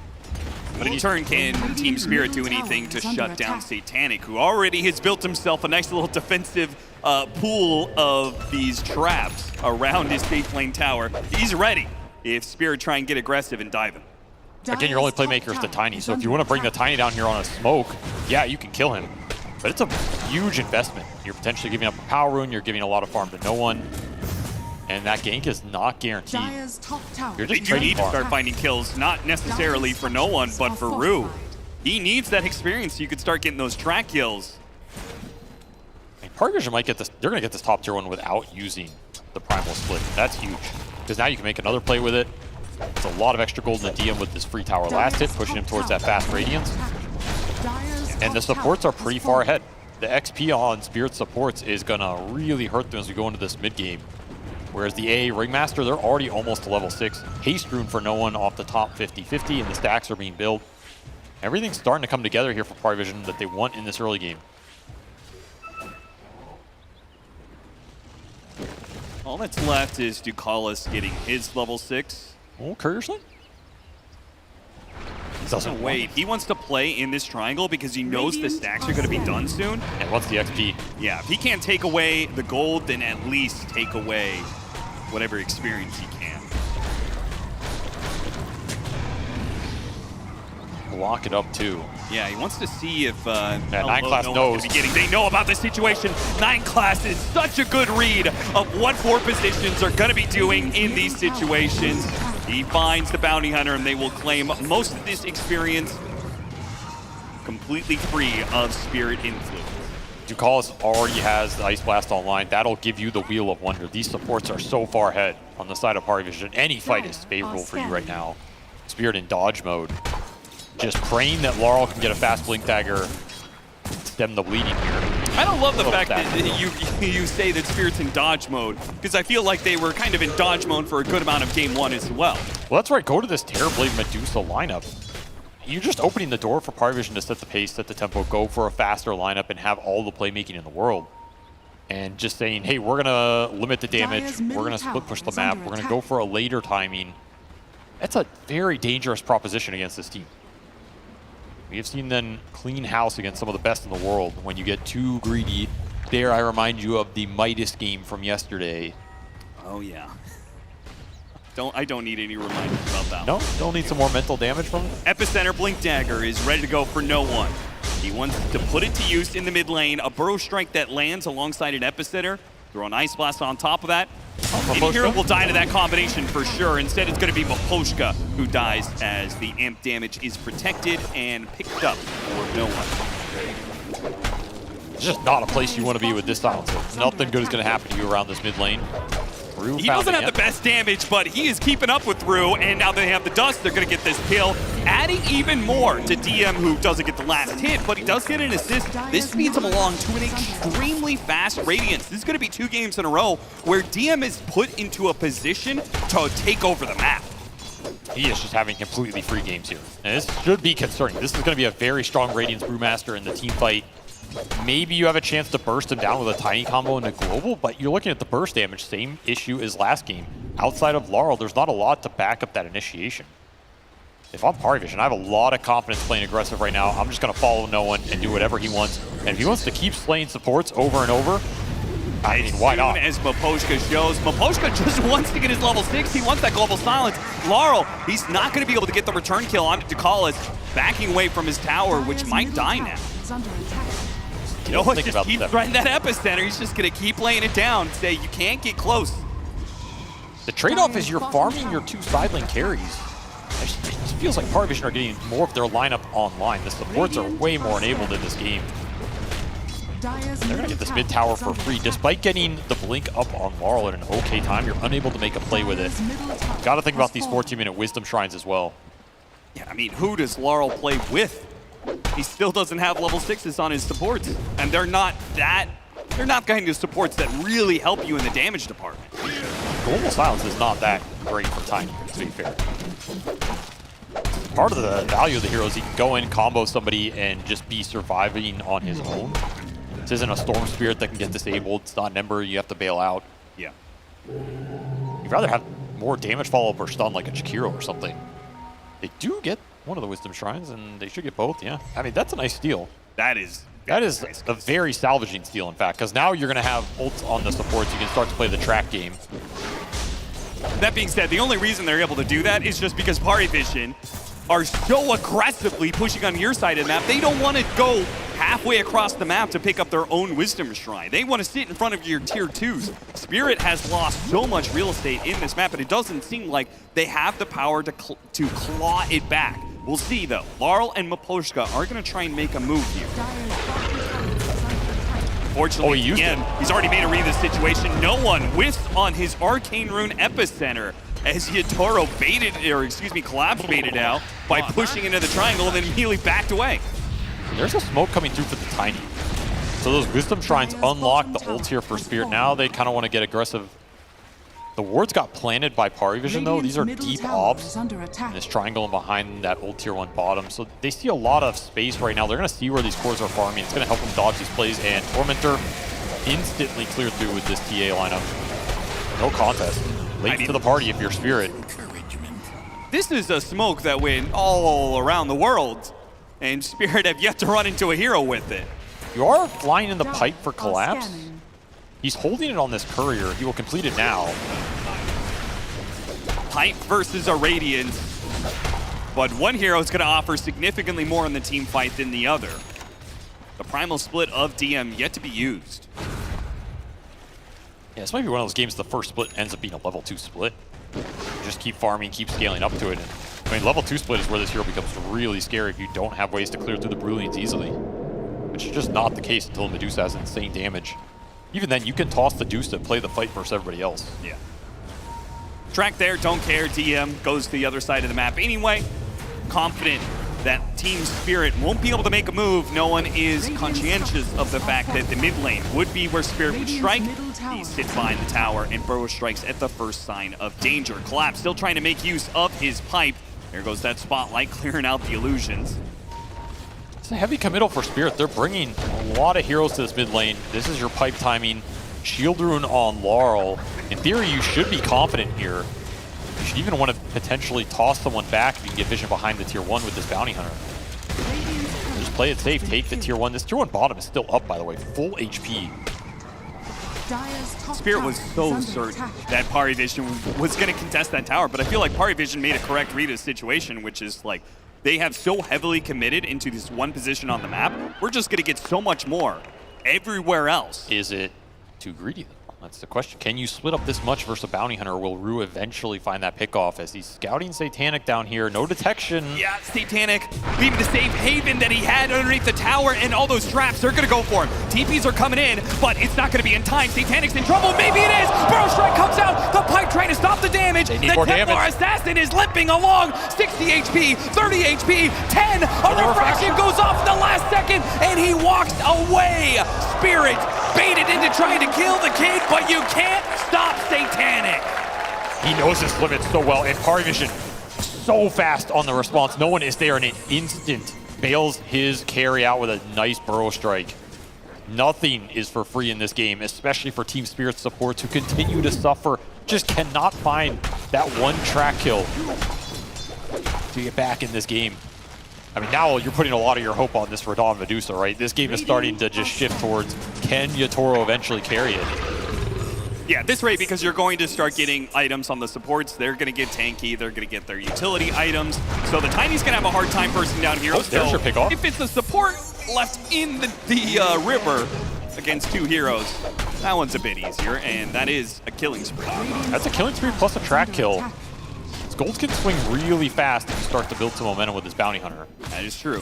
Parivision, maybe this is about that time that they do need to start grouping up a bit more. Utilize some of that team fight presence that they got. Collapse, keep away from DM. Certainly cannot take a fight against a Brewmaster. This is a time you would want to start threatening that Roche, because you have the level 2 Primal split.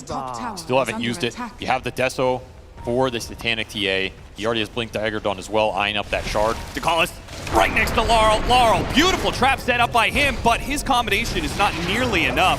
Thanks to a raindrop and an Essence Ring, DeCollis is actually very tanky. Instant TP bottom. Do they know DM's down here?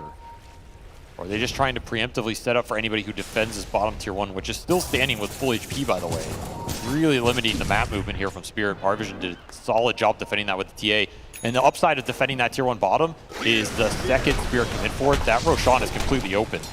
So they're going to see some heroes down here off that ward in the lane and just commit for the Roshan. Yeah, so awkward. That once again, Spirit, a smoke move with the Tiny, moves to the wrong side of the map. Parivision focused on taking objectives. First, the last time it was the Tormentor when Team Spirit, the initial smoke went up top, and now Laurel might be late to the party for this Roche. He's smoking across the entire map right now. He will be here in time.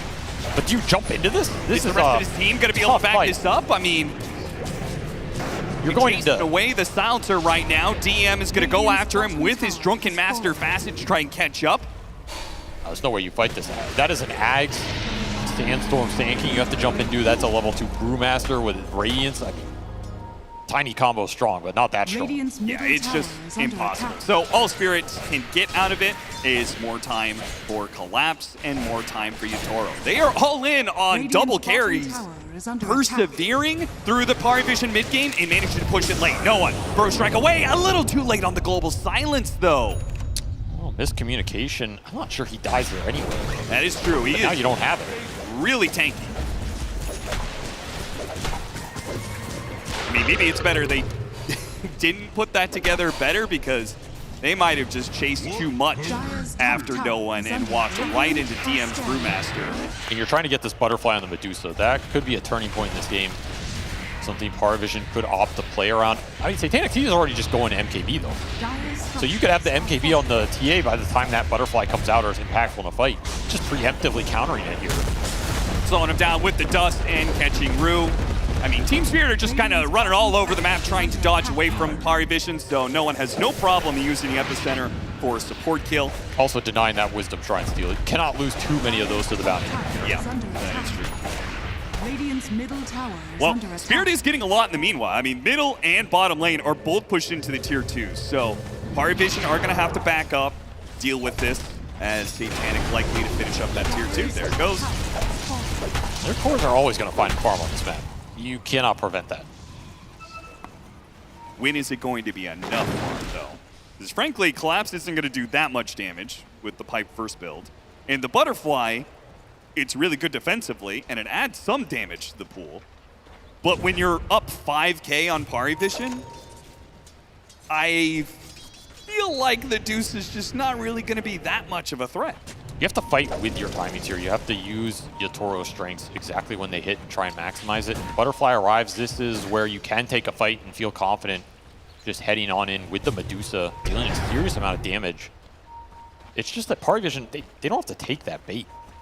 No, they don't. Like, they're not under a huge amount of pressure here with the start they've had. They can continue scaling up these cores. It's not as if they fall off for a very long time. And you have some trap vision to play around to equalize this bounty hunter. Outside of just making a very clutch smoke on the map behind this Tiny, I don't see Spirit starting fights on their turn. The Rue is potentially another source. If you just scout some heroes on the map, this would be a nice little pick off. Yeah, DeCallis will eventually die. He's trying to do that. Ghost shoving that we're talking about, where you don't show on the map and you just push out the waves with your abilities. But Rue, he is able to scout him out. DeCallis does manage to get his Ice Blast out, so Rue, he's going to have to play for his Tranquil Boots for a little bit. Essence Rings, saving lives out here. That's true. I mean, every track kill buys you some time. It's not the prettiest way to play this game, but it is Team Spirit getting through this mid-game. We have still yet to see a primal split. That is kind of absurd. Yeah, like Pari Vision, I would have expected them to get a little bit more aggressive than they have been. Why do you feel like they are playing this a bit more passive? They have to react to the lane shove, honestly. They're getting dragged into this game where it's Deuce illusions, Terrorblade illusions, a bounty hunter scouting. They're just getting pulled across the map. They can't group as effectively. I think in theory they could have just grouped and walked down one of these lanes to try and push the high ground, but are you happy with the exchange on the map while that's happening? Probably not. Your goal is to just get to the second Aegis where you can do that a lot more confidently and with a lot more authority. Okay, so there's going to be an even stronger timing still to come. And Pari yeah, Vision 100%. are playing for that. You're looking at that 30-35 minute high ground. That second Aegis on the TA, you can start that siege, going with the Brewmaster level 3 ulti. So at this point, maybe you just should have skilled stats and bought a Midas. I don't know. Slow game. We're considering those Midases. A shield. Oh, what?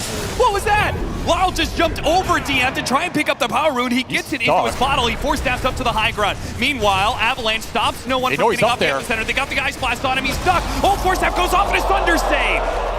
Spirit expertly defending their mid laner here. Radon is going to stand up to Satanic. I'm not sure if you really want to do that, though. He still has the Aegis. Pari Vision are really trying to force the action right now. Chasing super deep here. Yeah, look how far no one's going away from his team, or DM rather. Did use the Brew ulti. So you have no Brew ult, no AA ult.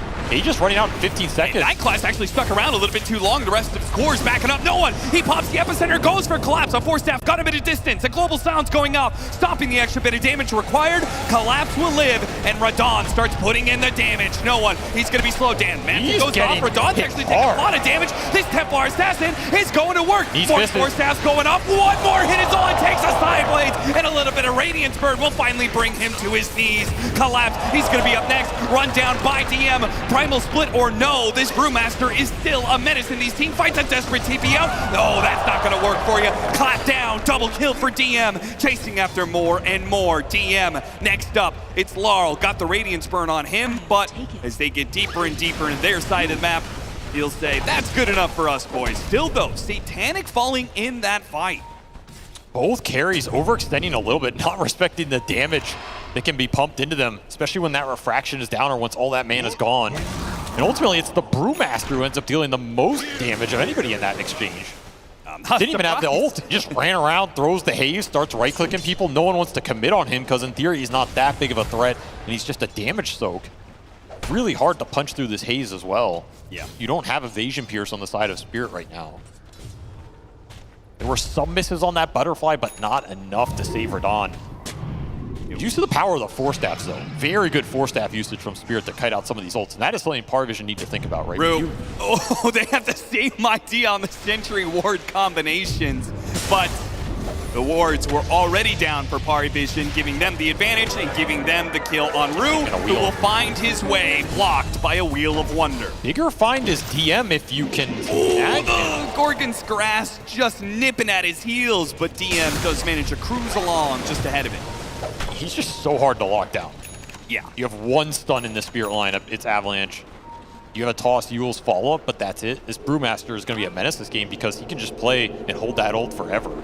Yeah, and in his regular form, he can go and be a Storm Brawler and have hyper evasion between the Radiant and the Storm Brawler evasion. Radiant's middle tower. Even the status resistance from the Void stance could be pretty nice for Satiny if you just run in. Yeah. Magic resistance, whatever you want to do, it's all good here.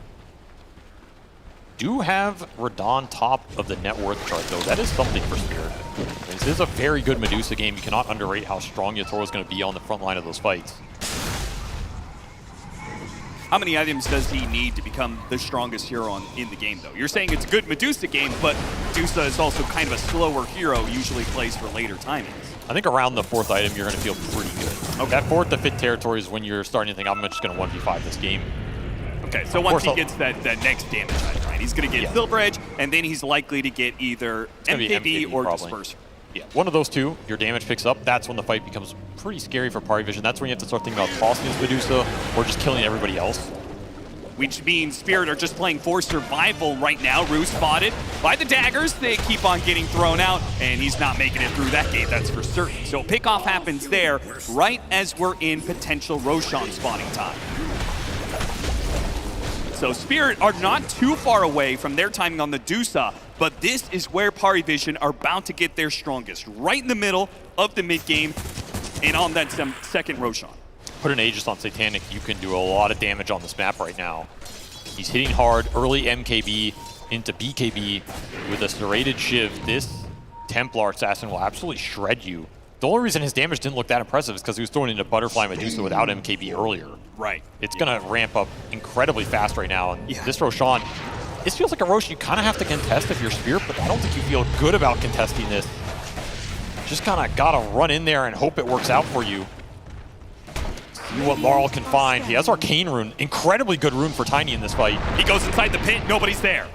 Parvision reading the situation, backing away, and now DM's going to start leading the charge. The Ice Blast and the Wheel of Wonder and the Epicenter all in on Radon. They're going to try and finish up this Medusa before the Stone Gate goes out. He managed to get that, but still, with the AoE damage, they burn him down rather easily. Spirit get overwhelmed by the mid-game of Parvision and fall right into their trap, fighting Parvision head-on in a 5 versus 5, and they will lose 4 heroes for it.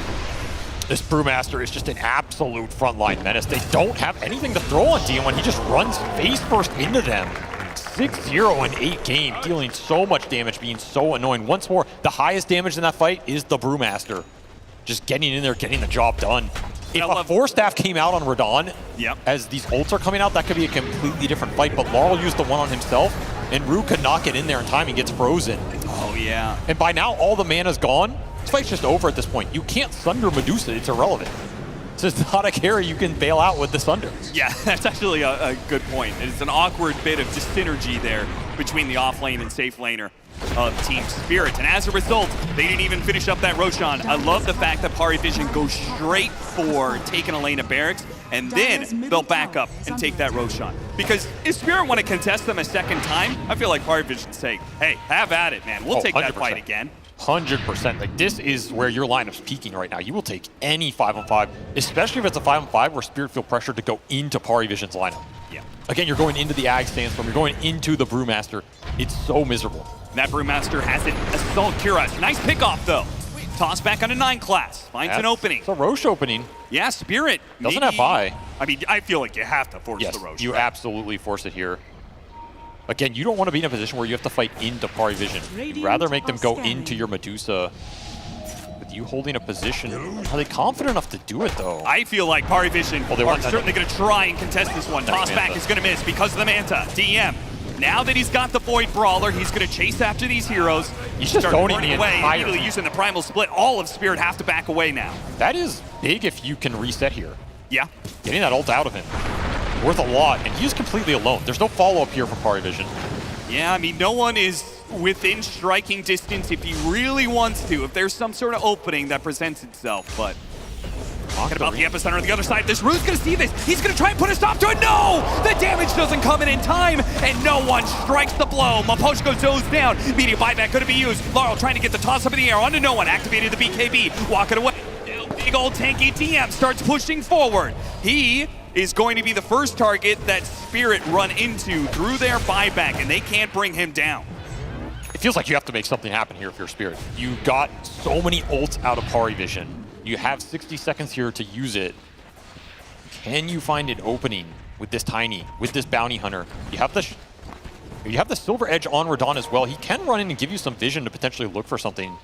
Not be too afraid of getting jumped on. I mean, frankly, it feels like Team Spirit are just running into the same brick wall. Even if they don't have some of those ultimates, it still feels like Parivision are the better for it.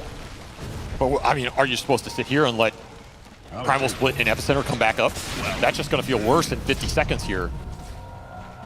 Guess them's the breaks when you got an off-lane Terrorblade and a safe lane Medusa. That is this Tricore. Your capabilities are limited, especially in how you start fights. And they're going to give up this window. Top lane, it's beginning to play a little bit of havoc on those tier 4s. You can ignore it for some time, but eventually you have to go back. And once you do, you forfeit that Roshan. Parivision's patience pays off again. They will get back to their ultimates and they will get the Roshan that they came here for. Spirit, they're going to be on their last legs now because Roshan going into Parivision, Aegis into the pockets of Satanic here. One final push is coming your way. I don't know if Spirit can actually get enough farm and hold their base. This timing looks overwhelming. You just finished Shiva's on the Sand King. BKB is done for the TA and no one. If anybody's going to be able to do this, it has to be Laurel getting good tossbacks, but if he gets caught before he can get back to the base, it would have been disastrous. Fortunately, he does manage to dodge. Might find no one top. Oh, that is really huge big. Pick off. Double invis, they find the opening. Stun after stun, Gorgon's Grasp. Another BKB has to be used by no one defensively here. Radabatos into the Wheel of Wonder, pushing him into it. That's going to be Rue dead. No one sees that, goes to the other support. They should be able to get both of them out of this with this epicenter. Radon makes a break for the corner of the map. He still has his TP, but he's not using it yet. I mean, just time, that's all you're buying right now. Sacrifice the supports. It's been the model the entire game to find some farm on these cores and try and get Radon to that MKB where you have some damage in the fight. But this is where this Parivision lineup is designed to end the game right now. Yeah. You have your second Roshan, you have the TA's damage, your team fight is overwhelming. Radon trying to draw some attention away, but Parivision, they're just going to group down, push in mid. And Spirit need to find a way for this Terrorblade to have impact in the team fight. Because again, you're not sundering the Medusa. Yeah. You might be able to sunder the Tiny if you bait that out enough. I mean, maybe it's the build. Maybe you should have gone Armlet Dagon. That is, I don't know about that one, but you know, we'll take some note of it. Here comes the push. Parivision. Oh, they want Radon. Oh, they've got him. They surely have got him. Radon, he's got a Manta, he's got a Stone Gaze, he's going to try and Silver Edge walk away. Ice Blast coming in. It doesn't hit him, but the daggers are slowing him down. They keep a bit of vision, but he's so damn fast. The dagger. Another dagger, it hits him again. Did Nine Class just give the opening? Yes, he did. Parivision still hunt him down. Radon, caught on the map, can do nothing but put a pittance of damage back on a Parivision, but he is caught. He bought out his MKB, and he's dead for 80 seconds. Immediately, Laurel, he goes to cut the midway because he knows the end is nigh. He has to try and get backdoor protection up, but the top wave is already pushed in. There's nothing you can do about this. The push is going to come, and that was a Medusa finishing MKB. Radon, he bought out for that item. He is dead for 60, no buyback. This is very similar to that game one. One bad death on Yotoro, and Parivision are going to take your whole base, might just take the game. It really does look like they're just going straight for the throne, ignoring the mid lane and hitting the tier 4s. Banner laid down right next to the Ancient. 40 seconds left. Glyph already used this early into it. They're trying to deal with the banner. Rue, he gets spotted as he tries to get any sort of information. Instead, just flat out dies. 2 dead on the side of Spirit. 3 trying to hold on desperately for 30 seconds. Half a minute just seems too long. Our vision, it's over. They are going to take this series 2-0 so far. They are 1 game away from taking out Team Spirit and a grand final. They have looked absolutely dominant. Spirit have found absolutely nothing in these first 2 games. This does not look like the same dominant grand final team we are used to seeing. This does not look like the invincible Team Spirit with legendary players. They are just clowning on them right now. And I have to go back to the draft because Spirit decided to run this back a second time. They ran this Terrorblade Medusa, they switched it up. Maybe the win condition was very different, but the tempo, the pace, the playmaking does not change. This type of lineup just feels so slow to me, and Party Vision, they're ramping it up. This lineup was faster than Game 1. They had heroes that became invincible even faster than it did in the first time around with this Brewmaster. There's no kill threat on him. The DM's just a god in this game. He's untouchable. There's nothing you can do. He runs into your team. He's self-zoning 5 heroes off of this Roshan. He is zoning the entirety of the upper half of the map. He will finish this game deathless 6-0 and 12. It's just so hard to play Dota in this fashion. And particularly when we talk about Team Spirit, their strength as a team, it's the comeback, it's the playmaking, it's the team fighting.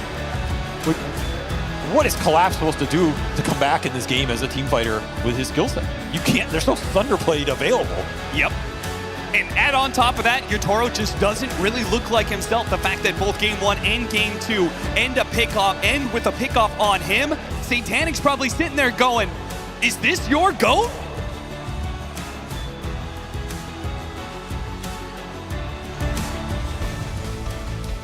Because he is not amused so far. Although he is sticking true to the legend, you can't beat Satanic, at least on these first 2 games of this best of 5, as Party Vision are continuing to put on a clinic. And really, how much do they even have to change? So much of their Game 1 strategy was able to be replicated here.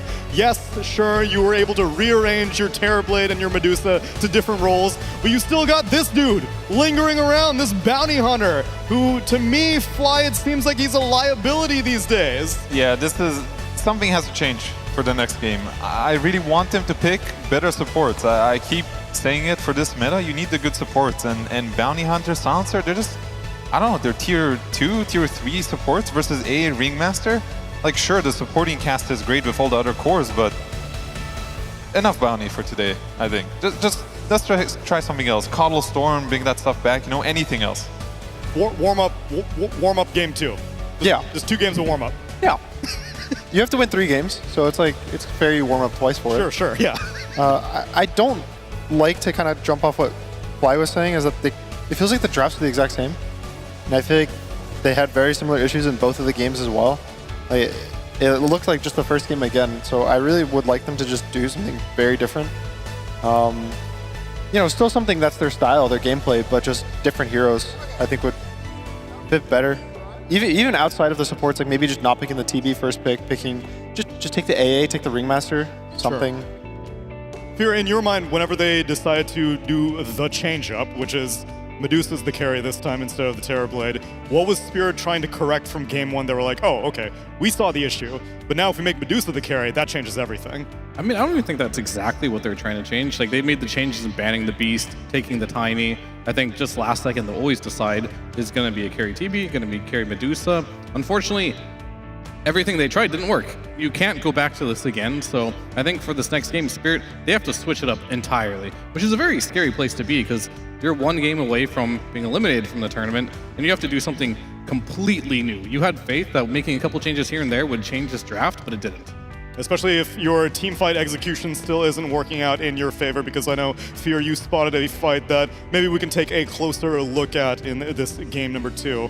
Yeah, I mean, most of the fights, they did go the way of Party Vision. Like, the Brewmaster was incredibly good in this one. But you're trying to back out here, and you got the Wheel of Wonder here into the Epicenter. You throw the Global, but what does that do at this point? Like, all your spells have already been cast at that point when you do Initiate, and where's the teamfight side from Team Spirit? You have a Terrorblade, you have a Medusa, so if this Medusa ever gets initiated on, the fight is just completely over. And Sunder, typically this is a good spell that can save carries and turn fights around, what does this do for carrying Medusa? Sundering a Medusa does absolutely nothing, right? So I think this lineup as a whole, like, you're supposed to snowball, you're supposed to have 2 carries, but if one fight goes wrong, it's really hard to play the game. And Fly, do you think that that's maybe why they opted to pick the Brewmaster last? Because we were wondering, oh, maybe you give Satanic a harder carry, but he ended up taking the Templar Assassin and they picked an offlaner instead. I think it was, they had like overwhelming team fight. They have amazing support, amazing way to enable the supports. I think, again, it comes back to the same thing. You just enable these guys to cast their spells. You have Sand Brewmaster. These heroes don't fall off. The Sand hero scales like crazy. When he gets 25, your entire screen is just epicenter. Like, you might as well play the Sandstorm song.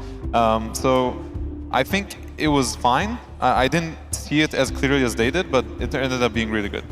Yeah, we were even raving about that Aghanims on the Sand King. Gunnar, this hero, every single hero that Party Vision is picking, I have seen have a ton of success at this event so far. And Hello, Tsunami, hello? Hi! Yeah, what's I want up? to say hello? Slacks. Tsunami, I made a video! Can you stop talking? There's a lot of viewers. These grand finals. I made a video. Hello, Tsunami. Slacks, what do you want? Put the camera to me. I made a video. I want to tell. Hey! No! What did I do? What is my crime? I made a lore video, a succulent lore video. What is the crime? Oh, no, you're doing well. Get your hands off of my... Our tale of mysticism and mimetic mercantile unfolds near the Bleeding Hills. Its namesake derived from a strange, highly flammable tar that oozes from the earth as if from a womb. Coveted by the hill trolls for its ancestral spiritual properties, but largely ignored by the citizens of the Hoven below, much like our plucky protagonist. But our story does not begin with him. It starts with a con man. Welcome to Tales from the Lorekeeper, Episode 2, Rasta the Shadow Shaman. Narrated by the Lorekeeper himself. That's me, Mr. Action Slacks. But it's brought to you by DHL. Magic, spiritual, medium, medicine, he did it all. Or he claimed to, but his pitches lacked a certain pizzazz. He had traveled here to bolster his act with the exotic, but what he found was an eager assistant. An orphan outcast, half hill troll and half who knows. The child lacked any skills, but what he lacked in aptitude, well, he made up for in eagerness, despite if the con man wanted him to or not. Eager to leave his situation behind, the young Rasta pledged himself to be the ward of the con man, an exotic hill troll bringing the perfect mix of the unknown to their sham shows. And it worked! Rasta's mentor would teach him every trick in the book, and what began as a business soon became a bond. From escaping a town swindled patsies to swapping stories from father to son, it was a never-ending adventure of friendship, skill, and a whole lot of lying. For Rasta, the perfect life. Until everything changed. It was a stressful show. Traveling marauders are tough crowds. It was fine though, until one tiny problem. Their switcheroo had flown the coop, and with this crowd, well, there's no talking your way out of swindling at a gloaty horde. Something had to be done or they were finished. Rasta focused with all of his might, awakening a door and power from within. Whispers of hexes and shocking power when the comment revealed the trick. I was shocked to discover it was no trick at all. Rasta had real magic within it, and with the comment showmanship, they traveled from town to town, kingdom to kingdom, as they dazzled audiences, raking in a fortune for years upon years. To many, hill trolls are strange, but humans, in some ways, well, they're even more odd. Rasta could not understand why his father, after finally achieving his dreams, would grow more, well, empty as the years went on. Why do humans, when they grasp everything they've ever longed for, find themselves emptier than before? Rasta would never get his answer. He awoke to his master missing, tracks leading to the nearest town, one that they had hit back in the old days. And there, among the rubble, he found his father's stage, ruined and burned. He had no chance to escape. Rasta found his master with his curtain drawn. Grief for his lost father quickly boiled into rage as the townsfolk gathered around him. They've recognized him as the meek assistant, but now he would show them the true power of shadows, using his skills to do harm for the first time. That was many years ago.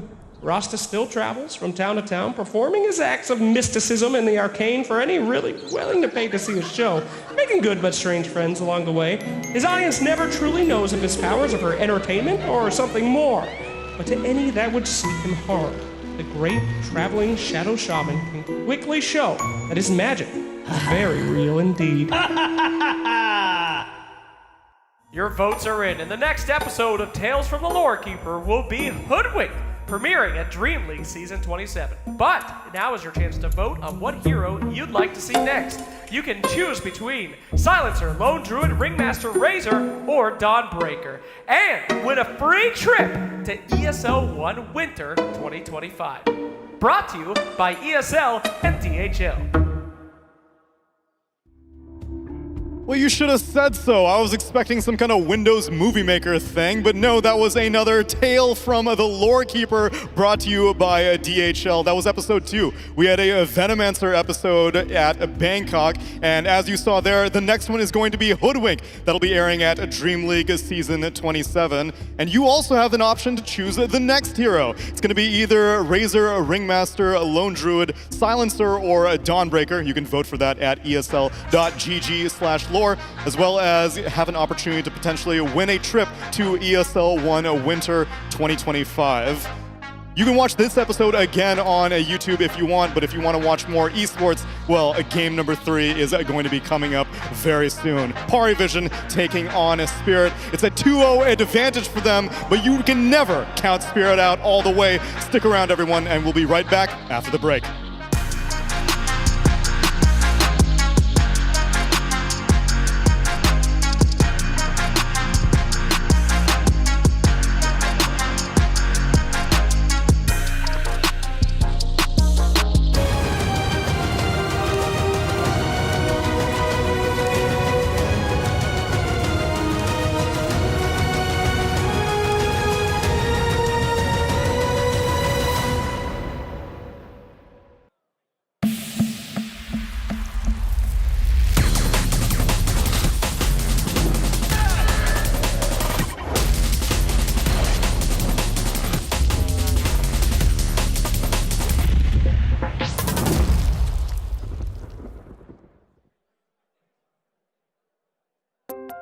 I thought that this was a really great opportunity to take a piece of art, a design that was already created for something experiential in a video game, and kind of like what people do in making costumes and cosplay, turning it into a sculpture. It was really exciting to think of a way to take the texture and the colors and the story that this character kind of tells and how he looks and turn it into foam and fabric and fur. What we did was we digitally printed all of the fabrics except for the fur. What we did was we looked at the texture of the video game character's body, of the fabrics that it's wearing, and reinterpreted it in a digital file and printed it directly on fabric. All of us together were able to turn a flat pattern into a 3-dimensional pattern that was foam, cut and glued and sanded all together, and then finally painted. I think it's really exciting that the college was seen as someone who could turn this into reality. We got to connect our students with this project and they could be creative. fact that EFG approached us and said, what can we do? Who can we connect with within the community to help curate this event? Super excited about the URSA setup on Sir Walter and the partnership that we were able to bring together with the North Carolina State University Textile School. That is something that I tip my hat to EFG on, because that's the first time we've seen it at that level from a production group. I think it's really cool that we were able to make this a reality. I think that it's really inspiring that we could take such a fun project and create this character for everyone to see. It's a really exciting opportunity. Can't wait to see it unfold this weekend. I'm really excited to see how the fans are going to respond to this costume, and I'm really glad that we got to make it happen.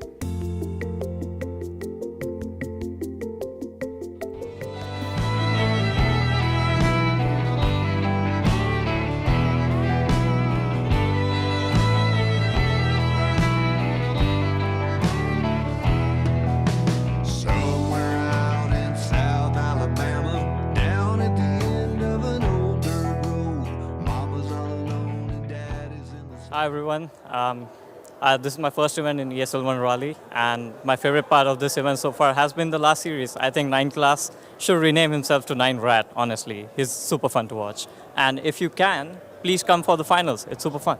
And my favorite part of this was watching the Dirty Degenerate Terrorblade with an armlet build in one of the most high-profile events in Dota. I think 9 Class, Pause 4, Rat Heroes, Slark, Bounty Hunter, Terrorblade. He's the MVP of the tournament, I think. So my favorite part of the ESL One Raleigh has been the long games, and especially seeing my favorite supports like support Slark, support Ringmaster, even support Terrorblade. It's been very interesting because, I pull out those little tricks sometimes myself. But yeah. ESL One has been great. My favorite part was meeting all the talents, seeing the players, and just the environment that ESL set up, seeing all the cool effects and the whole production, the event staff, everyone here working, great people, great event. NA Dota, best Dota, let's go Team Spirit. This is my first tournament ever and it's been so amazing. Oh my God, it's like a dream come true. And like seeing 9 Class play, oh my God, he's like OP, man, OP. The Tinker play, the Rat Dota, 9 Class is crazy. He's out of his mind. I just wish 9 Class wins. Let's go Parivision. Let's go Parivision. My favorite part about the ESL Rally was about meeting all the new people. We got to meet like maybe 4 or 5 people that we didn't know at all, and now it kind of feels like we're best friends, honestly. So yeah, that was it. Pretty cool meeting new people. It's been very special coming to this event. A lot of our friends, we drove down for 10 hours just to get here from New Jersey, but it's been great. We got to meet new people. Now we have more people to play with. We've been playing Dota for over 10 years, so it's become a part of our life, and it's been great getting to see the people that we always see on stream or on the internet, like in person, do their thing. So it's been super special, and ESL has been great. Well. My favorite moment from the Dota ESL One Major here in Raleigh so far this weekend has been on Friday. I was sitting upstairs and somebody came up to me and said, "Hey, I need to charge my phone. Do you have a power brick?" And I'm not a person who has a power brick, but I had one that time and I gave it to them and they charged it for 10 minutes. And I felt of use and of service to my fellow community. So I was very grateful to do that. And also I wrote a sign that says, "Action Slacks, I know what you did and you don't know where I hid it, but I do. And that's all that matters." Shout out to Mike. That's my buddy, my boy. Big fella. Mike, shout out to Somber. Shout out to my girlfriend, Sam. Shout out to my girlfriend, Jade. Love her too. More than he loves his girlfriend, so that's way more important. I mean, I don't know what this guy's talking about, so shout out, buddy. Hey, my name is Max. Cheers to my friend and coach, Dota coach, Arthur, and his team Lynx. I hope to see you guys here sometime next year. Hi, so I want to shout out to my friend Jackson and another friend of mine, Miranda. They're in Denver today, and Jackson is supposed to propose to Miranda today. And I wish them both lots of happiness and lots of luck. ESL One Raleigh is brought to you by DHL and 1xBet.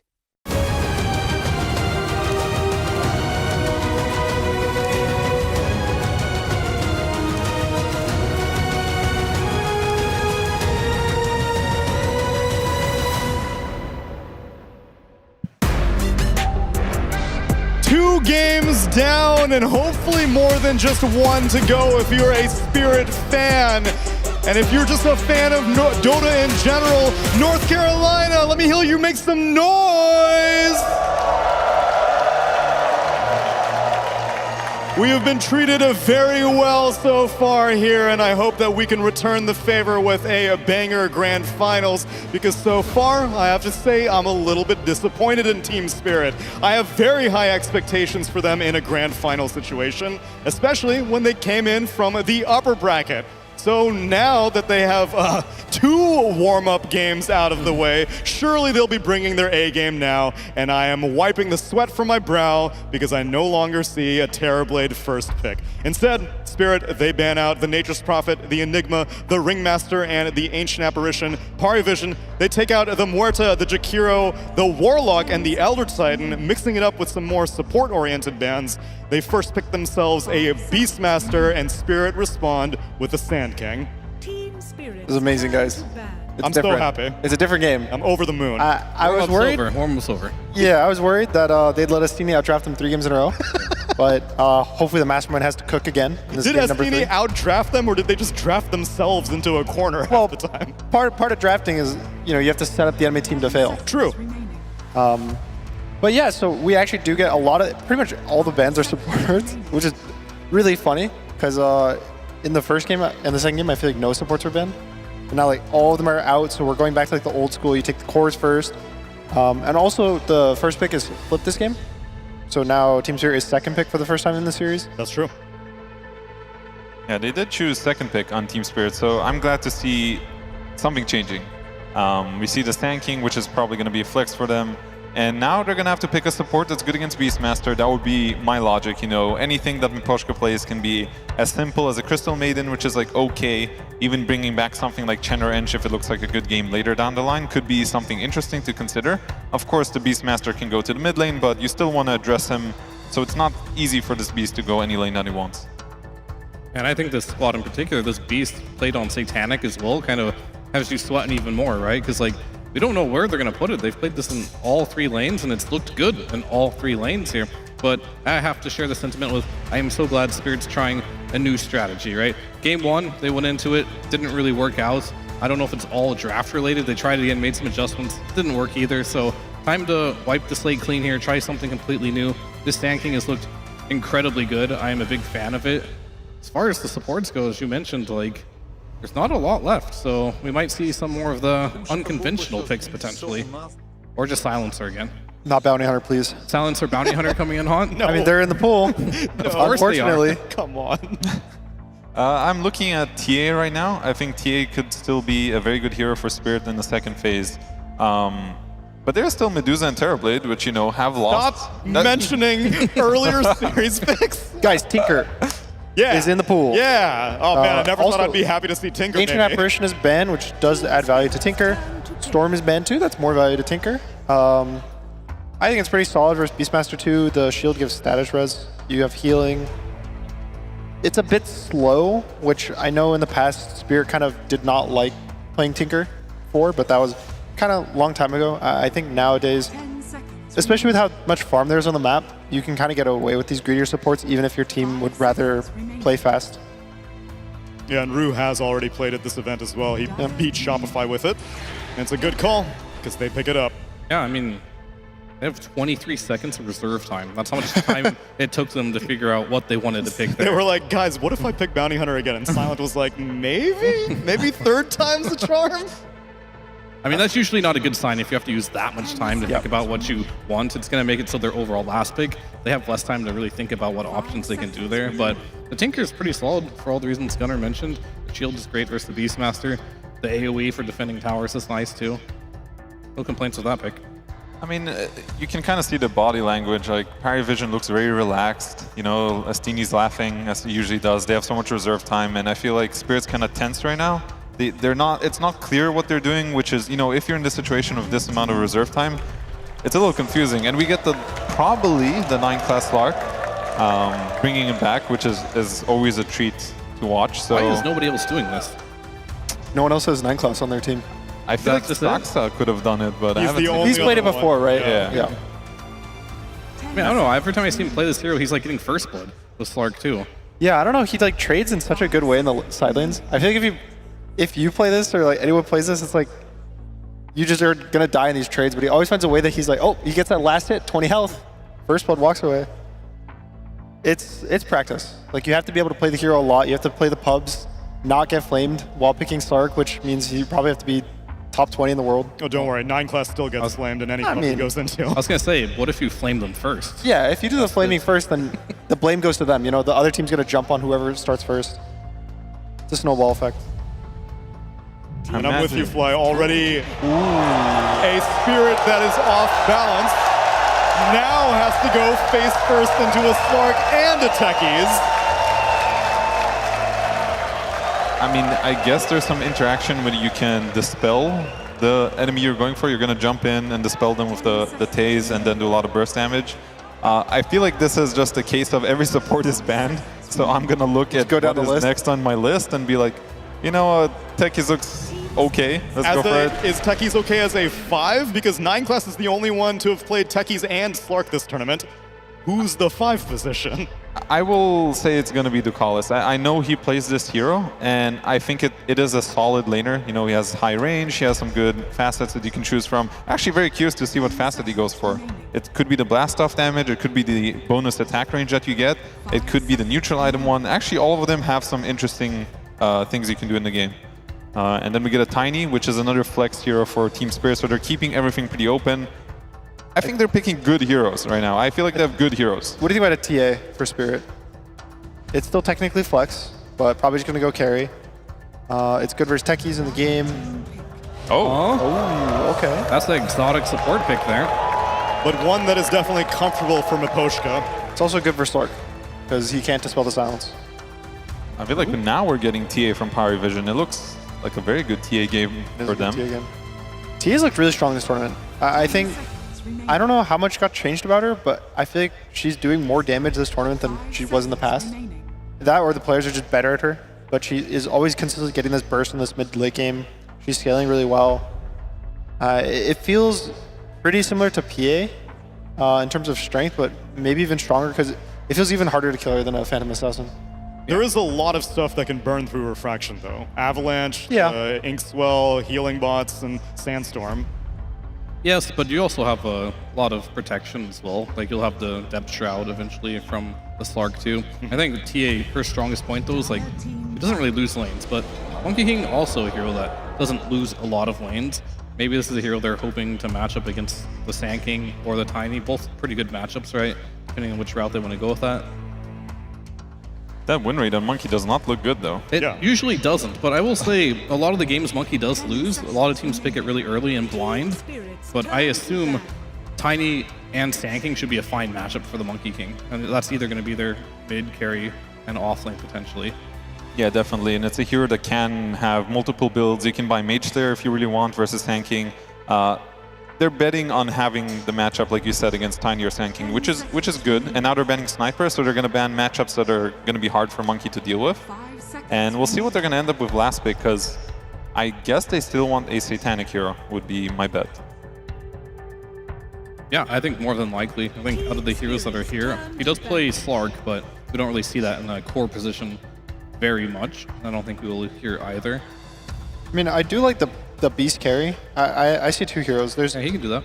Beast carry with Magnus offlane, I think is pretty cool this game. The Skewer is really nice for Sand King versus Tiny. Even the Grim, like, he doesn't save from the Skewer particularly, and Tinker, like, it just feels like a good mad game. It could even go carry if they'd rather just the Beastmaster go offlane. And if the Beastmaster's offlane and not Magnus, I don't like the Slark carry too much. And the TA is banned, okay. TA is banned, Morphling is banned as well. I like Phantom Assassin. Deuce's still in the pool too? I think when you see a hero like Grimstroke, if you can get a PA and punish him in lane, because a hero like Grimstroke is very easy to kill. Like one techie slow or blast off with a PA. It's Medusa. Oh, it is Medusa, huh? Yeah. The AM ban? Yeah. Classic Satanic hero. But they do have the Grimstroke Axe. They do. That is actually a good answer to Dusa the later the game goes. So it's not, I would say it's not a completely free Dusa game. And they have a pick to go against it. Yeah, I would agree. I think they have much better heroes to kind of answer. You saw in the last game, even Radon, like, if he gets jumped on with a Sand King, a stun comes after that, you get this Axe on the Grimstroke, all of a sudden this Dusa is very killable. So this is going to be a very much different game, I think. Team Spirit, they're going to pick up the Lesh, right? So Tiny carry, mid Lesh. I've seen this one versus the Monkey King. I guess, Gunnar, you might know this matchup a little bit better, but I've seen it go both ways. Yes, it goes both ways. I think it's more Lesh favored now that Monkey's lifesteal got nerfed against creeps. Like, you don't get this free Jingu reset. But there's worlds where no one's completely fine in this lane in free farms. I like it though versus Slark. The stuns are really good versus Dusa because since she's so slow with like Shard, she gets kind of stuck in these like spammy stuns over the duration of the fight. You on board with turning the Medusa into an offlaner, and Satanic is going to be taking the Beastmaster as the carry? Yeah, I mean, I like the Beastmaster as a carry. I think it's, to some extent, I think it's a better carry than offlane because you have easier access to an ancient camp next to your lane. You also get a safer ability to farm your Ags, and you play the same exact playstyle, carry or offlane, so I think it just also enables this Dusa to play a little faster. I think Team Spirit is looking good. I think they're gonna make this 9-class Slark very sad. They picked so many AoE spells. This guy is not gonna get away. I think the Tiny carry is fine enough because he has so many good spells to back him up. They have so many ways to have team fight in this game, scaling supports. I like this Team Spirit draft a lot. I think this game is gonna be Team Spirit. We have seen this support Slark come out time and time again. We have not seen too much techies though, Fear. You think Parivision are going to clean this series out 3-0? I think this one's much more difficult to clear out. I believe this is a draft of Team Spirit is for game 3, I think, here. Or 4, sorry. Because I think this game is very much in their favor, as we do see the odds on our screen. But I don't know what the Slark's going to do this game. Like, he's just a walking bot to give vision. Maybe that's enough, but it seems pretty hard. That's what Bounty was doing the last game, and it didn't work. It did not work, and Spirit have come correct when it comes to this game number 3. Let's see if it brings them to a victory with our casters.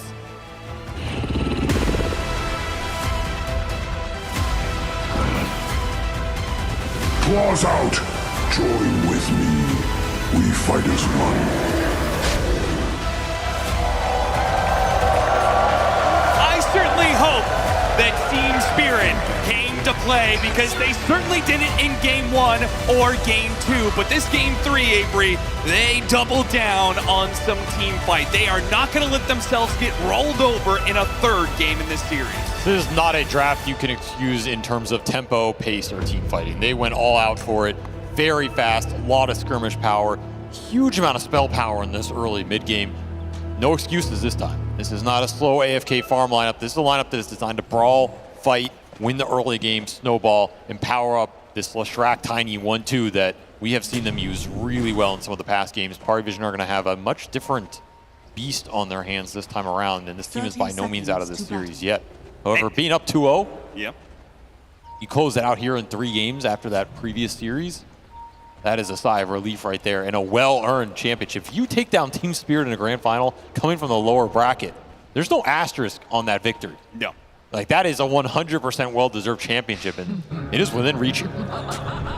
They would be the slayers of TI champions. Parivision, no one in particular. Master of ESL Ones, the man who has won the most ESL Ones in the history of this tournament series. But Parivision, I mean, I think it's really interesting that draft-wise, you talk about the tempo. Parivision, they may have beat Spirit to the punch. Maybe they saw that, yeah, you're going to play fast. You're going to play faster than you did in game 1 and game 2. But guess what? We're still going to play faster than you. They're doing an Ame-style safe lane Beastmaster in this game. It's a nice little switch-up. Gives them more pace.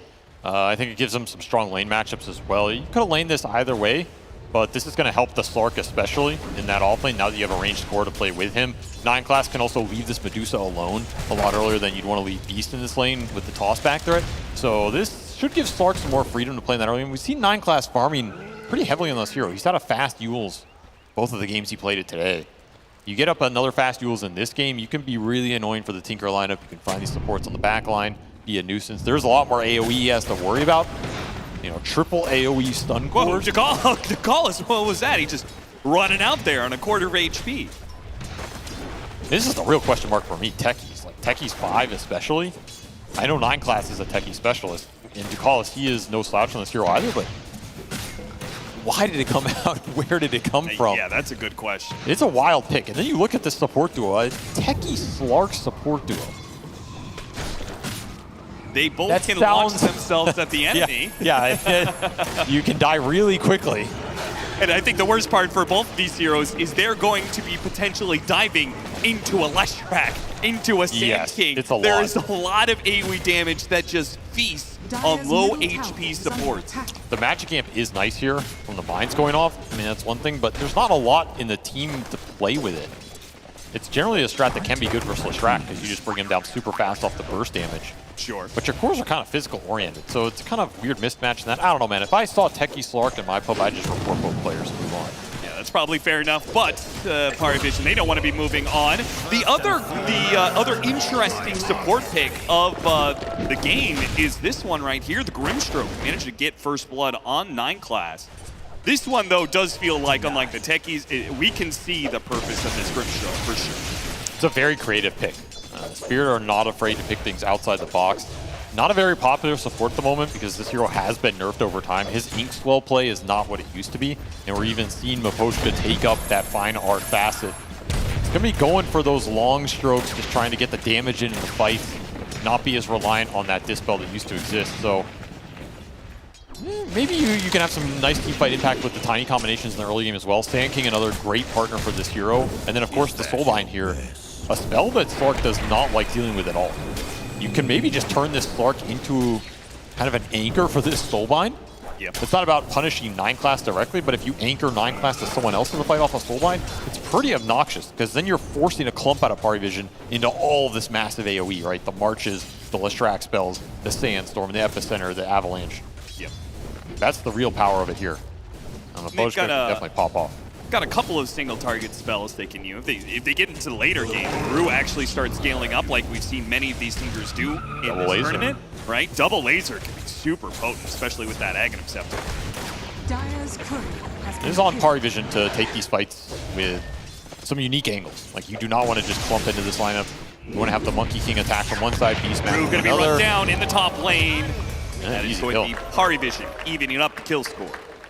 So CS is going Spirit's way, but some of these early kills and some of the camp blocking going Party Visions, as well as the Courier sniping double Courier kill for 9 class. Oh, that's juicy. You do not want to give it to this man. It's just so much extra team gold. Trying to make a move on DM. DM is actually out of mana here. Does have some mangoes and will be able to survive. Now 9 class brings the creep wave in. Needs to hit Radon a few times. They split up for the Snake, though, not getting punished there. Pounce onto the Grimstroke. Managed to get the Gorgon's Grasp on top of that one. Miposhka. He's got a lot of stack. rather easily with all these stats adding up. Radon, he's going to get run down as well, it seems. There's nowhere to hide. Radon, the trees are cut down, exposing his position. Both on Spirit Fall. What a sequence for 9 class. Double Courier kill into double kill on the lane. 2 permanent Essence shifts. Turning it around, they managed to get the blast off, but Rue is here to help out Laurel. He's going to make sure that his mid laner doesn't get run down as well. This was almost a position where Party Vision win all 3 lanes in the space of like 1 minute. Yeah, well, incredible minute for them. They just turned all 3 lanes on their head. They're now winning all 3. The Beastmaster's super far ahead, top off the kills. This Slark is getting a lot more out of this lane than I think Spirit had planned for. Have to find the trade-off somewhere. Leshrac's going to TV back in mid. He will be fooled, but he's falling behind in levels versus no one. 9 denies on the Monkey, plus you force the Leshrac to base. You have almost a full level advantage here. Good place to be if you are no one. Orb of Corrosion already done. Boots online. That chase down potential exists. Not a fun position for Laurel. Nice use of the mind. Just okay, that's a lot of damage. Oh yeah. If you are isolated against the Leshrac, a Diabolic Edict with this facet. Miposhka chased down a little bit. He really has to be careful when he pushes up against this tree line. Oh, he bounced the Snake into Radon too. And look at this, no one. He got the Jingu off mid. He has 1 stack left, making the rotation top. He would love to get the kill here on Collapse, but they make the read. Collapse backs away. Good thing too, because he is the one Look at person this who's ward. having a decent lane. It's crazy. I don't know how good that actually ends up being, but you will not deward it, that's for sure. That is true. And these kind of obs against Slark are extra value. Saw 9 class get stuck trying to deward an obs that was on that cliff above the river here. Oh yeah, that's true. In an area where he's not really sure where it is, and even when he knows it's there, it's hard for him to get up into the high ground. And Satanic, he just continues to feed into Collapse. The Vanguard's done for the Sand King. This is where Spirit would kind of like to leave him alone, get a bunch of XP, but he's just being assaulted up here. Nice burrow strike, dodging the blast off of Ducalis. The harassment is constant, and you got to start thinking about this Wisdom Shrine. 9 class already making a move for it. You could potentially get both here if you're Party Vision, and what a boon that would be for this Slark support duo. Can Rue manage to stand toe-to-toe against this Slark with March of the Machines? Or even worse, they're bringing a lot of people. They're going to bring all these heroes in. Rue, he's going to spot some of these heroes. The Inkswell going out, doesn't actually hit a stun on anything. And Pari Vision quick on the retreat. A stun coming in from behind. No one's going to be challenged though. They immediately turn back around, trying to burst down this Monkey King. It's a close call, but with the backup, the rest of Pari Vision, they do manage to kill the Leshrac. A trade-off 1-for-1. A jump in onto the Sand King. He falls as well. Radon shows up, gets a quick kill onto one. The rest retreating of Pari Vision, and no more stuns on the table. Team Spirit failed to be able to get the kills, failed to be able to defend their Shrine of Wisdom. They get an Observer Award for their trouble, but both Shrines going Pari Vision's way, that's a huge win. These supports on Spirit once again just falling behind in the early XP. At least Maposhka gets to survive for that fight, so he's 5.5, but Rue is going to be really far behind in this game now. I think he's honestly just supposed to commit there with the Inkswell. They threw it on the Tinker and he ran out of the fight. Yeah, I think he was supposed to. I think you just go in. Take it along. Oh my god! That Diabolic Edict damage was insane. Might get another one here. Yeah, Paulus is probably going to get run down here. He's committed to the kill now. He's going to dive in pretty far behind the tier 1, but no punishment. TB. I think it got canceled there. And Pari Vision lucky this Arcane Rune spawned bottom. That's top, that goes Laurel's way. And Radon, he finds Satanic. And just like that, Team Spirit striking back. And this is why you should not count this team out. They have really adjusted the pace here going into this game 3. We're going to get a much more brawl-heavy game on our hands, as opposed to those map-controlling ones in game 1 and 2. I also take you back to the game that Laurel played this Leshrac on earlier in the tournament, where he just 1v5 that game. Yeah. A game that was not easy to pull back. He is an absolute beast on this hero, and he has backup here. He has some spells from the Grimstroke. He has counter initiators in the Tiny and the Sand King, and most importantly, he has Tinker to give him some extra HP to work with. Always huge on this hero whenever you can put the heals into him. Speaking of the beast, he is working towards a fast Aghanim Scepter, but that recent death is really going to slow down his timing. He was so far ahead of anybody else in the game, but now he's only 300 net worth ahead of Radon, who had a rough lane at bottom. Now, Radon's got to feel good about what's happened in the last few minutes for him here. I'll take that. He's nowhere close to this position, and now he's smooth sailing as Laurel. He's going to clean up some stacks here, push you towards that Kaya. This will be the third game in a row, though, that DM has been given a free lane. Oh, yeah. They won that lane, they left that lane, and now he's a Medusa against a tower. But can he win with Medusa? This Medusa's 0-2 so far in this series. Yeah. Like, how strong is this hero? We've seen the damage fall off. We've seen... You got to remember that game 1, Collapse had an absolutely free game on that Medusa, too. And he was annoying in the early mid-game, but then at some point in those team fights, he just did nothing. Paulus, Maposhka, one final hit, he gets it. These little combinations, there's so much threat on the map. This Grimstroke is already level 7.5 at the 950 mark. Like, what? He's absolutely massive. These are the kind of games we expect from Maposhka, and this is when this team is the scariest. And he is just maxing the nukes. 403 on this Grimstroke with that facet.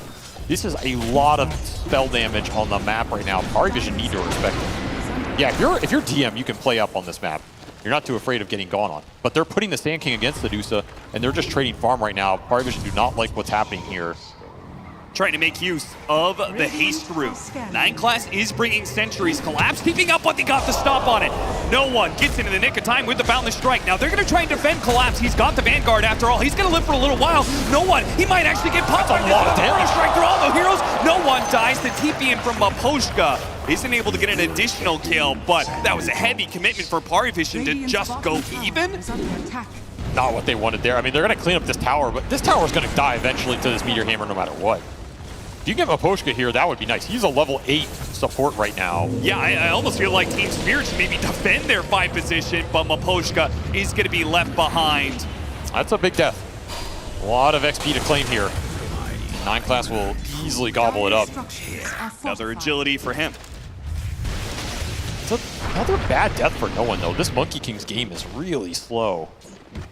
And he is also one of the big tempo setters for Pari Vision, so the fact no one's having a much slower game this time around will buy Team Spirit some space, and he'll have to recover. You know, that Mage Slayer is getting delayed. This is the most pivotal item in this Monkey King Leshrac matchup, especially versus the Sand King as well. You're looking at a lot of spell damage coming out from Team Spirit. This Mage Slayer is going to do some work, but not if it comes out too late. Can't afford too many bad deaths here if you're the Monkey King.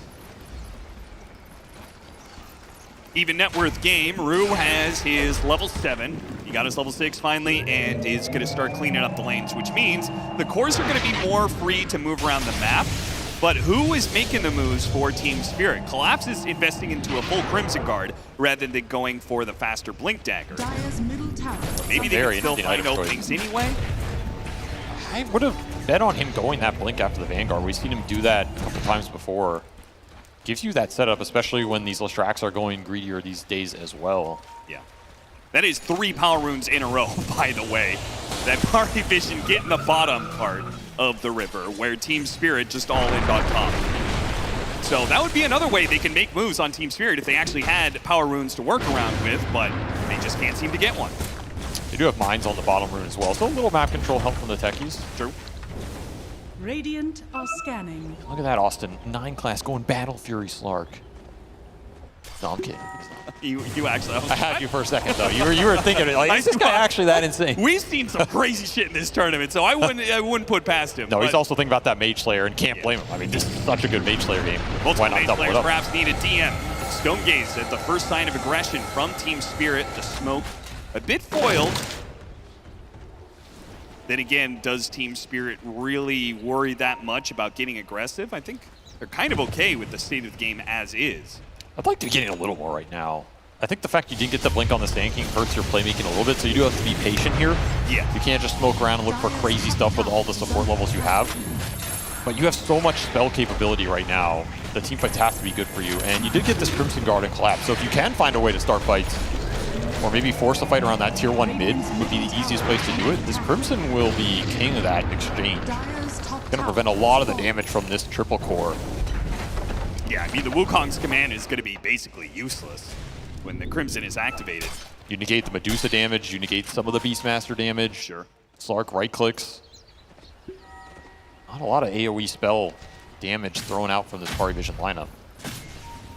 Something to think about as this game goes later. 9 class continue to be annoying with the scouting as no one gets caught again. Nice toss from Radon. Laurel completing the TP, follows up the stun, and they easily run him down. Rue does protect his Shrine of Wisdom against the Slark as well. So wins on both sides of the equation for Team Spirit, both at bottom and top. And Collapse may even run into 9 class here as he's going to deward the Watcher. They're going to get chain stun on him. He doesn't have his Dark Pact activated. There goes the stuns. The damage is overwhelming him. They're trying to body block his pounds. They'll get him. That's the Grimstroke pick. You can always just throw this Phantom's Embrace on him. It's so much extra AoE damage. And we saw this Slark be incredibly annoying earlier when there was a lack of AoE spells. That's not going to be a problem for Spirit this time around. However, Collapse. Yeah, he's got the Aghanim Scepter on the Beastmaster. It's a lot of magic damage with the mines going off. He is overwhelmed. The Crimson Guard does nothing to protect you against this combination of heroes, the Beastmaster and the Techies. And with the Monkey King, they'll chase down even more. Maposhka, he's going to be run down. Rue teeping in, trying to bail him out. He does have a lot of saves here. If he can get that defense matrix off and there's a big heal out of the Holy Locket, he is fine. That's space created right there. Well, I guess the question is for who is. Party Vision are also just farming the map with this Medusa.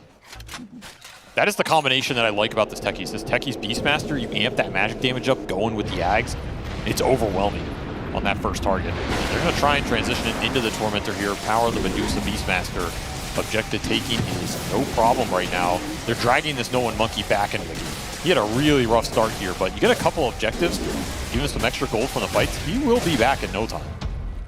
And he doesn't need much. Like, just Mage Slayer on this Monkey, he's going to be good for a while in these team fights. Yeah, you mitigate my damage with Crimson Guard, but do I care if I'm stopping your damage with Mage Slayer? And they got the Depth Shroud. Huge shard to go to 9 class here. That could be really rough if Team Spirit, we've seen them when the Monkey King goes in, a lot of times they just say, go on the Monkey, just all in it. We've got tons of damage. We don't have a problem with that. But if you get them to commit onto the Monkey inside of the Wukong's command and he gets Depth Shrouded in the middle of that, it's a world of pain. Yeah. Absolute world of pain. There's a lot of nice little combinations in this Party Vision lineup. Dire's middle tower. They can play around with the fights. Nice little rune for Laurel. He will definitely make the most of it. Zerdon swings down this mid tower. Yeah, using his status as a bruiser with 2,500 HP. It's tough for Party Vision to challenge him. You throw in some extras on top of that, an Ink Swell, a bit of help from Defense Matrix. It's kind of just a brick wall. Will be interesting to see how much utility Collapse opts for in this position. Because he already bought this Crimson, he's thinking about Lotus, he's thinking about the Blink, which he will absolutely have at some point, but like how much are you depending on this game going late and scaling with all 3 of your cores as opposed to just the Tiny and the Leshrac being enough. And are you going to try and hit a similar mid-game timing as Spirit that we saw Parivision hit last time? Are you going to try and beat them to the Roshan, beat them to some of these mid-game team fights with a Tinker lineup where you can group and not get too punished for it on the map? As DM just walking up, like Parivision are playing up in your face right now. Where's they gotta punish this. Radon, he's gonna try and TP in, but he doesn't have his Blink Dagger, so it's a little bit slow for them to catch up here, and they're also maybe running into mines. Gotta be careful about that. Dakalis has a very nice trap set up. Spirit are wise enough not to follow DM into dark corners of the map. They just need the Blink Daggers, right? The Blink Dagger for Collapse coming out in 200 gold. You're looking for Blink Dagger on Laurel as well to match up with this Bloodstone. Then the play action can happen a lot more quickly. You can punish these oversteps. Parivision trying to get the most out of the map right now while they can. And eyeing up BKBs. That's going to be their solution to all the spell damage here. BKB on the Beastmaster, BKB on the Monkey, plus the double Mage Slayer. Probably even get some glimmers and pipes in here if you can. Yeah, what do you even do if you get to that point of the game? I feel like Parivision's draft is set up so they are supposed to have full control of the game by the time BKBs are up. I feel like if they are evenly matched up net worth-wise against 1 or 2 BKBs of Spirit, their chance of winning that fight seems pretty awful. They are just so all in on the magic damage that the Beastmaster provides. The Dusa typically falls off in damage. This Monkey King has not had the greatest time in the game, and as a result is one of the lowest net worth cores. You're gonna have to play around Satanic's timings for sure. If you get this Beast BKB, make some play with it, look towards that Roshan, start to accelerate the game in your favor. This is not a game I think you want to sit here and watch Radon just farm up, become overwhelming. I mean, maybe you think about some pseudo scaling build with this Medusa as well, like output some more right-click damage, go a hybrid build. You really feel like this game is not going to end soon. You're not going to be able to roll it over, which is unlikely at this point. Your Monkey just did not snowball. Don almost got gifted a kill by 9 class as they round the corners and run into each other. He has Shadowblade now too, so that's another entryway into some pickoffs or the team fight here for Spirit as they smoke up the Blink Dagger done for the Sand King and the Bloodstone done for the Leshrac. Triple item timing for Spirit's cores. Would love to get a fight right now. Parivision are so all in on playing around this area of the map that is extremely mined up. Team Spirit, I thought they had some awareness of this. Laurel pops one of the mines. They certainly know about it now. Seen in minefield sign. And Satanic, he's threatening the Roshan. This is his BKB timing. He feels that he is king of the map right now. And more mines being set up around that Roshan pit. This is going to be tough for Spirit to get there because their smoke is going to be ruined by high ground Monkey King. No one getting a lot of information. Spotted by the stroke though. He backs out. Spirit get in here. There's not a lot of mines set up. It's kind of your time to take this area over. The Tinker can deal with the waves, so you just group, play for the team fight. You're not too worried about the map. Oh, well, Roshan's going to go to the other side, so... That is... Yeah, he's going to pop some of the mines in the river, too. They found the Beast. Managed to get the Beastmaster, but they can't all in him. He gets off his BKB. He turns around. He goes for Radon. And Radon's going to be gifted a little bit of defense matrix, but Rue, he can't give him enough HP. This Beastmaster right now is too strong for Team Spirit to handle. Unless they get an excellent grab from the Grimstroke. All in right in the middle of the two of them. They can't get away from the magical dancing pony. Maposhka bailing out that exchange. Spirit's cores falter, but the supports pick it up. And man, the damage coming through from Laurel when you are stuck in there, that's the power of the Soulbind in this game. Who cares about throwing out double single target spells? You just lock these heroes together, they are going to melt. As both sets of cores overextending in tandem. Yeah, I mean, they thought to themselves, we've killed the Atoro, this team fight is free, let's get as many hero kills as we can on top of this, but... Your BKB was gone. That's the big factor. Yeah, exactly. You can't just run into this Leshrac with no BKB on this Beastmaster. You're going to get melted unless you burst Laurel at the same time, and it's just not happening in that kind of position. Yeah. Laurel running into DM here. Rod of Atos, Gorgon's Grasp. Kind of low mana. And not feeling the best about the situation. And Collapse. He blinks past DM to see what's behind him. What kind of support is behind this Medusa right now? They don't see much, though. They just turn back and deal with 9 class. That's the power of the AoE in this game. You're not going to be able to play this game the same way you did earlier on this Slark if you're 9 class. You have to respect running into the entire team. You know, maybe you can run into 4 heroes, but all 5, that's a little too much here. Just cannot dark pact everything. Are off that successful team fight. Kaya, Bloodstone, and a lot of gold for his next item, a Blink Dagger. So Team Spirit are just going to be full on the initiation. And that is going to enable their backline supports a lot. We already saw the impact of Maposhka, but Rue is also going to be given a lot of space to work with. If he has 3 different cores that can all start the fight, these backline supports, constant defense matrices, and March of the Machines, Inkswells, etc., they are set up for success. This game is looking very different and a lot better for Spirit. They have such a strong mid game here with this Tinker to back it all up.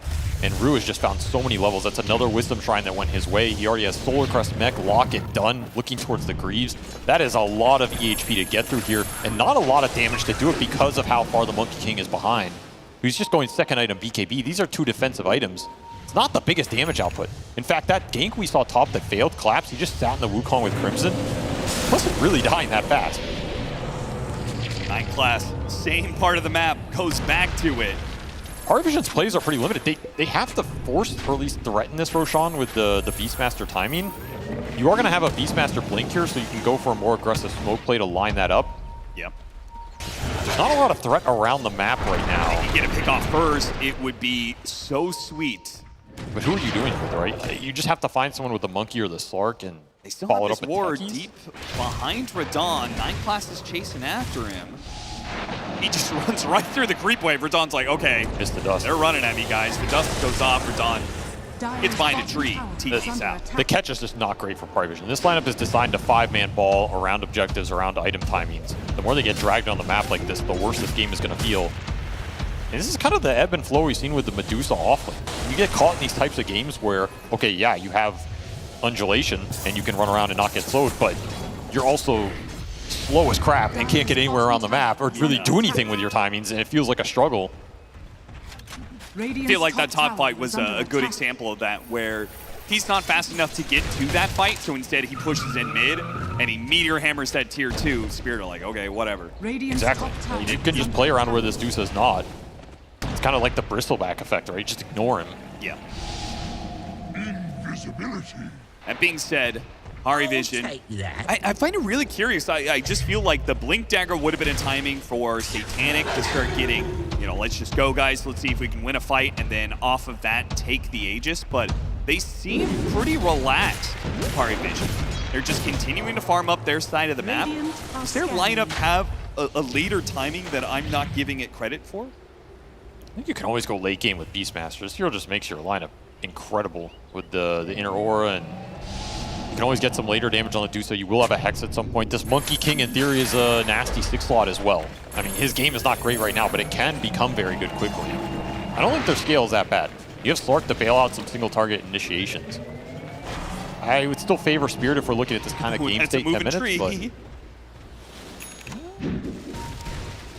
it's a tough catch. Very tough catch. Yeah. And I'm surprised Spirit have not tried to make a aggressive play with the Blink Dagger on the Sand King. Looking for that aggressive go into a Roshan of their own or something of that nature. They're also just kind of playing it defensive here. Maybe waiting for an overstep of this Medusa. Yeah, where they get some sort of or toss back or BKB, which just came out. Yeah. It's a big item timing here. Yeah, that might be it. They're just grouping up around mid. They feel like Yatoro is strong enough to fight right now. This an is extra also, second to think about it.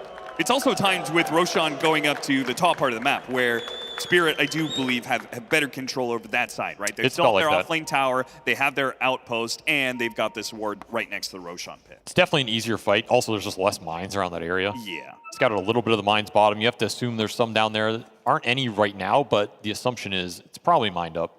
I would agree. This top Rosh looks a lot easier for Spirit to fight around. They don't have a strong timing right here. Also note this Aether Lens pickup on Maposhka. Again, the Soulbind. This Aether Lens guarantees you should get a good Soulbind off in the fight. That's a huge spell for Spirit to land if they can get 2 heroes with it. Despite Roshan going up to top, it's going to be a smoke down to the bottom lane. Jump forward. Inkswell, Burrow Strike, both are going to miss. 9 class. He used his pounce already. He's kind of stuck in a corner. Oh, he is completely surrounded. They're trying to bail him out right now with the Wukong's command going out, but Team Spirit, they get the kill on the support. They back out of the Wukong's command where DM is on the other side of it, so they're just focusing on the Medusa for now. They're going to chase off the Stone Gaze, but now this is just an entrance to chase. Radon is going to push forward. Collapse is going to chase after him with his Blink Dagger. And they catch any of these heroes. They got DM. Managed to get the Burrow Strike onto him. A second kill going to Spirit. almost unlucky for TM. He TP's on that spot, but I think the creep wave below him gave the vision. Oh, yeah. So Spirit knew exactly where he was. Just wrong place at the wrong time. And the positioning from Spirit for that fight ends up being insanely good because the Wukong is there to kind of zone the team, but the Deuce is on the other side of it. You get an isolated Medusa. Dukalis too early. Nice idea. Maybe he kills Maposhka with the mines now. They dealt with it. He had the scan on the Tormentor, thought Spirit was already in the middle of doing it, so he just jumped in, hoping beyond hope they were going to be low. I mean, if anything, he accelerated it. You can give a little magic resistance. That's true. So that's going to be the BKB for the Leshrac. Shard into the Tinker, add to his net worth. And we're starting to see the power of Laurel untouchable. We're about to put a test to it. Satanic, he roars him all in, but now with the BKB going off in the Bloodstone, Laurel, he starts healing up. Pari Vision lacking the damage to kill him quickly. The axes aren't enough, and now no one falls. He is definitely tanky enough to survive that. Gossamer Cape adding a little bit. Brawny Gossamer Cape saving lives out here. The extra 165 HP. A wise decision from Laurel saves his life. And if you can't kill him in that situation... Oh, you're never killing him in the fight. Exactly. Next time around, the Tinker is going to be behind him with Solar Crest and this Guardian Greaves and the Holy Locket, and the Defense Matrix is like doubling his effective HP. This is where Leshrac thrives. These lineups where you can buff him up, make him invincible, he will deal the damage. Not a question of it. It's just a question of can you last in the fight against him right now. Pari Vision having trouble fighting into this 5-man spell bomb that Spirit had proposed in this game 3. As they strike back strategically, and they will claim this Roshan. Very nice one to take away from the Beastmaster here. It feels like Satanic's timings are just not doing enough right now. Yeah. And this Beastmaster, he scales well, but generally we see this hero scale into the late game off of items like the Shivas, the Refresher, playing around the level 25 talent with the low roar cooldown. You kind of go in, you pick a support or a weak core target, you bring them down, you set up a 5v4 for your team. Sometimes this hero can struggle to put the entire late game fight on his back in terms of DPS. And he's not really getting much help from his other side laner, right? Medusa is notorious. This off-lane Medusa, it hits these timings really hard. In the first 20 minutes, a strong laner, it takes early towers, but there's this big valley where the hero picks up its final utility item, usually the Scythe of Ice, and then it's like, now what? Where do you go from here? I almost think in some of those games you're supposed to buy Divine Rapier. Yeah, maybe. Like, because you become so tanky and utility-based that they want to ignore you. Okay, if you buy Divine, then you become a threat they can ignore again, and it switches it back a bit. But outside of that, you're not dealing the damage. You're really relying on the Hex and having another damage dealer for you.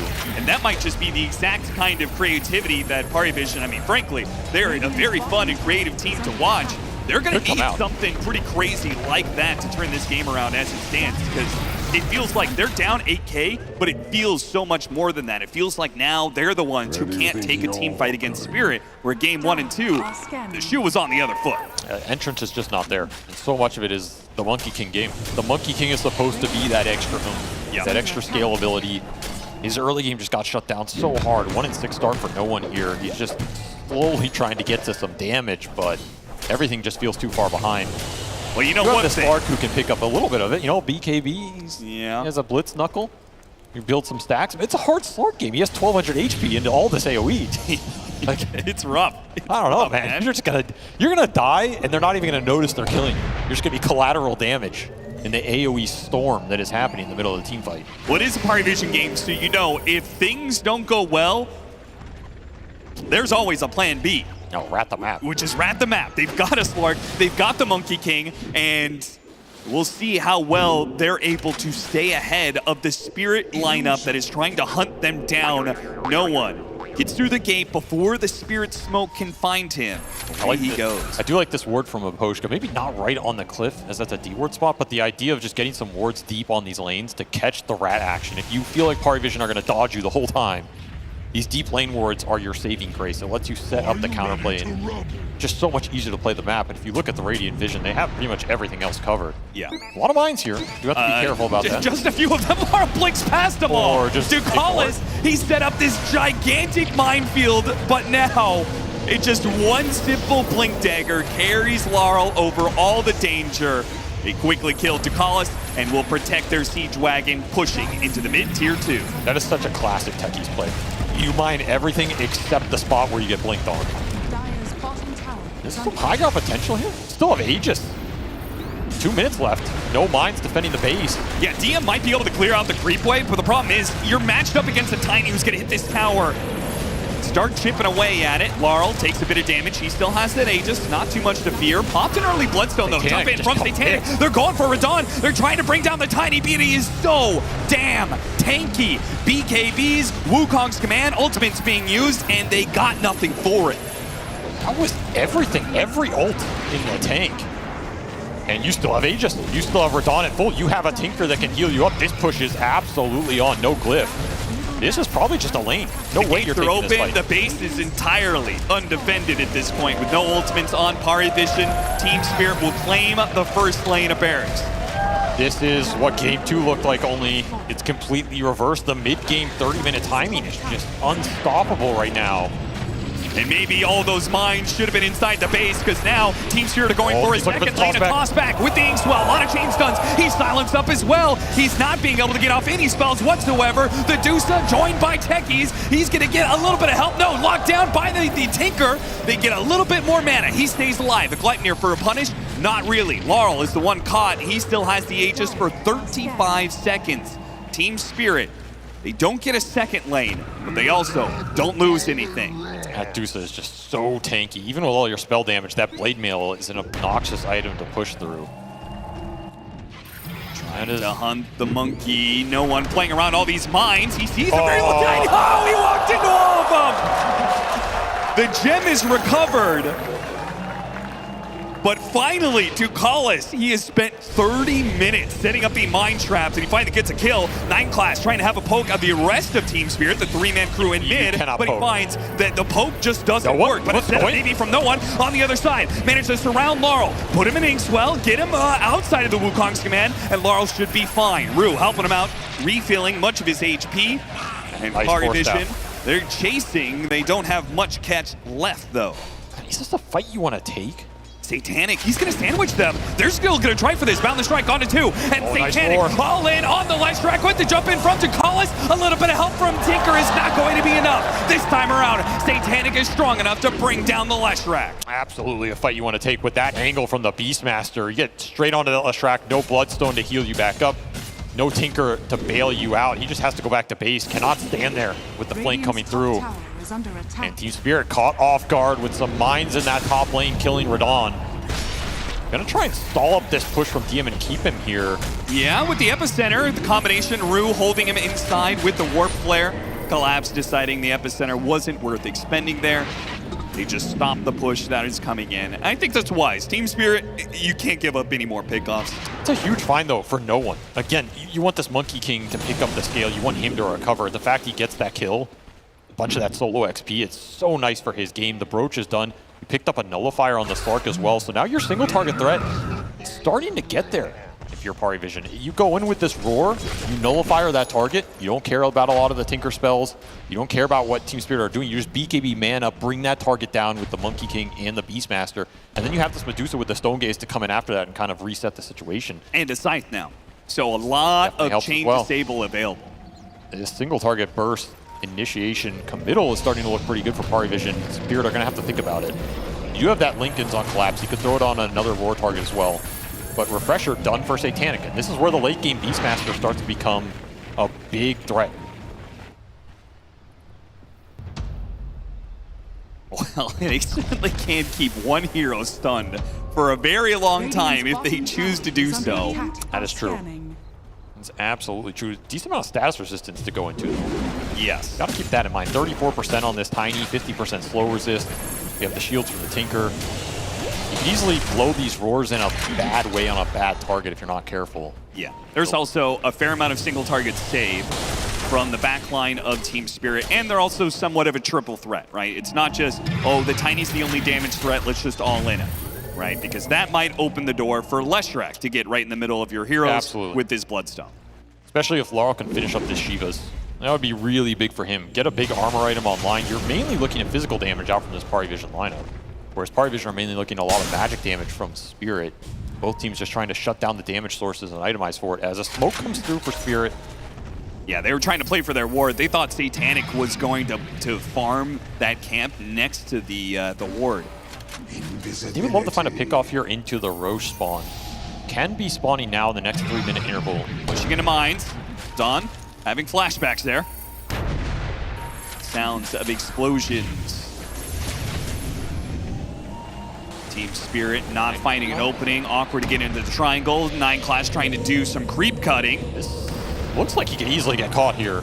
He really does. He is going to try. Avalanche is going to catch him. Stop at the TP. Okay. Yeah, see you later.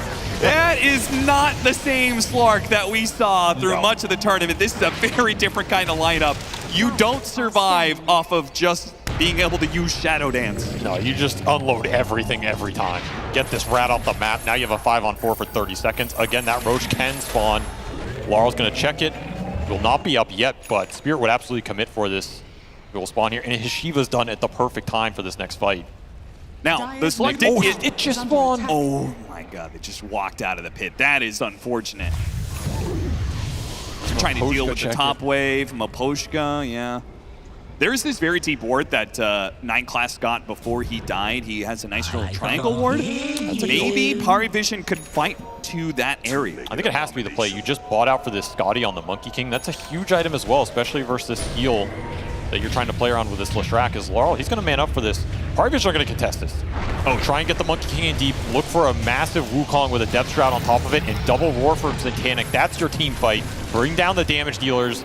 And you can win this exchange, but you got to do it into March, into Sandstorm, into that Shiva's. The timing is going to be so crucial here. Can they get inside the pit? Oh, Burrow Shrek comes out first. No one going to be cut down for the tree.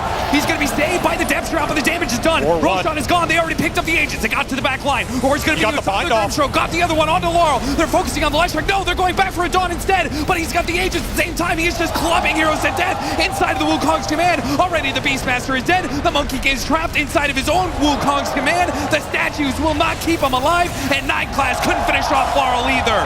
Parivision threw everything they had at Team Spirit, and they just slammed into the brick wall, the rock mountain that is tiny. Yatoro he just sat there and wailed on him the whole damn time. 4,600 damage, and the fact that Maposhka got that soulbind off right before he dies is such a huge difference maker because they roared the Grimstroke.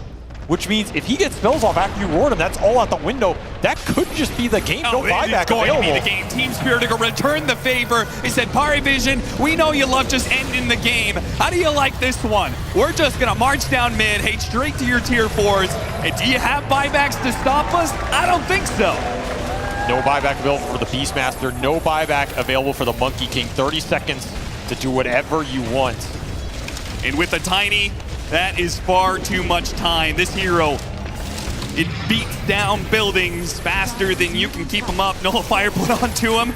I'm not sure what that's going to do exactly to Radon. Another tier 4 about to go down. DM stepping farther and farther forward. Nice daring them to go onto him, but they're just ignoring him. Radon, a 3-man avalanche, quickly deals with the supports and then back to it. Just hit that Ancient. Yeah, they don't 3 care. seconds left. Back up Satanic. He is going to join in on the rest of this one. He might be able to help out and get an Ancient defended, but go back for the Dusa. Saved a bit by 9class. Good use of that shard. Beastmaster's back. And he does manage to get a jump on the Tinker. They know they have to deal with these supports. No one right in the middle of all these heroes. A better Wukong's command that brings down the tiny ones. Laurel, Ogre, Steel Totem outside the Wukong's command. Burrow Strike back in with the epicenter. Radon moves to work alongside Collapse. The TI winning duel. Double toss up in the air. And Parivision, they are running out of lives. They're running out of steam. A Warp Flare pulling no one back from this boundless strike and pushing Satanic away.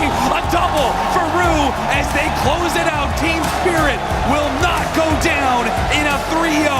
We now have a grand final series on our hands. This is the kind of aggression we expected from this team. I expected it in Game 2 after that Game 1, where it felt like they were just stuck in a situation they do not enjoy. They will eventually rectify the draft and get something a lot more aggressive, a lot more comfortable, something that can set the pace. So much playmaking ability between these 5 heroes. A comfort pick for Laurel and the Leshrac that not a lot of other teams have been running, but works beautifully for them. And one of the biggest factors here is Dusa 0-3. This hero is just not winning in this series. At some point, you gotta have to write it off and just go a different direction. And the 9-class Slark just got shut down completely. This is how you do it. You pick a bunch of AoE, you make it so when that hero goes in and tries to be annoying, he just gets blown up and you get a 5-on-4. He had almost no impact in the team fights this game. Obviously, Team Spirit, they just staved off second place here at ESL One Raleigh, but it does feel like this game, as you said, set them up for the future, for the rest of these games. I feel like they've taken some tools off the table, right? There are certain things in the draft that we probably won't see again, like that 9th class Slark. I feel like they addressed it very nicely, and yeah, the Dusa 0-3, it's not coming back in this series. Team Spirit, they strike back, pushing the series 1-2.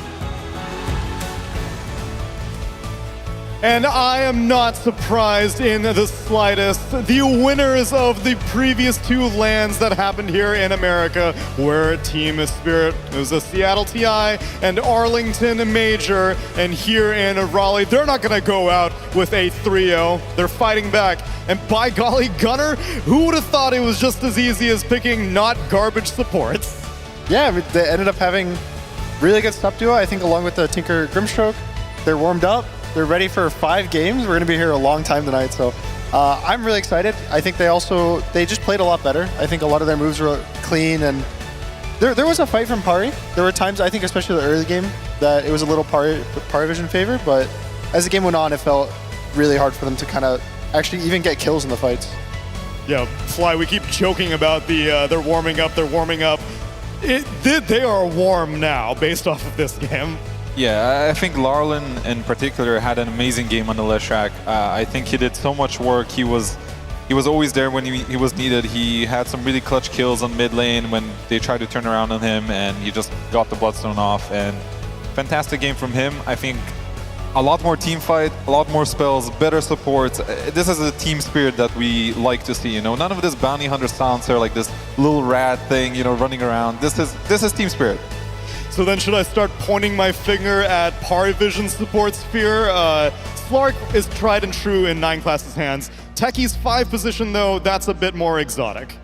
It is, but if you look at the pool, there was a lot of bans, right? And I think it does come a lot down to the Tinker and versus the Beast. I think that's a really hard matchup. You saw that last fight, like he's trying to go into this fight and 3 people are defense matrix, and that's your carry. And he has to get a long duration roar to actually get kills as well. So those Tinker in my eyes was a big problem. I don't know what you changed exactly as far as your supports go. This has been Perivision style the whole way. They're playing these bounty hunters, these Slarks. They've been winning with it. So I think they can stick with that, but maybe they get a Ducalis hero a little bit earlier in the draft potentially. That might help them out here, but yeah, I don't know. Maybe the Slark has been figured out. They need to go something new, which you technically can do for 9 class, but it's something that's going to be hard to solve, I think, in this time of the match because it's hard. And Fly, you had your eye on a team fight in particular in this game, which I'm assuming I'm keeping my eyes on this Leshrac that you were impressed by. Yeah, I think this is one of the biggest turning around points of the game because Leshrac was having sort of not the best game, and then he turns around this gank on the Monkey King, and he gets to chase him down, and this kind of propels his game to a whole new level. And these small things, you know, it doesn't look like too much, but it adds up, and it leads up to a point like this where, you know, Satanic goes for the kill in the Leshrac, he survives, gets the BKB off. It almost looks like he's gonna die to the Axis, but he actually lives with the BKB in a huge turnaround, and, you know, you just see how much impact this Leshrac actually has. And you were talking about uncharacteristic things happening in this series. Gunnar, I feel like no one was uncharacteristically dying more than I thought he would. There's a lot of times, I think, early game, especially he was overestimating his heroes' just damage. You're like going, there's the bot Ancients where he went on the Sand King and then he just died to the epicenter. Yeah. It was definitely an off game for him because this whole tournament, I think he's just been on point. So it's just noticeable when he makes mistakes because he rarely makes them. But it does open up a window for a Team Spirit to claw their way back into the series, which also gives us an opportunity to give some of our attendees a few prizes off in the crowd. Lyrical, what you up to right now? Oh my goodness gracious, what could a grand finals be without prizes? You guys can hear me now. What could a grand final be without prizes? We got a bunch of them here, but there are some rules. If you want to be able to be eligible for a prize, we're gonna play a sound in the arena. You need to hear it, you need to identify the correct hero, and if you get it right, we'll give you a prize. So I'm gonna be walking down this way. Does anybody want to win a prize? Anybody out here? We got this person right here. Stand on up, stand on up. First contestant that was the closest person to me. All right, what's your name? Carter. Sorry, one more time? Carter. All right, perfect. We got you ready. We're gonna play the noise right now. Are you ready? It's definitely gonna happen. Continue. More time again. Continue. Grimstroke? No, it is not. Back to the next person. Oh, condolences. Is anybody else? Anybody else? You got an idea right here. Go ahead. Here, one more time. Oh! We got it correctly. It is Phantom Lancer. What a freaking call. Your name? Oh, what's your name? Pretty. Perfect. Congratulations. You get yourself a t-shirt, ESL branded. Love to see it. All right, next up, we got our hand raised right here. What you got? Let's hear the sound. Ursa? No, it's not Ursa, actually. It is Ursa. Okay, it is Ursa. That one I think a lot of people had. We got to select from over here now. I almost knocked over my person giving out prizes. Right here. We got you next up. What's your name? Michael. Here we go. Oh, look, a guinea pig. Oh. Tinker? That is correct. Congratulations. This is a big one. Tinker, a very electronic-oriented person, gets a keyboard. Holy moly. All right, hand raise. We got somebody right here. Oh, I'm sorry. I saw your hand come up first. Next up, what's your name? Joel, let's hear it. Oops, was that me? Pudge. Oh, there it is. Joel's in the chat, everybody. And Joel is going to come away with a mouse. Now, we do have one more prize right here. This one is not going to be for a sound. This one's just going out to the crowd. Enjoy! I hit somebody in the face. Don't worry, they're going to be fine. Congratulations to you in the red hoodie. And just like that, we got to figure out who's going to win the grand prize of this grand finals. To do that, we got to head back to the panel first. Maybe they'll do it with a Phantom Lancer, Ursa, Tinker, Pudge lineup. I don't know. With the way Team Spirit's been going, I think they're going to play it a little bit more formal and play to their strengths. We are currently 2-1 into the series. Let's see how deep into the night we will go when we return with game number 4 after the break.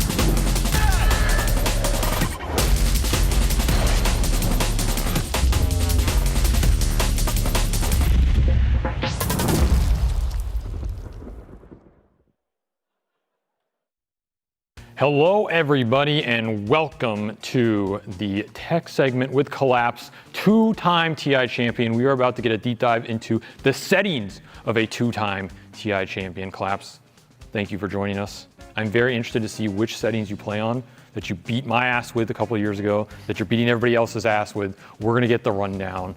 Take me through it. Someone's inviting me already. First one we need to do is block parties.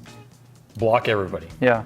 Instant block all. Yeah. That for you that's especially good. Yeah, it's a special one. Wait, go back. Do you play no incoming chat, or are you an all chat enjoyer? Oh no, I'm chat enjoyer. Yeah. Okay. Well, just curious. So what's the next one? Video? You want to do some video? Yeah. So I set my settings on the I'm only using this one, these two. Why the portrait? Why the anime portrait? I don't know, I just like how portraits, so like some heroes look there. Oh, yeah, that's fair. And this one is probably like the smooth. Yeah. And also this one, but because I'm playing with DirectX 11? Yeah. And also there's one. Okay. Did you grow up playing on all these?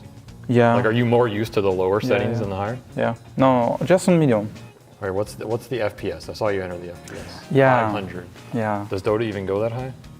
Sometimes. What's the highest? I remember Toronto Tokyo used it. So really? Yeah, I just need. On the TI PCs? Maybe not. Just on the bootcamps, like bootcamp PCs. Was he getting higher than 240? Yeah, sometimes. Oh. All right, what about the hotkeys? This is the first tab. Hotkeys. What are we looking at? It's not my hotkeys, by the way. I'll change it.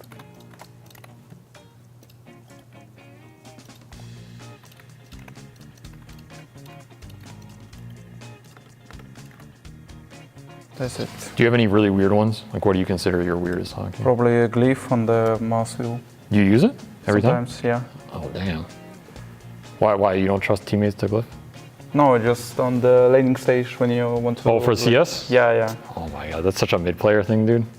Does Laurel have a glyph hotkey? Yeah, for sure. Did he learn it from you? No. Oh, you just had it? Yeah. All right. So the next hotkey is probably done. This, yeah. The next options, never auto attack.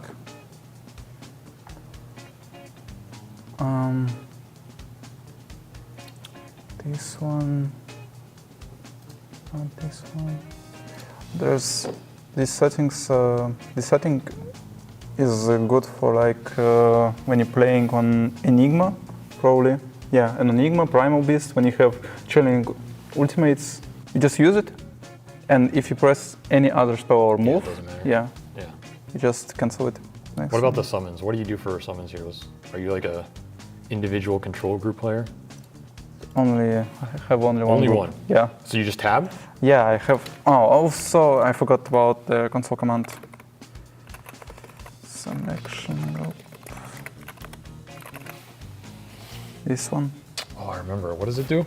It's working with summons. Like you can, when you do with normal command in the console, you separate the like wolves, spiders. Yeah. So if you type this, you just control one by one by one by one, but not all of them. Okay. Next one is the worst. You don't like the center grip? It's the worst center camp, yeah. Worst thing, because sometimes when I forget to take this off, I usually, after respawning, my camera goes on the respawn and I cancel TP sometimes. Did it ever mess you up in a really important game? Not really, because I... No? You always get it? Okay. Yeah. No music. I'm always curious which players play with all the... I always turned it off, man. But people like it, you know? Yeah. But I saw the Artesius flaming. Did you see his Twitch account? No. Who was he flaming? Yeah, he was flaming like he was playing on Tiny, and he was flaming the Tiny voice lines, like he's spamming it non-stop, and every click and remove, he's spamming it, and it's like, oh my god, guys, I can't play. It's like I need to take this off. And also the labs. Do you use any? Yeah, this one. It's like if you're playing versus Primal Beast or something with a big hero model. No, it's the when you want to CS. So you can click through them? Yeah, people just standing in the creep, so you can't press into the creep. Yeah, that's nice. But if you press this, you can. Also, it works with Aegis at Roshan, because when you fight like in Rosh... Yeah, you click through all the heroes. Yeah. Yeah, that's nice. Thanks for taking a look at Collapse's settings with us, and we will see you next time. And goodbye. Bye.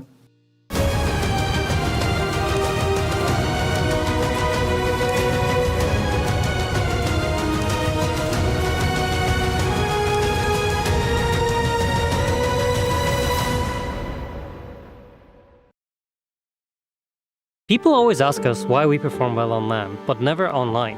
And once again, Liquid have been eliminated in the group stage of Dream League. They don't know our secret, the procedure that changed it all for us.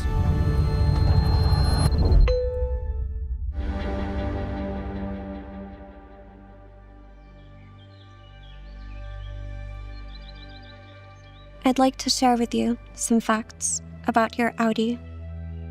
These facts should be very pleasing. Try to enjoy each fact equally. Your Audi loves horses and likes to pet them. Your Audi likes water. Your Audi has 12,000 behavior score. Your Audi only tilts sometimes. Your Audi is really good at Heroes of Newerth. Heroes of Newerth? The fuck is that? Please refrain from outbursts. That is a 10-point EPT deduction. Your Audi is an exemplary person and a good friend to William. What do you think went wrong in Dream League? Dream League? What's Dream League? The tournament we played like a month ago. That's my Audi's job. Hello, metagame refinement. How are we all doing today? Where are Mick E, Box Eye, and Bry L? They're playing pups. No matter. To celebrate you all reaching quota this month, you have been allocated one pizza party. Oh shit. Am I getting kicked? What in Ice Frog's name did you just say? Nothing. I didn't say anything. When I was playing with my team at ESL One Bangkok, I realized something was a bit weird. I went along with it. Maybe that's just how a TI winning team operates. I just can't get my head around it. What's Dream League? The tournament we played like a month ago. That's my Audi's job. Where are Mick E, Box Eye, Bry L? Due to you all reaching quota this month? Wait a minute. Isn't it just like that TV show? No. Not that one. Yeah, that's the one. Perhaps Insania attempted reintegration a bit too soon, and that's why Liquid weren't able to progress a bit further into this tournament. Instead, it seems that the innies of Parivision and Team Spirit are going head-to-head, and both these departments are clashing, and we may actually get a full best of 5, because once Spirit starts that momentum fear, it's hard to stop them. That's true. Once they're warmed up, it is a very difficult beast to tame here, and I think Team Spirit, they understand the draft now. The first 2 drafts, they had something in mind. They didn't work out. They decided to scrap it all, try something new, and it worked. And I think Parivision, I don't know, they're the type of team that, are they done experimenting, would you say, Fly, for Astini, or is it time to get back on the horse? I think with Astini in particular, it's time to get back on the horse. He's going to pull out something new.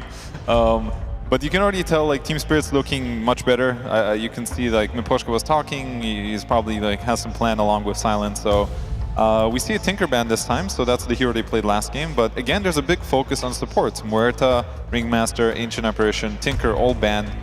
So I'm looking at Jakiro next. I think that's one of the best supports left in the pool. Because at this point, you know, Medusa's kind of... It looks like a good Medusa game, but don't pick it, guys. Like, you know, it's always going to look like a good Medusa game. Just don't do it.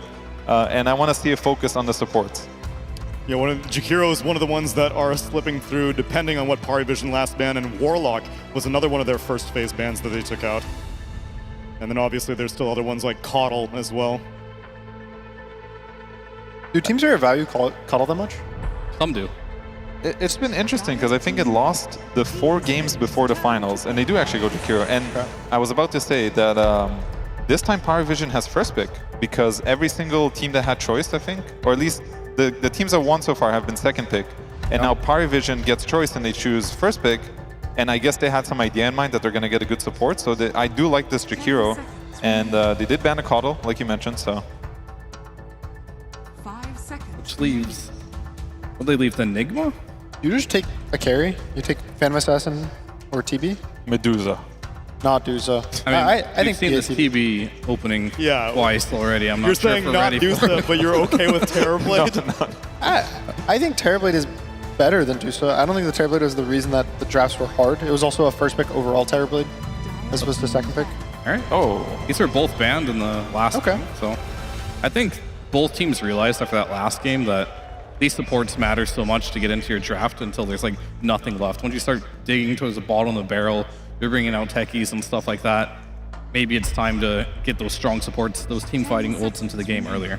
I like this a lot. I've been an advocate for Warlock, you know, whenever I was on the panel, I was saying, I'm surprised that people are not picking him more. I get that it's probably not as good as like a Ringmaster or an Ancient Apparition, but Warlock has to be up there, and I'm glad to see that Miposhka is picking it up. And now they have to ban PA because you don't want to play against that PA Warlock lane, which is insane. You know, it's such a strong lane. I like what both teams are doing. This is a good adjustment, and we're going to see who's going to come out on top. So if you value the Warlock in particular, are you looking for more teamfight to leverage the Fatal Bonds? Do you just like his laning presence overall? What makes him special to you? I think Warlock, he's going to give your carry a good game no matter what. I think it's very hard to stop a Warlock lane because he can heal your carry, he can always shove the lane with Fatal Bonds, so you're always going to have some kind of play. And if you're already forcing your opponent to either have to pull waves or pick a hero that has a dispel, like say Abaddon or Legion Commander, these are heroes that are not as good in this meta. So I feel like your carry is always going to be happy. What you do in the game as a Warlock, you try to get 6 early with your Tome, usually around 7-8 minutes, that would be ideal. You go drop a rock on somebody and, you know, maybe get a tower if you're lucky. The gameplay is almost scripted, I would say. Yeah. But depending on how good your early game is, how many stacks on the Tome you get, the faster you're going to get your 6. And Tiny's going to get banned for the first time.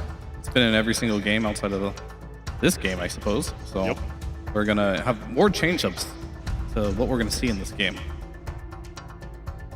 And the Phantom Assassin also gets taken out of the pool. I don't really see any supports. A lot, we've seen like double supports back-to-back on this like 9 pick. But there's nothing really, it's usually like an OP support. You just take like 2 OP supports back-to-back.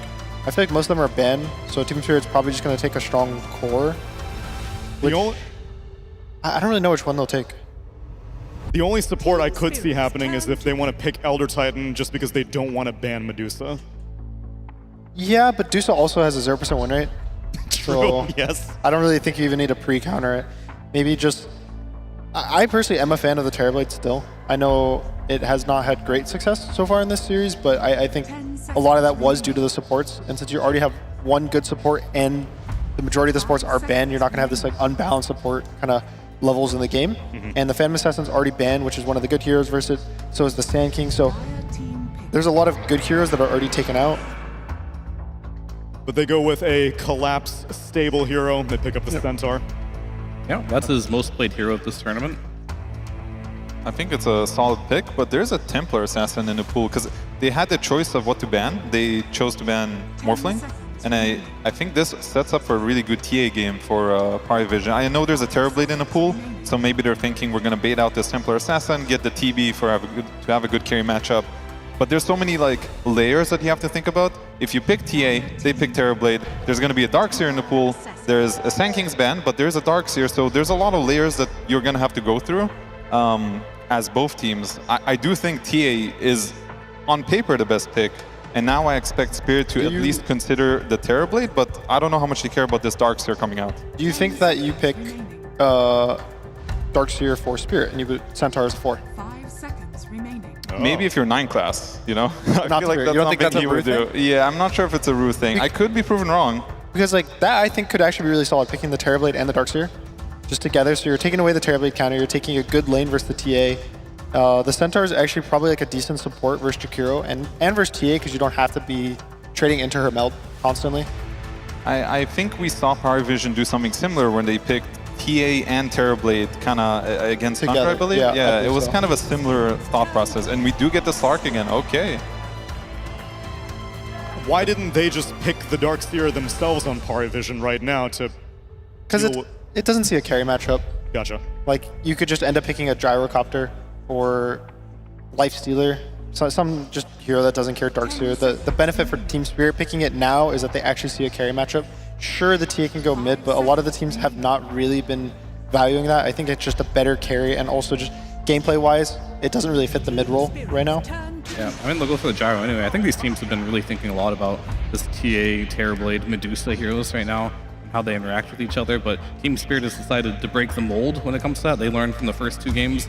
They decided they're just going to pick a lineup that makes a lot of sense, has team fight. And I've always believed in this patch in particular, like, if you have a lot of team fight and a scaling carry, it usually goes pretty well for you, because if you ever get to a point in the game where you can't fight objectives, whether it's Tormentor or Roshan, the game can kind of feel somewhat impossible. And I think right now, Parivision, they're lacking in the team fight. They did last game as well. In Team Spirit, in the last game, they doubled down on the team fight, and they're doing it yet again. I like where this is headed for Spirit. I think this was like not putting themselves in a bad situation. They picked this Terrorblade and give them a free Darkseer Slark lane. That sounds actually really hard. Yep. So going with a stable Gyrocopter that is going to have a good lane almost no matter what, I think it's a pretty hard hero to shut down. Following up with the Grimstroke against the Slark, I think it's good. I like what Spirit has. We see Bristleback come out, which is a hero we haven't seen in this finals yet. I think that it's a very solid hero. I think he has some good items he can buy this game, but I think I like Spirit more so far. 10 seconds remaining. Team Spirit's draft just reminds you of the like old Team Spirit. Back when they, not that they're out of their prime, but back, you know, when they won TI, they pick all these teamfight heroes. A lot of their drafts felt, okay, no matter what, we're going to keep outplaying you in the mid game and just delay the game, and eventually we win this one teamfight that we probably shouldn't, and then we'll keep winning teamfights that we should until the game's over. And I kind of like that a lot more than their first two drafts, that it's more, I think Team Spirit excels in this like teamfight, kind of honest but dishonest at the same time, that they have to find a way to get these teamfights. And they're kind of picking scrappy heroes, like kind of like the rats, you know, they scurry around, they try to get these fights, and I feel like that's kind of Pari's kind of style. So I feel like now that Team Spirit's playing their own style of Dota, I think it's kind of benefiting them in the series. I mean, if you look at Collapse in general, he's always been most known for the Blink initiators, right? Sand Kings, Centaurs, seeing him on these TB and Medusas, sure, maybe he can play it, but this is not necessarily what they've been known for. It's about giving Yatoro that net worth advantage, and I feel like if you have a 5k net worth advantage over the other carry, the matchup itself doesn't matter anymore. You can out-itemize it. I want to highlight something small here, is that the Bristleback with the green facet here works really well with TA. And this is something minor as a support player, but when you play Warlock and they can like kind of two-shot your Golem, it feels a little bad. It might not always be the biggest deal, but if you can just kill that thing fast, it still helps the team fight, because the Golem actually gives you a lot of vision and nighttime vision. So something small, I think it's a cool synergy that they're going to have between those two, because they can take Tormentors fast, they can take Roche fast, like I said, they can deal with the Warlock Golem, and it means that Team Spirit has to itemize specifically for physical damage. So Ghost Scepters for supports, Solar Crests, Force Staff to try and kite them out. It's a lot of physical damage coming out from TA Bristol, and I'd like to see maybe some mixed damage for the last pick for No One. I think something like some... Trying to think what's left in the pool here that looks good. I mean, Laurel played Leshrac earlier. You like Leshrac at all? I think he's going to have too many counter picks to deal with, because Laurel does get the last pick, so it could be like a juicy Viper game or something along those lines. There's Storm. I know Grimstroke's good for Storm, but you can't like concern yourself too much about a support, I would say, as a mid. It's decent blind, it's good versus, like it gives them the jump that they need, and it gives them a little magic damage. It's a good call. Honestly, they can go Leshrac again. I know it's not direct catch for Storm, but Leshrac could even buy items like Axe later on, or just having Shivas, kills the Slark, can kill the TA. I actually wouldn't mind that. Maybe there's something else that I'm missing. 5 seconds remaining. Well, you proposed the Viper earlier. It's still okay against a Bristleback. Not versus Storm. You want some type of stun or like silence. Lesh team's okay. There's also a lot of the mids that are like these casual stuns are banned right now. Yeah, a lot of them are banned. I was like, the Ember would have been perfect, but that's Ember, Pango, Dragonite. Tiny's gone. So they're going to have to dig pretty deep for this one. So the options of destroying him in the lane, I guess, are there, but is it worth the risk? You know, these Huskars and stuff. Yeah, I was going to say Huskar, it's good versus Bristol. It's decent versus TA. It's good versus Storm. Okay. There you go. I forgot about that one. So really good lane matchup for Storm. It scales really well. The classic Gleipnir build is really nerfed because it doesn't build out of Maelstrom, but I still think he's probably going to go Orchid, was the other choice that people would do versus Storm. I think it looks pretty solid in this game. This is a rare draft where there actually was not that much flex going on. Both these teams were coming in pretty straightforward. We knew where all these heroes were going, and the last mid lane matchup is pretty honest. Yeah, I mean, I'm going to stick with Spirit because I think the team that in these high-stake moments, if you have a lot of team fight you can back up on with good scale on top of it, it makes a lot of sense. Where Parivision, if you get behind with a draft like this, you gets a little clunky, but Vision of all teams, they know how to rat, and heroes like TA, Slark, and Storm could do that potentially. Yeah, I think the more I think about it, I think I'm going to give Vision the edge here. I know Team Spirit has a lot of good team fight, a very solid lineup, but I really see Vision's win condition with TA having a good lane, controlling her side of the map, making it very hard for Team Spirit to advance the game, and slowly kind of edging out a lead without taking a direct 5-on-5 until they're really ready with some Bristol aura items. So I think I'm going to go with Vision, but Team Spirit definitely has what it takes to win, so I think it's going to be a close match. I think after watching that last game, Lauro was really kind of feeling himself going into this fourth game, and I do think he's the one that needs to play the active role, and he's the one who's going to, if anyone's going to lead Team Spirit to this victory, it's probably him for this like early mid game, and if he's going to keep that momentum up, I will give this one to Spirit. Especially after I'm seeing no one have some uncharacteristic mistakes in that previous game. Both teams are meeting their trajectories right in the middle. So for this game number 4, I have nothing but high expectations. North Carolina, are you feeling a game 4? Now let's continue this grand final in style. It's Vision versus Spirit with our casters. It's Cap and SVG.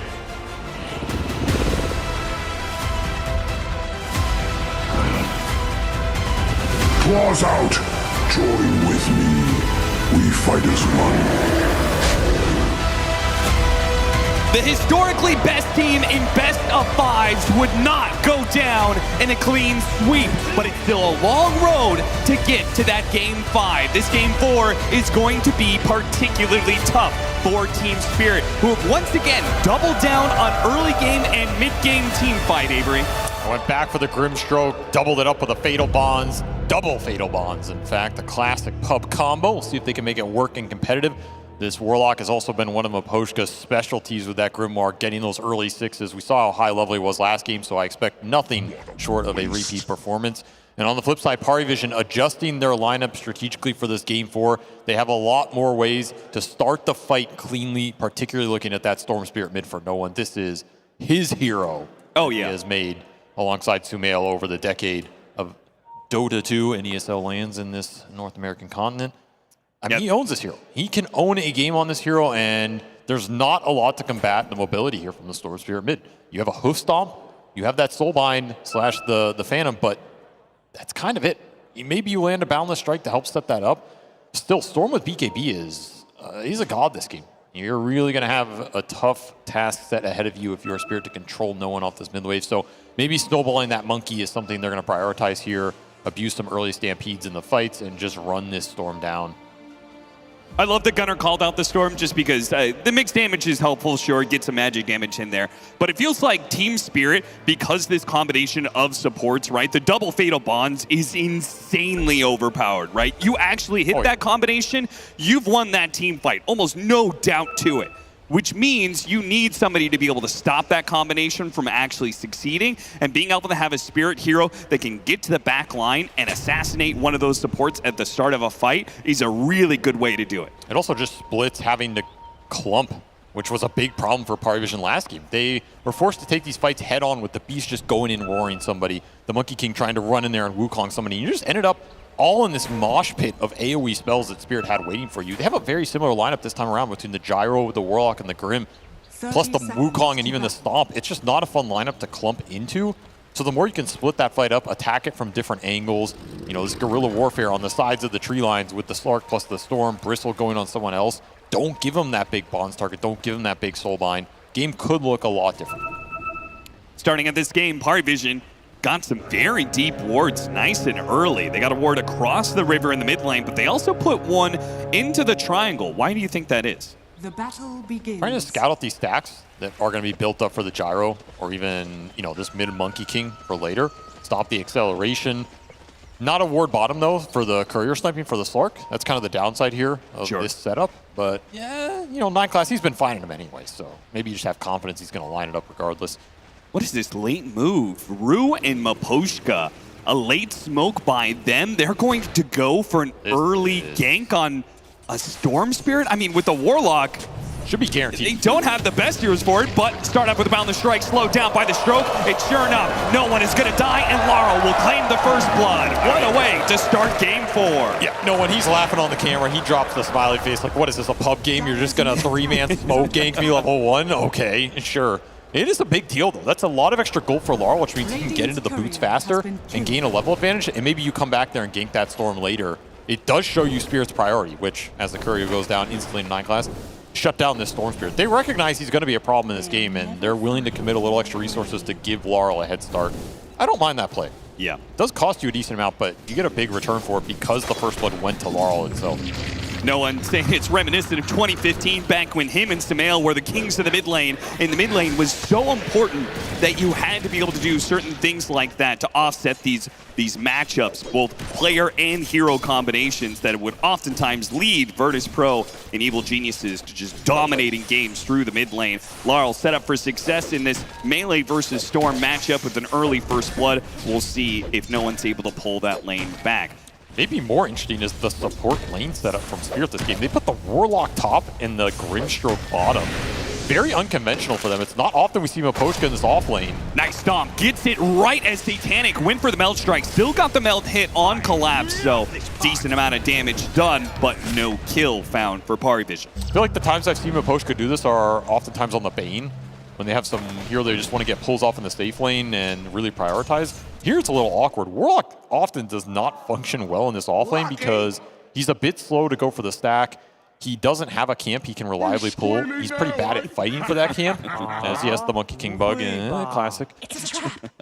So it's an awkward position for Miposhka. Maybe they just felt the sustain up top versus the Jakiro harass to keep Collapse on the early waves was worth this trade-off. But you are trying to pump a Centaur into a TA lane anyway, which I don't think this really changes the long-term trajectory. We'll see if they switch this up at some point again.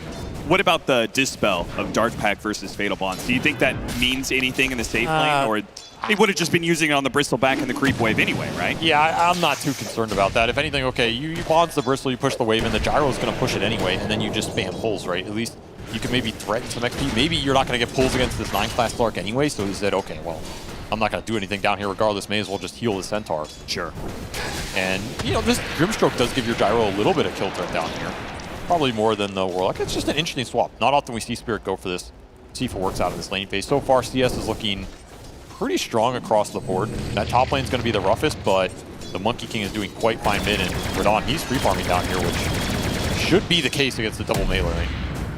Stomp, but Collapse cannot stop Satanic and Dakalis acquiring the Lotus. And they're going to use that Lotus, put it to use by getting aggressive onto Collapse, who's taken a lot of damage already.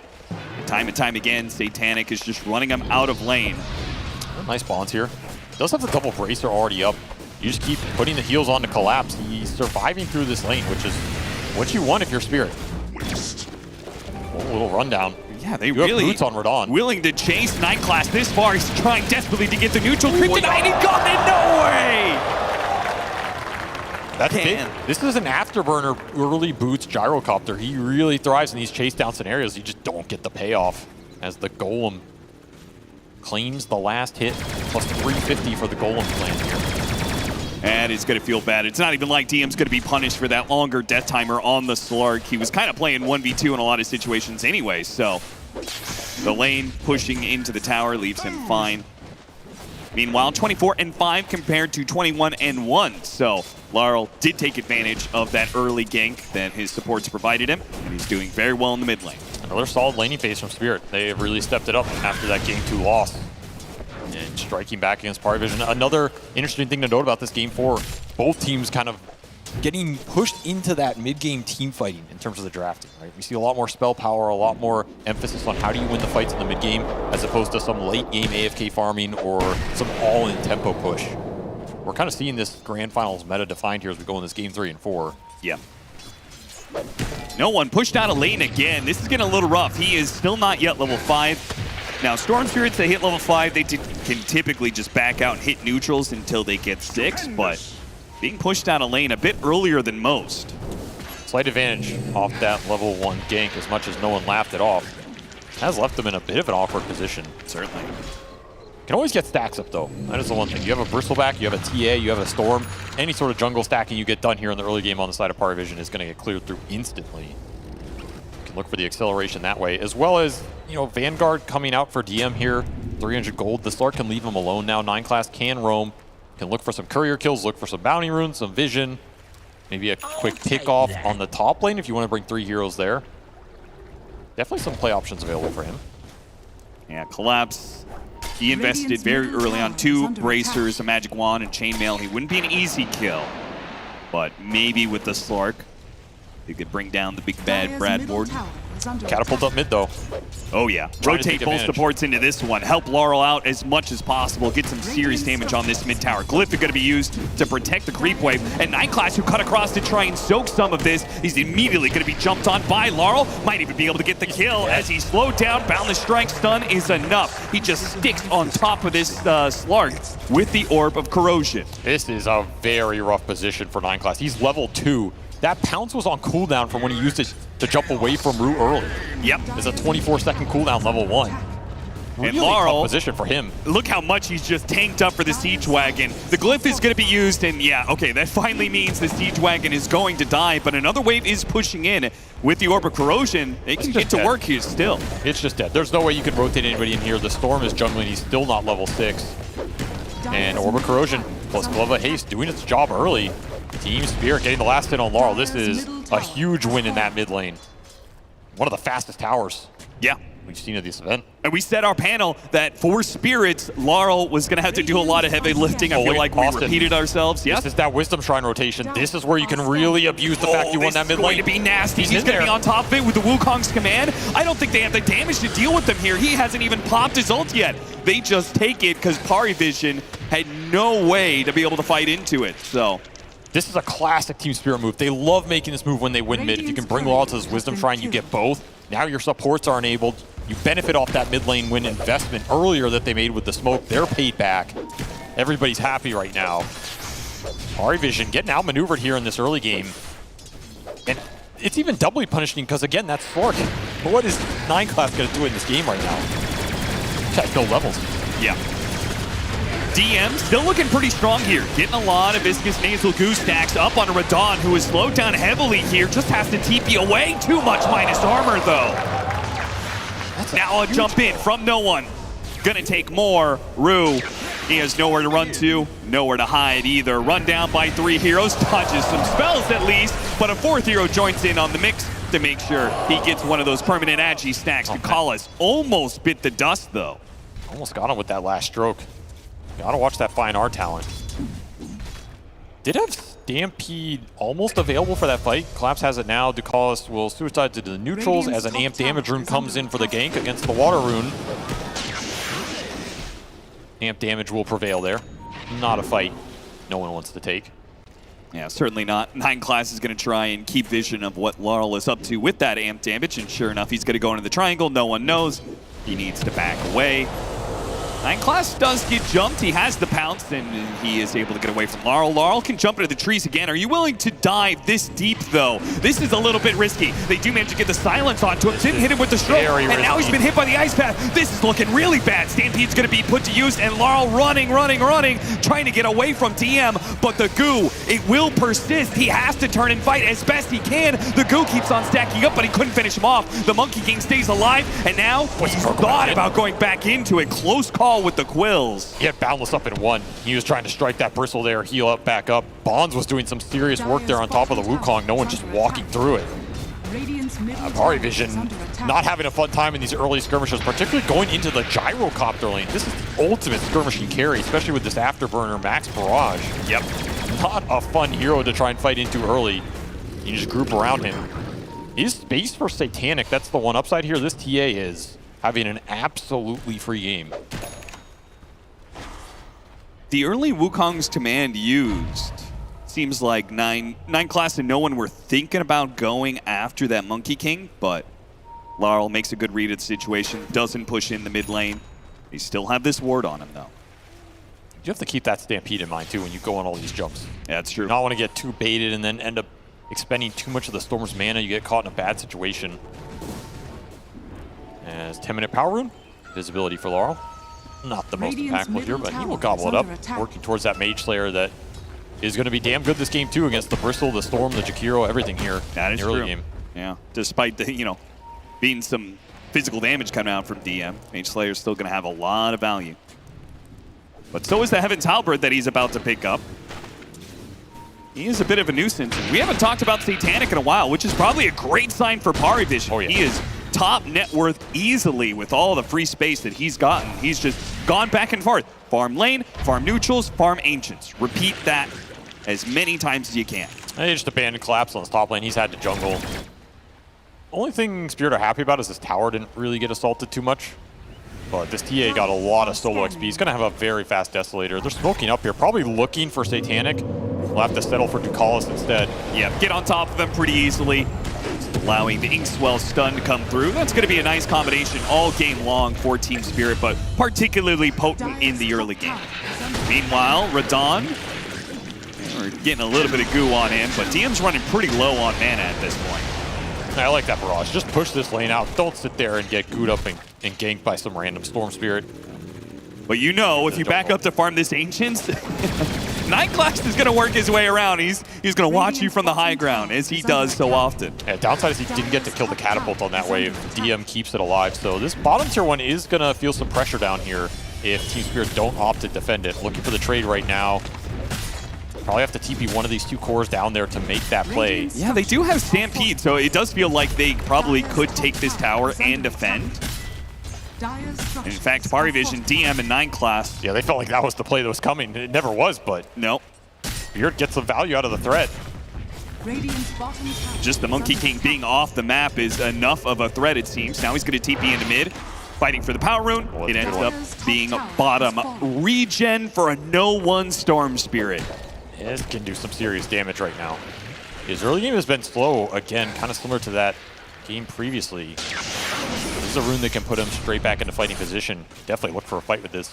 Do have to be wary of the ult combo that is up for Team Spirit right now. That's the deadliest thing on the map in terms of team fighting. This Fatal Bonds Golem online. Grimstroke ulti available. You don't really want to run into this lineup just head on. Again, you want to find pickoffs, you want to split them up. You want to let Satanic continue to accelerate here. He will outfarm everybody. He'll continue to do so. He will give you that Roshan availability with this early Deso. So you do not want to throw a bad team fight into Team Spirit here and make his game that much more difficult. That would be worst case scenario. Collins with his level 6, he's going to be one of those heroes that's going to try and stand in front of these creep waves, so push him out with Macropyre, but Team Spirit have excellent punish. Between the Centaur and the Monkey King, they have really good heroes to just jump these supports when they try and hold the tower, hold the waves. Monkey King is getting a lot on the map right now. 3-0 start for Laurel. He was set up for this, took the early tower. Mage Slayer already done. Thinking about a Radiance on this Monkey King. That would be interesting. He's farmed enough to do so. This is a very different Monkey King from last game, right? Put it in the hands of Laurel. He got a successful lane, and now this is the Monkey King that looks like, yeah, he's going to scale. He's not going to fall behind. Yeah, but the downside is you're not getting that Orchid buildup. You're not getting an item that's going to shut down the Storm Spirit. Right. This might be a little too greedy for me. I don't know if he'll end up committing for this. We'll have to see. This is a very powerful item on the hero. Will make that team fight even stronger. I mean, throwing a Radiance Burn in on top of Stampede plus a Fatal Bonds lineup, yeah, sign me up. It sounds amazing. It does. But that is a lot of gold to wait for the next item on a hero that you're snowballing and you're playing through. It also means that you won't have an answer to that Storm Spirit until Rue gets, I guess, this Rod of Atos, and then get the Phantom on him after that. That seems pretty weak. Radiant's bottom tower is under attack. Certainly not enough to deal with a no-1 Storm Spirit, who is well on his way to recovery, though he is only tied up with the Centaur right now. It's a very even game across the board. Might come down to which team makes the first successful move that could lead into some early objective taking. That Tormentor spawning in 30 seconds. You're going to have to think about it. That is an objective Satanic would love to clean up here with the early Deso. They can certainly do it really easily with the physical damage minus armor combination they have. Same applied to Roshan. Oh yeah. But in order to take objectives, very oftentimes you have to win a team fight. And that's where Team Spirit looks the stronger right now, right? If Team Spirit are just sitting on that Tormentor's 5, you're not contested. Yeah. There's no way. You have to set up preemptively or you have to play them around the map. Maybe Team Spirit just don't go for it. You can go down there and clean it up. One of those scenarios. feels like one of those games where one team, it's easier for them to win fights, but they can't capitalize on them quite as well, right? Team Spirit's not going to get as many towers, not as many objectives as easily when they win a fight. Parivision, harder for them to win a team fight, but when they do, ooh, they're going to make a gigantic network swing between Tormentor, Roshan, towers that are falling. Desto charges, galvanized stacks. Galvanized stacks Clark, as well, Essence yeah. shifts. That's true. They got some. They got a lot. They scale off of hero kills, that's for sure. Yeah, they've got some nice buffs going into them off of one team fight, and they're going to make this Tormentor Roshan trade. Yep. I feel like I'm pretty happy about this if I'm part of it. Honestly, the team fight's not there for Team Spirit, right? They're not getting that 5-on-5 for one of these objectives. I feel like Team Spirit would almost prefer if there was a clash on one of these as opposed to either getting traded. Agreed. They would rather take the clash than getting either objective in this situation. So it feels like a macro win for Parivision in that regard. Though, I think between the two shards, you did get the better one here. Rue, he gets his upgrade on the Inkswell, which has really good value. It's only a basic dispel, but it is really good against this Bristleback. Has definitely been nerfed over time. Still, the extra damage and heal, not insignificant here. No. And this is the support you want to scale in this game. This Grimstroke can do some serious damage in the late game with Ags, with Hex, with E-Blade. This hero's still a monster. Long step in, going after Laurel. Collapse him up, Poshka. Look at him. They don't even blink. They just let Laurel get gone on and wait for their opportunity to jump. Unfortunately, when Collapse does jump, he still whiffs it. Illusion Rune was there anyway. Age is still in line for the Storm. Your damage and lockdown's pretty limited there. We're trying to hope for a bigger committal out of Parivision. Bait more in, if anything. Get one of those where Maposhka can drop a golem on him. Does get his TP canceled, but 9 class doesn't even feel like he can kill Maposhka. And there's a ward that's going to get dewarded up here as well. Vision game continuing to be a nuisance whenever you play into this Slark. TA on top of that with some traps. Spirit are going to have to be on point to set these fights up properly. DM, more and more of a nuisance. He's got, he bought out the hairball. And this is usually where Parivision, with this Bristleback, DM always goes to Viscous Nasal Goo. They usually play pretty active once they get the shard, but it feels like this game might be a bit different. They do have Aegis, yes, but I'm still not certain that they actually win the fight. If they can drag it out in a weird position, again, take it from multiple angles, I think it's fine to take the team fight right now. There's a lot of minus armor coming through between the Goo stacks plus the meld hit plus the Deso. Yeah. You're absolutely going to shred some targets. This Centaur is not a high armor frontliner. I do fear for Collapse's ability to sit there and take the brunt of the first hit on a hero with 10 armor right now. Most of that's from the Blade Mail. Not a fun time. Looking to make a move. Collapse, TP'd into mid lane to join the rest of his team around here, but Parivision have already vacated the premises. The second Spirit group up. If they want to jump TM, Bristleback underneath the tier 2. This is a bit of a hard go, but they got him facing the wrong direction, so he takes a huge amount of damage on the chain stuns. If he was faced the other way, maybe it would have been different, but Team Spirit caught him out. I mean, honestly, even if he's faced with the back to you, it's only the Goo, and you still are going to hit him with this Mage Slayer. Now, you're going to reduce it. Dire's middle tower is That's true. The little bit of Quill damage that he is doing. Yeah, it's not that much. Very confident play from them, and does send a message this game, right? Like, we're not afraid to jump this Bristol. You need to play more careful on the map.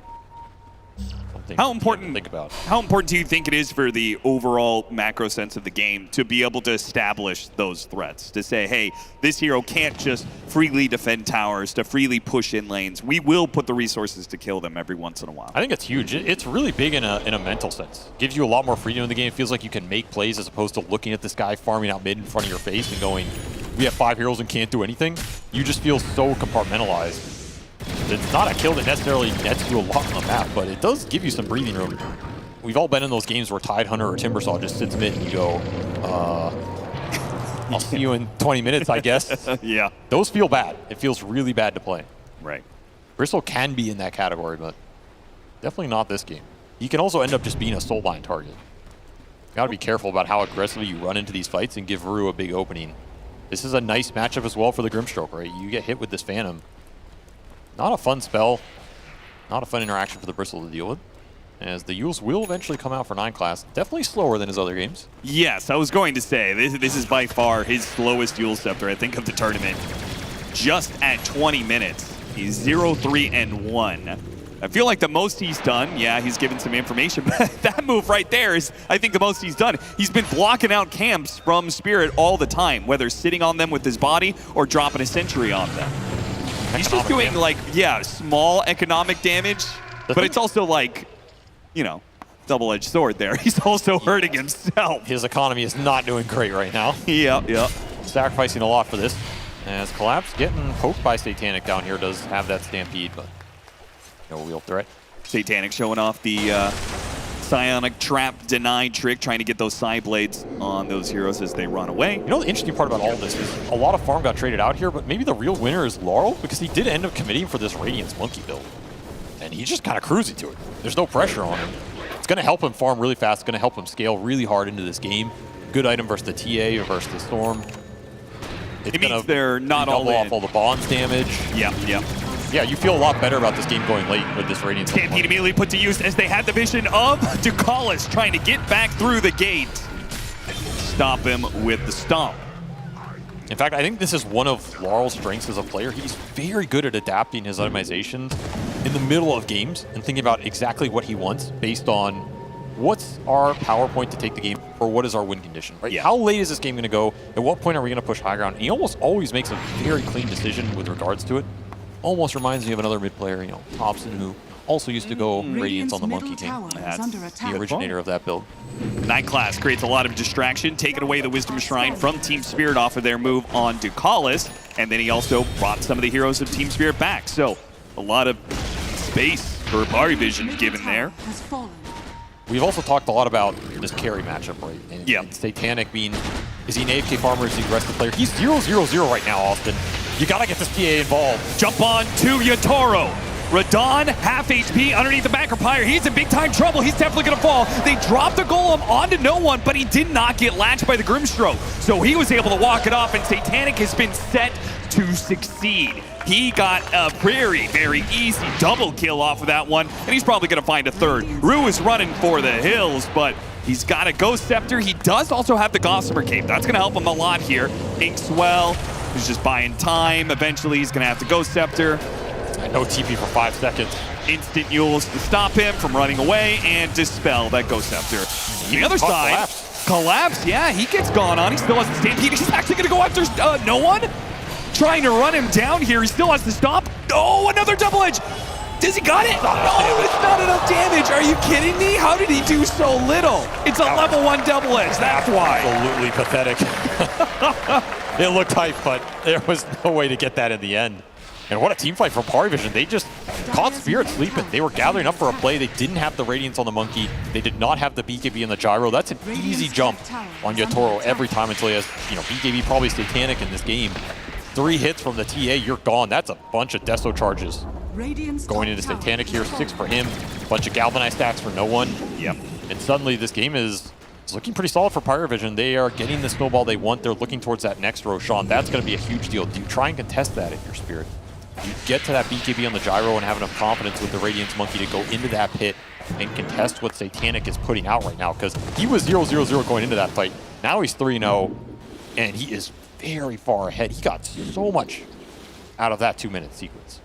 He got some hero kills. He got the top tower, took away the Ancients from Team Spirit, and they've got some deep wards, whether wards or traps, little bits of vision all over the place to set up for this next Roshan. And he's level 19. He's so high level. Yeah. This is a double-edged sword. If you die in the fight, you're going to be dead for a long time. But that is true. You are so strong on the map right now. He's just playing completely alone, forcing him off the entire upper half. Crazy how far up he is without his team anywhere close by. I guess with BKB, there's nothing that stops. Yeah, can always BKB TP in this game. Zip over Maposhka. He tanks this movement from Pari Vision, as farther down, Radon was farming up the jungle. BKBs are done for Pari Vision. They're going to start to get aggressive, and this is where, Spirit, you're going to get picked and pulled across this map right now. With the TA traps plus the Slark Vision, you split up, you're just food for this Storm to jump. They have to group, they have to find the team fight soon, and they're struggling to do so. Radiant's done for the Monkey, BKB done for the Gyro, Crimson done for the Centaur. It's all team fight, all day for Spirit. What are you going to do with it? Yeah, can they actually put the pieces together? Or are they just going to sit back on their laurels and hope that Laurel, with his Radiance, between him and Radon, are they actually going to outscale a bit of this Templar Assassin? I mean, Radon is not outfighting anybody in this game until Satanic. That is for sure. He gets shredded on this front line. Does not have the survivability. He cannot be first point of contact.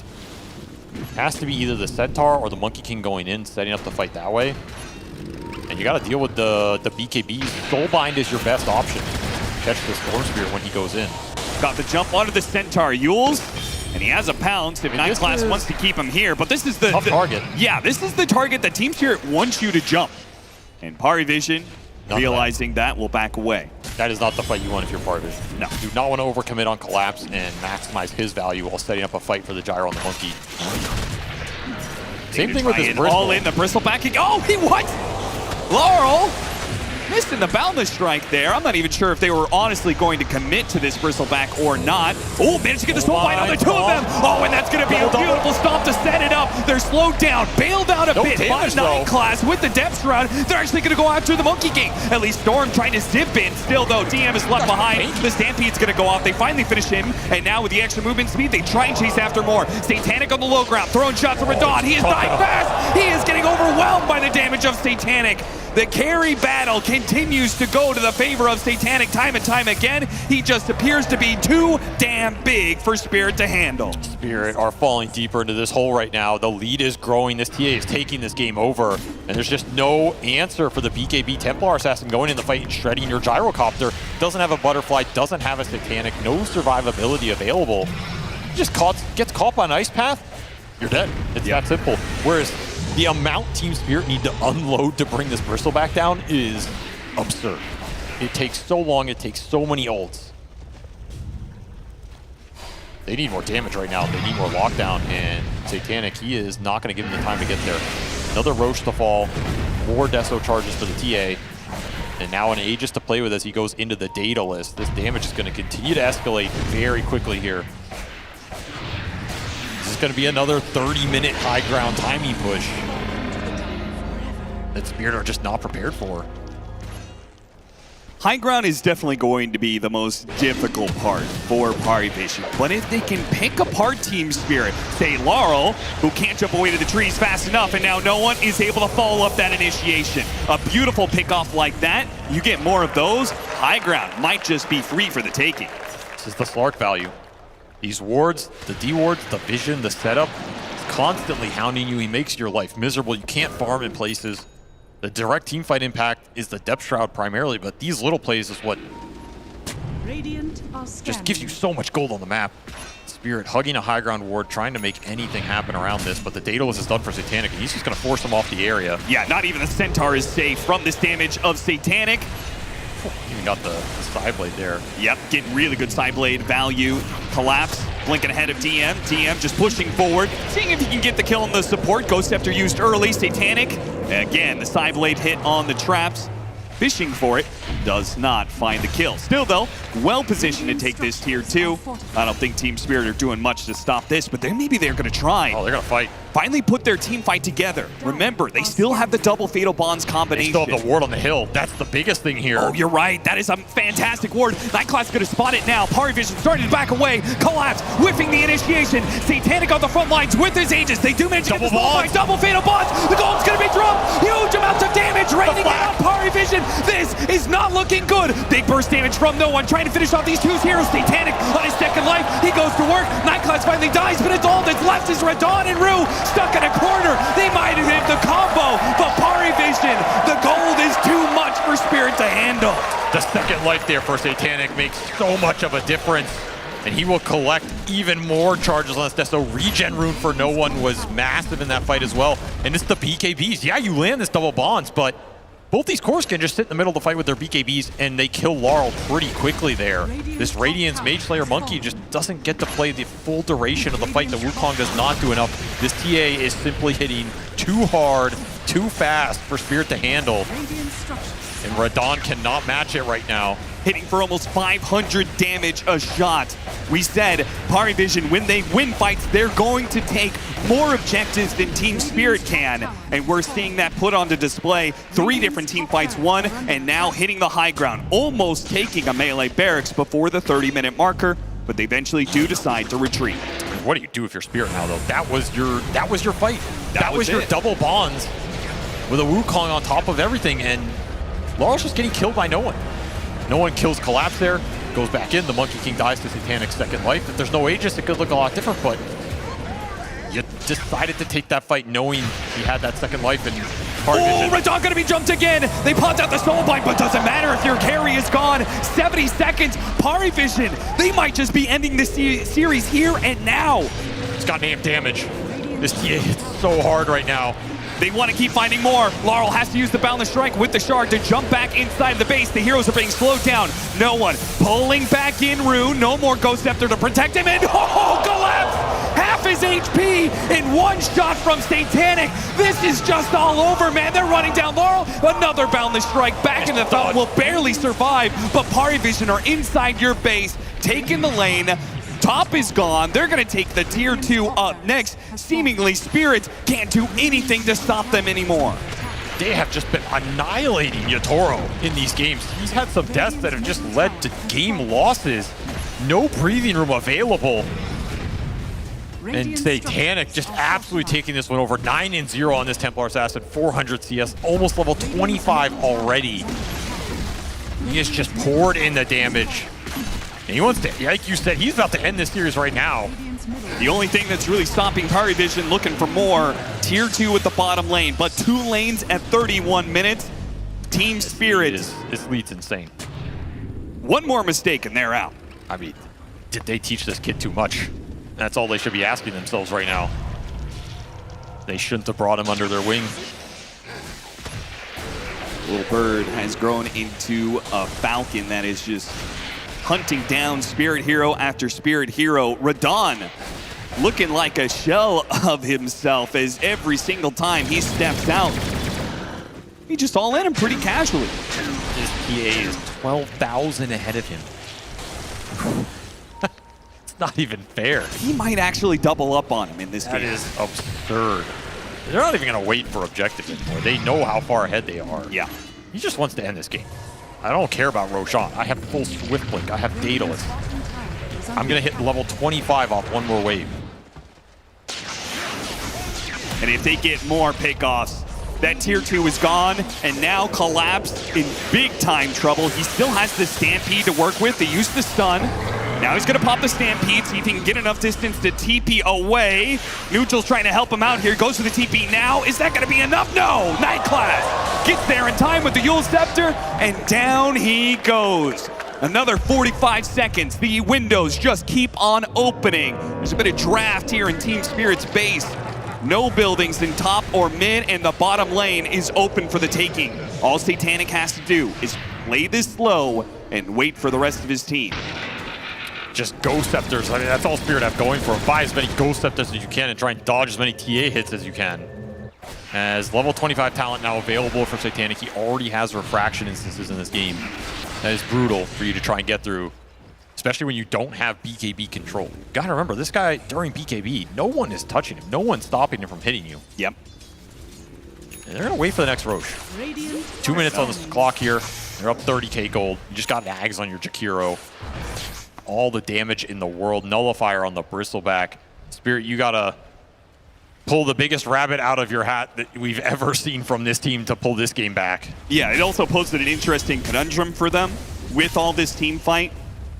They can only do it once. Are they going to do it on the Roshan contest, or are they going to wait until Parivision pushes into their base? Because contesting Roshan is not going to be easy with the top and mid lanes constantly being pushed in, right?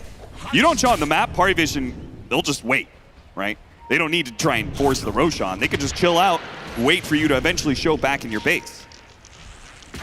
Part of me says you have to contest that Roshan, and you give an Aegis to this team, the game just feels over. At the same time, I don't know how you contest that Roshan because you're going to have to go through the Slark to do it. Yeah. And there's no way Parivision are just going to clump into the pit and give you some 5-man hoof stomp.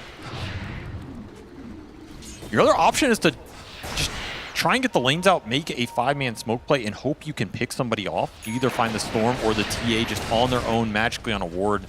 You chain stun them into a kill. You get Roshan off that. That could be your last smoke play. They're kind of smoking up the side of the map with supports, but this is not going to yield anything. Got a scan on Rue. No one. Nothing is free. He thought he was going to try and take the Wisdom Shrine, but no. Spirit. They know how far behind they are. There's certainly no way to take that Shrine. We have a full Hex done for 9 class. He got to it before the Radon got spotted on that Watcher. He stumbled into it. This is bad. He has to use his BKB TP just to make sure he doesn't get caught like Collapse did earlier. He's still not building the survivability, though. He just can't afford it. Does get his level 20 talent, but he's going for the Silver Edge build-up again. We know how much Radon likes this kind of itemization. Yeah. I don't know if it's helping you survive against this TA, though. And that is the biggest concern. You have to solve the Satanic puzzle. How do you beat Satanic? Oh, Radon, he just walked over a TA trap. He just uses his ult, backs away with the Silver Edge, so he's not going to be caught on this side of the map. Not yet, anyway. I mean, he's just assuming that Party Vision are waiting for Roshan here. Yeah. Which is the correct assumption. That said, Satanic is 6-slotted. He will have to drop some net worth to pick up an Aegis if he wants to, as he has finished a full Satanic, to suit his namesake here.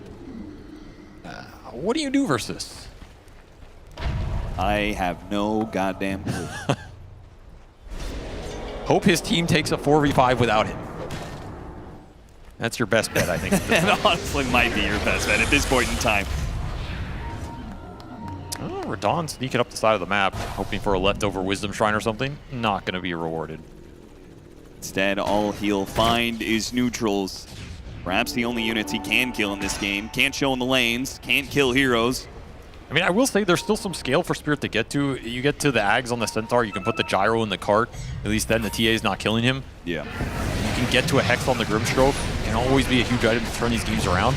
But both these items are still a couple thousand away. And the problem is, the second this Aegis falls, I don't think Power Vision are going to go back to farm. They're going to try and end that game with that Aegis. They'll give it to Satanic here.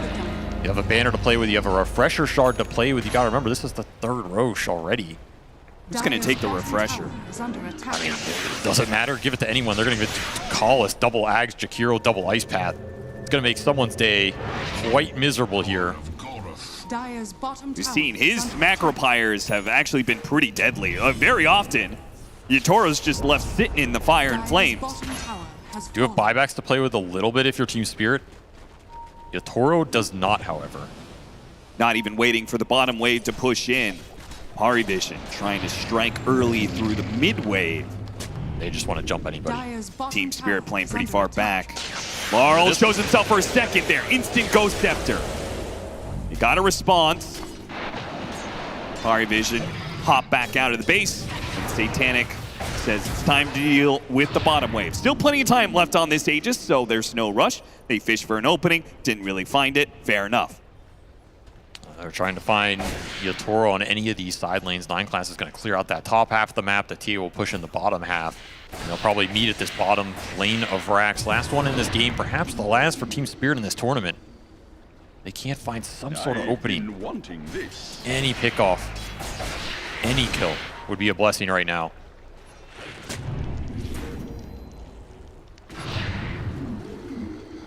Three minutes left on this Aegis. You just push in bottom, you go for the win. Pretty hard to see how you lose this fight. So much to bail out the TA if he gets all in. You have 2 lives to play with. An armlet on the Centaur. Collapse says, I'm never getting to an axe. I need whatever I can get right now. Every small item you can get your hands on for this final push coming their way. Banner down. How does Spirit approach this? Can they actually deal with Satanic even one time? Macropyre immediately going out. They're all landing onto Satanic, but he's bailed out by the Depth Shroud. Radon really didn't get that many flat cannon shots. They've already lost the Warlock and Laurel. Both dead. Wukong's command just being ignored by Satanic. They didn't even come close to beating out Satanic on the first life. That is going to be Megas.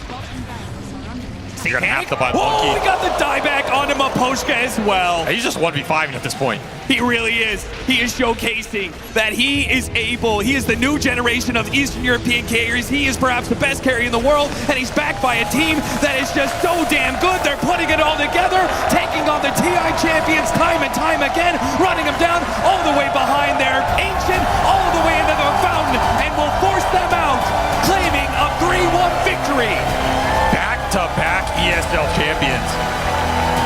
team. I think a lot of people doubted whether they would be able to come back to full fruition after kicking Crystals, after they bring in the youngest, most promising carry in the world. Are they going to find the same synergy? Are they going to be able to make the same kind of run they did the first time? Well, that doubt has been shut down completely. We are entering the second era of no one. That's right. You are witnessing a second prime from this man right now. The man has rolled back the years, back to his prime, back to winning ESL One trophies. 9Class showing up big with his, just eclectic hero pool. He's such a nuisance. He is such a nuisance. No other team has a 4 position quite like this, and they used him expertly to call us. Just fantastic team fighting, time and time again. DM just supporting the squad the entire time. His Enigma was fantastic. His Bristleback with the Snot Rockets is an absolute menace. His Brewmaster. Satanic, you just can't beat Satanic. ESL One Raleigh, give it up for your champions, slayers of TI champs. It's none other than Parivision.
Goodness gracious, we got to pull you around right here.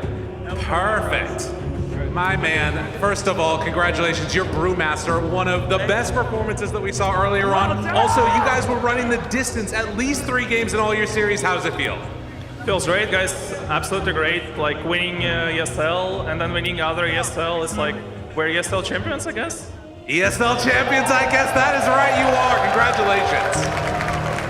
Absolutely, we got the man, the myth, the legend here, Mr. 9Class. We're gonna forget about that Terrorblade game, right? No, we're gonna remember it for life, because that was one of the best games that we ever saw, coming into one of the most exciting finals we've ever seen. Any words out there to the fans, now that you are champion yet again? Some words? Yes, word me. Here I feel confidence because of you. Everyone come here and cheer for us. I see a lot of fans, and it's very great to play like this. Absolutely! Best fans in the world right here, baby. Absolutely. Let's get another one. Thank you so much for an incredible performance. So fun to watch you. We'll bring you up, my man. My goodness, what a journey you guys have been on. You've been there from the beginning, my biggest victim with interviews.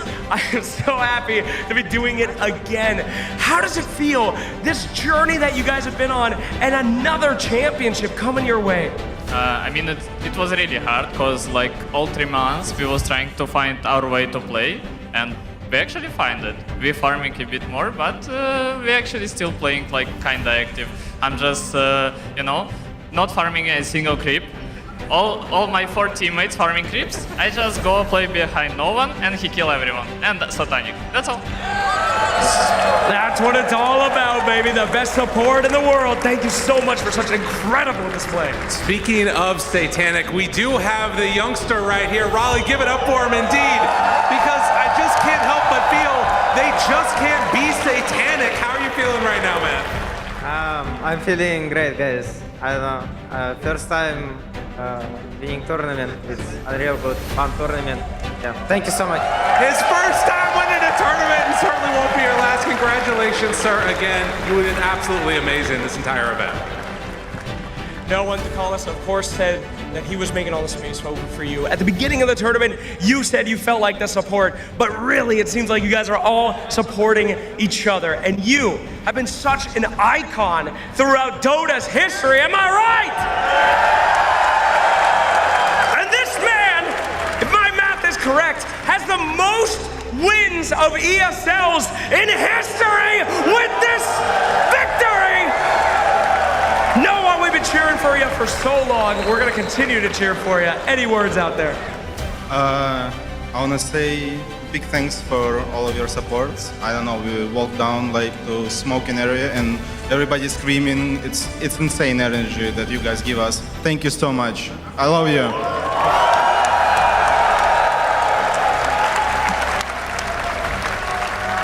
We do have one more interview here, and this one is, for me at least, a special one because I always think it gives me hope. Asini, you need to be able to relate to all these people out here, and you are, because while you are a mad genius, you are also much like us. Would you care to tell everybody what your MMR is? It's 5.8K. That is right! The coach with the most! It was 3K for a huge time. It was 3K for a huge time. You too could win an ESL One if you get a chance. Astini, can you give some words out there for everybody at home watching and also all the people here in the crowd? I would like to thank everyone here in the crowd. I'm really grateful for NA Dota. It was announced that I had opportunity with Gunnar, with Mu, with Lelis, with Jansson, then with Fly. So all those guys at NA, they helped me be here and win this tournament. I'm very grateful for everyone supporting, but also all the players that made me be here. Yeah. Absolutely. Give it up again. And with that, ladies and gentlemen, we will close this bad boy out. Thank you to all the viewers over at home. Thank you to the NA crowd who showed up, has been screaming for days. And if you may, one more time, give it up for your winners of ESL One Raleigh, Paravision!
chance in life.